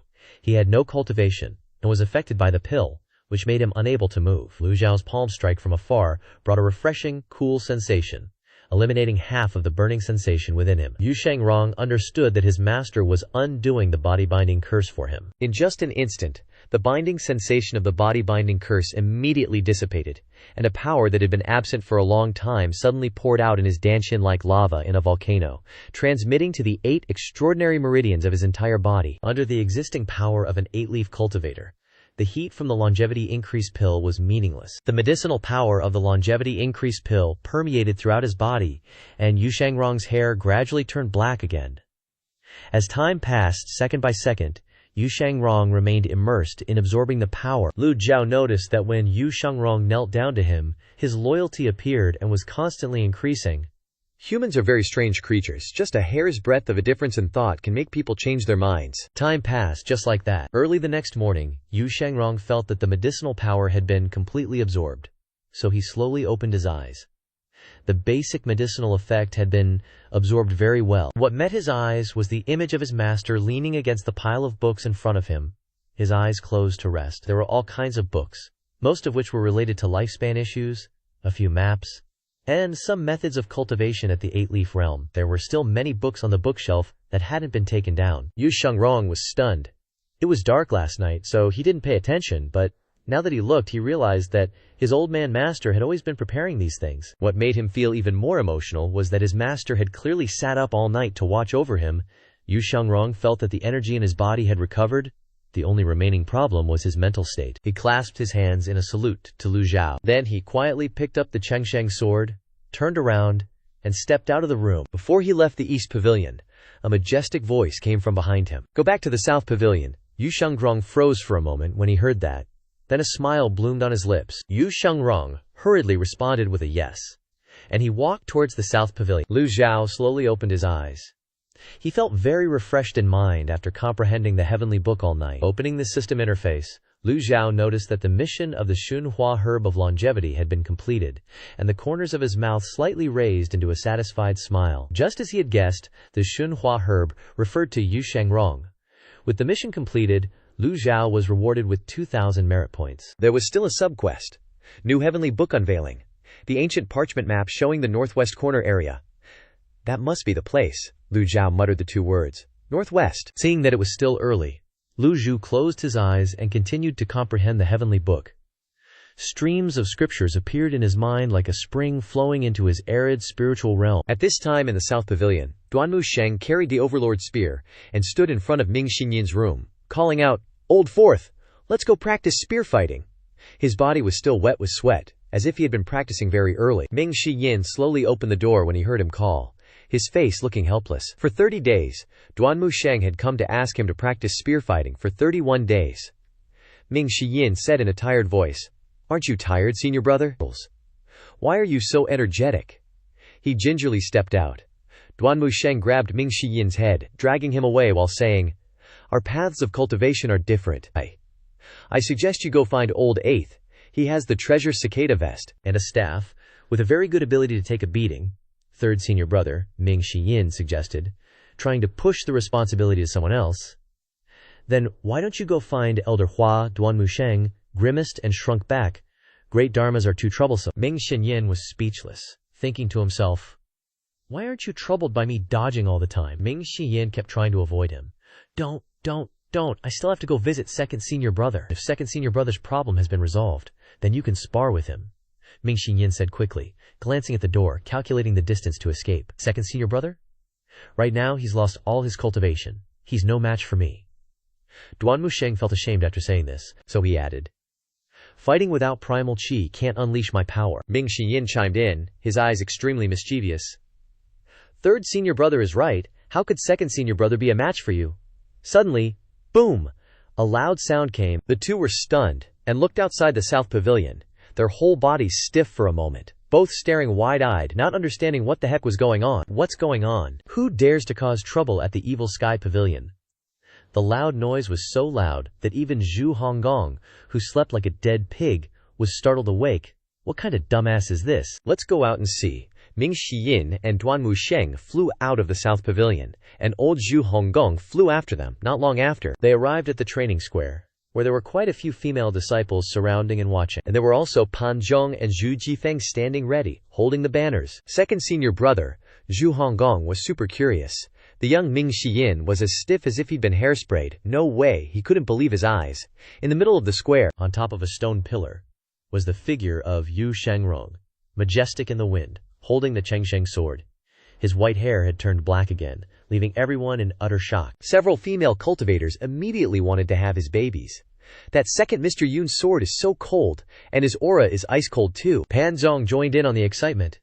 It must be cold standing up there. Zhu Jifeng immediately glared at him, eyes sharp like daggers.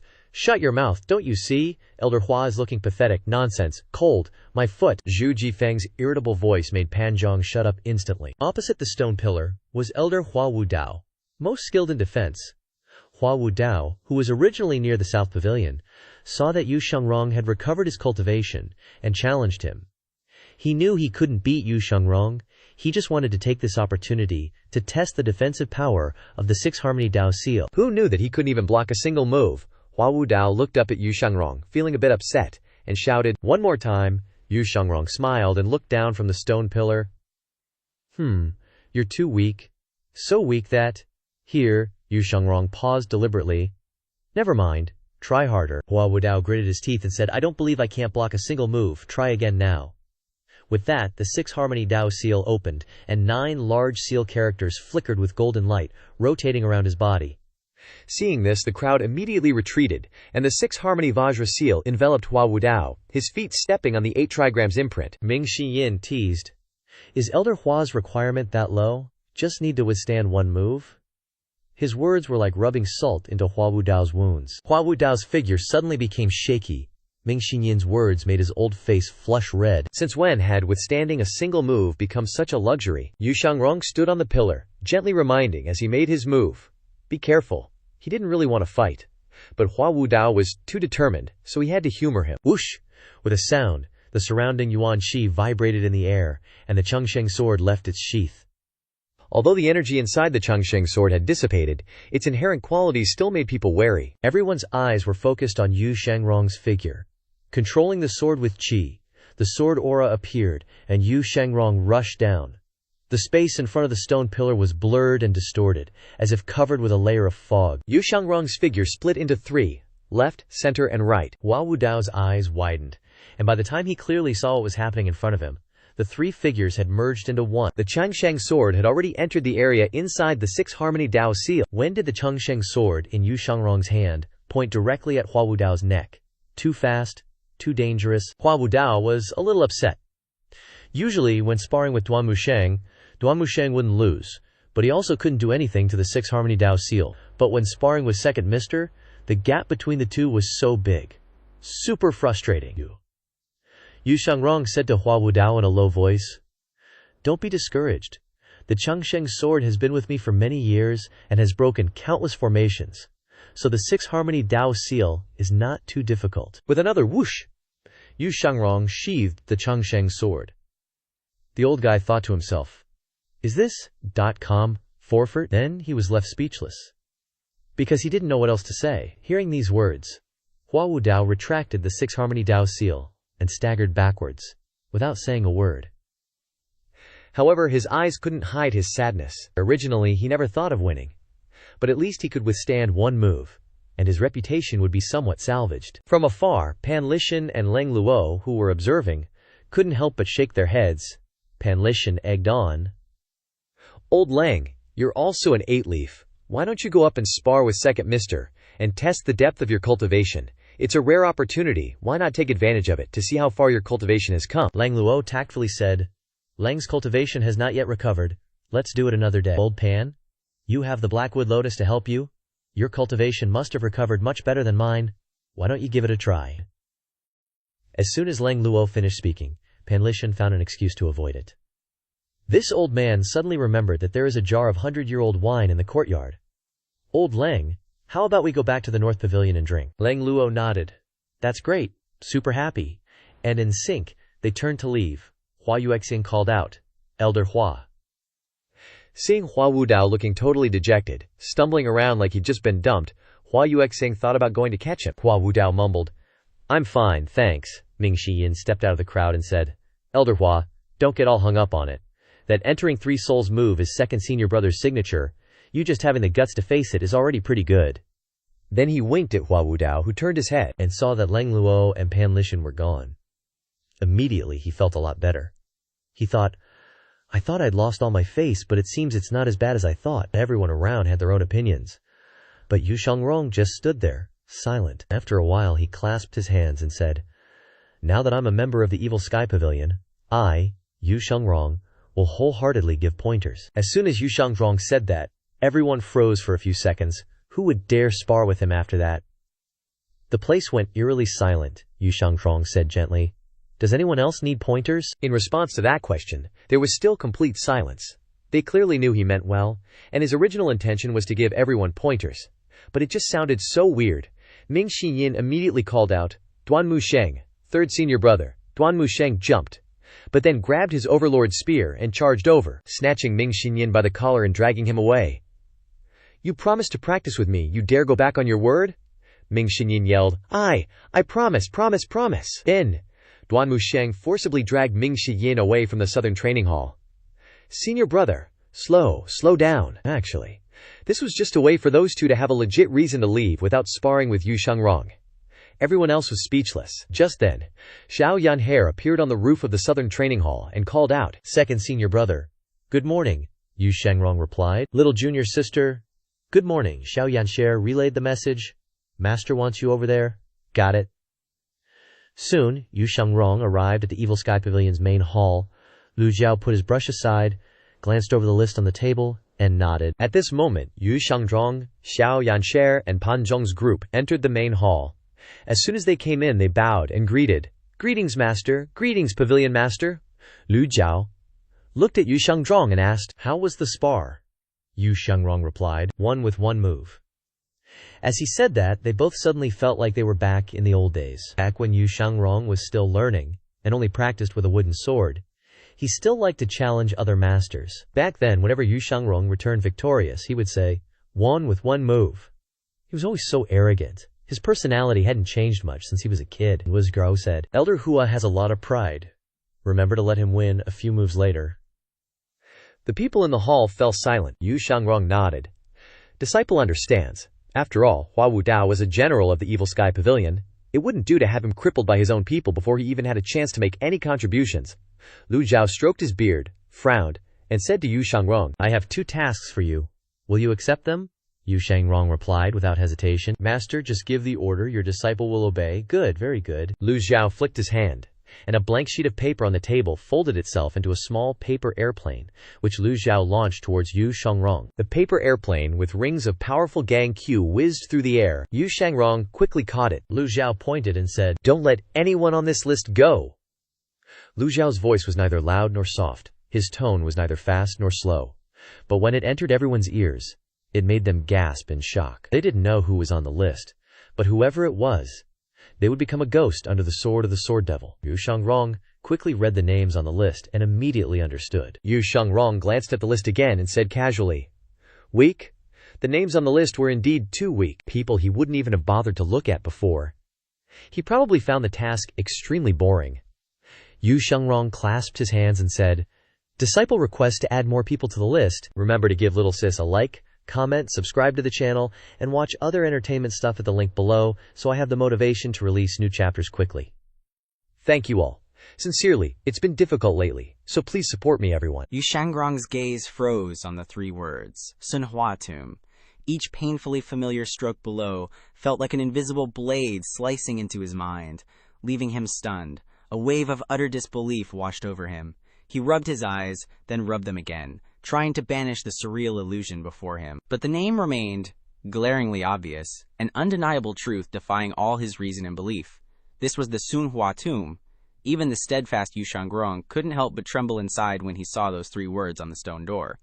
Of course, he knew exactly what the Manhwa tomb implied. Rummaging through the murky depths of his memories, Yu Shengrong raised his right hand. His fingernail dug in, and a drop of crimson blood flew from his fingertip towards the stone door.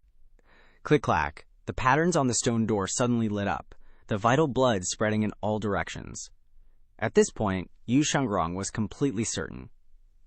This was indeed a tomb left behind by the gentleman's kingdom. Whoosh! The stone door shifted, and Yu Shengrong stepped inside without hesitation. Whoosh! The stone door immediately slammed shut, plunging the cave into extreme gloom, but Yu Shengrong still stared straight ahead. The sight before him sent a jolt through him.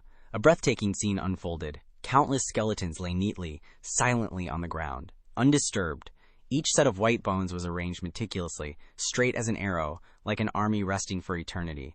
They were lined up in two long, orderly rows, stretching far into the distance, an eerie order and chillingly unsettling. With Shenhua grass that blooms early and fades late, a peach blossom paradise. Even in death, they didn't want to leave. Yu Shengrong stepped deeper into the cave. Finally reaching the deepest part, where no more bones remained, before him was a set of steps. He approached and saw that they led to nowhere. Empty space at the top. On the cliff face ahead were carved two large seal characters, Changsheng, longevity. Yu Shengrong shook his head. The gentleman's kingdom might have had short lifespans, but they never gave up hope for longevity. Still, reality was harsh. Without cultivation, people of the gentleman's kingdom only lived to be 30 or 40. After cultivation, their lifespans barely increased a little. Even a powerful 8-leaf cultivator like Yu Shengrong, with the help of the longevity sword, would only have, at best, 500 years to live. The cultivation world was a jungle. Without enough time to cultivate, how could you ever become truly powerful? It was a vicious, self-perpetuating cycle. Like a tumor, each generation was worse than the last. The gentleman's kingdom was doomed to fall. Yu Shengrong was one of the later generations of the gentleman's kingdom who refused to accept their fate. At the same time, atop Golden Court Mountain, at the Evil Sky Pavilion, night had just fallen. A black carriage flew through the trees, heading closer and closer to Golden Court Mountain, preceded by a group of dark figures. Halt! A deep voice emanated from the shadows in the carriage, resonating in all directions. Everyone present froze instantly, utterly obedient to the command. He glanced over the crowd before him and said calmly, "Zhang Jin, Grand Elder of the Hengku Academy." Rustle. A corpse in the crowd slowly turned, facing the black carriage. His expression was stiff, his eyes vacant. There was a wound on his neck. Bama took out a talisman, scribbled something on it, and then flicked his wrist. He then ordered, "Go!" The talisman flew and stuck to Zhang Jin's body. Zhang Jin responded like a machine, "Yes." Immediately, he turned feral, like a rabid dog, and sprinted towards Golden Court Mountain. Golden Court Mountain no longer had a barrier. There was no way to stop these people. In life, Zhang Jin was the Grand Elder of the Hengku Academy, a 6-leaf nascent soul cultivator. Before long, he reached the foot of Golden Court Mountain. He blankly looked up, then bolted up the mountain. Who dares trespass on Golden Court Mountain? Zhu Jifang flew over on his sword. The moment he saw the intruder, a wave of terror washed over him. He'd never seen anyone look so freaky. Zhang Jin didn't reply, just kept charging like a maniac. Zhu Jifang attacked with his sword, several streams of sword energy flying out. Bang! Bang! Bang! The sword energy slammed into Zhang Jin's tough body, having absolutely no effect. So Zhu Jifang realized he couldn't possibly kill this monster, and GTFO'd back on his sword. Pronto, Zhang Qian, on the other hand, was still hoofing it up the mountain like a madman. Obvi, Zhu Jifang zooming around on his sword was way faster than Zhang Qian huffing and puffing up the stairs. He landed outside the Matian Pavilion and saw Ming Xin and Duanmu Sheng in the middle of a tug-of-war. "Guys, we got a problem," he shouted. "Monsters coming up the mountain!" Right then, Duanmu Sheng was yanking on Ming Xian's sleeve. "Come on, just take a peek." But Ming Xian was all, "Nah, I'm good." Monster, Ming Xian, and Duanmu Sheng both raised an eyebrow at that word. Suddenly, Ming Xian remembered what their master had said. Dayu Bama was gunning for the Ma Tian Pavilion. Shouldn't he be scheming in the shadows? Why is he sending his goons straight to our doorstep? "I'll go tell master," Ming Xian said. "Third senior brother, can you go check it out?" Duanmu Sheng nodded. All right. Duanmu Sheng hoisted up his overlord's spear and turned to Zhu Jifeng. "Go warn the others, I'll see what's up, yes sir." And off they went in 3 different directions. Duanmu Sheng looked serious, overlord spear in hand, leaning forward like he was ready to charge into battle. He bolted down the mountain. He hadn't even gone halfway when he saw Zhang Qian stumbling up the stairs. Zhang Qian's face was drained of all color, and his clothes were totally shredded. Duanmu Sheng knew something was up the second he saw him. He immediately swung the overlord spear and stabbed forward. 100 spear shadows rained down, blasting towards Zhang Qian's face with intense gang qi. Boom, boom, boom! The spear shadows slammed into Zhang Qian's chest, sending sparks flying everywhere. Zhang Qian went skidding backward until he was sent flying off the steps. The overlord spear's attack was savage. Zhang Qian tumbled down the slope, dislodging rocks that went rolling down the mountain. After a while, Zhang Qian suddenly twisted his body and started crawling back up. Duanmu Sheng was like a mountain god, standing on the steps with his overlord spear, watching Zhang Qian. "Damn, this guy's tough," he thought. "How is he still alive after that?" Duanmu Sheng was surprised, but not scared. Instead, his gang qi exploded, and he launched another attack, smashing through the waves. The result of training under the waterfall for so long was showing. Each spear shadow hit the exact same spot. "Step back," a commanding voice boomed. Duanmu Sheng turned and saw his master standing on Baizei's back on the middle of the hill. Behind him were Ming Xian, the old geezers from the Elders' Pavilion, and the female cultivators, all floating in the air watching. Lu Zhou looked at Zhang Qian and frowned slightly. "Great Elder Zhang Qian, Hengku School." Ming Xian said, "Didn't second senior brother kill him already?" From afar, the female disciples who witnessed the horrifying scene had pale faces, and their limbs were limp. A primal, instinctive fear surged in each of their chests. Whispers mixed with trembling voices arose. "Is that a dead person? Oh my god, that's terrifying. Let's get out of here." A female disciple, white as a sheet, stuttered. I definitely won't be able to sleep alone tonight." The girl next to her quickly agreed, her voice choked up. Me neither." The old guys shook their heads, thinking, they're still young and haven't seen much. It's normal for them to freak out at such a horrifying sight. Lang Luo, Pan Litian, and Hua Wudao immediately thought of witchcraft. Pan Litian chuckled and said, "I've lived so long, but I've never seen witchcraft like this." Pan Zhong, "Go get the Shujing monk."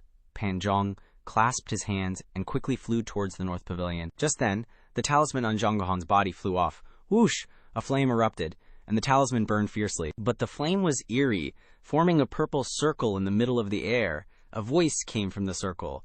"Yu Shangrong has been hit by my Jiyu technique. He's as good as dead. If you're so tough, come down the mountain and fight me." After saying that, the purple circle disappeared. Leng Luo said, "Hovering in the air, transferring souls and controlling corpses. This guy's witchcraft is powerful." "We can't underestimate him," Pan Lichen added. "Didn't you hear him? Second Lord is as good as dead." "What? I really want to spit in his face?" Leng Luo egged him on. "Then do it," Pan Litian replied swiftly. "What's there to be afraid of?" Worthy of being the #1 expert of the Pure Clarity Dao. No. Worthy of being the old geezer with the only heaven-grade weapon in the Elders' Pavilion.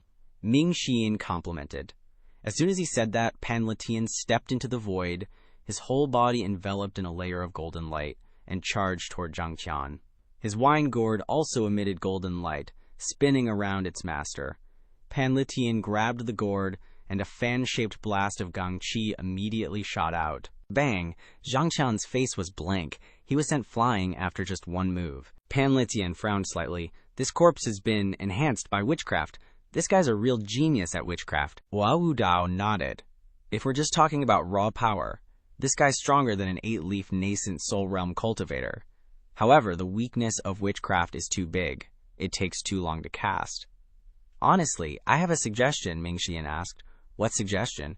Hua Wudao then said. Let's just hop on the flying chariot and chill for 10 to 15 days.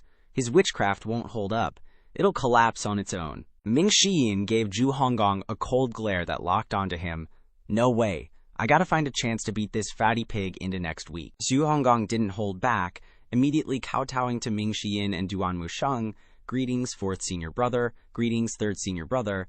He said with a sweet, flattering tone, then his eyes shifted to Ming Xiyin with overly enthusiastic admiration. Ah, fourth senior brother, you look even more dashing and handsome than yesterday. Truly admirable. As soon as Ming Xiyin heard those exaggerated, flowery words of praise coming from Zhu Honggong's mouth, he felt a wave of discomfort wash over him, giving him goosebumps all over. It felt like thousands of ants were crawling on his body. He couldn't stand the excessive fakery. Ming Xiyin nodded, feigning helplessness, and said, "All right, I'll let you off the hook for now." Right then, Zhu Honggong quickly changed his focus. Walking towards Lu Zhou, he stopped in front of Lu Zhou, bowing with the proper posture of an obedient disciple before his master, and said respectfully, "Master, this disciple has something to report." Lu Zhou looked at Zhu Honggong standing before him, waving his hand dismissively as if he was already too used to his antics. Lu Zhou simply nodded slightly, signaling permission for Zhu Honggong to continue speaking. "Go on. Only after Master allows it does Zhu Honggong dare to speak." This disciple received a flying letter from the traitor Si Wuyai. He thinks this disciple is as easily fooled as before, but little does he know that under Master's kind tutelage, this disciple has become smarter than most. Zhu Honggong patted his own butt as he spoke. Duan Musheng watched Zhu Honggong drag on and on with unnecessary words, his patience gradually running out. He raised his majestic overlord spear, his tone already filled with annoyance. "Stop rambling. Just read the flying letter already." Startled by his senior brother's harsh reaction, Zhu Honggong hurriedly opened the flying letter. His eyes scanned the lines of text, and he began to read softly, "Master above, please accept this disciple's bow." As soon as the words left his mouth, Ming Xiyin couldn't hold back the boiling anger any longer, suddenly rushing forward with lightning speed.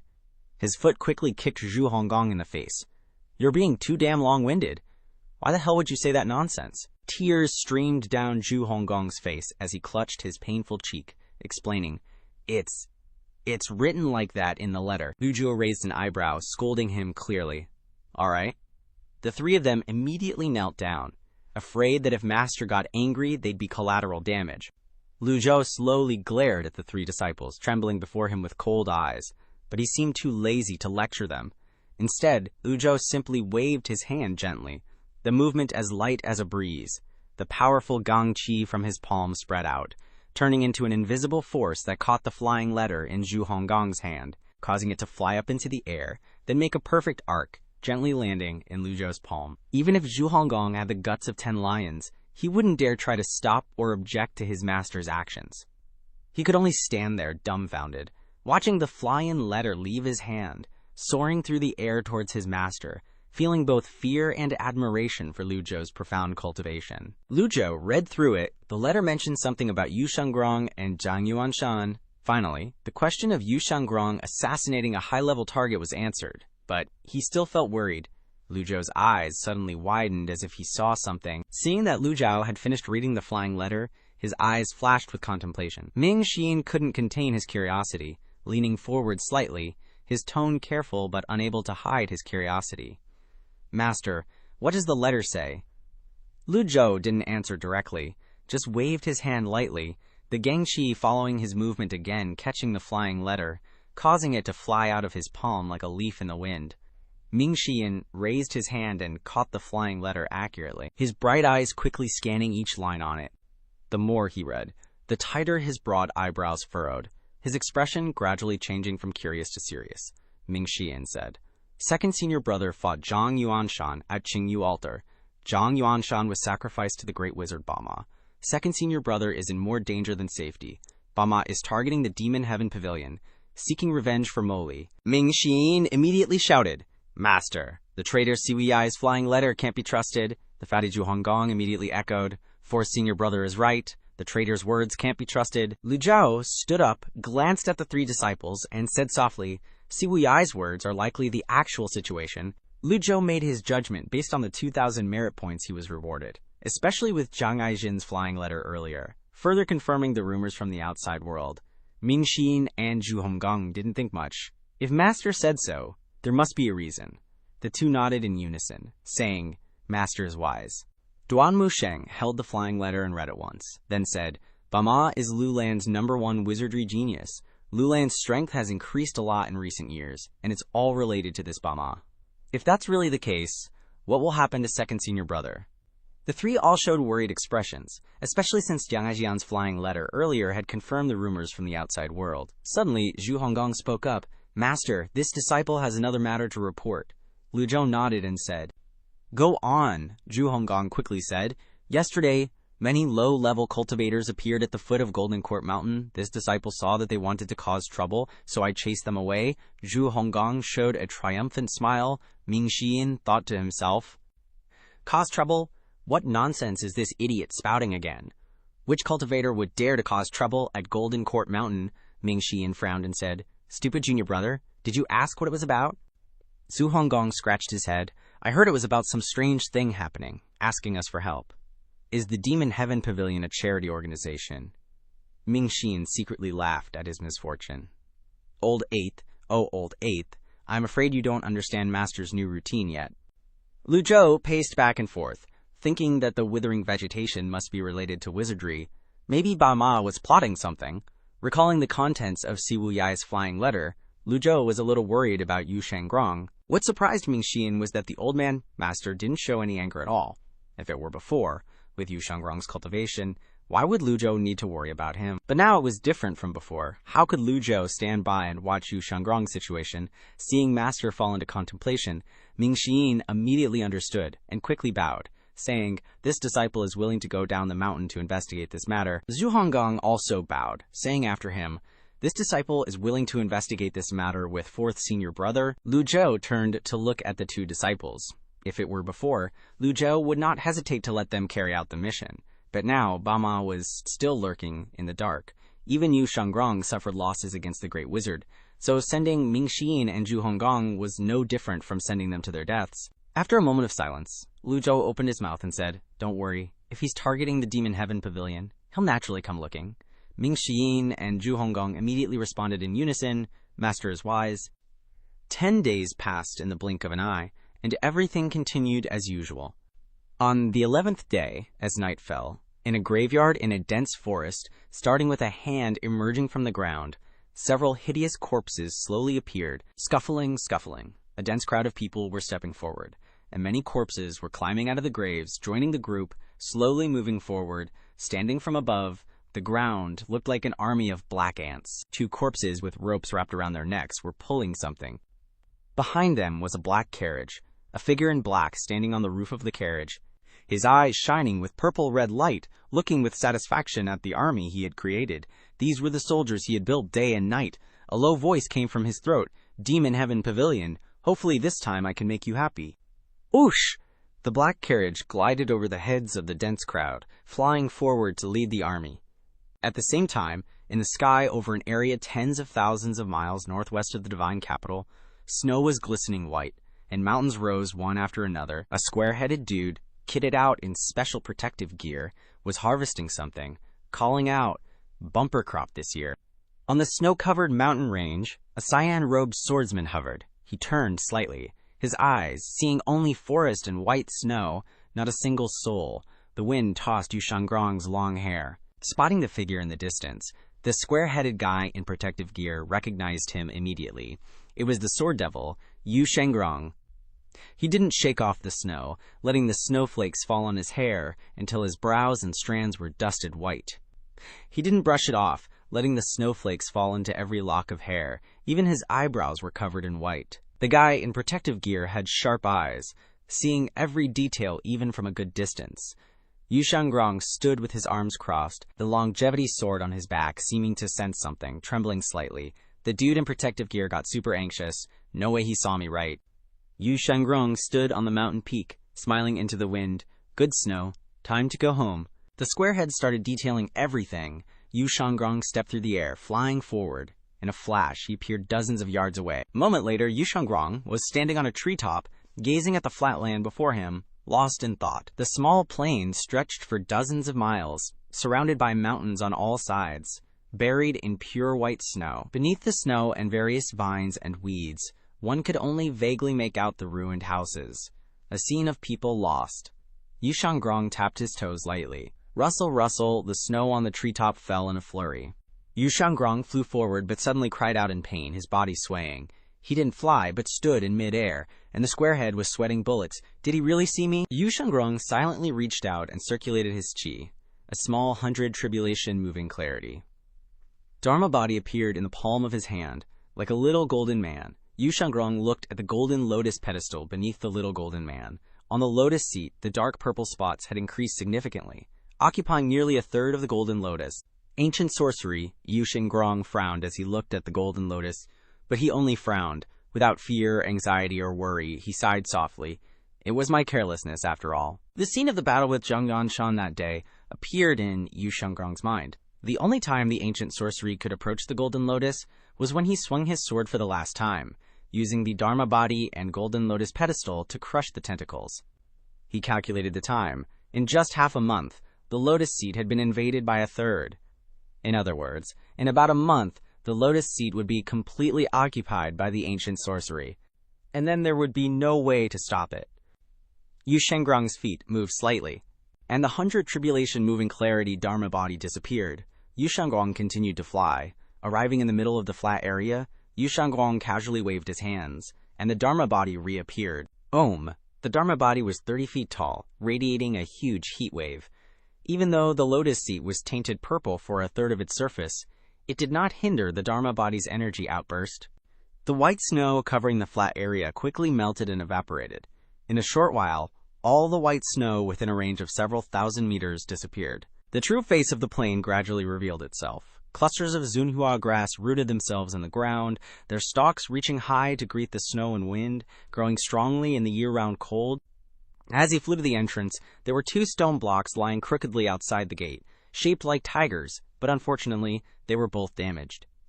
Half of the tiger's body was buried in the ground, and lush trees had covered up the appearance of this land. Except for the Zunhua grass, the buildings in the plain had almost completely disappeared. The past has been buried. A nearby pack of wolves raised their heads to the sky and howled. Some birds, frightened by the 30-foot-tall Dharma body, also fled in all directions. Ferocious beasts, sensing Yu Shangrong's aura, didn't dare to approach. Yu Shangrong shook his head. Times changed and people were lost. At this moment, Yu Shangrong saw a pack of wild wolves standing on the mountain peak, looking up at him. Yu Shangrong was a bit surprised. The wild wolves weren't afraid. Interesting, Yu Shangrong smiled and swooped down towards the pack of wolves. Even the most ordinary wild wolves in the cultivation world were incomparable to the wild animals outside the cities. A faint hint of primal chi emanated from the wolves' bodies. In terms of speed, they far surpassed ordinary wild wolves. Seeing Yu Shangrong rushing down, the pack of wild wolves immediately turned and galloped away into the distance. Yu Shangrong's body was almost parallel to the ground, his body protected by a layer of gang chi, looking like a drop of water. He flew over a mountain ravine and flew through a forest of trees. Yu Shangrong wondered, where do they want to take me? Finally, the pack of wolves stopped at the foot of a mountain. It was a cliff that was 90 degrees vertical, with almost no slope. The mountain was covered in white snow. Yu Shangrong asked, "Is this where you want to bring me?" The pack of wolves howled in response. The squarehead was disguised as a wolf and mixed in with the pack. The wolves squatted on the ground, silently watching Yu Shangrong floating in the air. Yu Shangrong smiled slightly when he heard the wolves seemingly answering him. "All right, I'll take it that you understand my words." The squarehead was panicking, needing to run away quickly before he was discovered. Yu Shangrong smiled happily. "Well, thank you for leading the way. See you again sometime." The wolves obediently turned and ran back. Yu Shangrong's gaze turned to the cliff in front of him. He raised his hand and released a palm strike. Boom! Gangchi slammed into the cliff. White snow fell in a flurry, revealing the true face of the stone wall before their eyes. Yu Shangrong was astonished. He raised his head and looked above the stone door, where 3 large seal characters were engraved. Zunhua Tomb, Yi Tianxin slightly furrowed her delicate brows, her clear eyes showing a hint of doubt, and asked, "Shaohan Mountain, where's that?" Her voice carried a note of curiosity. She'd never heard of the place. It sounded like some small, remote village. Yu Shangrong replied straightforwardly, "It's my hometown. a place that has lost its life, with nothing but coldness and darkness remaining. His expression was calm, but hidden within was an unspeakable, deep sadness. Yi Tianxin became even more puzzled, knitting her brows slightly. She didn't understand why Senior Brother 2 would use coldness and darkness to describe his hometown. In that moment, a pang of bitterness suddenly arose in Yi Tianxin's heart. She thought to herself, at least he has a hometown to return to. As for her, even though the world was vast, she had nowhere to go anymore. Thinking of this, Yi Tianyin sighed and said, Senior Brother 2, do you blame me? Her beautiful face showed a hint of melancholy, and her voice carried a touch of heaviness and probing. Hearing his junior sister's question, Yu Shangrong's eyes flickered slightly, but he calmly replied, I've heard others talk about your matter. Hearing this, Yi Tianqin couldn't help but feel happy. Senior Brother 2 didn't blame her. She suddenly recalled her conversation with Junior Brother 7, Si Wuyai, and asked, Senior Brother 2, do you believe that there are people in this world who can live for 2,000 years? Yi Tianqin's sudden question seemed to stir up a ripple in Yu Shangrong's heart, causing him to startle slightly. This question sounded a bit heartless for a person from the gentleman's kingdom. 1,000 years was already an extreme extravagance, so why dream of 2,000? Yu Shangrong didn't directly answer the somewhat strange question. Instead, his eyes narrowed slightly as he turned to look at Yi Tianqin and slowly asked, Do you believe in it? Yi Tianxin bluntly said, Senior Brother 2, I've been searching for something called Chen Huang this whole time. Many people say that once you obtain Chen Huang, you'll live for 2,000 years. But I've been searching for so long and still haven't found it. If it were anyone else, they would definitely advise her not to waste her effort. But Yu Shangrong was different. People didn't necessarily have to achieve their goals in life. The greatest motivation for living was to always have a glimmer of hope in your heart. The corners of Yu Shangrong's lips curved into a faint smile, his gaze looking into the distance as if contemplating something. And then he slowly said, Then you must be steadfast and search slowly. Yi Tianqin frowned in doubt, asking in a low voice, Even if the hope is remote? Yu Shangrong said with certainty, It's still better than having no hope. Yi Tianqin was momentarily speechless. She thought about it again and again and realized that what Senior Brother said made sense. Remote hope was still better than no hope. After a moment, Yi Tianxin bowed. Thank you, Senior Brother 2, for your guidance. Yu Shangrong nodded, his gaze looking into the distance. The sun is about to set, Junior Sister. Go back. Yes, Senior Brother, take care. Yi Tianxin sighed softly, her heart full of thoughts, and then slowly turned and walked away into the distance. Her lonely back gradually disappeared behind the trees as the sun went down. The sun was about to set. Yu Shangrong wasn't in a hurry to leave. He just stood quietly watching the sunset. When the fiery red sun slowly disappeared behind the mountains in the west, dyeing a corner of the sky into a ribbon of dreamy orange and purple, Yu Shangrong stood there until everything was shrouded in darkness. In the quiet space, Yu Shangrong suddenly controlled the longevity sword, a powerful burst of true qi on the cold blade, striking down hard on the ground. Boom! The ground cracked open a fissure. The longevity sword lay wedged in that fissure. Yu Shangrong sat cross-legged, his hands placed in front of him. A humming sound rang out. The 100 Tribulations Insight avatar appeared, but its size wasn't large, even half the height of a real person. Yu Shangrong suppressed the avatar, shrinking it down to be very small, and with one hand lifted, the avatar floated in the palm of his hand. The tiny golden figure stood on a golden lotus, but at this time, the golden lotus was no longer the usual golden color, but speckled with patches of purple. Those spots were slowly spreading across the golden lotus, looking like insects crawling on a lotus leaf. Yu Shangrong mobilized his yuan qi, and the golden lotus rapidly rotated, with great light shining brightly across the sky. Another boom.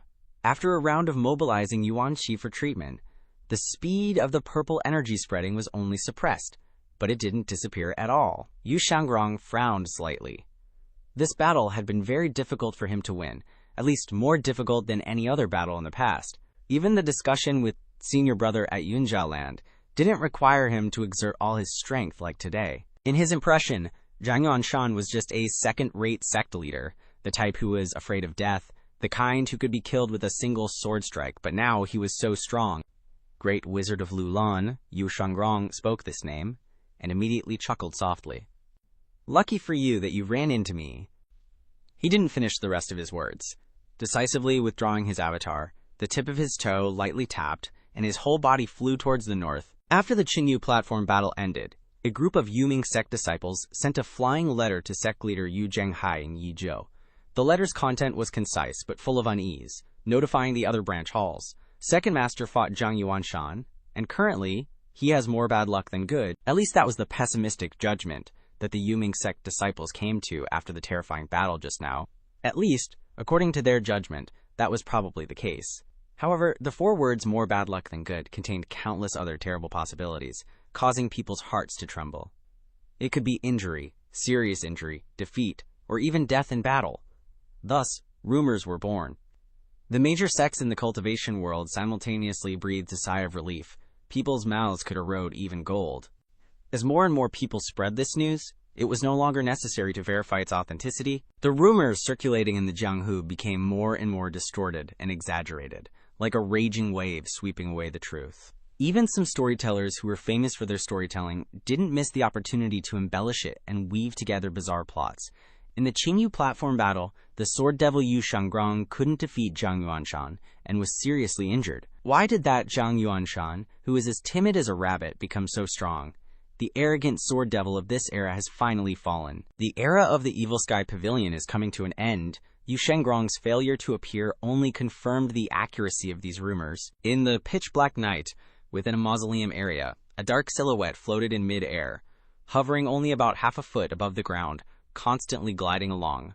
A dense, purple-colored aura emanated from the dark figure. Rustle, rustle! The dark figure flew back, landing on the ground. He nodded in satisfaction, holding 2 ends of a rope in his hand. At the other ends of the rope were Kong Yuan, a silent monk in robes, and Zhang Yuanshan, the demonic Dao treasure. The ancient technique had taken effect. Yu Shangrong would vanish from this world. Next up is the Evil Sky Pavilion. Senior sister, I'll make the entire Evil Sky Pavilion be buried with you. As soon as the dark figure finished speaking, a bizarre purple aura exploded with immense power. 7 days later, inside the Great Hall of the Evil Sky Pavilion, Lu Zhou had cultivated the extraordinary power of the Heavenly Book to the point of saturation. Just as he was pondering issues related to the 9-leaf stage, Mingxin entered with a flying letter. Xiao Yaoner was in the courtyard practicing controlling the Brahma sea wheel. She was practicing and playing around when she fell flat on her face. Mingxin rushed in from outside the hall. Xiao Yaoner cleverly called out, "Fourth senior brother, look! I can use the Brahma sea wheel to mimic all sorts of shapes. Master taught me that." "Amazing, amazing," Mingxin absent-mindedly replied, then turned his gaze towards Lu Zhou. Master Zhang Aijian sent a flying letter. As he spoke, he took out the flying letter. Lu Zhou frowned, thinking to himself, this Zhang Aijian fellow is truly efficient. Just 7 days after chasing him away, he already has news to send back. The old fogies in the Elder Pavilion, besides bragging and sucking up, are of no use at all. Mingxin softly read, "Old Senior, there's no need to investigate the matter you asked me to inquire about. Currently, the entire cultivation world is rumored that the Sword Devil was defeated by Zhang Yuanshan and won't last long.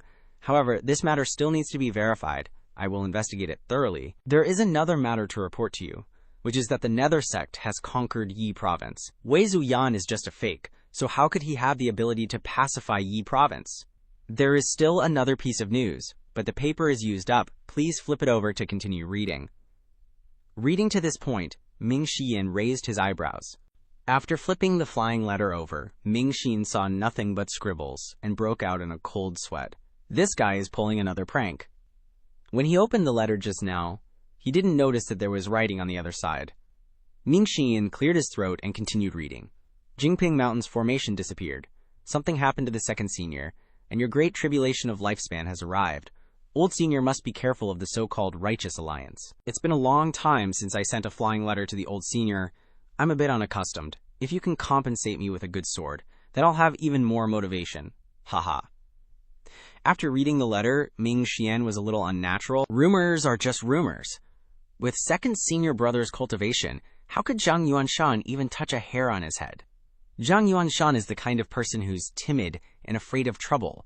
Lu Zhou didn't think so. From the announcement of the merit points reward, he knew that the situation was not as simple as it seemed. One thing that could be confirmed was that Zhang Yuanshan was dead. As for whether something happened to Yu Shangrong or not, It was impossible to judge. After all, until now, the system had never announced a disciple's death. Or perhaps the system wouldn't report a disciple's death. Lu Zhou slowly stood up, stroking his beard as he paced back and forth. Your second senior brother likes to roam alone, doesn't like sending flying letters back and forth? Ming Xian immediately criticized. That's right. He's already a grown man, but when he goes out, he doesn't even bother sending a flying letter to report that he's safe. Lu Zhou's voice was cold. Never mind him, let's go. Lu Zhou said that, but in his heart, he didn't hope that something had happened to Yu Shangrong. Yu Shangrong was a great assistant to him. If he suffered losses because of this matter, he would be very worried. Ming Xin spoke very bluntly. Master, do we need to take care of things on first senior brother's side? He has now occupied Yi province, clearly intending to compete with the imperial court. Lu Zhou didn't answer this question. This old man also wants to take care of this wayward disciple. But the problem is, how easy is it to deal with? The Nether Sect has too many hidden branches and bases. After the battle with Yu Shangrong at Yunzhao Forest Land, no one knows where he's hiding. Yi province is so big. Where should we go to find him? Moreover, in just a short period, the Nether Sect has grown from nearly 10,000 members to tens of thousands of members. And there are also the 4 great protectors with extraordinary strength. With Si Wuyi helping him plot and plan behind the scenes, how can it be easy to capture Yu Zhenghai? Am I that scary? Lu Zhou stroked his beard thoughtfully. Since crossing over, he had never seen Yu Zhenghai once, always narrowly missing each other. The sect leader of the #1 demonic sect in the world actually ran faster than anyone else. Lu Zhou gave an order, telling Jiang Aijian to carefully observe the movements in Yi province. If the opportunity is right, this old man will go to Yi province to capture that wayward disciple. Disciple obeys. Ming Xin immediately bowed his head. After finishing speaking, Ming Xin rolled his eyes again. Master, nowadays, rumors are everywhere, saying that we of the Evil Sky Pavilion are easy to bully. Disciple requests to go down the mountain to teach them a lesson. Just at this moment, a voice suddenly rang out. You just want to go out and play, don't you? Of course not. Ming Xin was about to kneel down to express his loyalty when he heard someone kneeling and kowtowing behind him. Who else could be planting potatoes in this field? It was the fatty Zhu Honggong, kowtowing until his head was on the ground. Disciple greets master. Ming Xian raised his eyebrows, turned around, and saw that Zhu Honggong had kowtowed so hard that the floor was cracked, and his forehead was even pierced by some jagged stones. Ming Xian was annoyed in his heart. No way. I must find a time to beat this guy up. Suddenly there was a loud shout. Quickly fix the floor. Zhu Honggong responded obediently like a puppy. Yes. Yi Tianxin stood there petrified, utterly stunned. A moment later, the dark purple energy completely dissipated, and Zhang Yuanshan was nowhere to be seen. Only Yu Shangrong's golden lotus remained in the distance. The disciples of the Nether Sect were shaken for a long time, unable to regain their composure. The square-headed guy, eyes wide, looked up high and continued his daily commentary. Yu Shangrong stood within the Dharma body, his hands outstretched, desperately controlling its movements. The 100 Tribulation illumination was consuming too much energy. A Nether Sect disciple standing behind him spoke up. Water. This bamboo tube can't possibly see the battle from so far away. How do you know what's happening? Even if they couldn't see Yu Shangrong fighting that monster, they could still judge the intensity and horror of the battle from the eerie sounds that carried over.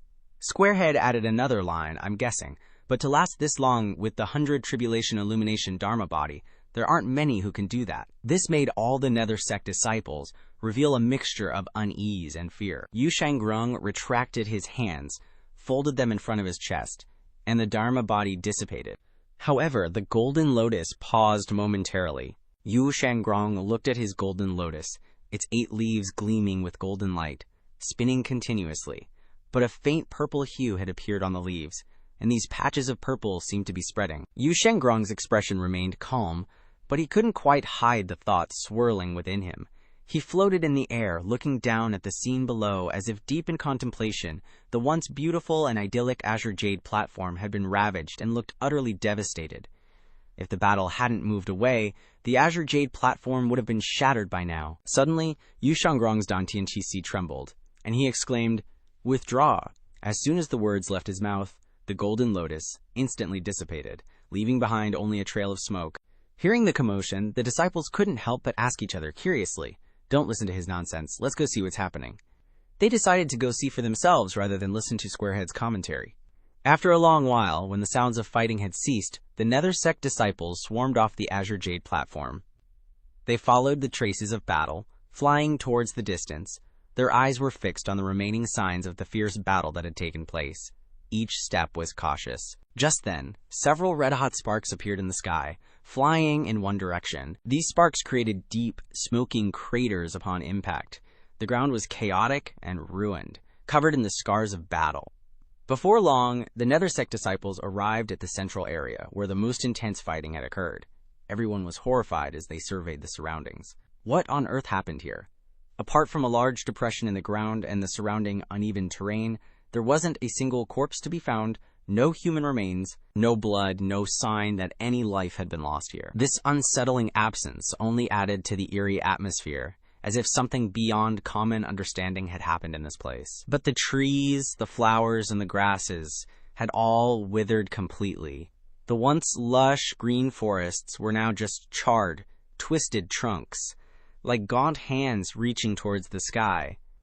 Each leaf was shriveled and brittle, crumbling into ash at the slightest touch. One disciple recounted what he had seen. It wasn't just the monster. I saw him waving a rope, and a bunch of dried corpses appeared. As soon as he said this, the others couldn't help but gag. Another Nether Sect disciple speculated, "It seems like puppetry and witchcraft. I'm afraid the second senior brother is in more danger than good." Hearing this, the atmosphere grew even heavier.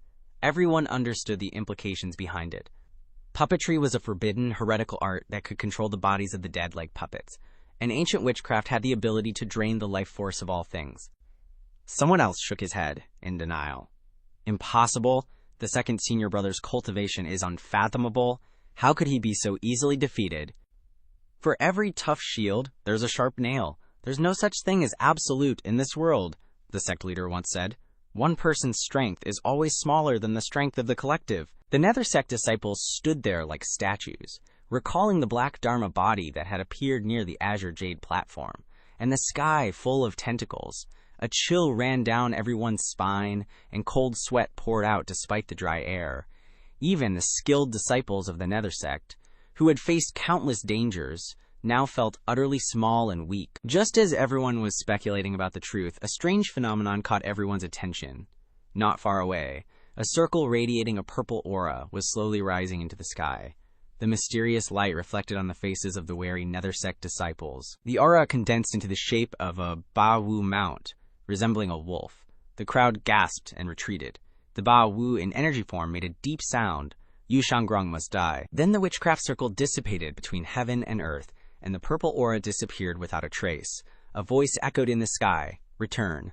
The disciples, seeing the scene before them, couldn't help but tremble and ask each other, what the heck was that? In the sky above, the purple energy also disappeared.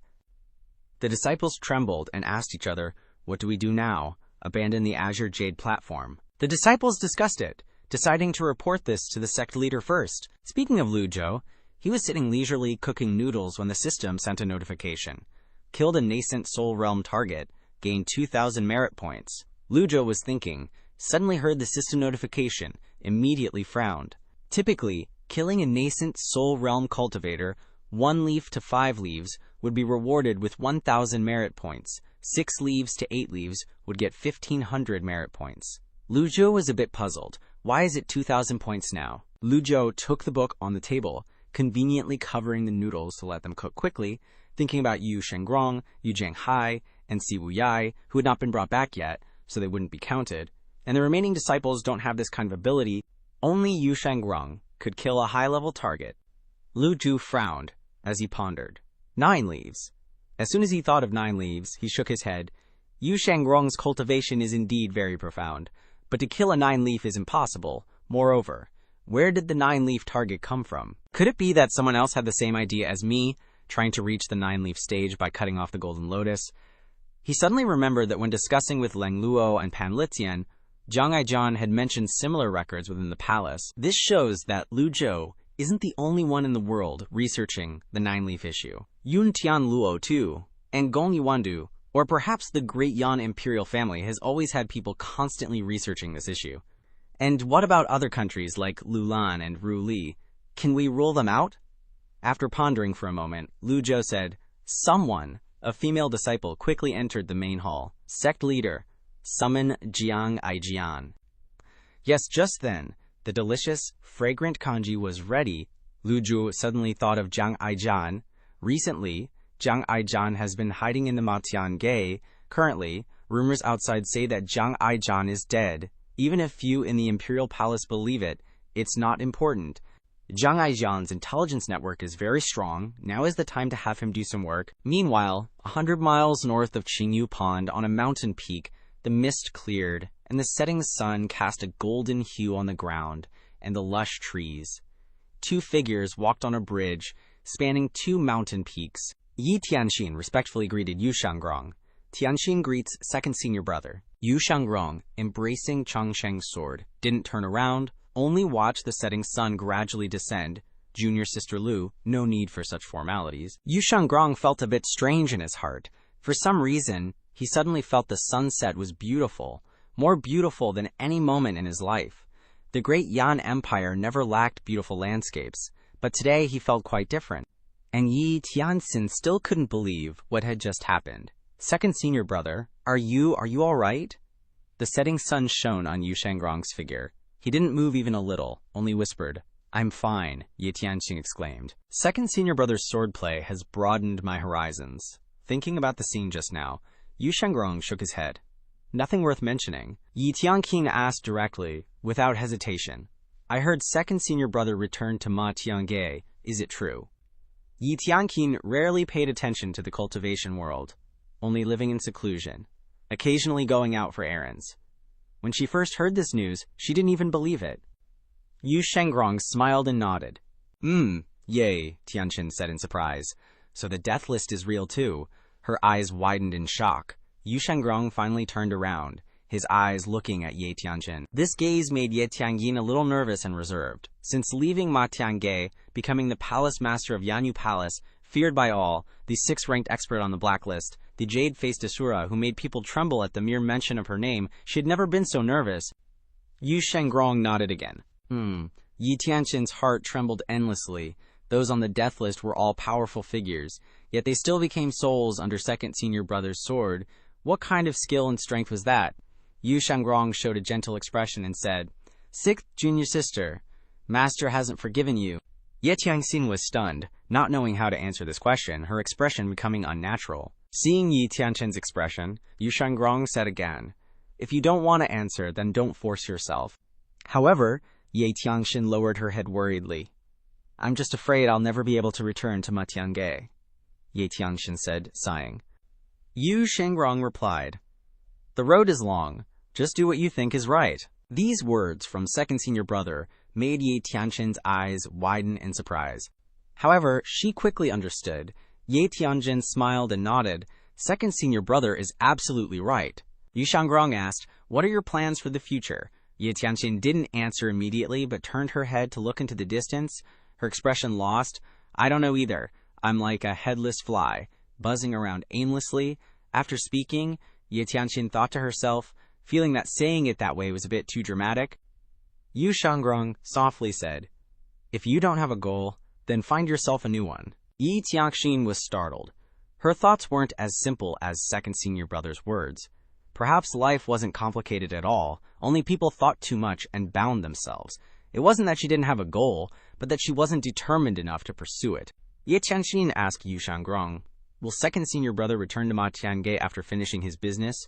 Yu Shangrong shook his head. No, after settling the list, I'll go north. Yi Tianxin was curious. Go where? Yu Shangrong's voice was decisive. Little Han Mountain. Little sister has compiled a super awesome 47-hour video. The 1,000-year-old devil head awakens the system and single-handedly subdues the 10 major sex experts and 9 evil disciples, and also added the latest chapter about being reborn as a mutated willow tree. Little sister put the link in the comments. Remember to check it out, everyone. These two series are super classic. Yu Shangrong floated in the air, dignified yet cold. He slightly tightened his grip on his sword, his eyes like two icy blades, sharp and merciless, piercing through space, locking onto Zhang Yuanshan's figure, as if to freeze his very soul. In that instant, the space seemed to solidify, time seemed to stand still, and all things sank into an absolute silence. a silence so heavy it was chilling, so much so that you could hear the frantic beating of hearts in the chests of those watching.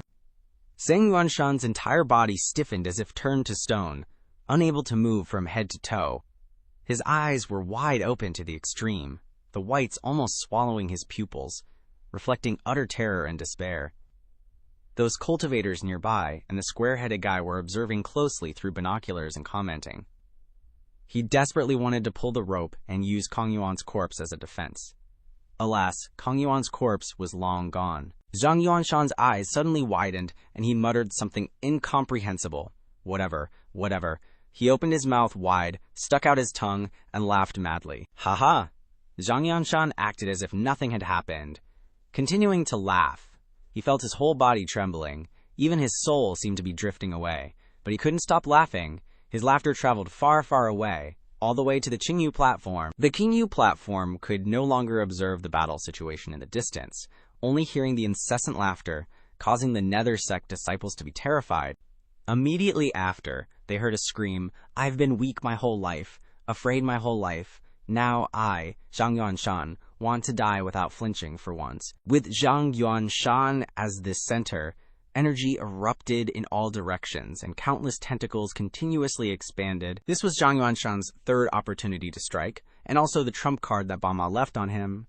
A strange voice echoed, "Sacrifice." Zhang Yuanshan roared, "If I die, you're coming with me." Even in death, he was determined to take Yu Shengrong with him. His laughter was chilling. The tentacles madly lunged towards Yu Shengrong and Ye Tianqin. The whole world seemed to be filled with tentacles. They writhed and twisted, a sickening sight. Ye Tianxin anxiously shouted, "Second senior brother." To resist the tentacles, Ye Tianxin had flown far away. Yu Shengrong stood at the center. Seeing the sky filled with tentacles, he suddenly brandished the sword in his hand. The sword was like the wind and shadows, like a storm, without sword energy appearing, only the fiery red sword light constantly radiating, forming a circular area with Yu Shengrong as the center and gradually spreading out. The tentacles were becoming more and more numerous, but Yu Shengrong remained calm. For some reason, in this moment, an image of his master training his swordsmanship appeared in his mind, practicing the sword under the trees in autumn. All the leaves had to be cut off. Practicing the sword in the rain in summer, none of the rainwater could wet him. Practicing the sword in the snow in winter, none of the snow could stick to him. So many scenes suddenly flashed through his mind, he couldn't remember how many wooden swords he had broken. Every time he broke one, his master would beat him to a pulp. His master said that true sword masters cherish their swords immensely and would never break them. Until he no longer broke wooden swords, his master bestowed the everlasting sword upon him. The everlasting sword also implied eternal life. For the short-lived gentleman country people, this was the best symbolic meaning. Suddenly, Yu Shengrong looked at the everlasting sword. "This sword is my everything, man and sword as one." Abruptly, extreme sword energy erupted around Yu Shengrong. He heard his master's teachings in his ear. "If you want to kill your opponent, just swing your sword with force." Yu Shengrong understood the problem and nodded slightly. Immediately, Yu Shengrong's sword-swinging speed became faster and faster. All the tentacles that approached were cut off.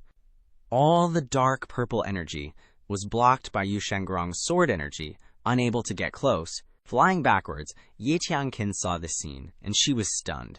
She knew her second senior brother was strong, but she never expected him to be this strong. Looking back at the purple energy and tentacles filling the sky, Ye Tianqin threw out the amorous hoop. At this moment, Ye Tianxin shouted, "Second senior brother, the amorous hoop is in contact with a sky full of tentacles. It suddenly shatters. The Azure Sea title song slows down the rhythm of the tentacles." The square-headed guy couldn't believe his eyes and gaped his mouth wide. Yu Shengrong softly shouted, and a 10-zhang-tall Dharma body expanded. The sword energy blossomed like lotus flowers in the sky. Rumble, rumble, rumble. The tentacles were chopped to pieces by the dense sword energy. At the same time, the lotus seat below the Dharma body completely blocked the tentacles, attacking and defending at the same time. Truly perfect. With the golden lotus as the center, the everlasting sword continuously circled and cut off the tentacles, so fast that it looked like a vortex. The energy of the tentacles was immediately reduced by more than half. This sword of Yu Shengrong's was a full-force effort, without holding back anything. Gradually, the tentacles were finally all chopped away, and the sky became quiet. Ye Tianxin felt that Yu Shengrong was too strong, The pressure disappeared, and she withdrew her Dharma body, spinning in the air. Her eyes widened as she looked forward. She quietly admired her second senior brother's powerful strength. Yi Tianxin murmured in her mouth, "Unbelievable." The cultivators and the square-headed guy couldn't believe their eyes. They asked each other in horror, "Did you see anything?" The guy next to him replied, "Didn't see anything. Are we being fooled?" Yu Shengrong stood inside the Dharma body, his arms open, desperately controlling the Dharma body to operate. The 100 Tribulations moving clarity consumed too much energy. But it was rare for the 100 Tribulations moving clarity Dharma body to last so long. They all stared blankly at Yu Shengrong, wondering, is this the strength of the Sword Devil? Sis has compiled this masterpiece into a 47-hour-long video. Remember to watch it all, guys. Sis's link is in the comments. The gigantic, horrifying Dharmakaya roared, nearly scaring the blockhead's heart out of his chest. He made a judgment in utter fear. Clearly, the corpse before him had far exceeded the definition of a demonic corpse. The blockhead stared at the scene, his jaw dropped in shock. But he didn't forget his mission to give a detailed report. Yu Shengrong immediately retreated, frowning slightly, a bit surprised by Zhang Yuanshan. That guy actually knows how to use the connecting seats to resist, but on the other hand, it was still Yu Shengrong's carelessness. His move was learned by someone else. The corpse now stood upright, eyes wide, mouth agape, revealing its jagged front teeth as it roared. "Offer your life. This is your second chance." With that, the black Dharmakaya flew over with the connecting seats. Never before has anyone fought like this, using ropes to tie another person together to fight. This truly changed everyone's perception. Zhang Yuanshan suddenly coughed a few times. "There's more!" He stomped his feet on the ground. His body shot up like an arrow released from a bowstring, plus the Dharmakaya and the corpse on the ropes, attacking Yu Shengrong from 3 directions, above, middle, and below. Yu Shengrong circulated his qi and flew high, dodging while unleashing sword qi as fiery as a volcanic eruption. But the evil aura below was extremely powerful. Seeing this, the Nether Sect disciples standing in the distance worriedly shouted, "Second Master, be careful." The blockhead used binoculars for a close-up view. He didn't want to miss any details. But the speed was too fast. In an instant, those on the green jade platform could no longer see Yu Shengrong's figure. Zhang Yuanshan's hands emitted black energy, and together with the corpse, they remotely attacked Yu Shengrong. The force was like mountains toppling and seas overturning. Zhang Yuanshan's throat emitted excited sounds. Aha! 3 streams of energy are attacking. They can instantly shatter Yu Shengrong's Dharmakaya. His Dharmakaya is now surrounded by evil aura. While Yu Shengrong was distracted, Yi Tianxin's voice suddenly rang out from afar. Second senior brother, Yu Shengrong, woke up and decided to fight this battle quickly and decisively. Before Yu Shengrong could respond, a sea of tides fell like a waterfall, blocking in front of Yu Shengrong's 100 Tribulations Insight Dharmakaya. Pift, PFFT, PFT. All the energy struck the suddenly appearing sea of tides. The cultivators nearby all gaped and stood dumbfounded. Above the sea of tides, a female Dharmakaya, like an ice mountain goddess, was shooting out energy to create the tides below. The all-loving ring continuously flew within the sea of tides. All the buildings in the area of several thousand meters were destroyed, instantly turning into flat ground. Below was a beautiful girl with snow-white hair appearing. Yu Shengrong looked at the Dharmakaya and quickly recognized it. He exclaimed, "Azure Sea Tide Birth Skill, 6th Junior Sister." He quickly raised his head and decisively shouted, "Retreat!" But his figure didn't retreat, but suddenly rushed forward. The Dharmakaya dissipated, and the ancient corpse's face became ferocious, then laughed madly. Ha ha ha!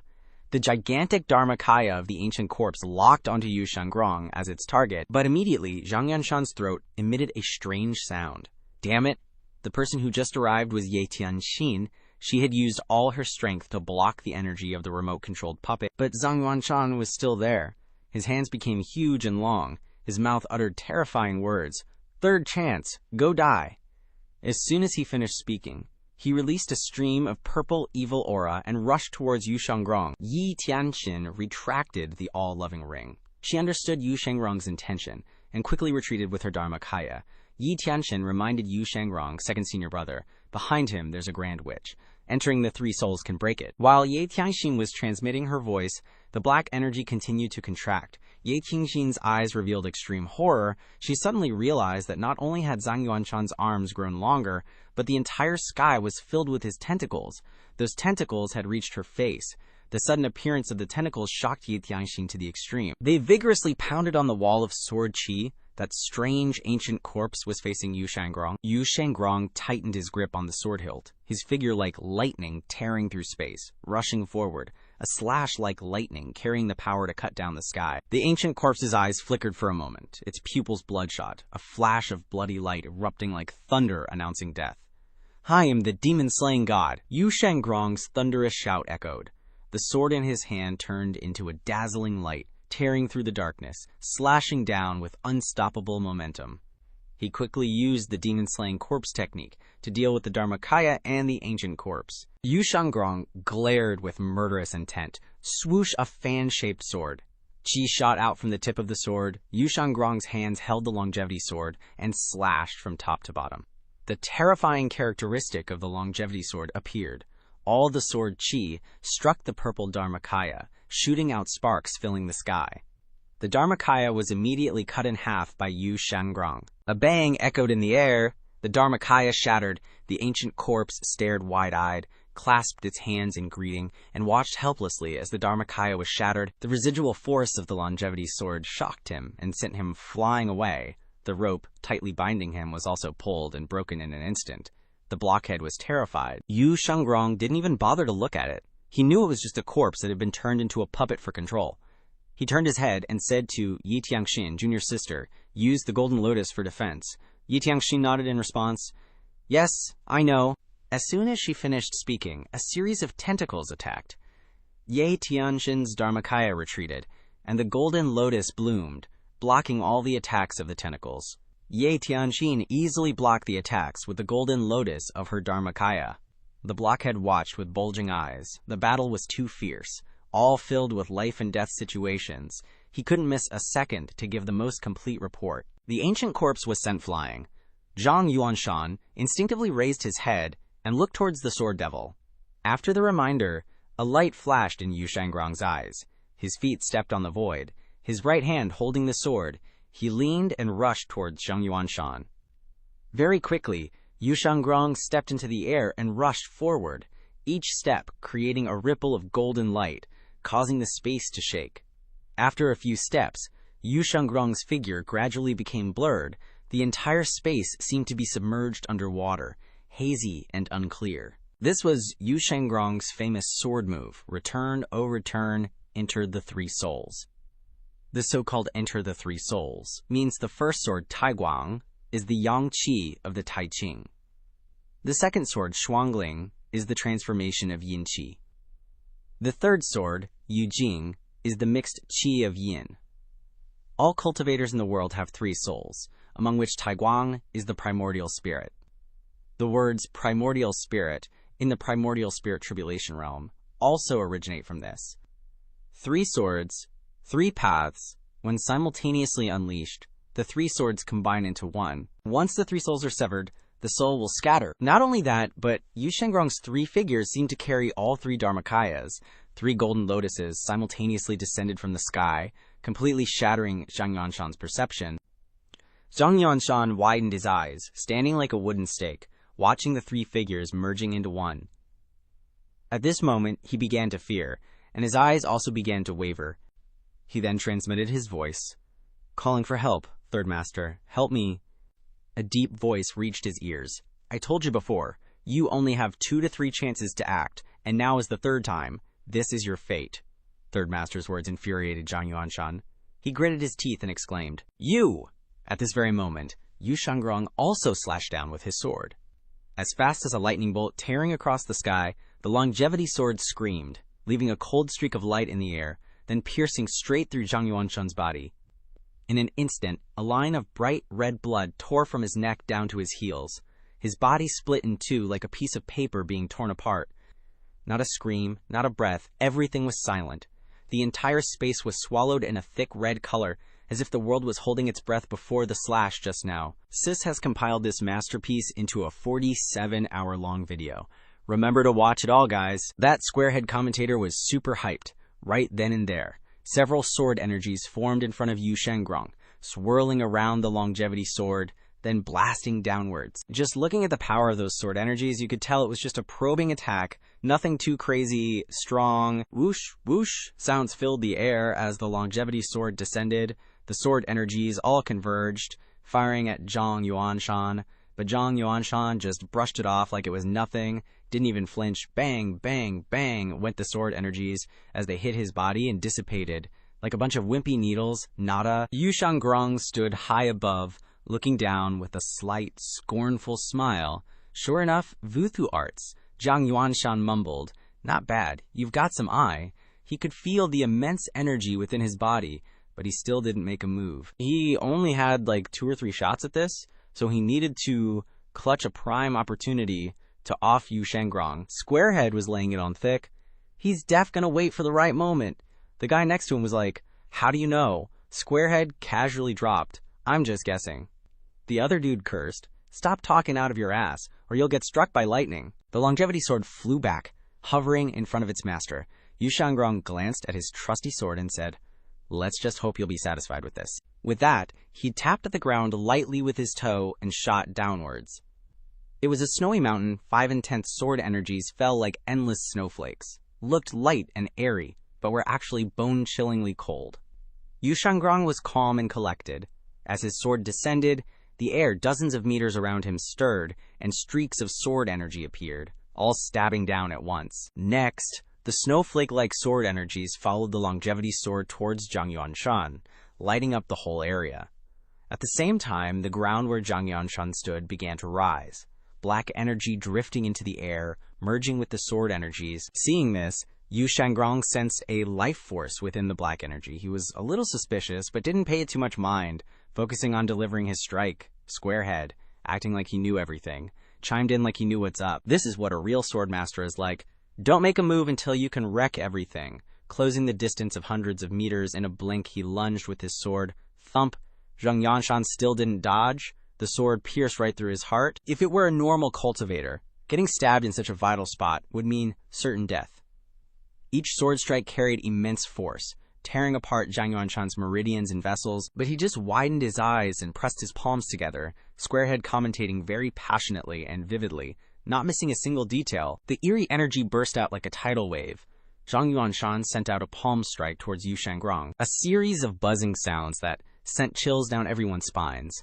At that moment, Yu Shangrong summoned his 8-leaf avatar, stepping on a golden lotus. The avatar quickly contracted, shielding him. The golden lotus beneath him spun rapidly, creating a powerful barrier against the attack. Another boom echoed through the air as all the eerie energy slammed into the avatar and the golden lotus. The golden lotus spun and the avatar dissipated. Even though his avatar was gone, Yu Shangrong, floating in the air, looked at Zhang Yuanshan in the distance and sighed. Interesting. It's been a while since I've met such a refreshing opponent. Zhang Yuanshan's palms started to tremble, then steadied. He wasn't too happy with that palm strike. He had underestimated Sword Devil Yu Shangrong's strength. However, he had the same feeling as Yu Shangrong, finally finding a worthy opponent. In his throat, Zhang Yuanshan muttered, "Intriguing." Yu Shangrong said, "I've challenged many experts from across the 9 provinces and 4 seas. Quite a few could threaten me, and you're one of them." In his mind, Yu Shangrong instantly simulated the previous battle at lightning speed.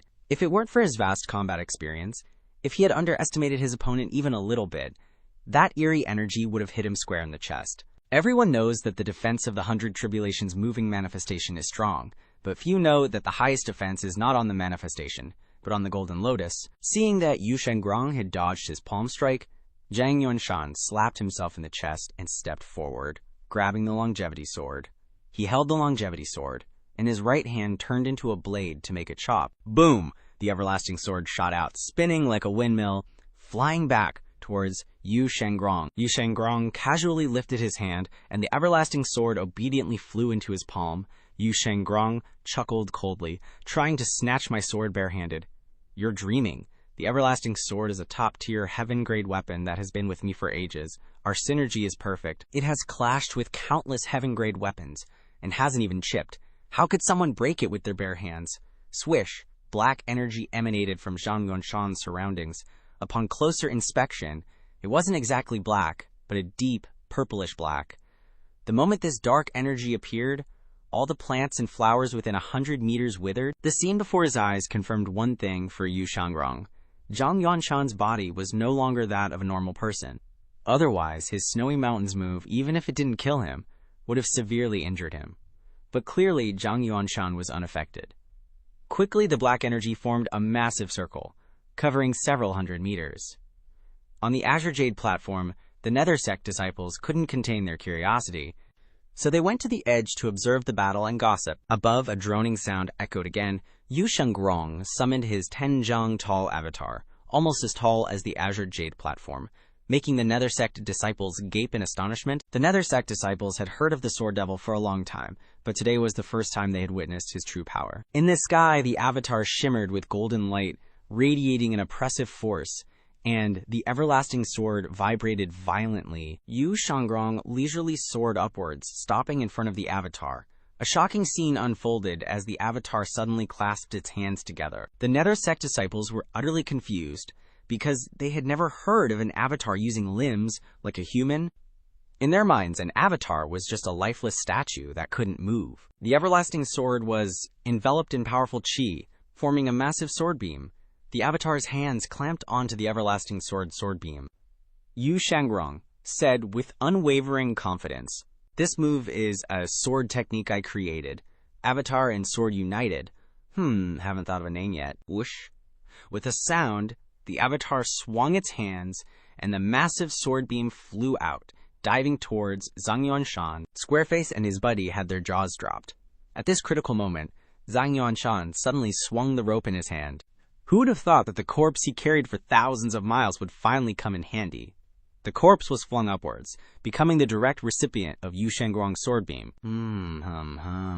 Suddenly, as the desiccated corpse flew to a certain height, its eyes snapped open, unleashing terrifying energy. At the same time, a black avatar appeared, head pointing downwards, feet upwards, colliding with the sword beam. This scene petrified the people below, and they dared not breathe loudly, fearing they'd miss this rare spectacle. A loud noise echoed in the sky, and on the Azure Jade platform, the Nether Sect disciples exclaimed, "Corpse fiend!" The main hall fell silent once more. Leng Luo and Pan Liqian exchanged a silent glance. Pan Liqian sighed, then sunk back into contemplation. These simple words had stirred the hearts of all four like a raging storm, even for those with nearly 1,000 years of experience, like Leng Luo and Pan Liqian. The two younger guys, Zhang Aijian and Ming Xin, wore identical expressions. Zhang Aijian gulped. Hold on, let me catch my breath. He raised a hand and patted his chest a few times before continuing. "Senior, isn't severing the Golden Lotus like taking a huge hit to yourself? You lose your peak condition. How could you possibly advance to 9 leaves?" The four had forgotten their age differences. The other three all wanted to ask the same thing. Lu Zhou, with his hands clasped behind his back, smiled gently. "Well, there's always the possibility that you can still cultivate even after severing the Golden Lotus." Hearing this, all four were stunned. So, according to Lu Zhou's analysis, there were 2 ways to advance to 9 leaves. One was to satisfy the Golden Lotus's needs. But this method was extremely difficult because no one knew exactly how much lifespan the Golden Lotus would absorb. Maybe 1,000 years, maybe 2,000. This was also why Lu Zhou only used reversal cards. The second is the path of severing the Golden Lotus. This cultivation method is unprecedented, but who knows if it's impossible since no one has researched it. Lu Zhou's tone was calm. He glanced at the people around him and asked, "Has anyone ever considered severing the Golden Lotus for cultivation?" This question brought them all back to silence. The four below swallowed nervously. This cultivation method was unprecedented, since no one had ever researched it. How could they be sure it couldn't be done? After a moment of thought, Zhang Aijian spoke up. 9 leaves without a Golden Lotus, wouldn't that just be considered quasi-9 leaves? Hearing this, Ming Xin chimed in. Even without the Golden Lotus, it's still a realm higher. Just the realm and the Dharma body would be enough to crush you. Based on what we're guessing, the height of a 9-leaf Dharma body wouldn't be less than 15 zhang. Listening to the two of them, Leng Luo and Pan Liqian nodded and sighed simultaneously. Pan Liqian lamented, "Getting old. Don't have the lively, quick thinking of you young'uns." As he spoke, a look of helplessness mixed with regret appeared in his eyes. However, as soon as these words left his mouth, Zhang Aijian and Ming Xin both looked at Lu Zhou. "You say you're old, then what's the pavilion master?" Because if they were counting the elderly, Lu Zhou was also in the old folks club, right? Realizing he'd walked into a trap, Pan Liqian's face flushed with embarrassment. He felt mortified. The next few seconds saw Leng Luo and Pan Liqian bowing simultaneously. Pan Liqian declared, "Hearing one word from the pavilion master is better than reading books for 100 years. He thought to himself, either way, today's discussion will definitely overturn everyone's previous cultivation methods. Leng Luo also spoke with an admiring look towards Lu Zhou. Hearing one word from the pavilion master is better than reading books for 100 years. Ming Shiyin and Zhang Aizhan, normally so talkative, now stood silently, lost in thought. Lu Zhou stroked his beard contentedly and nodded, saying, "It's just an old man's speculation. If you really want to try it, you must be cautious." The four bowed deeply, paying their respects to Lu Zhou. They knew that there was no perfect plan in this world, and if it wasn't absolutely necessary, they would never use the method of severing the golden lotus to enter 9 leaves. Just the thought of this method gave them the creeps. Of course, Lu Zhou only provided them with a new line of thinking. After all, not many people would dare to chop off their own golden lotus. Lu Zhou could reverse it. He decided to continue hoarding, and when he reached 8 leaves, he could try to break through to 9 leaves himself. He wouldn't use the method of severing the golden lotus. As for whether severing the golden lotus would affect other factors, he didn't know. At the same time, at the exit of Sword Graveyard, where the mountain was shaped like a very beautiful sword, a tattered figure, radiating an extremely bizarre aura, was slowly walking out from the exit of the Sword Graveyard. But what was noteworthy here was that the guy carried a large rope on his shoulder, slowly leaving the Sword Graveyard. At the other end of the rope was tied a withered corpse wearing a tattered monk's robe. A second later, he appeared dozens of zhang above the ground. His dirty body was enveloped in a cloud of black mist. Wherever he went, the surrounding trees withered, even though the flowers and grass on the ground were blooming vibrantly. The moment his feet touched them, everything became withered, without vitality. Just like that, he continued to drag the corpse along with the rope. He only stopped after leaving the Sword Graveyard area. Several Qi Condensation Realm cultivators from the Pansy region flew over from a distance. Bowing to him, "Greetings, Sect Leader. Sect Leader, you are." Seeing Zhang Yuanshan's inhuman and ghost-like appearance, the remaining disciples were terrified. Ever since the Orthodox One sect had fled into exile, they had never seen anyone turn into such a state. Fortunately, he still had a few disciples following him. Zhang Yuanshan slowly raised his head, widened his eyes. In those eyes, there was only coldness and frigidity. His right hand twitched slightly, his fingertips emitting purple energy, which transformed into purple palm strikes that shot towards the disciples. The disciples cried out in surprise, "Sect Leader!" However, they didn't have time to react before being grabbed by those palm strikes, which seized their necks, lifting them off the ground. They looked in horror at their sect leader, Zhang Yuanshan, completely not understanding what was happening, their hearts filled with fear. Immediately after, their breathing became rapid. The palm strikes were tightening, and pleas echoed in the air, "Sect Leader, don't!"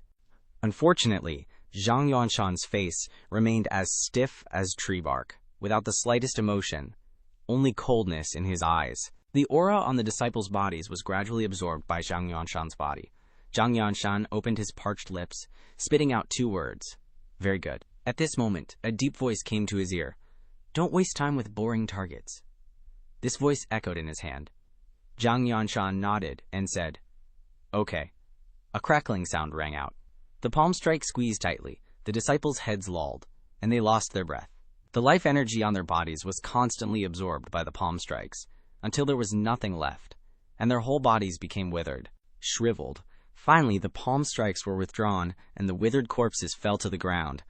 As if nothing had happened, he tightened his grip on the rope, dragging the corpse forward, and disappeared into the dense forest in the blink of an eye.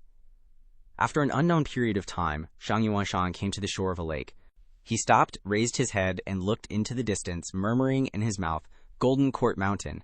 At this time, the command still rang in his ear, "Continue going forward. Golden Court Mountain is not your target." Zhang Yuanshan replied to the voice, "Okay." Then, like a programmed robot, Zhang Yuanshan dragged the corpse towards the distance again. Coincidentally, the place he was heading to was exactly the area where the witchcraft circle appeared, causing the trees to wither. The entire withered area merged into a path, and his figure gradually disappeared. In the mid-air above the lake, a person dressed in white was watching Zhang Yuanshan's figure fade away, muttering, "Puppet." It was Ye Tianqing. Her eyes didn't leave Zhang Yuanshan's figure, and her gaze became serious. Ye Tianqing looked down at the lake surface and then looked up towards Jinting Mountain. A look of hesitation appeared on her face. The next morning, the sky above Qingyutan was gloomy, carrying an inexplicable darkness. On Qingyutan, there was a person standing, eyes closed, arms embracing a sword in front of his chest. Another sect disciple bowed and said, "Second Master, don't wait anymore. The Righteous Path's territory has long belonged to the Nether Sect. Zhang Yuanshan is known to be timid as a rabbit. How could he come back here to die?" Meanwhile, in the distance, Squarehead was carrying 2 barrels on his shoulders and was ordered by a Nether Sect disciple to put them down. Ignoring the words of the Nether Sect disciple, Yu Shangrong didn't open his eyes, only smiled slightly. "No rush, I can wait." The disciple stammered.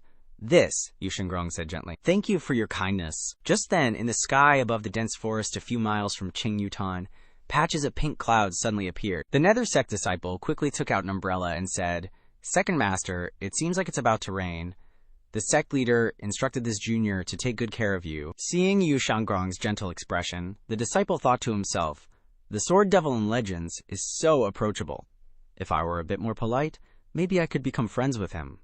When I travel the pugilistic world in the future, I can proudly say that I know the sword devil. How glorious would that be?" Just as he finished thinking, Yu Shangrong's voice suddenly rang out, "Step back." The confused Nether Sect disciple let out a cry. Yu Shangrong didn't turn his head, only frowned slightly. A burst of astral energy suddenly shot out from behind him. Bang! The astral energy collided with the Nether Sect disciple, sending him flying backward, out of Qingyutan. In the moment he was blasted away, the disciple understood many things. Indeed, the sect leader was right. Second Master was outwardly warm, but inwardly cold, extremely terrifying. However, by the time he understood, it was already too late. Yu Shangrong opened his eyes and looked towards the forest area. The longevity sword in his hand began to tremble slightly. He wasn't afraid or worried, on the contrary. The corners of his mouth curled up into a smile. A powerful enemy, the longevity sword trembled, as if sharing the same thought as its master. Yu Shangrong smiled and sighed. "This kind of opponent is interesting. It's been a long time since I've encountered one." At this moment, from a different perspective, Squarehead was also secretly observing from afar. He continued his commentary. Seeing Yu Shangrong's expression, Squarehead exclaimed, "Yu Shangrong likes challenges and powerful enemies. Ever since he started hunting down the people on the list, he's felt extremely bored.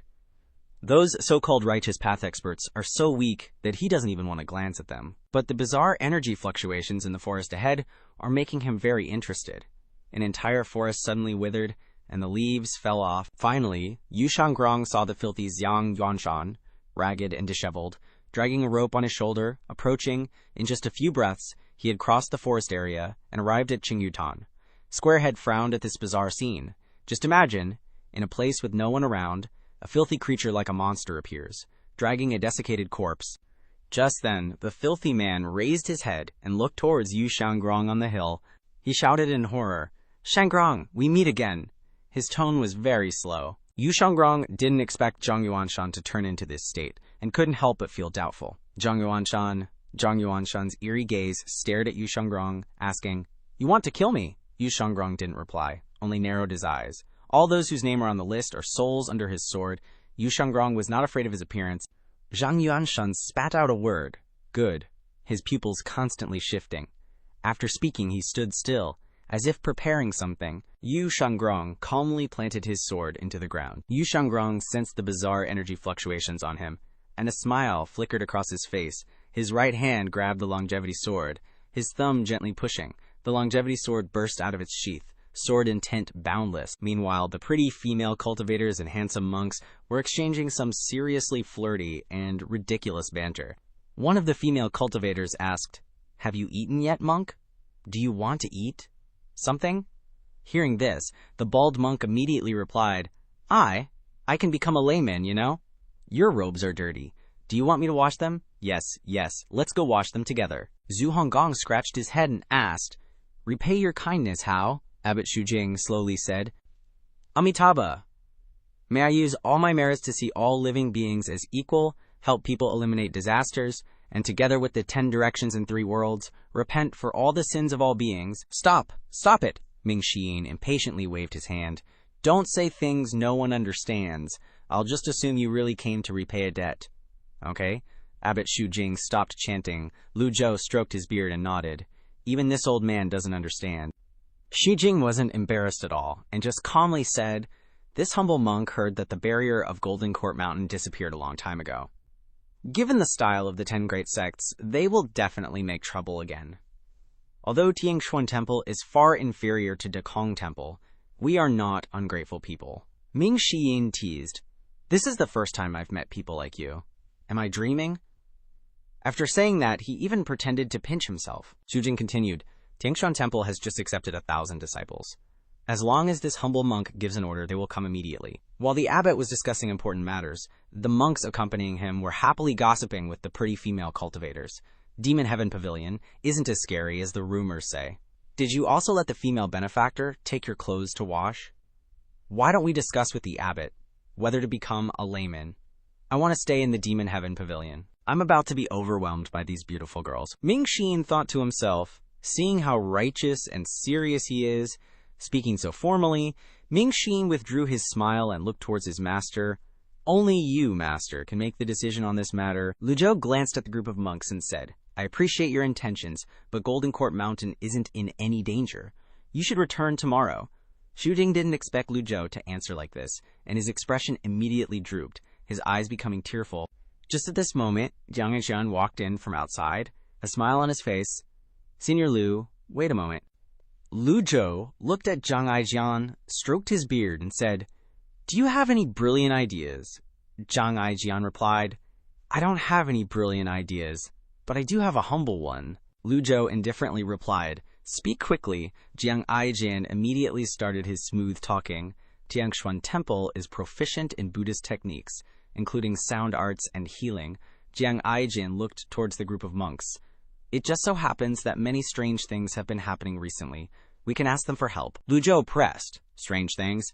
Having just returned from the 3 sects, Lu Zhou had been constantly thinking about Yun Tianluo's breakthrough to 9 leaves, and had no time to pay attention to external matters. Jiang Aijian continued, "These past few days, while Senior Lu was at the 3 sects, I had nothing to do, so I went for a walk around. I discovered that many places have strange phenomena, with trees withering and dying, so I was curious and investigated. Unsurprisingly, in the areas near Shendu, Rubei, Ayang, Shangyuan, and even Swordtomb, this situation is occurring." He paused for a moment and continued, "Only the Great Witch could use this kind of method." Ming Xian said in surprise, "The Great Witch? Is that the Great Witch who ambushed outside Shentian residence?" Jiang Aijian nodded. "The Confucian Haoran Tiangang and Buddhist techniques can both restrain witchcraft, so I suggest keeping them here." Hearing this, Ming Xian glanced at him and said, "I thought it was something. Does our Demon Heaven Pavilion need others to support us?" "Ridiculous." He turned to the monks. "Abbot Xu Jing, how long are you planning to stay on Golden Court Mountain?" Abbot Xu Jing replied, "Of course, until the day of Jishizhu's great calamity." Zhu Honggong, upon hearing this, was just about to express his loyalty by getting angry and scolding them for talking nonsense. Just then, Lu Zhou waved his hand. Xu Jing, Abbot Xu Jing, immediately respectfully bowed to Lu Zhou. "Since you are so willing to repay your kindness, I will accept it. Wait until the 3 horses atone for their crimes. You can leave then. I'm afraid you won't live to see the day of this old man's great calamity." Hearing this, Xu Jing put one hand in front of his chest and said, "Amitabha." Lu Zhou waved his hand, gesturing to bring them to North Pavilion. "My disciple and Abbot Xu Jing are friends. Let my disciple take them." Zhu Honggong pulled Abbot Xu Jing out of the main hall. As soon as they were outside, Zhu Honggong couldn't help but grab Abbot Xu Jing's hand, his eyes shining brightly. "It's so good to see you. Help me remove the suppression arrays on the Baoshan vest." The monks behind them saw the abbot talking softly with Zhu Honggong, as if they were close, and thought, "So the abbot is also on our side. Great. We can have fun playing with the beautiful girls here." Abbot Xu Jing smiled, put one hand in front of his chest, and said, "Amitabha." Zhu Honggong urged, "Don't Amitabha anymore. Demon Heaven Pavilion doesn't have so many rules." "Let's go! Let's go!" The old abbot could only helplessly agree with this greedy pig. All right. The 2 of them walked towards North Pavilion while talking, and the monks following behind were wide-eyed, not knowing what to do. The main hall fell silent. Lu Zhou sat down and said to Ming Xian, "Call Elder Pan and Elder Leng here." "Yes, master." Not long after, Leng Luo and Pan Litian followed Ming Xian into the main hall. The 2 of them cupped their hands at Lu Zhou and sat down themselves. Pan Litian asked, "I don't know why Pavilion Master called this old man here." Lu Zhou stroked his beard and replied, The rest of you may leave. Ming Xian and Jiang Aijian were stunned. What important matter are the great elders going to discuss that even we have to leave? Ming Xian waved his hand, and the female disciples also left the main hall. Outside, several female disciples kept telling the monks, "Hurry up and dry your pants, I see they're all wet." Ming Xian, wanting to be nosy, gathered all his courage and spoke out. "Master, this disciple wants to stay, and listen." He had a premonition that what Master was about to say was extremely important. In terms of closeness and trust, Ming Xian believed he was no less than Leng Luo and Pan Litian. Jiang Aijian also bowed and said, "This, Senior Lu, just treat me as a pillar, I'll just stand here quietly, and even if I hear anything, I definitely won't reveal it outside." Lu Zhou looked at the two of them and said, "If you want to stay, then listen carefully." "Yes, Master. Thank you, Senior Lu." Leng Luo and Pan Litian revealed expectant expressions. Whatever could make the pavilion master so serious must not be a trivial matter. Lu Zhao's gaze turned to Leng Luo and Pan Litian, and finally he opened his mouth. During the Heaven and Earth chess game at the Luo Sect's Holy Land, this old man has found a method to break through to 9 leaves. Even though Leng Luo and Pan Litian were both knowledgeable figures, hearing this, they were so shocked they almost jumped out of their seats. Jiang Aijian staggered and collapsed into his chair, while Ming Xian looked up, his eyes filled with shock as he gazed at his master. Leng Luo finally spoke, his voice trembling and hoarse. "Pavilion Master, did you find the answer from the chess game?" Lu Zhao stroked his beard and nodded. Yuntian Luo sealed his experiences of impacting the 9-leaf stage in the chess game. Although he could only glean insights from a few individuals, combined with his own knowledge and past experiences, Lu Zhao was still able to make a judgment. What truly binds cultivators when advancing to the 9-leaf stage is the golden lotus beneath the 1,000 tribulation illumination body. The 4 were stunned, not knowing what to say at all, because Lu Zhou's statement went against the fundamental common sense of the cultivation world. Everyone knows that cultivators take condensing the 1,000 tribulation illumination body as their goal, and the golden lotus beneath it is proof that someone is a master. Lu Zhou slowly said, "When an 8-leaf cultivator impacts the 9-leaf stage, the golden lotus will absorb the cultivator's energy and lifespan. This is the true essence of the great lifespan tribulation." Hearing this, Pan Litian was left speechless, not knowing what else to say. Over countless long years, countless cultivators have attempted to impact the 9-leaf stage. After many failures, they deduced the truth of the Great Tribulation, causing those who came after to dare not impact the 9-leaf stage anymore. Among the common folk, everyone has a common understanding. The golden lotus absorbs lifespan. When I saw Gong Yuandu before, I had this thought, but I still couldn't believe it. If it's really like that, how many years of lifespan will the golden lotus absorb? Pan Litian said, looking out of the main hall. If it's a cultivation genius who entered the 8-leaf stage at a young age, could they exchange a large amount of lifespan to reach the 9-leaf stage? Like Xiao Yaner, for example. These kinds of questions Jiang Aijian and Ming Xian could only listen to in silence, not daring to interrupt. Leng Luo shook his head. Impossible. The cultivation world has gone through countless years. There's no shortage of geniuses who have emerged from nowhere, but they still couldn't advance to the 9-leaf stage, Lu Zhou replied. Therefore, the golden lotus absorbs no less than 1,000 years of lifespan. As Lu Zhou spoke, he stroked his beard, striking a majestic pose in his mind. The main hall was completely silent. Even the sound of a needle dropping could be heard. 1,000 years. This is the lifespan of a peak 8-leaf cultivator. The vast majority of cultivators can't even reach the 8-leaf stage, let alone have 1,000 years of lifespan. So how could they possibly enter the 9-leaf stage? Leng Luo and Pan Litian shook their heads helplessly.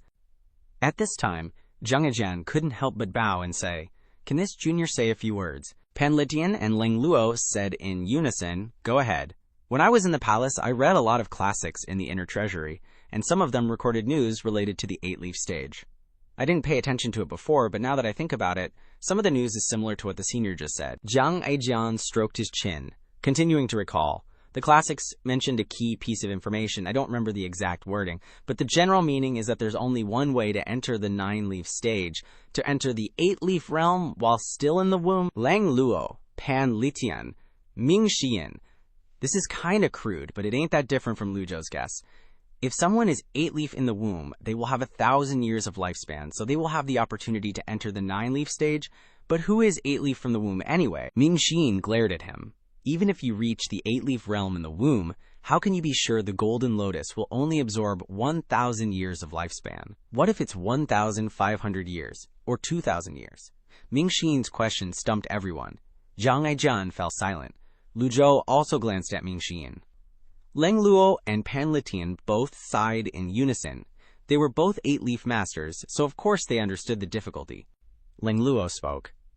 In the end, this is still an unsolvable problem. Not necessarily, Lu Zhou disagreed.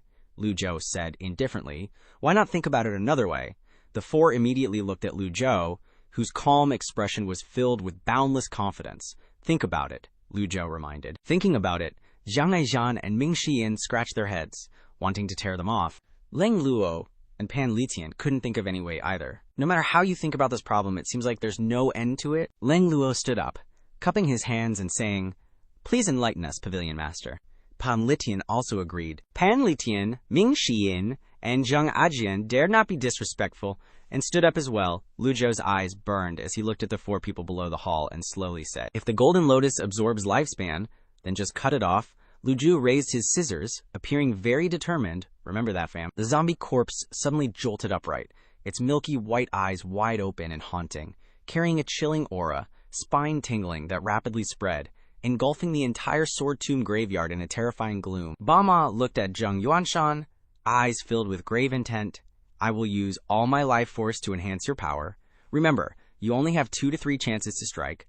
Zheng Yuanshan was a little surprised, but with a look of grim determination, he quickly nodded. Immediately, purple aura shone from Bama's hands. He raised his head and shouted, Bo Shi! A sound echoed throughout the Sword Tomb graveyard. The sword formation in the sky began to tremble. Next, Bama shouted praises. Bama emitted strange incantations. As the incantations converged, a gust of wind seemed to blow in from the bright entrance above. The square-headed guy inside the sword graveyard who was doing the commentary started to tremble. He even carefully wore a talisman on his head to ward off evil, but he still ensured his task was well done, commentating with passion and detail. Around the 7 Annihilation Formation, a circle of Witchcraft Formation appeared. Energy began to converge. Zheng Yuanshan, hearing this, burst into excited laughter. Ha ha! He could feel the converging energy, as if he could see himself surpassing that old fart Lu. Upon hearing this, the square-headed guy felt a chill run down his spine, as if doused in ice water, and he trembled, muttering, a bunch of lunatics. If I don't run, I'm dead meat. With that, he immediately turned and fled like a madman, gasping for breath, his heart pounding as if about to explode. He sprinted straight out of the sword graveyard, not daring to look back even once. Back outside the sword graveyard, the purple aura soared, spreading across the ground in all directions. Wherever the purple aura passed, trees and flowers withered. And in many other places, similar purple auras appeared, absorbing the surrounding energy. Patches of trees gradually withered. Dozens of miles from Jinting Mountain, by a small lake, white robes, white dresses, and white cloaks were neatly arranged on a bush. In the forest near the lake, a purple circle was gradually expanding, absorbing the surrounding life force and energy. Trees withered, and flowers and plants dried up. Birds flew away in disarray. Those birds that failed to escape fell into the purple coil, were entangled by purple tendrils, and turned into piles of bones in the blink of an eye. The square-headed guy was shocked to see this. From the mirror-like surface of the lake, bubbles rose in bursts. Suddenly a stream of water shot high into the sky, the swirling chi drying the surrounding water in an instant. The square-headed guy screamed in fear. Damn it, it's a demon. If this isn't a zombie, then it's a demon. Are they even gonna let a guy live? Too terrifying. A figure appeared, hair like a waterfall, skin as white as snow. As her eyes opened, clothes flew from the shore towards her. Her graceful figure turned once. The water fell, revealing a face like an immortal untouched by worldly affairs. Yi Tianxin slowly landed. Yi Tianxin looked at her half-dry white hair, sparkling in the sunlight. Noticing a few drops of water had fallen on her white robe, she frowned slightly, manipulated her yangka, and the water was dried again. She sighed, still a little lacking. Yi Tianxin stepped into the air, heading towards the shore. When she suddenly sensed something unusual, she muttered a soft "eh." Her figure flickered, and she flew above the trees. Looking around, she saw withered trees scattered around, out of harmony with the surrounding environment. She quickly realized it was witchcraft. Great Witch Yi Tianxin, who had lived outside for many years and learned about witchcraft while building Yanyue Palace, couldn't help but be surprised by the scene before her. She flew towards the nearby forest, her speed increasing, getting further and further away from Jinting Mountain, until she had flown dozens of miles out of sight, and she still saw withered trees appearing. She didn't need to verify any further. Her intuition told her that something strange was going on. Yi Tianxin continued to fly higher, expanding her chi and looking towards the demonic sky pavilion. Due to the distance, even though the weather was clear, she could only see the vague outline of Jinting Mountain and couldn't discern the specific situation. After observing the surrounding environment once more, she plunged down, landing beside a vanishing streak of purple. Her jade-like white hand held the radiant Duo ring, spinning it rapidly. The Duo ring circled the area, glided over the purple streak, and flew back into her hand. Corpse puppet, there are no dead objects in this purple streak, so I can't control puppets. Yi Tianxin judged that the Great Witch was not nearby. To be able to cast such powerful witchcraft, the practitioner must have extraordinary strength. Yi Tianxin pondered for a moment before flying into the air once more. As she rose, she suddenly noticed a group of people hovering in the distance. There are people. Yi Tianxin was surprised, but did not retreat and move closer. It was a group of about a dozen monks flying through the air, arranged in a square formation. Around them, large currents of qi were pulling them along. Yi Tianxin didn't get any closer, as she didn't have a good impression of monks in the first place. Just as she was about to use great divine power to leave, a monk transmitted his voice. Female benefactor, please stop. Yi Tianxin frowned and asked back, what is it? The group of monks stopped in place, and the abbot spoke. Female benefactor, please don't misunderstand. This humble monk's dharma name is Su Jing, the abbot of Tiangshuan Temple, and I happen to be passing by. Ye Tianxin exclaimed in surprise. Tiangshuan Temple's Shu Jing? Abbot Shu Jing looked surprised. The female benefactor recognizes this old monk. In response to this question, Ye Tianxin didn't reveal the reason, only replying, I have other matters to attend to, so I won't keep you company. Seeing that Ye Tianxin was about to leave, Shu Jing hurriedly transmitted his voice. Benefactor, may I ask if this place is far from Jinting Mountain? Hearing this, Yi Tianxin found it funny, thinking to herself, Golden Court Mountain is not far from here. Just fly a little further and you'll see it. Yet they still have to ask for directions. If she didn't know about the matters of Tiangshuan Temple, she would have left long ago. Yi Tianxin replied briefly, don't know, and quickly flew away. Shu Jing called out after her, female benefactor, please wait a moment, something big is about to happen. A 6-leaf 100 tribulation moving Ming Dharma body stood tall between the sky and the earth. Shu Jing and the monks stood stunned in mid-air, utterly astonished. That's a 6-leaf. Great divine power. A monk behind him spoke, Abbot, we happen to encounter someone with a 6-leaf. Should we return? This disciple feels that the Evil Sky Pavilion doesn't need us. The monks looked embarrassed. They knew the Evil Sky Pavilion was powerful, with experts as numerous as clouds, but they didn't expect that even a random passerby would be a 6-leaf, which really hit their confidence. Shu Jing raised his eyebrows and said in a deep voice, Benefactor Ji has shown kindness to Tiangshuan Temple. A drop of water in need shall be repaid with a spring. Whoever is afraid can leave Tiangshuan Temple right now. The monks, upon hearing this, immediately teared up, their faces contorted, filled with pity, and all spoke with grief. This disciple dares not anymore. This disciple knows his mistake. Shu Jing looked around and said, the Golden Court Mountain barrier has disappeared for some time. This is when they need help. Retreating before battle is a Buddhist taboo. The monks were in tears, 2 streams running down their suffering faces. They bowed deeply, choking back sobs in unison. This disciple will remember it in my heart. I never mentioned the division between righteous and demonic in front of me, Shu Jing said, his chi radiating in all directions. The disciples burst into tears like a flood, sobs echoing through the space. Tears and snot covered their faces, and they all spoke in a choked voice. This disciple obeys, Amitabha. After a bout of sniffling and wailing, the monks quickly wiped away their tears, took a deep breath, and simultaneously circulated their chi. A faint light radiated from the palms of their hands and the soles of their feet. No one said a word. They all quietly reorganized their ranks and continued their journey, taking steady steps in the space ahead. Half a day later, in the main hall of the Evil Sky Pavilion, Lu Zhou looked at his merit point interface. With 3,700 merit points, with this number of points, he could only afford 1 Fatal Strike Talisman. Perhaps thanks to the extraordinary power of the Heavenly Book, Lu Zhou felt that the value of the Fatal Strike Talisman was gradually decreasing.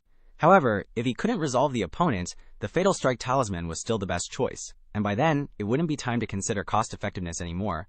Ding, killed a target, gained 1,500 merit points. Hearing the notification, Lu Zhou stroked his beard and nodded, thinking to himself, this disciple is probably used to freedom and doesn't even think about sending news back. He didn't know where Yu Shangrong was, but thinking of his profound cultivation, he was relieved. Having him out there earning merit points was also a good way to utilize his value, because he and several old fogies were already holding down the fort on the mountain. Keeping Yu Shangrong here would be a waste. At this time, Ming Xiyin walked in from outside. Master, monks from Tiangshuan Temple are requesting an audience. Lu Zhou looked at Ming Xiyin strangely. What are monks from Tiangshuan Temple doing coming to Golden Court Mountain? Ming Xiyin replied blankly. This disciple doesn't know. After the deaths of the 4 great divine monks, Kong Ju, Kong Wen, Kong Ji, and Kong Zhang, the monks of Tiangshuan Temple were afraid of retaliation, so they had no choice but to leave. Afterwards, no one knew where they had gone, and Lu Zhou had no intention of looking for them anyway. After Tiangshuan Temple was cleansed by Great Void Temple, it was no longer as glorious as before, and only the master Shu Jing was left as an expert, so he had to lead his disciples into seclusion. At this time, old 8 Zhu Honggong, wearing his boxing gloves, suddenly appeared outside the main hall door. Ming Xin was stunned. From afar, old 8, with his pig-like body, flew in. Seeing this, Ming Xin kicked Zhu Honggong in the ass and raised his eyebrows. Old 8, are you just here for show? Hurry in here. He-hey. Zhu Honggong clutched his painful butt with one hand and immediately knelt down. This disciple greets master. Lu Zhou stroked his beard and asked, what's the matter? Zhu Honggong bowed and said, this disciple heard Zhu Jifeng say that there were monks from Tiangshuan Temple coming, so I came here to take a look. Ming Xiyin next to him frowned and asked, what does Tiangshuan Temple coming here have to do with you? Asked right to the heart, Zhu Honggong instinctively covered his chest. Seeing his appearance, Ming Xiyin laughed. Are you afraid they're here to steal your treasured kasaya? Zhu Honggong was embarrassed and didn't speak. Ming Xiyin patted him on the shoulder. Don't you see where this is? This is the Evil Sky Pavilion. Even if you gave them 10 guts, they wouldn't dare to make a move on you. Hearing this, Zhu Honggong smiled so happily that his face twisted. 4th senior brother makes a lot of sense. At this moment, Pan Zhong had led Xu Jing's group into the main hall. Xu Jing held one hand in front of his chest, and the dozens of monks behind him clasped their hands in salute, bowing at the same time. Amitabha, this poor monk, pays his respects to all benefactors. Lu Zhou glanced at them and asked, you don't visit the 3 Treasures Hall without a reason. What are you here for at the Evil Sky Pavilion? Xu Jing replied very concisely, to repay kindness. He spat out those 2 words, very simply, M. Lu Zhou, hands clasped behind his back, stood up and went to the edge of the flying chariot to observe. Leng Luo, Wan Litian, and Hua Wudao also looked down. Every mountain, every tree looked withered. All the plants had lost their vitality. Lu Zhou immediately ordered Lu Ping to slow down. Lu Ping immediately replied, understood. The flying chariot slowed and descended. They slowly flew between the withered trees. The flying chariot maintained a steady pace, looking from a distance like a small boat on the water, leaving a long trail before disappearing from sight. Lu Ping was the youngest elder of the Luo sect, although he specialized in qi refining and weapon forging. Controlling the flying chariot wasn't a problem for him either. Below, the forests and grasslands were normal, except for those withered areas.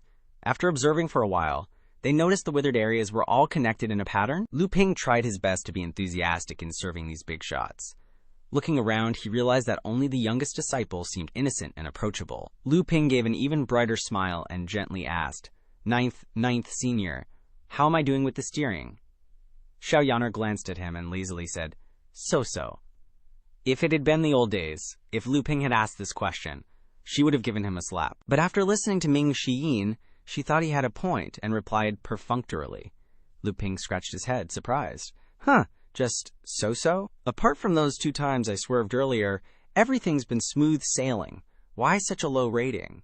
Xiao Yaner said, it's far worse than my 4th senior brother. Lu Ping looked towards Ming Xiyin standing nearby, thinking, oh, so even the 4th master of the Evil Sky Pavilion drives a flying chariot. Then my driving skills are something to be proud of. Ming Xiyin observed the withered area below and said, Master, the withered area ahead is decreasing. Lu Zhou stroked his beard and nodded. At this time, Lang Luo, who was standing and observing beside him, said, "This is unusual. Could someone be plotting something?" Wan Litian recalled the scene in the Blackwood Forest when the great fire caused an area to wither. Old Hu suspected that someone was trying to defy heaven and find a way to prolong their life. Lu Ping pricked up his ears, listening attentively. The great figures were finally discussing high-level topics. Lu Zhou said, "Methods to prolong life have appeared everywhere in history, but none have ever had a good ending." The old fart, Hua Wudao, heard these words and sank into contemplation. In the history of the cultivation world, many cultivators have sought all sorts of ways to prolong their lives. They didn't reach the 8 Leaves destiny, but instead suffered from 8 Leaves disease. Ming Xian asked, "Master, should I go down to investigate?" "No need." Lu Zhou looked in the direction of the Evil Sky Pavilion and ordered, "First, return to the Evil Sky Pavilion. We'll discuss other matters later."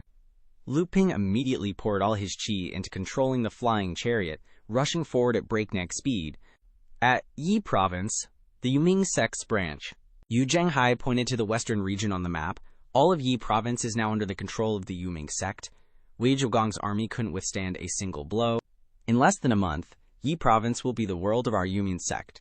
Si Wuyai indifferently replied, "Wei Zhogong was ordered to suppress the rebellion, but unfortunately he's not a true commander. However, we must be wary of Li Jingyi." Yu Zhenghai nodded. "Junior brother is right. Li Jingyi has made 2 moves already, and indeed has some tricks up his sleeve. Currently, the worry isn't Wei Zhogong's army," but Yu Zhenghai hadn't finished speaking when Si Wuyai interrupted, pointing towards Lulan, seemingly implying something. Yu Zhenghai frowned, immediately understanding. "Foreign tribes?" Si Wuyai explained. "If Yi Province is in chaos and Lulan seizes the opportunity to invade, we'll face attacks from both sides." Hearing Si Wuyai's well-reasoned analysis, Yu Zhenghai nodded. "Then let's send people to defend." Thinking about being attacked from 2 sides, Yu Zhenghai suddenly asked, "Any movement from the Evil Sky Pavilion?" No matter what he's planning, in Yu Zhenghai's heart, the Evil Sky Pavilion is still something to be feared. And he remains constantly vigilant. Si Wuyai replied, "After the barrier disappeared, the righteous sects are constantly monitoring, preparing plans to eliminate the new demonic path." Hearing his junior brother's words, Yu Zhenghai smiled and exclaimed, "A plan to eliminate the demonic path? Do they want to eliminate my master?" Si Wuyai nodded, not denying it, however. It seems second senior brother and master have a good relationship. Not only that, but recently second senior brother has been helping master eliminate many big shots. Hearing this, Yu Zhenghai frowned and slowly sat down, his heart filled with contemplation. With Yu Shengrong returning to the Evil Sky Pavilion, those righteous sects still dare to act rashly? Suddenly, a loud crack resounded as Yu Zhenghai smashed the table in front of him, HMPHing softly. "I wouldn't dare to show mercy to his subordinates. I've said it long ago, second senior brother doesn't handle things properly. Do you believe me now?" Seeing Yu Zhenghai's tense expression, Si Wuyai was secretly startled. What does this have to do with me? After thinking for a moment, Si Wuyai said, "Second senior brother made a list of those to be killed, all of whom had besieged Golden Court Mountain. Anyone on the list has become a wandering soul under his sword." Yu Zhenghai said with a disdainful tone, "With that kind of personality, sooner or later he'll meet with disaster." Thinking that having 8 leaves means no one in the world can do anything to him? If it weren't for formations, pills, and elixirs, the Nether Sect would have long ago defeated all the sects and unified the world. Like the Divine Capital 10 Absolute Formation, even after Yu Zhenghai's many years of research, he still hasn't found a suitable way to break it. Si Wuyai quickly suggested, "Eldest senior brother, it's best to focus on the present. After occupying Yi Province, I suggest we take the opportunity to advance north and seize Liang Province as well." Hearing this, Yu Zhenghai happily exclaimed, "Good." Then he went to the side and patted Si Wuyai's shoulder forcefully. "With junior brother by my side, what's there to worry about not conquering the world? You truly are a great assistant to me." At this moment, at the Lingmu Sword Graveyard, inside the Dark Sword Graveyard, only a round hole above shone down a faint light. 2 shadows stood outside the 7 Absolute Formation, looking at the neatly arranged sword formation. One of the 2 shadows looked at the corpse within the sword formation and asked, "Are you sure you can help me attain the power of 9 leaves?" The other shadow spoke with a hoarse voice. "Heh, do you think 9 leaves is like plain rice, that anyone can eat it? 9 leaves is impossible, but defeating 8 leaves is possible. Bama, if you can't do it, Then don't make promises. You already agreed to me. Bama said in a low but authoritative voice, Zhang Yuanshan, you're not on Yu Shangrong's list. If you've changed your mind, you can leave. Now, standing next to him was Zhang Yuanshan, the sect leader of the Righteous Unity Sect. After the Righteous Unity Sect was destroyed, Zhang Yuanshan had nowhere to hide. With his already terrible reputation, he was now like a rat running on the street, being hunted. Yu Shangrong's death list made him unable to eat or sleep in peace. Seeing the great cultivation experts being ambushed and killed by the sword devil Yu Shangrong's unpredictable swordsmanship, he felt despair. Zhang Yuanshan widened his eyes and barely managed to utter a word. All right, Bama's voice was full of confidence. My lifelong research, using voodoo techniques, absorbing all life energy, I'm in the same boat as you, trust me. Zhang Yuanshan still didn't understand and asked, then, what did you call me here for? Before this question, Bama didn't answer. He slowly raised his hand, and streams of purple energy were continuously absorbed into the 7 absolute formation. The sword formation in the sky seemed to be unaware. Only then did Bama explain, this place is the meeting point of the Supreme Yang. There must be powerful cultivation experts here. Unfortunately, I couldn't find them. However, he changed his tone and pointed to the corpse in the 7 absolute formation. This isn't bad either. Zhang Yuanshan didn't understand and asked, a corpse? Just as he was wondering, the corpse began to move with a creaking sound. Zhang Yuanshan broke out in a cold sweat. Startled, very quickly, Bama recognized the corpse's condition. He said, puppet control technique, that's a Buddhist expert. Zhang Yuanshan's thigh trembled slightly as he asked, what are you planning to do? Yun Wuji clutched his face in pain. Right after that, Yun Tianluo pointed straight at him and yelled, go! Go kneel and apologize to Brother Ji.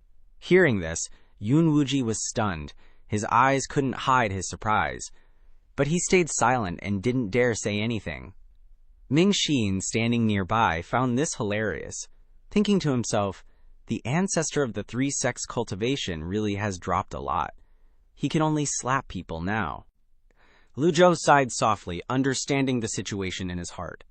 Yun Tianluo was getting old, and his ability to intimidate wasn't what it used to be. The 3 sects had long since fallen apart, now divided into independent factions. This reminded Lu Zhou of Ji Tiandao. When you get old, all you can do is slap people. Thinking this, Lu Zhou said to Yun Tianluo, there's no need. I don't want to bother with such trivial matters. Yun Wuji snorted in surprise. Seeing everyone a bit surprised, Lu Zhou continued, I, this old master, always distinguish right from wrong. Just consider it giving face to Yun Tianluo. I won't hold it against the unsect. But if it happens again, I can't guarantee I'll be so lenient. Lu Zhou finished speaking and let out a soft hum, causing everyone in the Yun sect to shiver. In his heart, Lu Zhou thought, it's best to stop here. If we really fall out, it won't benefit anyone. Besides, if kneeling and apologizing solved everything, what's the point of having a strong fist? Getting a bow from him wouldn't increase Lu Zhou's cultivation even a little bit. Lu Zhou was thinking about it that simply, but unexpectedly, Yun Tianluo was deeply moved. He bowed and said, this old man thanks Brother Ji on behalf of the 3 sects. Lu Zhou waved his sleeve and said casually, it's just a small matter. You don't need to be so formal. With that, Lu Zhou turned and soared into the air, heading towards the cloud-piercing flying chariot. Pan Litian, Lang Luo, and Xiao Yaner followed in unison. No one dared to stop them, not even daring to breathe too loudly. The old coot's intimidating presence was enough to keep the 3 sects from acting rashly. Back on the flying chariot, Ming Xin immediately buttered him up. Master, your divine might is unmatched. Lu Ping of the Luo sect quickly flew over, saying, let me see you off. Anyway, you won't be contesting for territory here. The people of the 3 sects were speechless, their heads filled with question marks. This Lu Ping was really embarrassing the Luo sect, but they couldn't say anything. They just silently judged him in their hearts. Since they brought the big boss here, they had to see him off. Were they going to rush in and have a group brawl? Hua Wu Dao was the last to leave the sacred hall. He said nothing, just cupped his fist at the group and flew up. Before the flying chariot left, Yun Tianluo cupped his fist and said to Lu Zhou, Brother Ji, we'll meet again later. Lu Zhou replied, we'll meet again later. Take care. The 2 big shots faced each other from a distance. Lu Ping stepped up, replacing Ming Xian, and steered the flying chariot through layers of barriers until the cloud-piercing flying chariot disappeared on the horizon. When the flying chariot was far, far away, the disciples of the three sects all breathed a sigh of relief. Just now, Lu Zhou's pressure was so strong that no one dared to even breathe loudly. Some people had stood so still that their legs had gone numb. Now that Lu Zhou had left, they felt like they were alive again. Ancestor Yun Tianluo watched the disappearing figure of the flying chariot and suddenly shook his head, saying, "Nangong Wei, Yun Wuji, Feng Yiji." Hearing their ancestor call, the sect leaders of the three sects were startled and immediately rushed forward, kneeling before their ancestor. The other disciples didn't dare to say a word, just standing respectfully.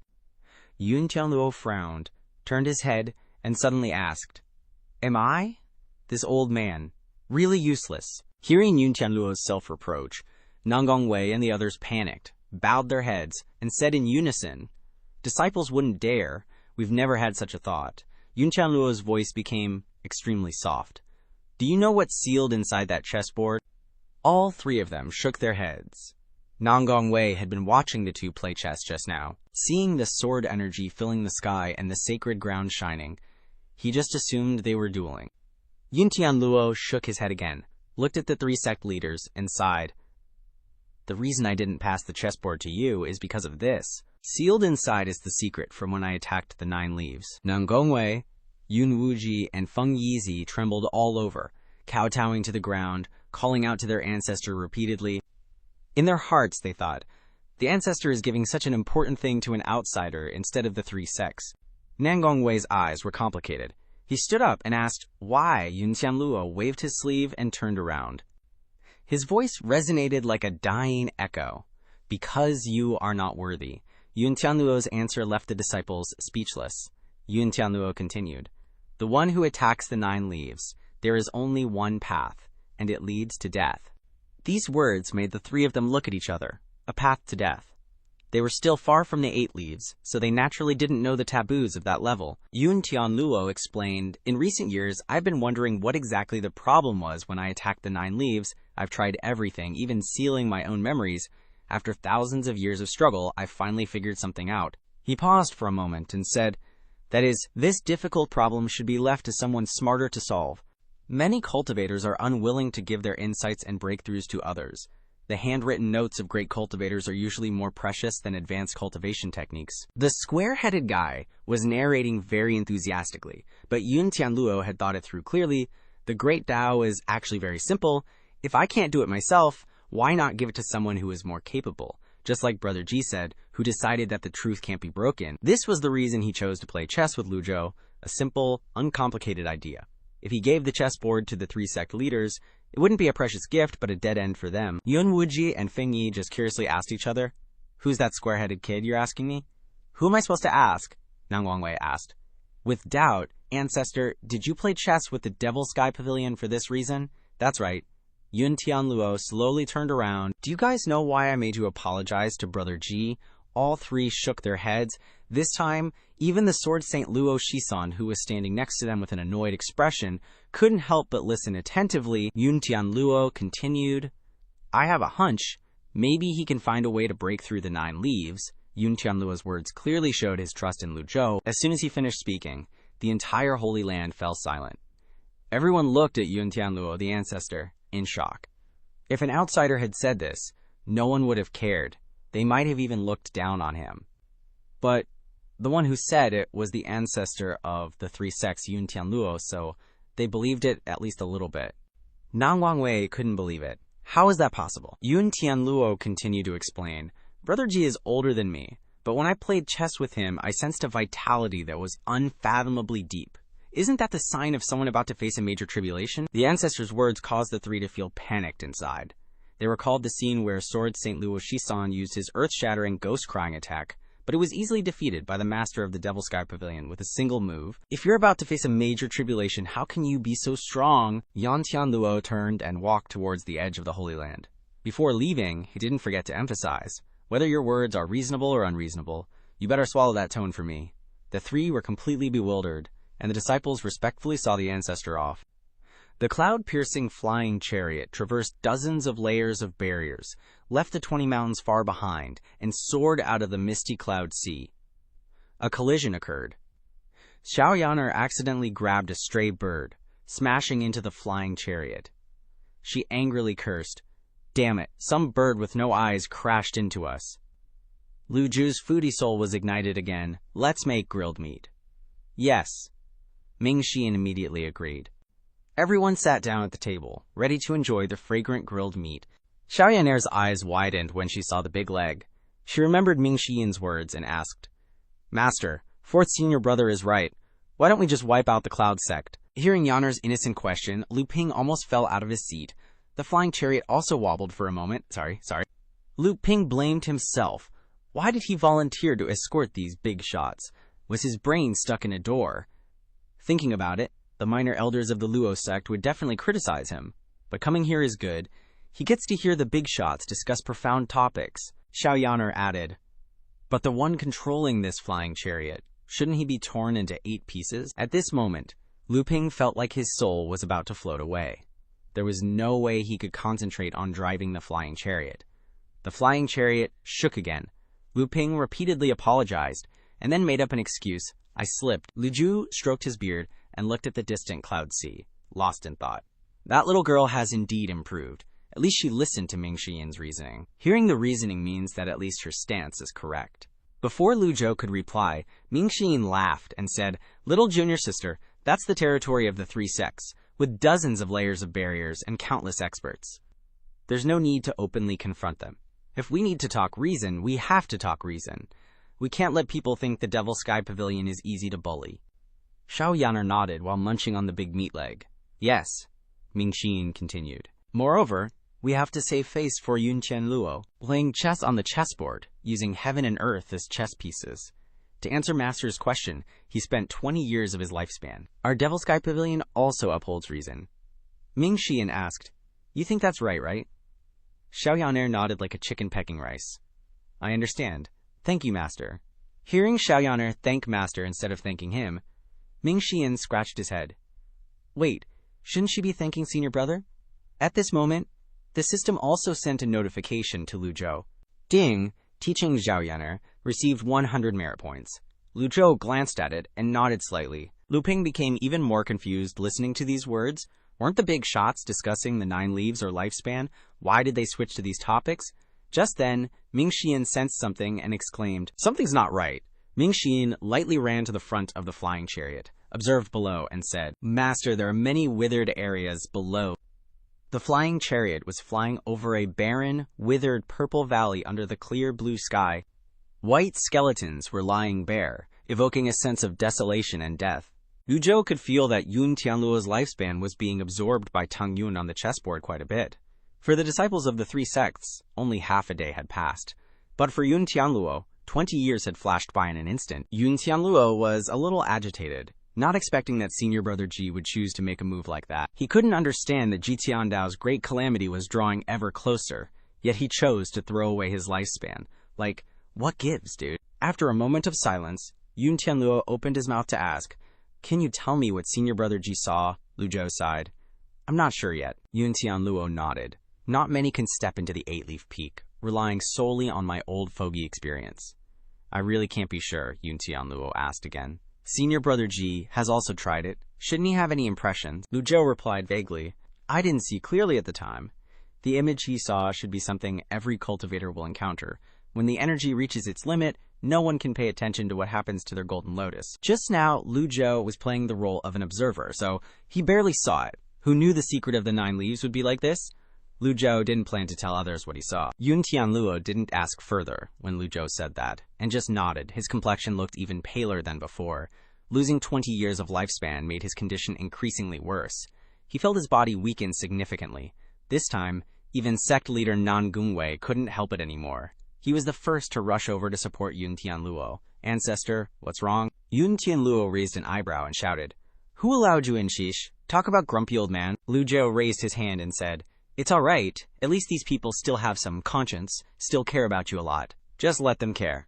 After all, you've just lost 20 years of lifespan, and your body has weakened quite a bit." When Nan Gungwei supported Yun Tianluo, his expression changed in shock. He could feel that Yun Tianluo's lifespan had diminished quite a bit. and he was extremely horrified. He looked towards the stone table, sensing the chessboard of the ancestor was weathering. Then he asked Lu Zhou, Senior Ji, what was the need to do this? Nan Gongwei couldn't understand why the two of them had to solve this chessboard. 20 years of lifespan might not be worth mentioning for other cultivators, but for Yuntian Luo, it was extremely important and precious. Before Nan Gongwei's question, Lu Zhou still didn't answer calmly, because even if he spoke, he might not necessarily understand. Not to mention that Lu Zhou was a man of few words. Lu Zhou slowly stood up, one hand behind his back, one hand stroking his beard, not answering Nan Gongwei. He was too lazy to explain. Yuntian Luo's condition was getting worse.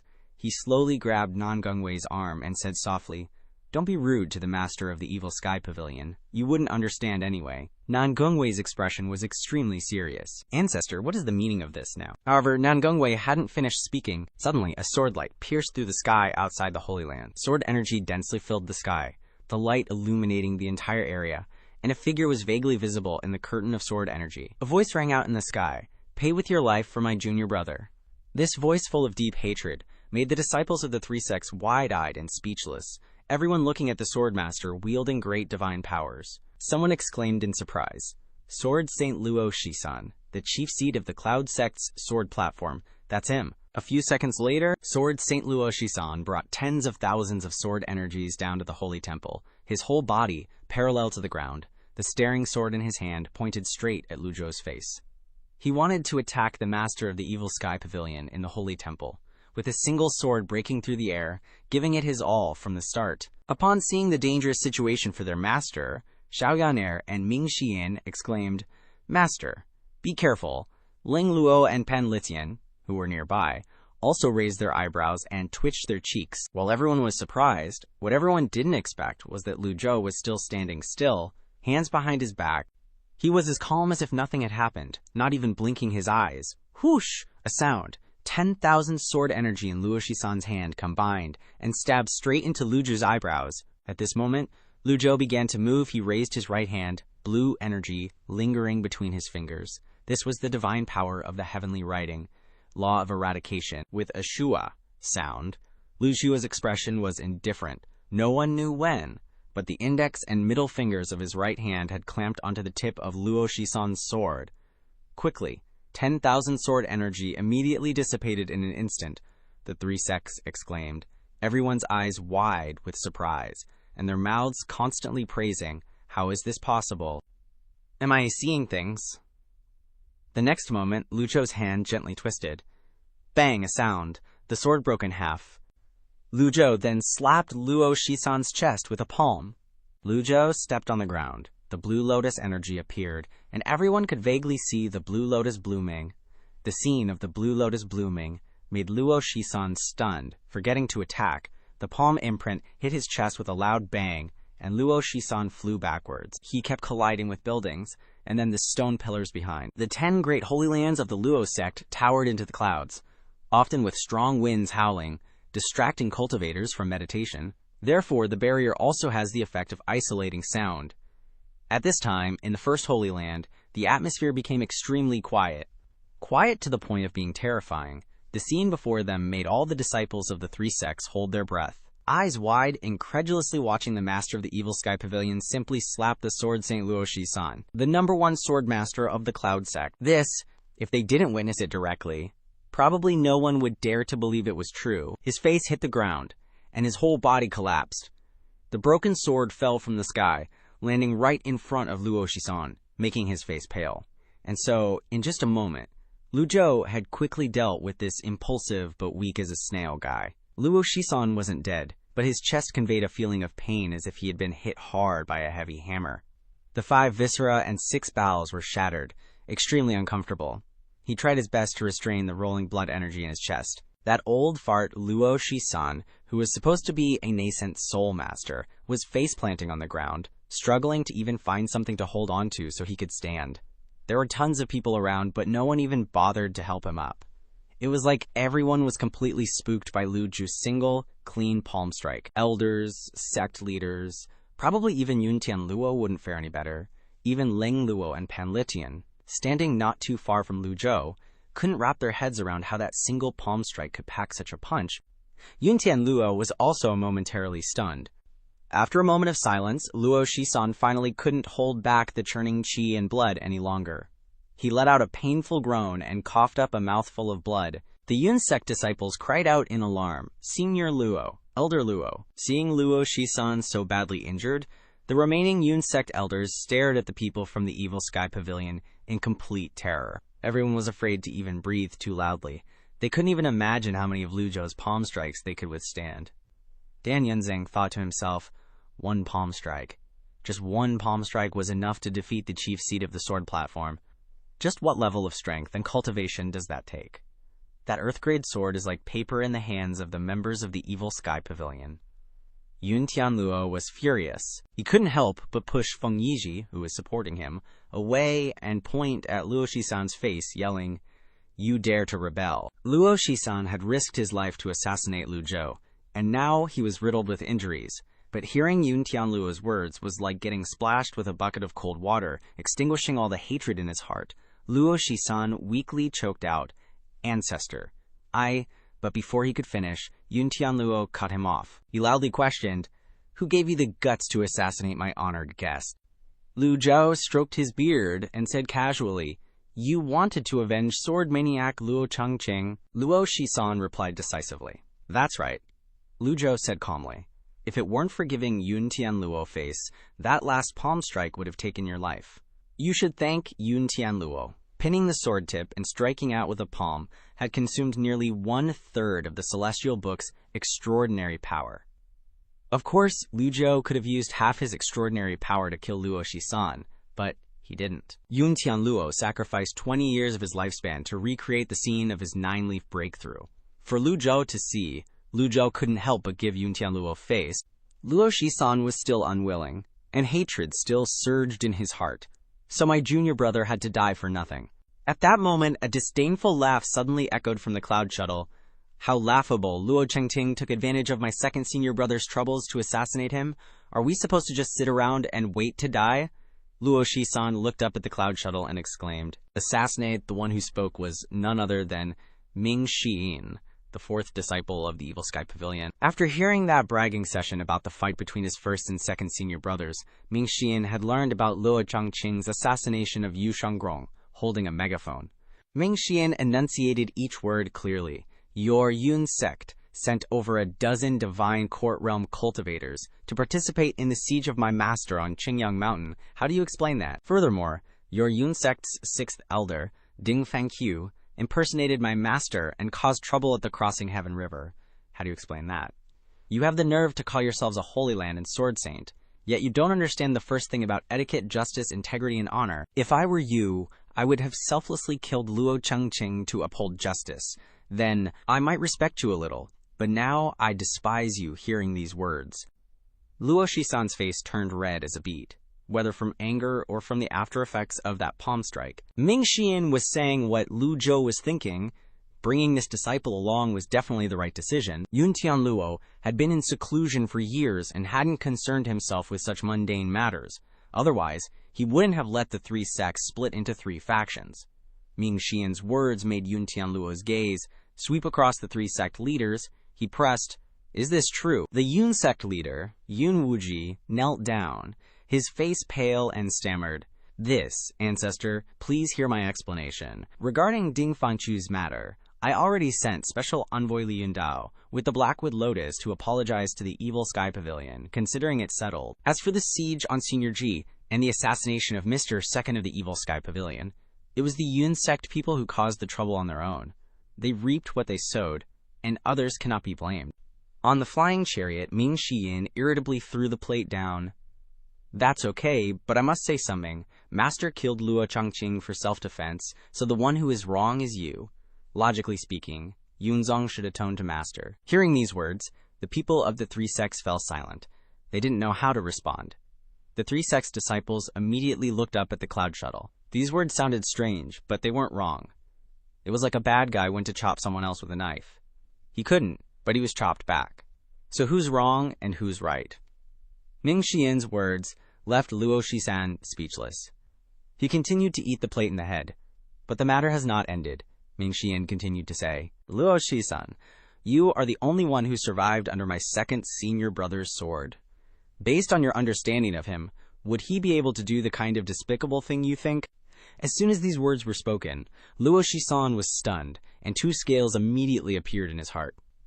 Although he did not have much contact with Yu Shangrong, he could be sure that Yu Shangrong was not the kind of despicable villain. On the contrary, his junior brother Luo Changqing was more likely. He understood this junior brother. Luo Changqing often used some unusual methods to achieve his goals. Speaking of this, Yun Tianluo slowly raised his head and basically understood the truth of the matter. His eyes darkened and he said, "Yun Wuji, ancestor." Yun Wuji ran over, and Yun Tianluo said, "You come here." Yun Tianluo's face was not natural, and his chest hair seemed to be choking on something, making it hard to breathe. Yun Wuji didn't know what the ancestor wanted to do, so he obediently stepped forward. Yun Tianluo suddenly raised his hand and slapped Yun Wuji's face without mercy, even with a bit of force. Slap.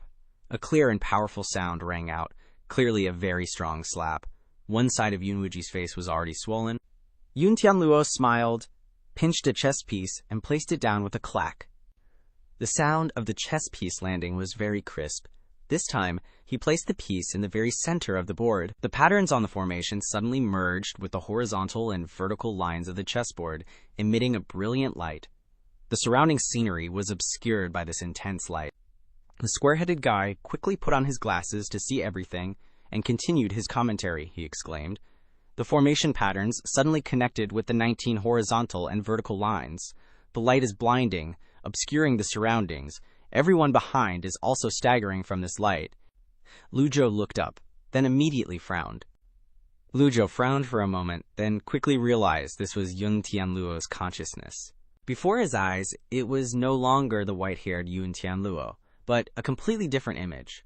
It was the scene of a young man rapidly growing up, experiencing all kinds of emotions: joy, happiness, resentment, anger, sweetness, bitterness, spiciness, and sourness as he cultivated diligently. Lu Zhou thought to himself, "That missing part of my memory must have used this kind of method to seal it within the crystal ball. Yu Shangrong has already confirmed this. Yun Tianluo sealed the memory of when he attacked 9 leaves into this chessboard. The images shifted, the sun and moon changed, and day and night alternated." Yun Tianluo sat upright in a world full of fierce energy. Lu Zhou saw an extremely large source of energy gathering in Yun Tianluo's dantian. Lu Zhou could feel its density, the energy of an 8-leaf peak, energy that was growing at an extremely fast rate. This was the process of attacking 9 leaves. Lu Zhou exclaimed in surprise. He suddenly saw the golden lotus beneath Yun Tianluo, spinning like a vortex, constantly and stealthily absorbing energy. Only 100 tribulations moving. Illumination Dharmakaya could give rise to a golden lotus. The golden lotus was like a root providing energy to the leaves, but now the golden lotus was absorbing energy, and Yun Tianluo didn't realize it at all. Lu Zhou looked at this scene with disbelief and murmured, "This is the reason his cultivation declined." Suddenly the space buzzed, the energy dissipated, and the golden lotus disappeared. In an instant, the surrounding scenery returned to the way it was before. Yun Tianluo was pinching a black chess piece. His arm paused in mid-air, and so was Lu Zhou. The two looked at each other. The square-headed guy was commentating enthusiastically. The chess piece in Lu Zhou's hand didn't come down. Lu Zhou quietly looked at Yun Tianluo sitting opposite him. His eyes were now lifeless, looking extremely weak. The space was quiet and desolate. The disciples of the 3 sects all around only saw the 2 ancestral masters playing chess, then sword energy filled the sky and disappeared. The 2 had been maintaining that strange posture since just now. Lu Zhou stared coldly at the opposite side. After a long time, Yun Tianluo trembled uncontrollably. Everyone saw Yun Tianluo's index and middle fingers tremble like leaves when holding a black piece. The black chess piece pinched between his fingers could no longer be controlled and quickly fell onto the chessboard. A clattering sound rang out. The cloud patterns on the chessboard were no longer illuminated, and the chess pieces became old as if they had weathered the years. The horizontal and vertical lines on the chessboard remained, but the entire formation was destroyed. The square-headed guy's mouth dropped open.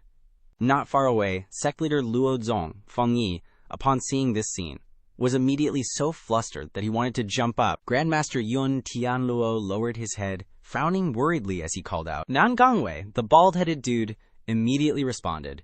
"Disciple is here. Yun Tianluo," his voice urgent, ordered, Anyone who dares to step forward will immediately be punished with the harshest penalties of the 3 sects. Got it. Nan Gongwei was slightly startled, completely clueless about what was going on. He still bowed and replied, "Disciple obeys." Nan Gongwei stepped forward to block the way. The disciples and elders of the 3 sects had no choice but to stop, shaking their heads and sighing. Yun Tianluo looked at Lu Zhou, shaking his head slightly, looking more tired than ever. I lost. This old man used the excuse of playing chess for 2 reasons. One was to discuss things with Brother Ji, but Brother Ji wasn't affected by the chess game at all. The second was that I hoped Brother Ji could see what was sealed inside the chessboard. Yun Tianluo paused for a moment, then continued. There are many things this old man can't remember anymore. I wonder if Brother Ji has seen it. Having said that, he smiled calmly. Make your move, Lu Zhou looked calmly at Yun Tianluo. This old man has already seen it. What's the point of playing? Yun Tianluo continued. Losing the chessboard of heaven and earth means losing everything. 30 years of time are all contained in one move. Lu Zhou thought to himself, Yun Tianluo sealed the memories related to breaking through to 9 leaves, using playing chess as a way to unlock the seal, and the price to pay was his lifespan.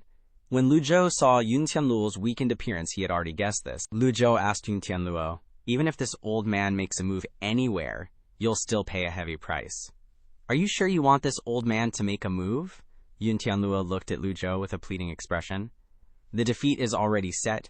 Not making a move would be even more disastrous. Making a move offers a sliver of hope for survival. Lu Zhou shook his head slightly, thinking to himself, just as foolish as Gong Yuandu, except Gong Yuandu wanted to die, while Yun Tianluo wanted to survive. To pay the price of 30 years of lifespan for the right to unlock the seal is truly a ridiculously stupid plan.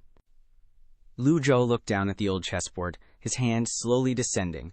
Just as Yun Tianluo thought that Lu Zhou would place the chess piece in a suitable position, he seemed to give up. Lu Zhou suddenly moved it to the left, placing the white chess piece in the middle of the 4 black chess pieces. Clang! Yun Tianluo was slightly stunned. The gang wind struck, and the chessboard quickly dissipated into the heavens and earth.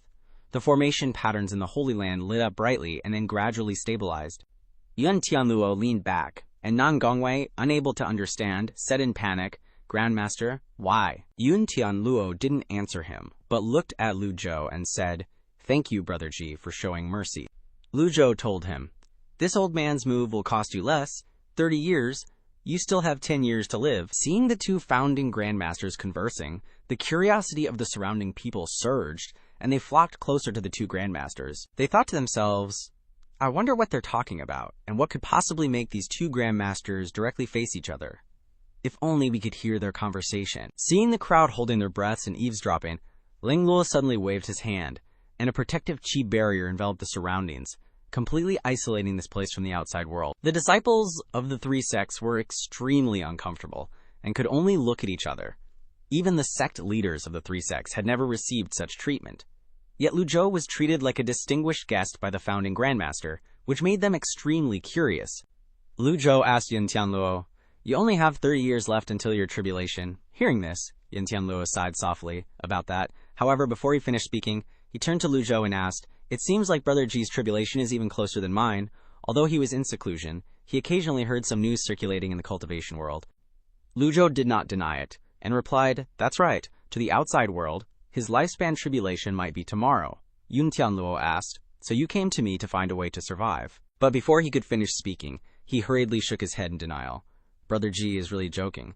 If even you have no solution, what can I do? So what exactly did you come here for? Lu Zhou stroked his beard and went straight to the point. You are trying to break through to 9 leaves. Hearing the mention of 9 leaves, Yun Tianluo sighed with a look of resignation. I gave up a long time ago. Before the tribulation arrived, I had exhausted nearly 70 years of essence and blood. Later, my cultivation greatly declined, so I no longer have the opportunity to break through to 9 leaves. Yun Tianluo's words caused Leng Luo and Pan Litian to exchange glances. In fact, the 2 of them were also eager to hear information about breaking through to 9 leaves. But if even Yun Tianluo no longer had the opportunity, how many people were left in the cultivation world? Lu Zhou said, Have you ever considered that breaking through to 9 leaves requires consuming the lifespan of 9 lives? These words immediately caused Yun Tianluo to raise his eyebrows, his eyes shining brightly, and his back straightening up. He had always been groping around in the dark with no one to exchange ideas with. If there was anyone in this vast world who was most qualified to break through to 9 leaves, who else could it be besides Ji Tiandao? Yun Tianluo had always been searching for a method alone, confused and without anyone to communicate with.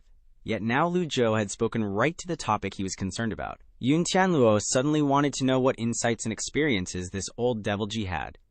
Yun Tianluo asked curiously, "Brother Ji has tried it?" Lu Zhou calmly said, "I have tried it." Yun Tianluo closed his eyes as if holding his breath, waiting to hear Lu Zhou continue. Lu Zhou mocked himself. Lifespan is consumed very quickly. Perhaps tomorrow, this old one will enter the earth and turn into a handful of ashes, who knows. Lang Luo and Pan Litian were extremely surprised in their hearts. It was as if they were seeing 2 old men wanting to open the door to 9 leaves, and this conversation had pushed that door ajar, really ajar, not just empty theories like before. Even though it was still a piece of darkness inside, Yun Tianluo was startled, then sighed with relief. "Hey, Brother Ji, don't be sad. I can follow after you at any time." Lu Zhou stroked his beard and nodded, looking at him calmly. "Are you well prepared?" Yun Tianluo asked curiously. "Prepared for what?" Lu Zhou calmly and frankly said, "Of course, death." Yun Tianluo looked up at Lu Zhou with his profound eyes, and the more he looked, the more inappropriate he felt, and said, "Brother Ji isn't ready yet." Lang Luo thought to himself when he heard this. They're both people who have one foot in the coffin, still messing with each other. Isn't that a bit inappropriate? Then the old man Pan Lichen frowned, but then he thought that they were the kind of people who could communicate with each other. Lu Zhou shook his head without speaking. Yun Tianluo chuckled softly, a smile that seemed helpless and stifled. He really wanted to say, "Your tribulation will come before mine." But in the end, he didn't open his mouth. After thinking for a long time, Yun Tianluo asked, "Brother Ji's arrival isn't just for a chat, is it?" Lu Zhou nodded. "I won't hide it. I came here to ask about your insights and experiences when breaking through to 9 leaves." Yun Tianluo's eyes were full of complexity as he looked at Lu Zhou, not understanding why Lu Zhou would ask such a thing. Because in terms of insights, he felt that he was far inferior to Ji Tiandao. Who in the world didn't know the style of the masters of the Evil Sky Pavilion? But few people knew that Ji Tiandao had been standing on the threshold of 9 leaves for a long time. Yun Tianluo continued, "If it weren't for the limitations of the truth, I believe that Brother Ji is the strongest 9 leaves. Even I can't catch up," Lu Zhou replied. "That's not necessarily the case." Yun Tianluo said respectfully, "Please enlighten me," Lu Zhou said lightly. "There are people beyond people, and heavens beyond heavens. No one can guarantee that they are the strongest. Who knows? There might be reclusive powerhouses who don't show their faces." Lu Zhou frowned and continued to say, "Moreover, who stipulates that the truth cannot be broken? I believe that anything has its own breakthrough." Hearing these words, Yun Tianluo was stunned. Meanwhile, a gentle smile bloomed on Lu Zhao's wrinkled face. Yun Tianluo thought to himself, "The truth is ethereal and silent, making people's hearts confused and difficult to understand. Although I can't understand the truth, can't I solve the common sense?" Then, the old man cupped his hands and bowed his head. "Hearing one word from Brother Ji is better than reading books for 10 years. I humbly accept your teachings." Yun Tianluo waved his hand, and the barrier laid by Lang Luo suddenly dissipated. He turned his head and said to the Luo sect disciples, "Bring my old man's go board." Luo sect's sect leader, Feng Yixi, bowed in response. Yes, not long after, an exquisite go set was brought over. Feng Yixi respectfully placed the go board on the stone table and retreated to stand behind Yun Tianluo. Yun Tianluo said, "Brother Ji, your cultivation is limited. Let's compete in skill with this Go game." Lu Zhou stroked his beard and looked at the Go board. In Lu Zhou's memory, Ji Tiandao's Go skills were atrocious. In his past life, Lu Zhou only knew about Go and didn't know how to play. How was he supposed to compete with this guy? Lu Zhou examined the Go board. It seemed to have some differences compared to ordinary Go boards. Apart from the 19 horizontal and 19 vertical lines, the Go board was densely engraved with faint formation patterns. Lu Zhou said, "It seems your cultivation has decreased quite a bit. Before the Great Tribulation arrives, a decline in cultivation is obviously a very normal thing. If you want to compete with Lu Zhou in terms of cultivation, there is no way you can win. So Yun Tianluo chose to compete with me on this Go board." Yun Tianluo nodded. This old man thought that Brother Ji would be the same as myself, but unexpectedly, Brother Ji has surprised me beyond imagination. Yun Tianluo wasn't stupid. They were both old, cunning foxes who had lived for nearly 1,000 years. How could he not see that Lu Zhou was currently full of vitality, Having enough experience, knowledge, and life experience would lead to keen insight and observational ability. Yun Tianluo picked up a black ghost stone and said to Lu Zhou, "Your move?" Lu Zhou glanced at the ghost stone in his hand and asked, "Aren't we playing with white stones, going first, then black?" Brother Ji is older than me. He probably wouldn't mind such trivial matters. As he spoke, he placed the ghost stone in the upper left corner of the Go board. All the formation patterns on the Go board were finally activated. Lu Zhou also understood that there was cosmos within this Go board, and energy was constantly flowing on the board. At that moment, Lu Zhou placed a white ghost stone in the lower right corner with a clack sound. The two stones faced each other. The sacred ground suddenly lit up. Seeing this scene, the disciples of the three sects retreated in panic, looking at the changes around them with shocked expressions. Yun Tianluo couldn't help but praise, then placed another ghost stone, and immediately sword chi appeared. The square-headed narrator was very enthusiastic. This move created countless sword auras, circling in the sky above the sacred hall. Lu Zhou's expression was calm, and he finally understood that this Go board was the key to activating the barrier and formation. He didn't need great Go skills, he just needed to understand how to break the formation. Lu Zhou's eyes looked at the formation patterns on the Go board, no longer paying attention to the horizontal and vertical lines. The square-headed guy continued his familiar narration, vividly describing how the sword chi lingered on the formation patterns. Wherever it lit up, sword auras would appear in the sky above the sacred ground in similar locations. Lu Zhou's voice sounded, "This Go board is the world." Lu Zhou played his move, clack. Several sword auras in the sky were shattered as if a giant hand had swept across them. A cry of fear erupted from the crowd. "They're fighting, run." They immediately retreated and ran away, or else next year's Memorial Day would be their own. Retreating back, Ling Luo, Pan Litian, and Xiao Yanao immediately retreated to the edge of the sacred ground. Yun Tianluo played his move again. The formation patterns emitted light, and several sword auras flew neatly towards Lu Zhou. When the ghost stone fell, many streams of sword chi erupted on the sacred ground. Moreover, the sword chi on both sides fought fiercely, like dragons and tigers battling. Luo Sect's sect leader Fang Yizi jumped out, standing with the disciples and elders.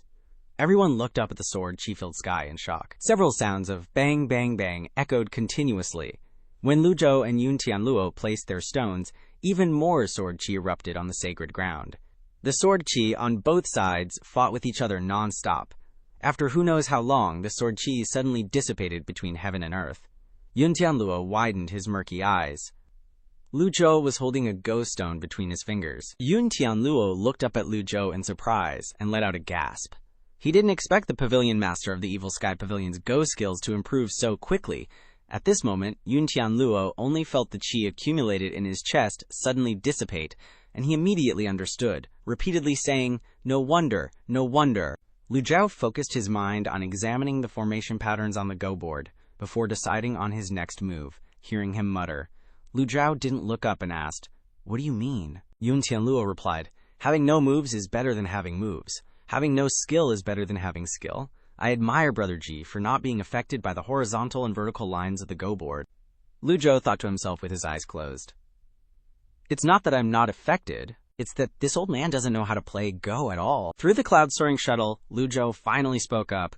"Yun Tianluo, get your butt over here." The square-headed dude looked up, continuing his narration. This is a powerful, deep voice. A bizarre scene unfolded. Even Lu Ping, standing far away, couldn't help but look up at the shuttle. At this moment, the people of the three sects simultaneously raised their heads, their eyes filled with astonishment as they watched the sound waves radiate in all directions. Just hearing the voice made these guys secretly sigh in admiration. The sound was like crashing waves, never ending, with wave after wave sweeping towards the remaining 9 great holy lands. With the shuttle as the center, circles of ripples spread outwards. This kind of sonic power, is he seriously only an 8-leaf? Even the likes of Ling Luo and Fan Litian were equally surprised. Ling Luo frowned, thinking, historically, the Confucian and Buddhist sects have stronger sonic techniques than the Taoist sects. The Taoist sect's sonic techniques are relatively weak. Fan Litian was also constantly pondering, because that previous sentence made it impossible for them to guess which school's sonic technique it was. Hua Wu Dao secretly analyzed in his heart. The energy isn't strong, in fact it's very weak. But this kind of weak feeling reveals an extremely strong penetrating power, piercing through layers of mountains and barriers. The sound echoed for a while, in the space of Luo Sect, spreading from one mountain to another of Luo Sect, causing the entire space to seem to vibrate. After a while, the sound finally stopped completely. Luo Sect returned to a state of silence, as if nothing had happened.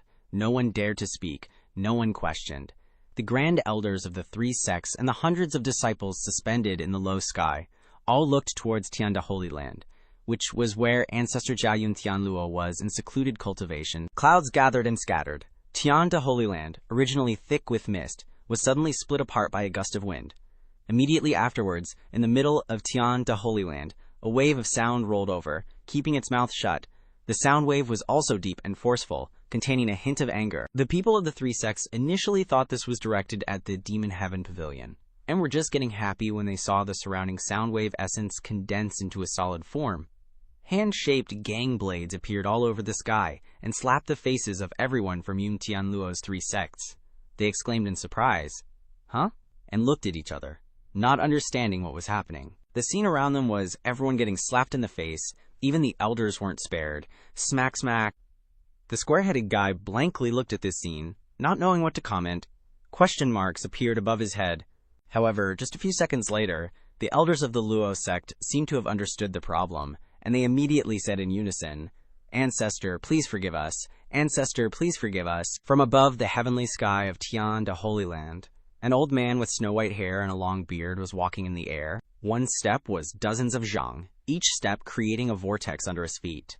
All the disciples of the three sects knelt on the ground, butts facing up, shouting loudly, "Greetings, Ancestor." The figure of the Ancestor wasn't even clearly visible when three figures flew from afar. Lu Ping whispered to the square-headed guy to be quiet, but he ignored him, continuing his live narration. At this moment, three more figures flashed out from the distance, all appearing with great divine abilities, instantly arriving in the middle of the Holy Land. All three used great divine abilities, flashing and appearing above the first Holy Land, bowing in the air. The three spoke in succession. The current sect leader of Yun sect, Yun Wuji, pays respects to the Ancestor. The current sect leader of Tian sect, Nangong Wei, pays respects to the Ancestor. The current sect leader of Luo sect, Feng Yiji, pays respects to the Ancestor. In just a few breaths, the old man in the white robe had appeared at the first Holy Land of Luo sect. The three people who had just appeared were all powerful cultivators, also the sect leaders of the three sects. But because the Ancestor was here, the disciples of the three sects didn't dare to stand up and pay their respects. The old man in the white robe with the snow-white beard who had just slapped everyone was the Ancestor of the three sects, Yun Tianluo. With Yun Tianluo here, who else had the qualifications to face the Demon Heaven Pavilion? Yun Tianluo casually waved his hand, and three gang imprints struck towards Yun Wuji, Nangong Wei, and Feng Yiji. Only three sounds of smack, smack, smack were heard, and everyone got a slap, so it was fair. The three didn't dare to dodge, reluctantly taking this slap, their faces burning and their expressions were extremely ugly. They quickly kowtowed to the ground, but no one dared to say a word. No matter how high their status, they were worthless in front of the Ancestor. The disciples of the three sects were also dumbfounded, not understanding why the Ancestor had slapped everyone. After slapping his own people, Yun Tianluo didn't turn his head, indifferently saying, "You dare to be so cold to honored guest who has come all this way." This sentence of his revealed the reason why they were slapped. The three sect leaders bowed their heads in unison, their hearts filled with regret. Disciple knows their mistake, disciple pleads guilty. The disciples were terrified. Even the Ancestor had to greet him with such respect. Was the Evil Sky Pavilion really that powerful? Yun Tianluo stepped forward. At this moment, Leng Luo and Pan Lichin cupped their hands and separated to the sides. "You respect me 1 foot, I'll respect you 10. Yun Tianluo raised an eyebrow and said, "Brother Ji, you're getting old. Why aren't you resting peacefully on the mountain? What brings you to this old man's place?" Lu Zhou grasped the armrests of the chair, floating out into the air. The Devil Sky Pavilion's Ancestor hovered in the sky, his hands behind his back as he leisurely approached. Yun Tianluo, you're practically halfway in the grave. If I didn't come, you'd probably be a pile of bones." At this time, Yun Tianluo and Lu Zhou stood facing each other in mid-air above the central mound. Hearing this, Yun Tianluo rubbed his eyes in surprise and said, "Look at that, you seem to be getting younger. Sigh, this old man is almost done for." Lu Gao stroked his beard. "I came to visit. Aren't you welcoming me?" Yun Tianluo waved his hand. Of course, it's always great to see an old friend. Yan Tianluo quickly cupped his hands as if to apologize. This old man apologizes for my ignorant disciples and grandchildren who dared to try and see you off. After speaking, Yan Tianluo sighed deeply. This scene shocked the disciples of the three sects. They had never seen their ancestor bow his head to anyone, but if the ancestor wanted to, what could they possibly say? Yun Tianluo raised his hand and said softly, "Please!" Lu Zhou didn't stand on ceremony, descending from the sky. Lang Luo and Pan Litian followed closely behind. Seeing the fun, how could she hold back? Xiao Yaoner immediately said to her master, "Master, I want to go too." Xiao Yaoner really wanted to go down. Waiting on the flying chariot was so boring. She left the flying chariot and flew towards Lu Zhou. Yun Tianluo's gaze swept over Xiao Yaoner, and he nodded with satisfaction. Xiao Yaoner didn't know what to say. She just grinned and went to Lu Zhou's side. Yun Tianluo looked at Xiao Yaoner and praised. "Excellent talent, stable foundation, one in 1,000 years, worthy of being your favorite disciple." Lu Zhou shook his head and said, "Your disciples aren't bad either." Yun Tianluo laughed heartily. "They're just a bunch of fools. A pity they're so far behind compared to your disciple." Lu Zhou stroked his beard and said, "One's righteous, one's demonic. I think they're all the same." Soon, a stone table and several leaf benches were prepared below the sacred ground. As soon as she landed, Xiao Yaoner hurriedly asked her master to go play. "Master, I'm going to wander around. I promise not to kill anyone." With that, she immediately ran off. Yun Tianluo and Lu Zhou sat down side by side. Everyone else could only stand respectfully in the distance, their eyes filled with extreme curiosity. Yun Tianluo looked up at Leng Luo and Pan Litian, and also Hua Wudao standing in the distance. Seeing the three great figures accompanying Lu Zhou here, he understood that the Evil Sky Pavilion had come for an important matter. Yun Tianluo asked directly, "Brother Ji, what brings you here from so far away?" At this time, a Luo sect disciple hurriedly brought up fruit, tea, and water. Seeing these things, Yun Tianluo casually waved his hand. With a bop sound, all the objects on the table flew out and hit the faces of several Luo sect disciples. Lankan, Wu Ji finally understood why Yun Tianluo was so angry. For someone of Lu Zhou's status, how could mundane things like fruit, tea, and water be used to entertain guests? The Luo sect disciples immediately knelt on the ground. Trembling with fear, Yun Tianluo said in a deep voice, "Brother Ji, please don't blame them. These youngsters don't know the rules." However, Lu Zhou wasn't one to fuss over small matters. He picked up an apple from the ground and said, "Forget it. I came to see you, not to see you discipline your disciples. Let them go. They've already made a mistake. What good will punishing them do now?"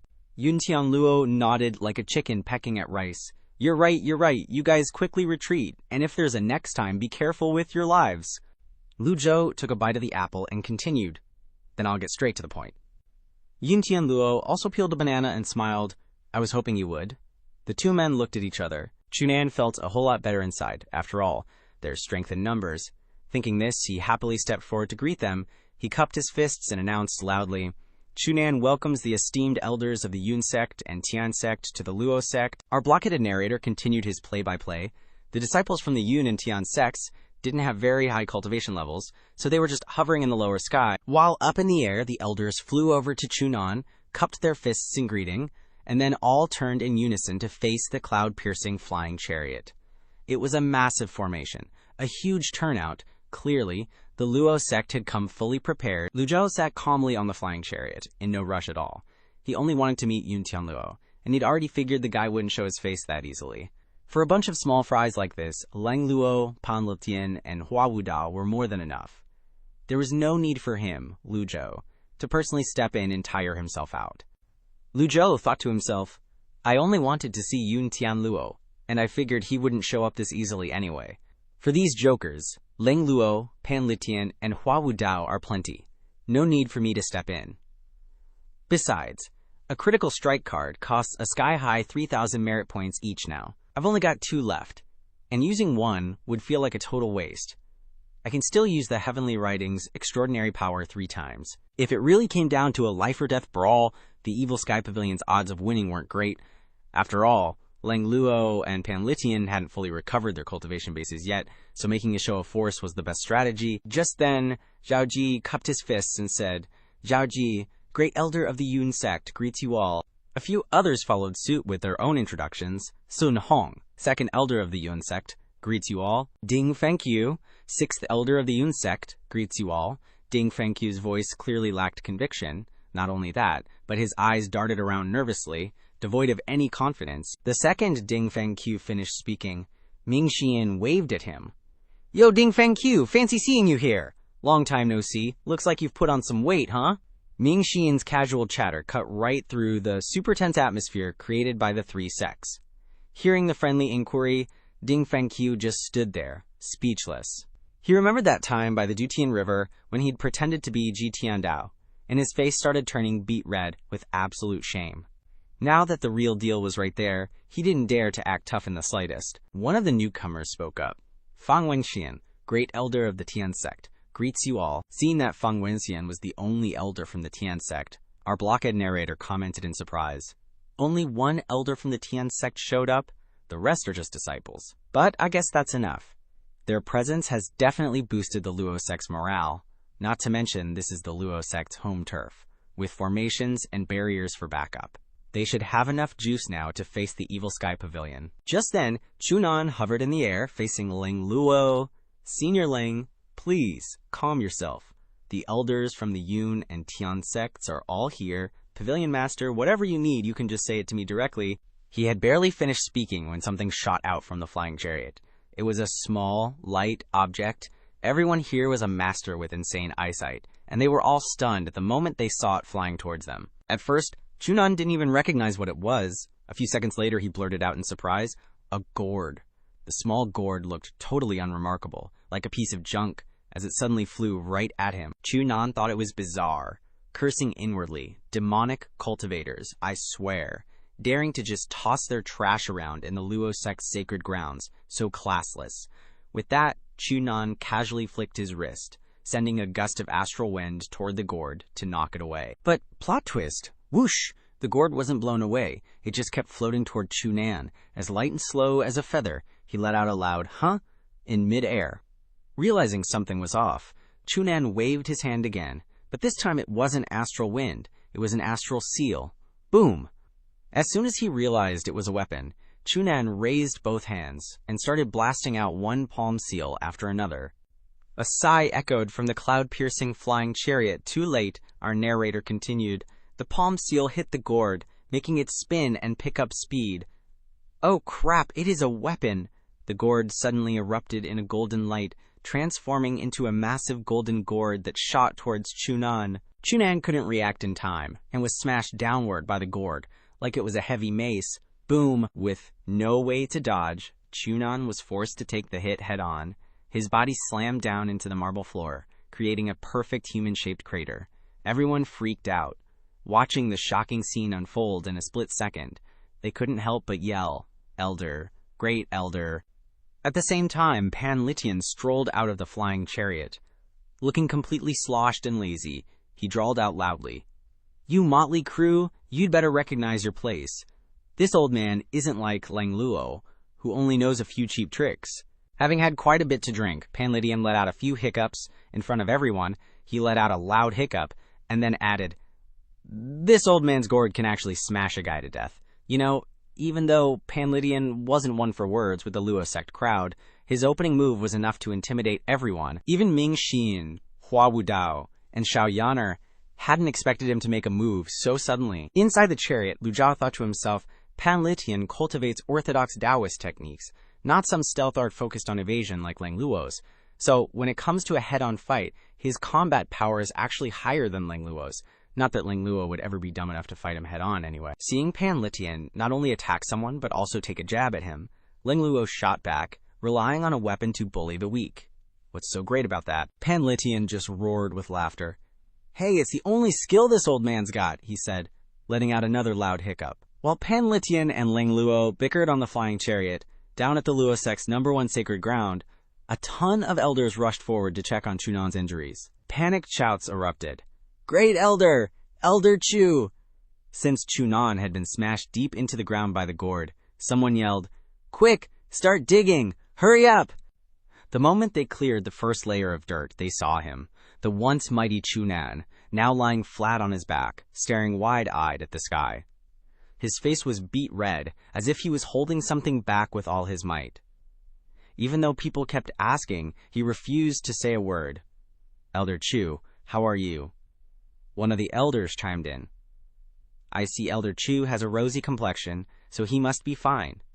Finally, unable to hold it back any longer, PFFT, Chunan spewed out a mouthful of red liquid. The surrounding crowd immediately backed away, dodging the immortal blood, and red flowers blossomed on the ground. Yikes. Chunan gasped for breath. Gianna raised her hand, pointed at the sky, and gnashed her teeth, unable to form a coherent sentence. "You..." Pan Li Tian looked down at Chunan with a hint of surprise, exclaiming, "This guy's actually not dead? How interesting." Lang Luo laughed heartily. "You call that smashing to death? That's all you got?" Pan Li Tian retorted, "This old man's cultivation hasn't recovered yet. This was an accident." Since arriving, Lu Zhou hadn't shown himself at all. Only the two senior grandmasters floated mid-air in front of the flying chariot, one on the left and one on the right. That was enough to intimidate the grandmasters of the Yuntian Luo 3 sects, when Chunan was seriously injured. Many elders and disciples raised their heads, looking at the old man who had just stepped out of the flying chariot, his hair disheveled and his skin as wrinkled as tree bark. The square-headed guy couldn't help but ask, "Who the heck is that old man? Able to defeat Grand Elder Chunan with a single move? How could he be some unknown nobody?" At this moment, Tianzong's Grand Elder Feng Wangxian cupped his fist and said, "May I ask for this senior's esteemed name?" Pan Li Tian lazily replied, "What? Want to memorize this old man's name so you can seek revenge later?" That Ling Luo shook his head. "Pan Li Tian, a real man doesn't change his name when he goes, or his surname when he returns. Are you afraid of them or something?" In his words, it was as if he has answered the question of Feng Wenshan. Pan Li Tian didn't bother speaking anymore, only glanced at him once. The three words, Pan Li Tian, instantly caused a stir among the crowd. One pebble thrown into water creates 1,000 waves. The elders below huddled together and whispered, "This is the #1 grandmaster of the Jingming Dao. He's been missing for hundreds of years. Why has he suddenly become a member of the Evil Sky Pavilion?" Shock, tremor, and also anxiety. These were the feelings of the Luotian 3 sects at this moment. With such a large Evil Sky Pavilion battle formation, they definitely wouldn't leave easily. The Heavenly Sect hadn't said anything, but the faces of the people from the Cloud Sect had already turned ugly. The grudges between the Cloud Sect and the Evil Sky Pavilion were no small matter. What if the Evil Sky Pavilion coldly attacked at this moment? How would they respond? Cloud Sect's Grand Elder Zhao Ji hurriedly stroked his beard, forcing a smile, and said, "So it's Elder Pan? I've heard of you for a long time, but only today have I had the honor of personally seeing you." Pan Li Tian's tone was irritable, as he wasn't used to such talk at all. "This old man doesn't have time to waste with you. Quickly call out your sect's founder. This old man doesn't have any patience." As he spoke, the gourd flew up and spun around Pan Li Tian. Golden Gang Chi flickered, sometimes visible, sometimes not. Seeing this scene, Zhao Ji's face turned pale. The others also had dark purple expressions. "Let me go with you." Just then, Hua Wu Dao stepped out, looking towards Cloud Sect's Grand Elder Zhao Ji. He lightly spoke, "Zhao Ji." Zhao Ji raised an eyebrow and blurted out, "Elder Hua." As soon as he saw Hua Wu Dao, Zhao Ji gritted his teeth and remembered the past. Hua Wu Dao, leaving the Cloud Sect to challenge Ji Tiandao at the Evil Sky Pavilion, was something everyone in the Cloud Sect knew. The Cloud Sect also supported him in going to the Evil Sky Pavilion to resolve his inner demons, but no one expected Hua Wu Dao to join the Evil Sky Pavilion. This matter caused immense anger throughout the Cloud Sect, and they even scolded Hua Wu Dao for losing all the Cloud Sect's face. Hua Wu Dao looked down and advised the crowd, "It's better to invite your founder out, otherwise you won't be able to foresee the consequences." Zhao Ji glared angrily at Hua Wu Dao, ready to scold. "How could you receive?" However, before he could finish his sentence, whoosh, Zhao Ji saw the scene before his eyes, and his expression changed drastically. Hua Wu Dao suddenly jumped out of the flying chariot.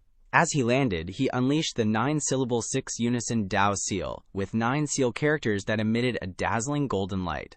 This technique didn't have any killing power, but the visual effect was huge, looking extremely magnificent. Hua Wu Dao displayed his power. Even if it was only an expansion for a moment, it was enough to prove that his cultivation had become much stronger than before. Zhao Ji's eyes were filled with disbelief as he blurted out, 9-syllable 6-unison Dao seal, a 7-leaf pavilion elder. Seeing this scene, Luo Zhou suddenly understood that statement. They were not qualified to have a dialogue with the master of the Evil Sky Pavilion.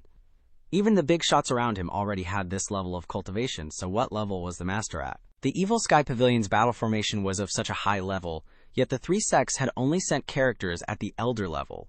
Not even the sect leaders had appeared. How could they be qualified to have a dialogue with them? But in other words, the sect leaders of the three sects not appearing meant they were disrespecting the Evil Sky Pavilion. Unforgivable. Wu Dao landed in the middle of the first Sacred Hall's square, looked around, and then shouted, "Go and invite your founder out. Playing mind games in front of these old seniors, don't you think you're being very naive?" The space around the Sacred Ground Square suddenly became strangely silent, as if everything had been silenced. The square-headed guy thought to himself that the three sects elders were all blushing in embarrassment. Wu Dao was originally a veteran-level character of the Cloud Sect. Even though he had joined the Evil Sky Pavilion, his appearance still caused the Cloud Sect to be in awe and fear. A voice suddenly rang out from the flying chariot. He's right. The square-headed guy jumped in fright when he heard this, looking towards the flying chariot. Only now was Lu Zhou willing to show himself. He stepped to the front of the flying chariot, clasped his hands behind his back, and said in a calm voice, "Come on out." Lu Ping's voice echoed across the sacred ground, and the Luo sect disciples exchanged bewildered glances. Lu Ping was practically screaming himself hoarse, trying to get it through their thick skulls that they couldn't mess with the Evil Sky Pavilion. Meanwhile, the Luo sect elders were all pointing and muttering at Lu Ping, like, "Turns out Elder Lu is the one who led the Evil Sky Pavilion in here." Some of the other elders were just plain dumbfounded, blurting out, "So Lu Ping sent the letter, and Lu Ping led the Evil Sky Pavilion here. What in the world is this guy playing at?" A wong, wong, wong sound resonated in the sky, growing louder and louder. Primal Chi swirled around the flying chariot. Suddenly, the chariot changed direction and flew toward the first sacred ground, smack dab in the area between the first and second mountain peaks. Then, it slowly came to a halt. The square-headed guy continued his play-by-play. The three sects share 20 mountain peaks and 10 sacred grounds. The Yun sect occupies 3 sacred grounds and 6 mountain peaks. The Heaven sect also has 3 sacred grounds and 6 mountain peaks, which leaves the Luo sect with 4 sacred grounds and 8 mountain peaks. Just based on those numbers, you can see the Luo sect is the strongest. They've got one more Tiandao sacred ground than the other two sects. The Tiandao sacred ground is located between 2 mountain peaks, and it's where the three sects' founding ancestor secludes himself for cultivation. The cloud-piercing, flying chariot hovered in the air, and Lu Ping looked at Ming Shiyin with pleading eyes. Ming Shiyin sighed and stepped forward to replace him, controlling the chariot so it hovered over the first sacred ground. Lu Ping then leaped off the chariot onto the sacred ground, leaving the Luo sect elders completely baffled. Dan Yunzeng hurriedly asked, "Elder Lu, what the heck is going on? Why did you bring the Evil Sky Pavilion to the Luo sect, and how did you get past the barrier?" Lu Ping, panting like a dog, immediately spilled the beans. Hearing this, Dan Yunzeng frowned, saying, "The ancestor is in seclusion, this could be bad." Lu Ping helplessly replied, "I told him that, but Pavilion Master of the Evil Sky Pavilion insisted on coming to the Luo sect. He said he couldn't wait any longer." Both of them had witnessed the Evil Sky Pavilion's power firsthand, so they didn't dare act up. But another elder, on the other hand, was all fired up. "This is the Luo sect's first sacred ground. It's where our core disciples and elders reside, and we have barriers and formations. The Evil Sky Pavilion might be strong, but that doesn't mean we have to bow down to them." Some of the other elders couldn't help but fly up to the chariot, saying, "We're very sorry, but our ancestor is in seclusion year-round and can't receive guests. Please turn back." Their voices echoed through the sacred ground. It was clearly a polite way of telling them to scram. Lu Zhou obviously noticed this, glancing at the disciples below without saying anything. Ming Xian got the hint and raised his voice, saying, "My master has a good relationship with Senior Yun and hasn't seen him in years. Please inform Senior Yun and then come to a conclusion. We've come all this way. Won't you at least give us some face?" Though he said that, Ming Xian muttered to himself, "I'm being way too polite. This feels so wrong. In this situation, I should be jumping down there and beating them until they're crying for their mommies. This gentle stuff just doesn't feel right. Sigh. If only Senior Brother 2 was here. He's much better at this whole pleasantries thing than I am." But that elder wasn't having any of it. He continued to try and shoo Lu Zhou away. But before the ancestor went into seclusion, he gave the order that no matter who came, he wouldn't see them. "Please, Just turn around and leave. Ming Xian was absolutely sick of being polite, and he immediately roared, HMPH. So you don't want face, huh?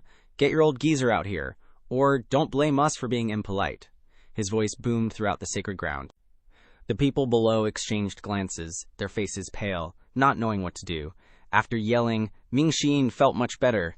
This was the style of an Evil Sky Pavilion disciple. He wasn't used to being so nice. Suddenly, Ming Xian felt an unusual gaze on him. Realizing he'd maybe gone a little overboard, Ming Xian scratched his head and said, Master, your disciple? This disciple just couldn't hold back. Seeing that Lu Zhou didn't say anything, he breathed a sigh of relief. Hua Wudao gave him a thumbs up, showing his agreement with Ming Xian.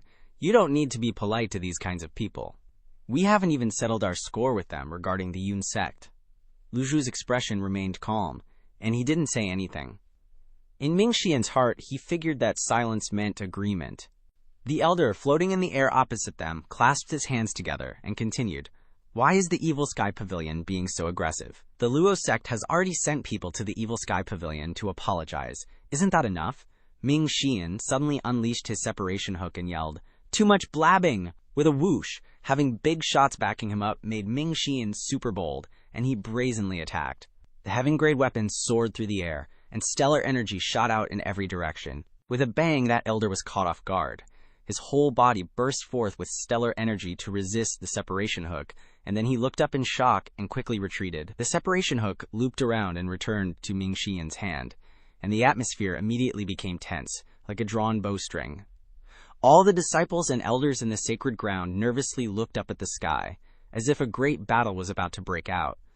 Lu Ping was scared to the point of tears. He frantically waved his hands, trying to stop everyone. Don't fight. Let's talk this over. The fourth elder turned to him unhappily and scolded. Elder Lu, what are you doing? Why are you so afraid of them? Lu Ping was so anxious that he wanted to die, and he immediately roared, You idiots. You're all idiots. You have no idea who you're messing with. Take my advice, there's no one on that flying chariot that we can afford to provoke. The elders stared blankly at him. Lu Ping was actually siding with outsiders and scolding them. Had he lost his mind? Lu Ping sincerely repeated, Listen to me, stop it! An older elder hesitantly said, Is it really that exaggerated? The Luo sect doesn't want to make enemies with the Evil Sky Pavilion, but we don't need to be all fawning and bowing down. The ancestor is still here. Lu Ping, don't crush our own spirit and prestige. Just then, a hoarse voice came from the flying chariot. I think Lu Ping is very perceptive. He's a smart man. Lang Luo stepped forward and walked on air. Although his cultivation hadn't fully recovered yet, using flight was no problem. The disciples in the sacred ground cried out in horror. That's the Evil Sky Pavilion's ancestor. Lang Luo floated in front of the flying chariot, his hands clasped behind his back. He was dressed in black and wore a silver mask, which made people's blood run cold. Just seeing him made people feel 8 parts fear. Hearing this, Lang Luo laughed and said, You're not qualified to talk to the pavilion master. If you know what's good for you, quickly invite your old ancestor out here to talk to me. Lu Ping's eyes widened when he saw Lang Luo show up. Lu Ping quickly introduced, This is the guy who was ranked number 1 on the black ranking 300 years ago. Lang Luo. The elder's eyes widened. Thinking about how they had foolishly wanted to attack just now, cold sweat immediately broke out on their backs, and their hands trembled as they muttered to themselves. That was close. That was close. Luckily, their hands weren't faster than their brains. In the second mountain peak, a figure suddenly appeared, stepping through the air. His steps were as fast as lightning, passing through the barrier, through the sky, and through the towering trees. In just a moment, he arrived at the sacred ground. Extreme speed, extreme cultivation. This person had a long beard and eyes as bright as torches. The Luo sect disciples and the square-headed guy cheered happily. The Grand Elder is here. The disciples hurriedly paid their respects. Greetings, Grand Elder. In the eyes of the disciples, a glimmer of pride and smugness shone as they looked at the Grand Elder. The square-headed guy continued his live commentary. The middle-aged man with the long beard is the Luo sect's Grand Elder, Chunan. Chunan stood in the air above the disciples. The Luo sect's first sacred ground immediately fell silent, and everyone's eyes were on the newcomer. Chunan's eyes shone brightly, and he clasped his hands together respectfully, saying, Luo sect's Elder Chunan greets Senior Lang. Lang Luo said in a bland voice, Chunan, who knew that after 100 years you'd become the Luo sect's Grand Elder. Chunan humbly replied, "Just a lot of useless titles. Hearing that the Evil Sky Pavilion's pavilion master has personally come, how could I dare not come out to welcome him?" Lang Luo smiled behind his mask and sighed in admiration. "Very good." Chunan bowed in the air with a polite tone. "You've all come from so far away, the Luo sect should naturally treat you with the proper etiquette. How about I host a banquet for you?" Chunan certainly didn't want to offend such a big shot. Unfortunately, Lang Luo, like Mingxin, didn't like those polite, superficial people with all their troublesome etiquette, so he said in a deep voice, "I'll say it again, you're not worthy to talk to the pavilion master. If you know what's good for you, quickly invite your old ancestor out here." Hearing this, Chunan was startled, thinking to himself, even though I'm the Luo sect's Grand Elder, Lang Luo isn't giving me any face at all. He's saying all this directly in front of so many disciples. He's clearly not respecting me. He couldn't take it anymore, and he raised his voice, saying, "Our ancestor is in seclusion. There's really no way for him to come out and meet you all. Lu Ping is the third elder, so naturally he has the right to meddle in this." He felt this matter was extremely serious, so he advised Shunan, the Grand Elder, to invite the ancestral master out of seclusion. This is a matter of great importance, we can't take it lightly. As soon as Lu Ping finished speaking, a loud bang suddenly echoed in the sky, startling everyone into looking up. Chunan casually unleashed a palm strike. That palm print was extremely fierce, moving at lightning speed towards Lu Ping with no mercy whatsoever. Lu Ping was taken aback, never expecting the Grand Elder to attack his own people. Reacting swiftly, he raised both hands to block. But with another bang, their energies clashed, and Lu Ping cried out in pain, falling back onto the sacred ground, his face pale. He was no match for the Grand Elder. Just one move decided the outcome. Chunan angrily yelled at Lu Ping, "Shut your mouth and watch carefully." After saying that, Chunan threw out the line and turned back to smile at Lang Luo. "My apologies. Young people have no manners. I'm afraid Senior Lang is laughing at us." The flat-headed guy, upon seeing this scene, remarked, "His attitude is all an act. Outwardly humble and polite, but full of schemes. Chunan is trying to kill the chicken to scare the monkey. But too bad for him, he chose the wrong person and the wrong time. He has no idea how strong the elders of the Nether sect really are." Behind them, Lu Ping, who had been blown away, was coughing. Mingxian, seeing Chunan's display, simply chuckled sarcastically. "Wow, so imposing, quite powerful." Chunan looked towards the Chuanyun flying chariot and said to Mingxian, "Elders are talking. It's not your place to interrupt." Hearing this, the flat-headed guy immediately understood. This sentence had a double meaning, not only mocking Mingxian, but also conveniently reprimanding Lu Ping. Just as Mingxian was about to blow his top, Lang Luo raised his right hand. Mingxian happily suppressed his anger and watched the show. Lang Luo took a step forward, his voice deep. "You really like bullying the younger generation, don't you?" Hearing this tone, Chunan immediately asked, "What does Senior Lang mean by this?" Lang Luo sighed and started talking about the good old days of 1900, when I, Lang, roamed the world. You were still in your mother's belly. Or no, to be more precise, probably still wearing diapers. In the sky, a loud bang echoed, and the 8-leaf avatar bloomed. In an instant, the golden lotus 8 leaves rapidly rotated, firing out powerful energy, expanding outwards like scattered raindrops, then disappearing in an instant. Chunan, standing so close, naturally suffered quite a bit, being pushed back by the rain-like energy. Chunan's expression immediately turned horrified as he exclaimed, "An 8-leaf avatar!" In an instant, Chunan was blown away by the 8-leaf avatar in the sky.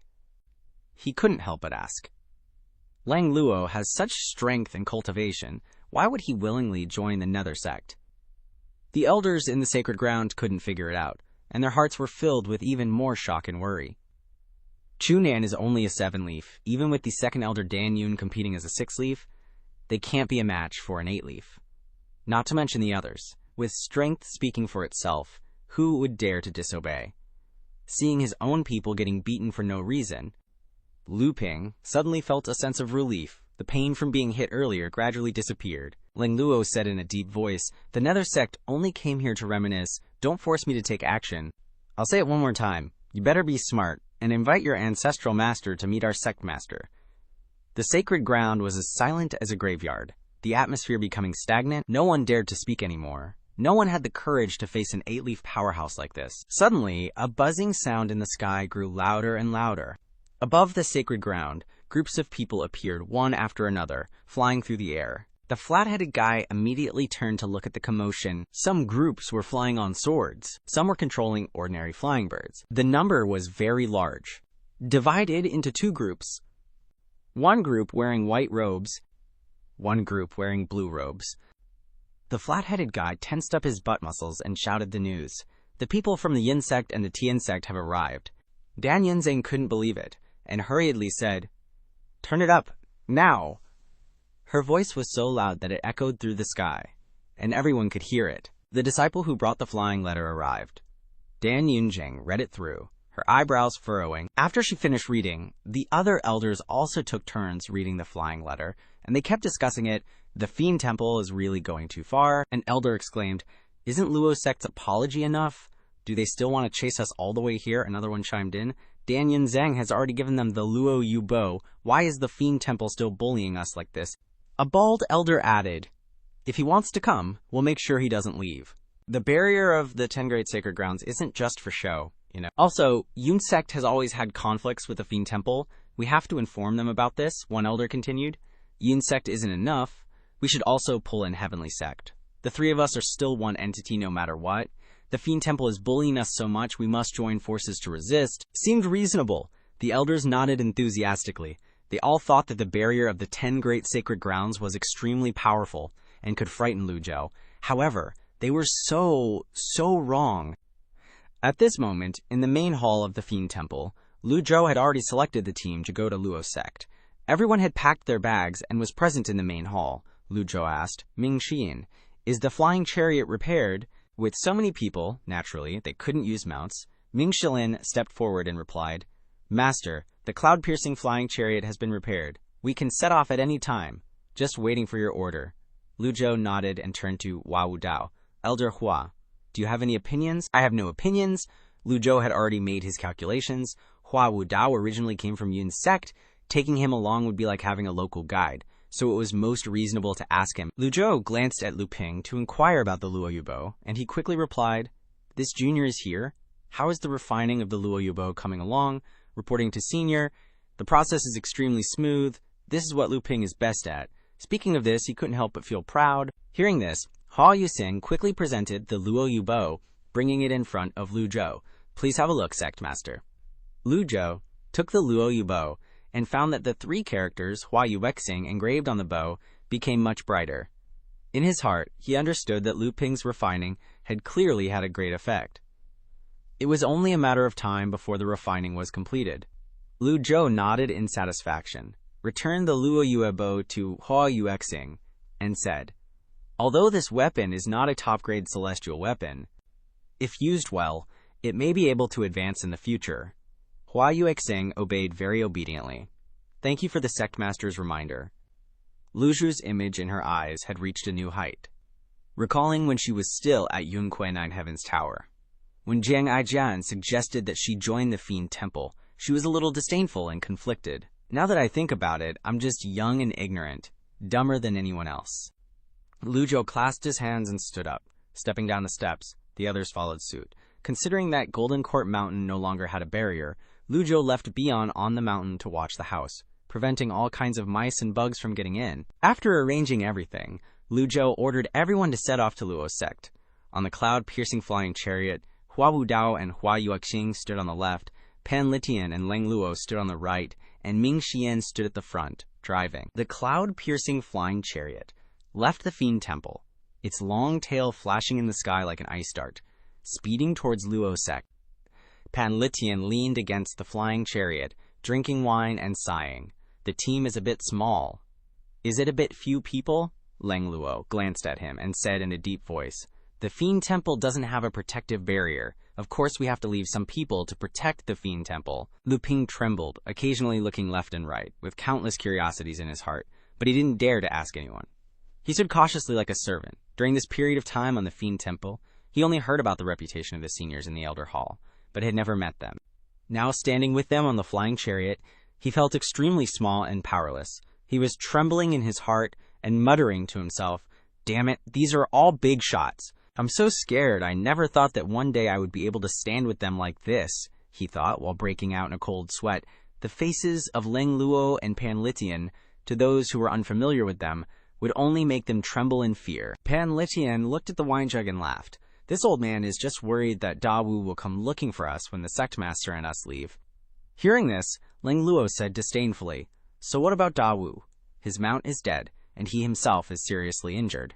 It's enough to have Jiang Aijian, Duan Musheng, Zhao Yue, and Zhu Honggong guarding the Fiend Temple." Pan Litian continued, "Except for Duan Musheng, whose cultivation is acceptable, Zhao Yue and Zhu Honggong both have low cultivation. Jiang Aijian is the type of person who is afraid of death and wants to live. Dawu shouldn't be underestimated even if he's injured. He mainly relies on the Great Witchcraft Formation." Leng Luo glanced at him and sarcastically said, "The Great Witchcraft Formation needs to be set up early. Could it be that old Pan, you're blind? He set it up in front of you and you didn't even know? Moreover, the Sect Master's Bian isn't an ordinary ferocious beast either." Hearing the two big shots constantly arguing, Lu Ping wanted to persuade them a few words, but he didn't have the courage to interject. If the big shots got angry, he'd be finished. Thinking of this, he decided to keep quiet to avoid getting into trouble. Hearing the crowd talking back and forth noisily, Lu Zhou didn't like it, so he scolded. "Enough." Lu Zhou opened his mouth indifferently, his deep voice echoing in the flying chariot. Hearing the sect master scold, Leng Luo and Pan Litian stopped arguing, and the two bowed to Lu Zhou at the same time. Meanwhile, seeing this, Lu Ping was even more shaken. He didn't expect Lu Zhou to have such influence over the elders. Seeing Leng Luo and Pan Litian obediently listening to Lu Zhou, he couldn't help but wonder, just what kind of charm does the founder of the Nether Sect have that makes these two big shots so willing to obey? Immediately listening like that, sweat poured down Lu Ping's forehead even more. Lu Zhou stroked his beard, admiring the scenery below, and said softly, "Elder Leng." Leng Luo quickly stepped forward and replied, "Please speak, sect leader." Lu Zhou was silent for a moment, then continued, "When did you break through to 8 leaves?" Leng Luo recalled, and answered, "About 300 years ago." Lu Ping was shocked. Once again, he glanced at his own shrimp-level fellow disciples and thought to himself, could this be the topic of discussion for these big shots? He felt like he had suddenly become as small as a grain of sand in the desert. Lu Zhou asked again, "You've been at 8 leaves for so long, have you ever thought about attacking 9 leaves? These days, Lu Zhou always brings up the topic of 9 leaves whenever he opens his mouth. Leng Luo said calmly, "Ling is practicing the art of hidden pathways. This kind of Taoist stealth technique is very difficult to reach the peak, and has not had the opportunity to attack 9 leaves. Lu Zhou stroked his beard and nodded. "This is very reasonable. Not every 8 leaves can casually attack 9 leaves. Lu Zhou turned his gaze to Pan Litian and asked, "What about you, Elder Pan?" Hearing the sect leader mention his name, Pan Litian put down his gourd of wine. This old man had an opportunity 200 years ago. Unfortunately, the opportunity was too fleeting. Leng Luo quickly interjected, "A fleeting peak is not a true peak." Pan Litian nodded, "You're right. This old man won't argue." At this time, the 3 of them were standing together, looking in the same direction. Any cultivator would hope to break through to 9 leaves. It just depends on whether or not they have the opportunity. Lu Zhou asked again, in the opinion of the 2 elders, what conditions are needed to advance to 9 leaves. Hearing Lu Zhou's question, they couldn't help but be stunned and exclaimed, 9 leaves? They didn't expect the sect leader to be so concerned with this topic today.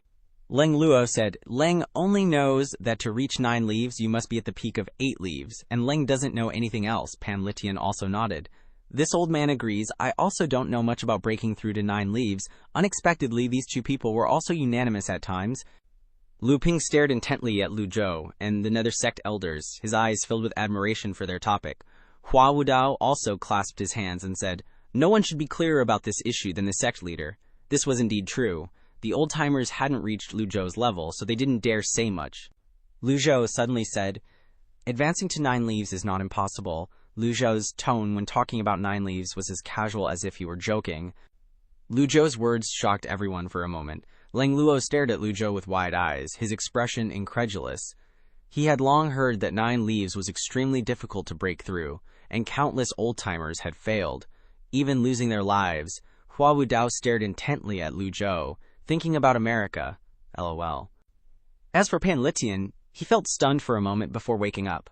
Although he had been drinking wine since getting on the flying chariot, he was still sober enough to recognize the 2 words, 9 leaves.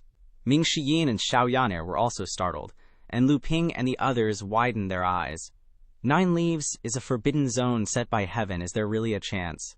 The atmosphere on the cloud-piercing flying chariot immediately became unusually quiet. Flying for a day and a night, passing through thousands of miles of mountains and rivers, one after another, continuous mountain ranges appeared before Lu Zhou's eyes.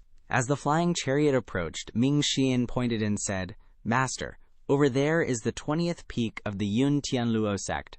From a distance, the 2 towering mountains were like ancient trees piercing the sky, reaching high into the clouds. This is where the great sect Yun Tianluo is located. As soon as Lu Zhou heard Ming Xian say this, he ordered Lu Ping lead the way. At this moment, Lu Ping immediately had something to do. Arriving at this kind of place, if there isn't someone to guide the way, it's easy to get lost in the mountains. But Lu Ping was also very worried in his heart. He was very afraid that he was leading a wolf into the house, especially when he saw big figures like Lang Luo and Pan Litian. But thinking about it again, he comforted himself. No matter how strong the 3 sects are, they would never want to become enemies with these perverted big shots. So Lu Ping walked towards Ming Xian. "Let this junior lead the way for you. Just follow this junior." Hearing this, Ming Xian stepped aside, giving Lu Ping the position to steer the flying chariot. The cloud-piercing flying chariot passed through each layer of barrier, flying towards the mountain peak of the Luo sect. Buzzing sounds echoed in the air. Each time the flying chariot passed through a layer of barrier, it emitted a fluctuation of origin energy. At the main altar, which is also the #1 holy land of the Luo sect, the sound of the barrier shook the heavens and the earth, and the elders and disciples all gathered together, looking up at the sky.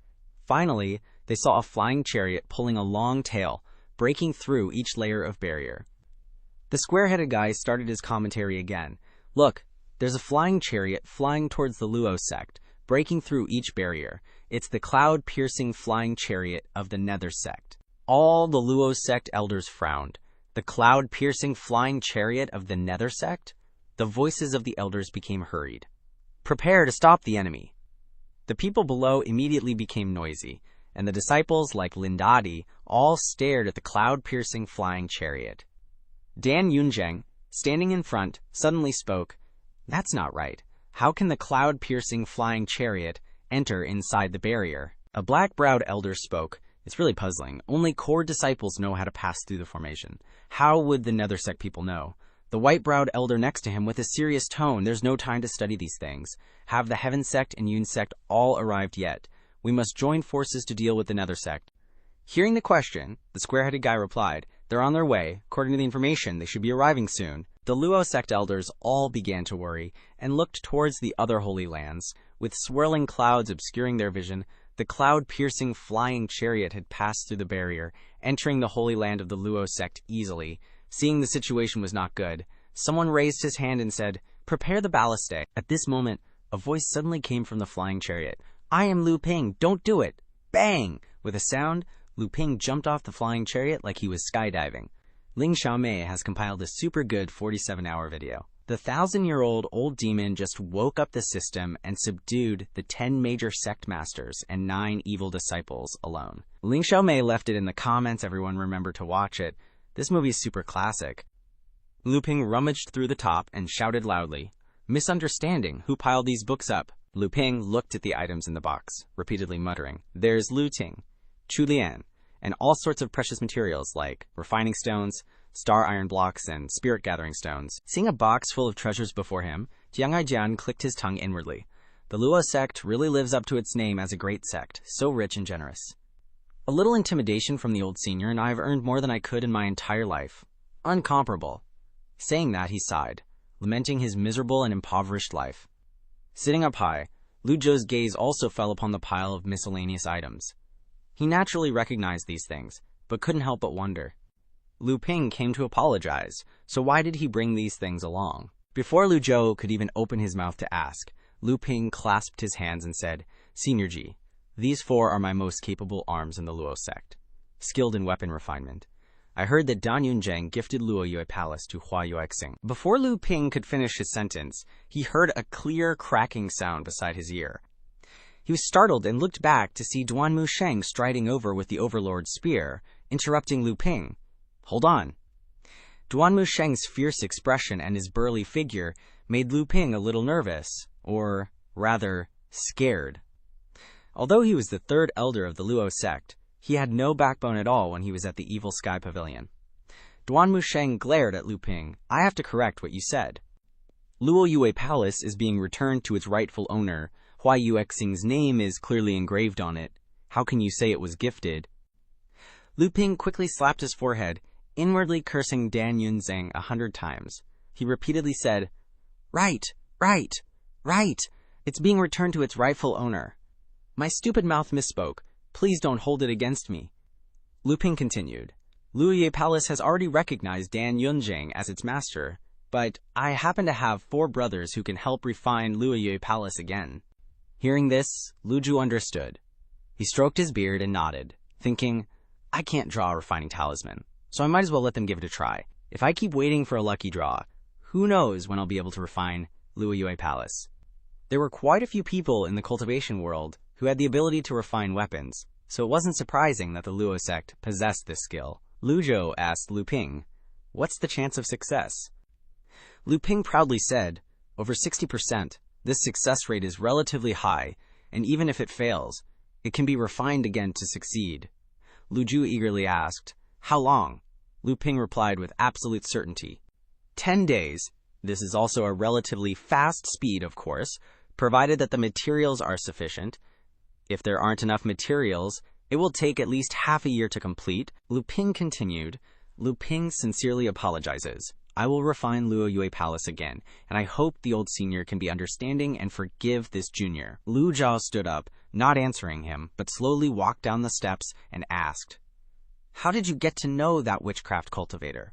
Why did he give you this mount? As Lu Zhao spoke, he picked up a spirit-gathering stone and a star iron block, glanced at them, and put them down. Lu Ping tremblingly recounted. 10 days ago, this junior went to the divine capital and made friends with someone. It was all because this junior was vain that I accepted this mount. This junior never imagined that this beast would cause today's trouble. If I had known, even if I had 10 guts, I wouldn't have dared. Lu Zhou continued to press, spill the beans. Where's this person now? Lu Ping helplessly replied. He's still in the divine capital. After the mount lost control, this junior couldn't contact him anymore. Lu Zhou was a little surprised, not expecting this person to still be in the divine capital. The second prince was dead, Moli was dead, so this person probably had nowhere to go in the divine capital. Where would he go next? Seeing Lu Zhou standing silently, deep in thought, Lu Ping felt even more apprehensive, fearing that Lu Zhou would blame him, and kept begging, Please, old senior, see the truth. Lu Zhou then told him, This old man will give you a chance. You must answer truthfully to whatever this old man asks. If you dare to hide anything, it won't be difficult for you to become a dried corpse. Lu Ping's face turned pale, and he hurriedly bowed. This junior will definitely say everything I know, and I won't dare to hide anything. Lu Zhou clasped his hands behind his back and said, Very good. Then he continued to question, Where is Yuntian Luo right now? If someone else had asked this question, Lu Ping would have angrily stood up, but the person in front of him was the old senior of the Evil Sky Pavilion, a person of the same level as the Patriarch Yuntian Luo. Only Lu Zhou had the courage to call the Patriarch by his name, so Lu Ping didn't dare to be rude, and replied, The Patriarch has always been in seclusion. Lu Zhao then asked, Is he in seclusion to seek a breakthrough? Lu Ping hesitated. This concerns the secrets of the Luo sect, but seeing the old senior's serious expression, he replied, Yes. Lu Zhou asked again, Yuntian Luo entered the 8-leaf stage long ago, but still hasn't broken through to the 9-leaf stage? Upon hearing the words 9 leaves, Lu Ping was shocked. Old senior, there's no need to joke. Breaking through to the 9-leaf stage is extremely difficult. Saying that, he quickly stopped himself. He originally wanted to say that even you haven't broken through to the 9-leaf stage, so what are you talking about our patriarch? But he was afraid of offending him, so he held back. Lu Zhou thought that Yuntian Luo's lifespan was still a mystery, and asked a weighty question, How long until Yuntian Luo's Great Tribulation? Lu Ping was stunned. This was an even bigger secret, and also an extremely difficult question for Lu Ping. Not answering would offend Lu Zhou, while answering would offend the Patriarch. Damn it! Yuntian Luo's lifespan was supposed to be a secret. Ji Tiandao was 100 years older than Yuntian Luo, but if Yuntian Luo wanted to break through to the 9-leaf stage, he would have to consume his lifespan, so his Great Tribulation might come early. Lu Ping felt extremely uncomfortable. He didn't expect the Evil Sky Pavilion to inquire about these matters. Seeing his hesitation, Lu Zhou stroked his beard and said, "This old man has a friendship with Yun Tianluo. You don't need to worry." Lu Ping thought about it and felt that it made sense. Ji Tiandao's great tribulation was approaching, and he wasn't even anxious, so why should the Luo sect be anxious? Besides, if the Evil Sky Pavilion wanted to cause trouble, they would have done it long ago, so why wait until now? After careful consideration, Lu Ping replied, about 30 years from now. Lu Zhou pondered. 30 years from now? Gong Yuandu consumed 100 years of lifespan, but failed. Yun Tianluo consumed about 70 years and still hasn't broken through to the 9 leaves stage. In other words, breaking through to the 9 leaves stage requires consuming at least 100 years of lifespan. Unfortunately, there are so few people to use as a reference. Lu Zhou then asked, "Is Yun Tianluo still in seclusion?" Lu Ping quickly replied, "Yes." Lu Zhou clasped his hands and sighed. "A stubborn person. It's all in vain.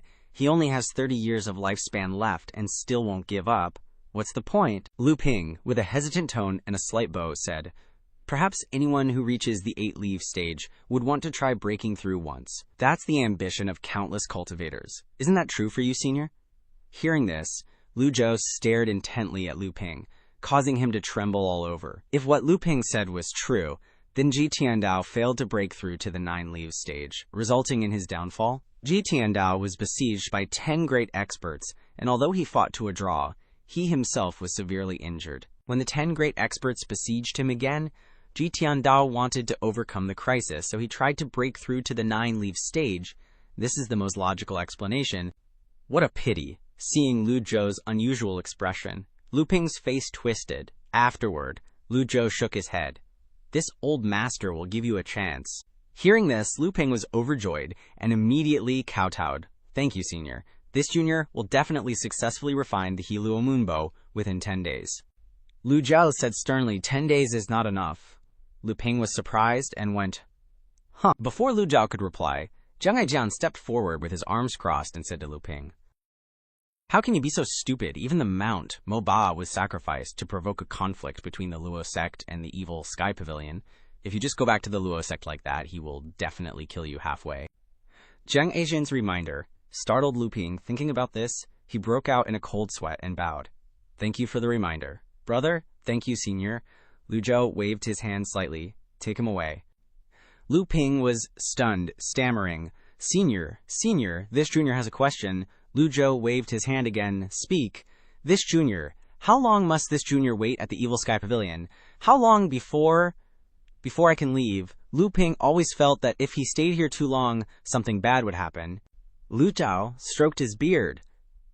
"It has been a long time since this old master has seen Yun Tianluo." These words immediately startled Lu Ping, and he suddenly widened his eyes. What does this mean? However, Zhang Aijian laughed and explained to him, "With this old master protecting you, you should be secretly rejoicing that you are returning to your sect." Hearing this, Lu Ping breathed a sigh of relief, thinking, "I finally survived." Just talking to Lu Zhou in the main hall for a while had made him so nervous that he wanted to cry.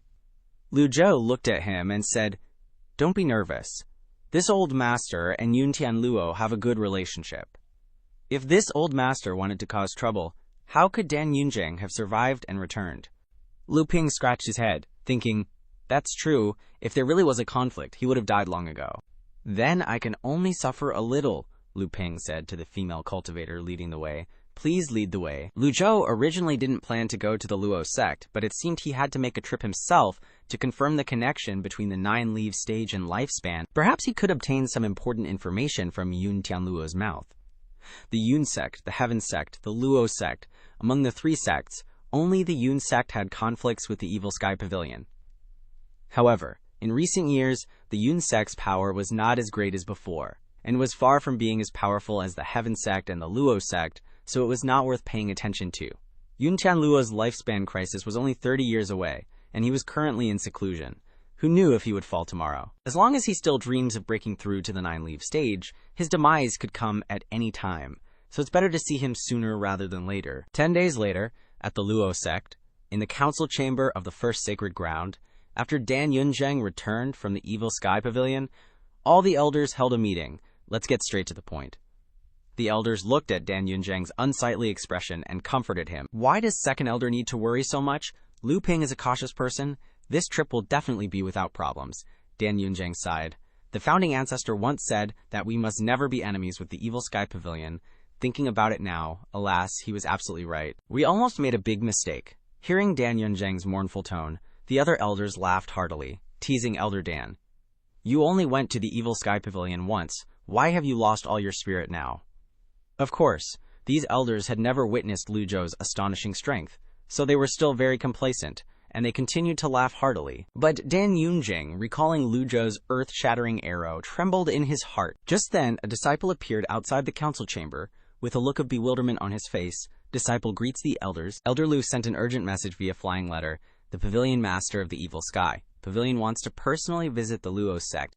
The elders immediately stood up, some falling to the ground, exclaiming in horror, What? Pan Zhong and Zhu Jifeng excitedly clasped their hands, saying to Hua Yuexing, Congratulations, congratulations. She silently bowed her head in thanks. Even though they said it out loud, looking at the bow and arrow in Hua Yuexing's hand, the group secretly envied her. When would they ever be rewarded with weapons like that? How could Duan Musheng not see what they were thinking? He slammed his overlord spear heavily onto the ground. Clang! The overlord spear's mighty power cracked the ground.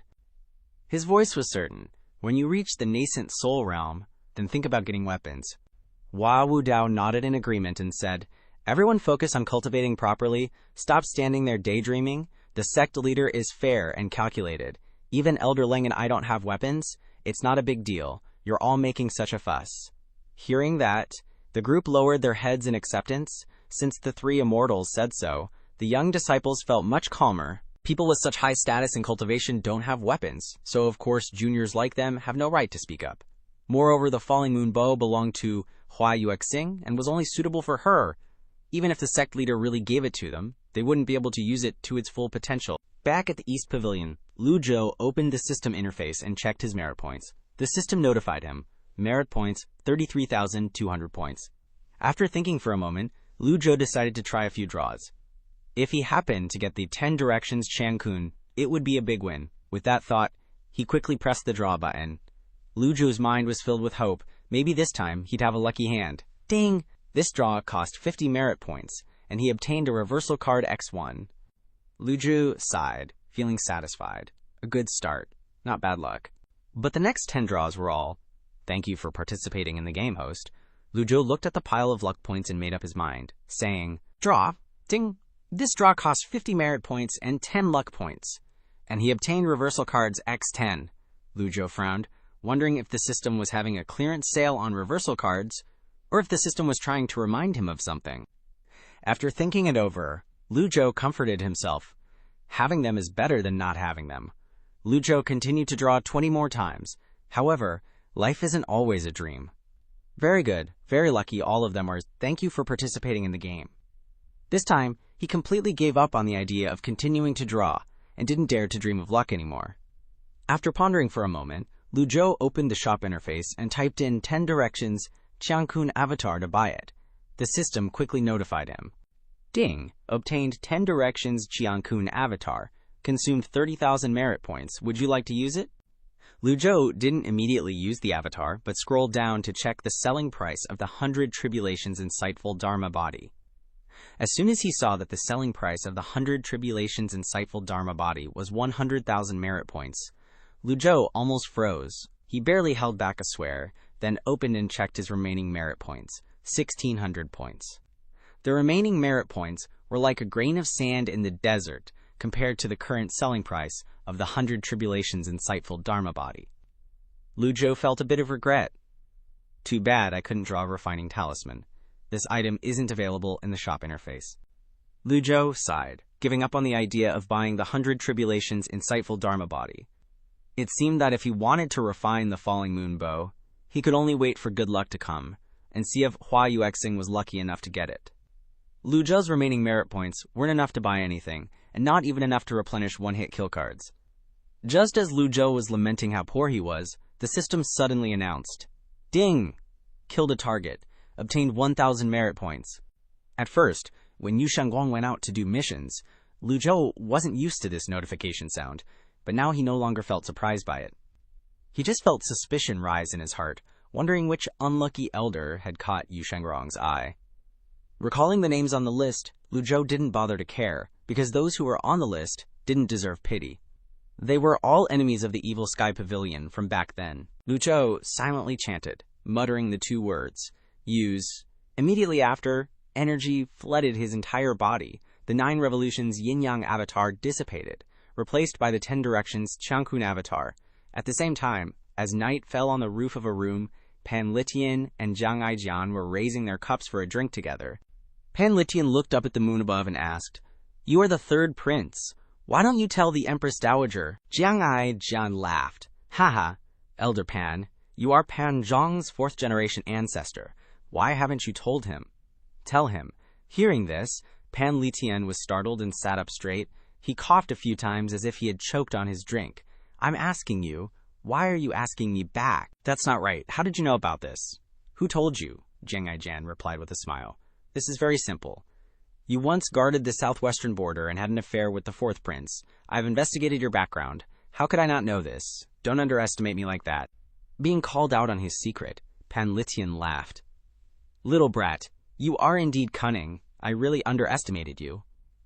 As the 2 were talking, they suddenly noticed energy fluctuations coming from the East Pavilion. Zhang Aijian had only been at the Evil Sky Pavilion for a short time. Seeing this, he raised an eyebrow. Is someone invading the Evil Sky Pavilion?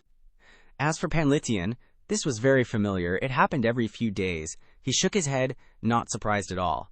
Get used to it. The pavilion master likes to make such strange noises. Zhang Aijian was wide-eyed with surprise. There's such a thing. This is the first time I've heard of it. Suddenly, there was a bang in the sky. After the energy converged, the East Pavilion fell silent, as if nothing had happened. Zhang Aijian nodded slightly, about to continue the previous topic when he heard another intense burst of energy fluctuations, followed by 2 loud booms. Zhang Aijian clearly felt that this fluctuation was many times stronger than the one from the East Pavilion. He scratched his head and said, "This time, it really is an external enemy invading. It seems my charm isn't weak. Even if the news of my death spreads, there are still people staring at me, unwilling to let go. How sad." This time, Pan Litian's attention was also drawn by the energy fluctuations. He immediately turned his head to look. He wasn't a young junior like Zhang Aijian. In terms of experience, knowledge, and understanding, he far surpassed Zhang Aijian. Except for the noises from the East Pavilion that he never understood, the noise that just came from the South Pavilion wasn't strange at all. Pan Litian didn't doubt his judgment and mocked Zhang Aijian. 9th girl was right. "You really are thick-skinned." Zhang Aijian touched his face and replied, "It's not thick. Rozdia could stab through it. Why do you say I'm thick-skinned?" Seeing Zhang Aijian muttering, Pan Litian glared at him and looked towards the South Pavilion. Pan Litian explained, "Hot and cold always shift according to the 4 directions and 8 corners, stacking on top of each other. This is a sign of the 10 directions Qiankun avatar advancing to the 100 tribulations insightful Dharma body." Zhang Aijian said helplessly, "I thought someone was coming to assassinate me. I didn't expect it was a breakthrough." Pan Litian's eyes lit up, and he muttered, "Guess who it is? Could it be that little brat, 4th grandson, my stupid talent?" Zhang Aijian said again. "Nice thought. Pan Zhong is in the West Pavilion, not the South Pavilion," Pan Litian said helplessly. "The only disciple of the Evil Sky Pavilion who doesn't have 100 tribulations insightful Dharma body is Zhao Yue." Zhang Aijian sighed and exclaimed, "This junior sister of mine is really lucky." The energy fluctuations continued for half an hour before finally stopping, and the South Pavilion finally returned to silence.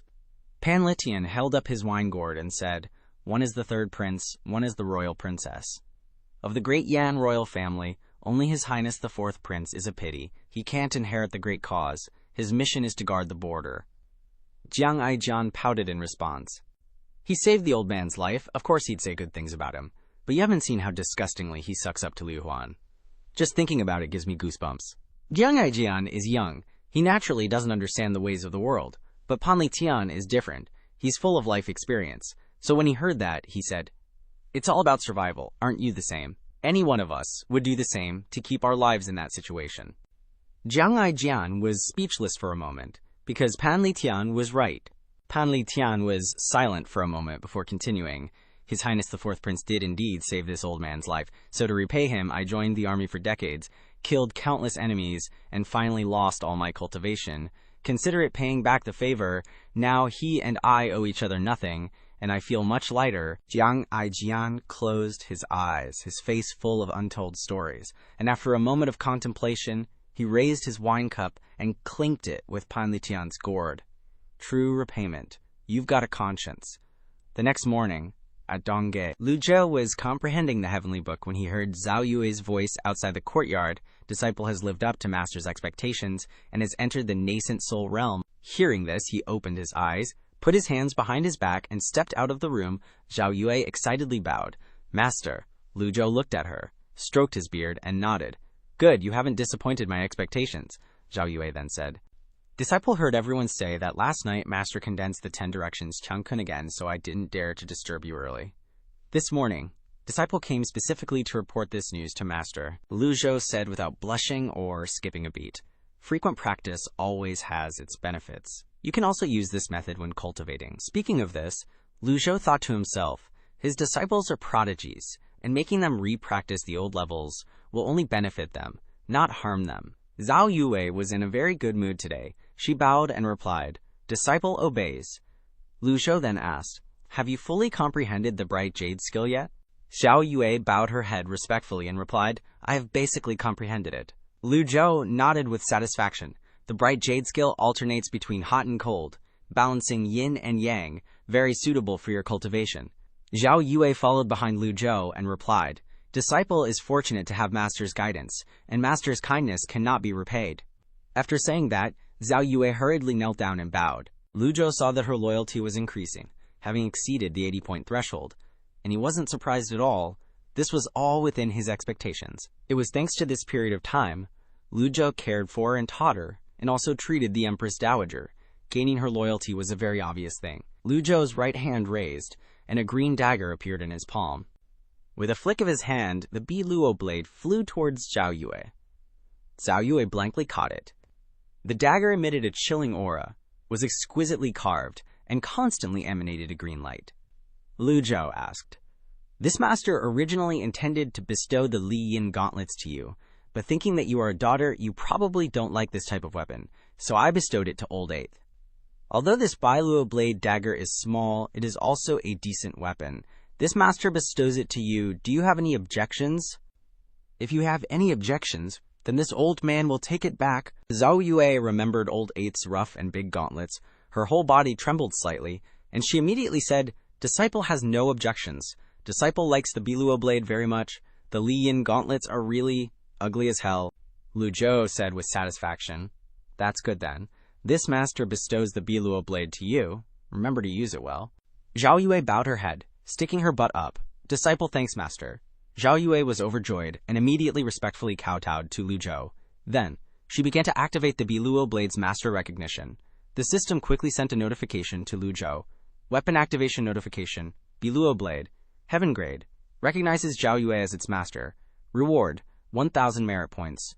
Hearing the system's notification, Lu Zhou wasn't surprised, but he suddenly remembered that when he bestowed the Li Yin gauntlets to Zhu Honggong, he didn't hear the system notification about activation and rewarding merit points. While Zhao Yue received the heaven grade weapon Biluo blade, she was extremely excited. At this moment, a female disciple stood outside the courtyard door and bowed.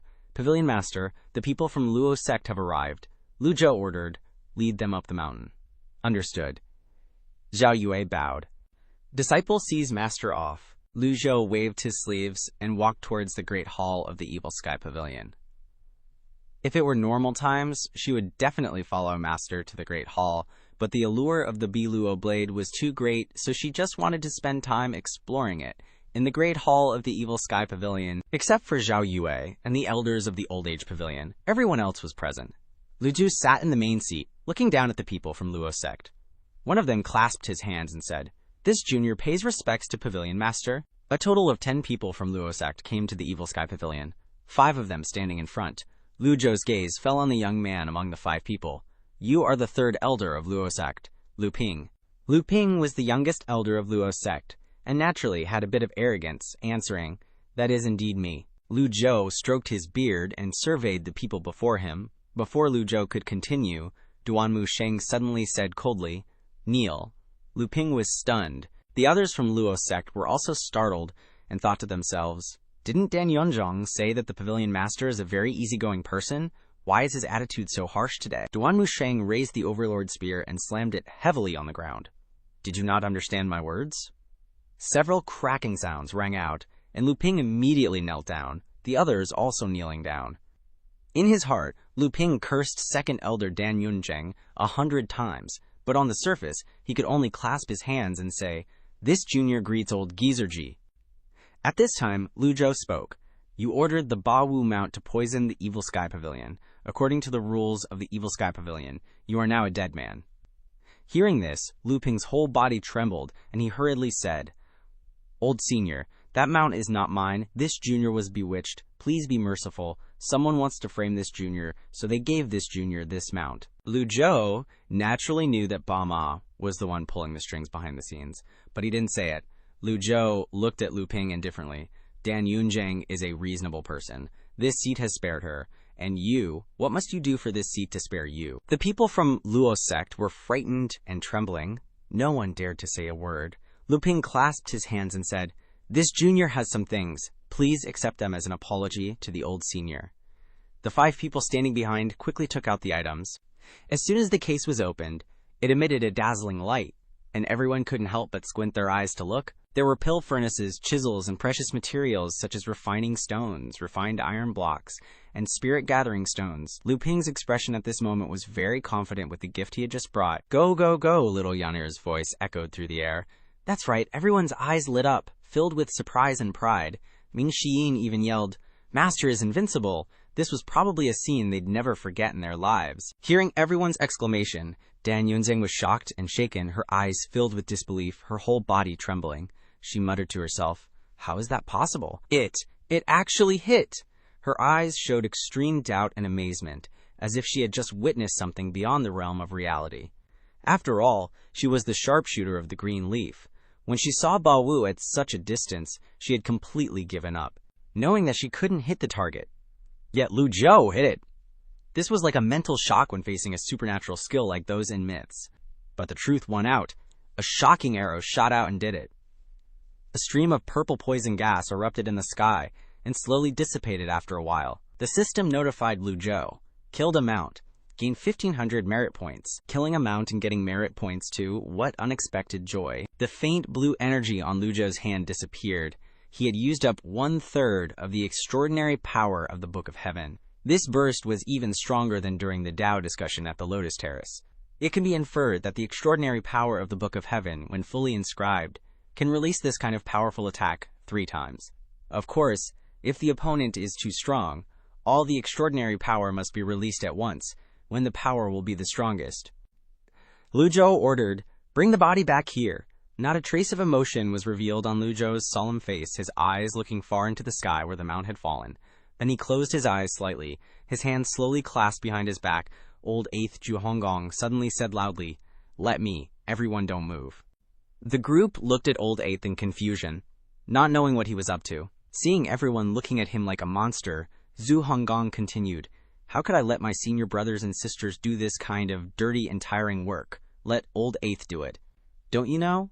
This kind of mount is very dirty, thick-skinned and fat, very heavy to carry." That made sense. Everyone immediately nodded. Ming Xin and Duan Musheng glanced at Zhu Honggong and thought to themselves, "Old 8th, you're really willing to sacrifice yourself. Truly flexible."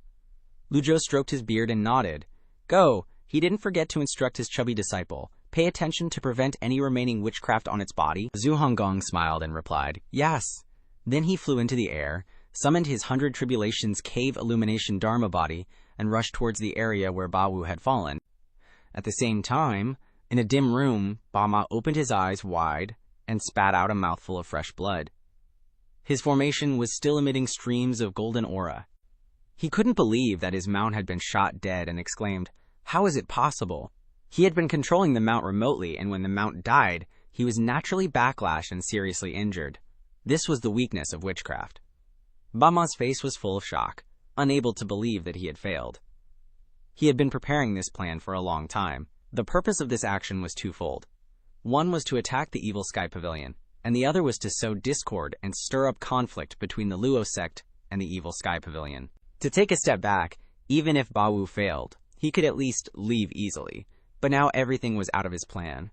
He couldn't sow discord, couldn't attack the Evil Sky Pavilion, and even seriously injured himself. It seemed that he had underestimated the strength of the Evil Sky Pavilion. Bama raised his hand to cover his face and blurted out, Dan Yunzeng couldn't possibly have this level of strength. How did she do it? He knew better than anyone how strong Bawu's defenses were. Even a nascent Divinity Realm 7 or 8 leaf expert couldn't kill Bawu in such a short amount of time. Moreover, Bawu's escape speed was top-notch, and just now, at such a distance, through the Mount's eyes, Bama could hardly see the Evil Sky Pavilion anymore, only vaguely seeing the shape of Golden Court Mountain. Bawu muttered in his mouth, analyzing the situation when the Mount was shot. He couldn't understand how Dan Yunzeng was only a 6 leaf. How could she be so strong? After thinking it over and over, Bama didn't believe it was her. The Mount's death had hit him hard. Bama's face was pale, his hands clenched into fists. The witchcraft formation in front of him that controlled objects remotely had become blurred and dim. Bama unwillingly gritted his teeth 3 times. Evil Sky Pavilion. At this time, Lu Zhou slowly descended. Dan Yunzeng immediately ran in front of Lu Zhou and respectfully said, "The Pavilion Master's world-shocking arrow has broadened this junior's horizons. This junior wants to ask the Pavilion Master for guidance." However, before Dan Yunzeng could finish speaking, Lu Zhou raised his hand to interrupt her. "You are not qualified to ask this old man for guidance." Lu Zhou's words caused Dan Yunzeng to freeze for a few seconds. She didn't expect Lu Zhou's words to be so blunt and hurtful, but these words were indeed correct. Pan Zhang also echoed, "That's right. You're not the Pavilion Master's disciple. What are you relying on? Want someone to teach you?" Zhu Jifeng said very seriously, "We are people of the Evil Sky Pavilion and we don't even have this qualification." Pan Zhang and Zhu Jifeng continued to talk to Dan Yunzeng. Being able to stand here and watch the Pavilion Master display his divine might is already giving you a lot of face. That's right, shameless. The two people's back and forth caused the surrounding people to listen in a daze. As for Dan Yunzeng, she stood still, not knowing how to respond. Lu Zhou didn't even bother to glance at Dan Yunzeng, calmly clasped one hand behind his back, and threw the Luo Yue bow away with the other. The Luo Yue bow flew towards Hua Yuexing. Hua Yuexing immediately caught it, her eyes full of astonishment. The Pavilion Master knew that Hua Yuexing was surprised, so Lu Zhou explained to her, "The Luo Yue bow originally belonged to you. This old man will take charge for you and demand justice. The Luo Yue bow should naturally be returned to its former owner." Hua Yuexing was extremely excited when she heard this. Her eyes widened as if she wanted to cry. If it weren't for her master, perhaps even in her dreams, she wouldn't dare to think about the scene of holding the Luo Yue bow in her hands like this. Hua Yuexing immediately raised the Luo Yue bow with both hands, knelt on the ground, and kowtowed to Lu Zhou. This subordinate thanks the Pavilion Master. Dan Yunzheng's face was as ugly as could be. Hua Yuexing was originally her disciple, and seeing Luo Yue bow belonging to Hua Yuexing now, all sorts of indescribable feelings welled up in her heart. Hua Yuexing stood to one side, admiring Luo Yue bow endlessly. She had also taken a close look, and the words Hua Yuexing were indeed engraved on the bow. Hua Wudao chuckled. "Congratulations." Hua Yuexing smiled and replied, "Many thanks for Elder Hua's encouragement." However, Hua Wudao continued, "It's just a pity that this Qingluo bow has already recognized Dan Yunzheng as its master. If you want to unleash its power, you must refine it again." Hearing the words recognized its master, Dan Yunzheng felt even more ashamed and didn't dare to say a word. Lu Zhou stroked his beard, glanced at Dan Yunzeng, and said, "Back then, this old man also had some affection for Yun Tianluo. Yun Tianluo's archery skills were far better than yours." Dan Yunzeng was shocked to hear this. So it turns out that the sect leader and the founding ancestor were acquainted. "Please, sect leader, show mercy to this junior for the sake of the founding ancestor." Dan Yunzeng was drenched in sweat. Lu Zhou stroked his beard and looked at Dan Yunzheng sternly, asking, "Who owns the Bawu Mount?" Dan Yunzheng replied, "Third Elder Lu Ping." Lu Zhou turned around and emphasized, "Go back and tell him. This old man wants to meet him." Yes, Dan Yunzheng was overjoyed. This also meant that the Evil Sky Pavilion had spared her. As for Lu Ping, she didn't need to care about him at all. Just thinking about how Lu Ping giving her this mount almost caused a great disaster made her want to burst into anger. The Evil Sky Pavilion wanted to meet Lu Ping? Dan Yunjing even felt a little gleeful. Lu Zhou waved his sleeve, and Dan Yunjing immediately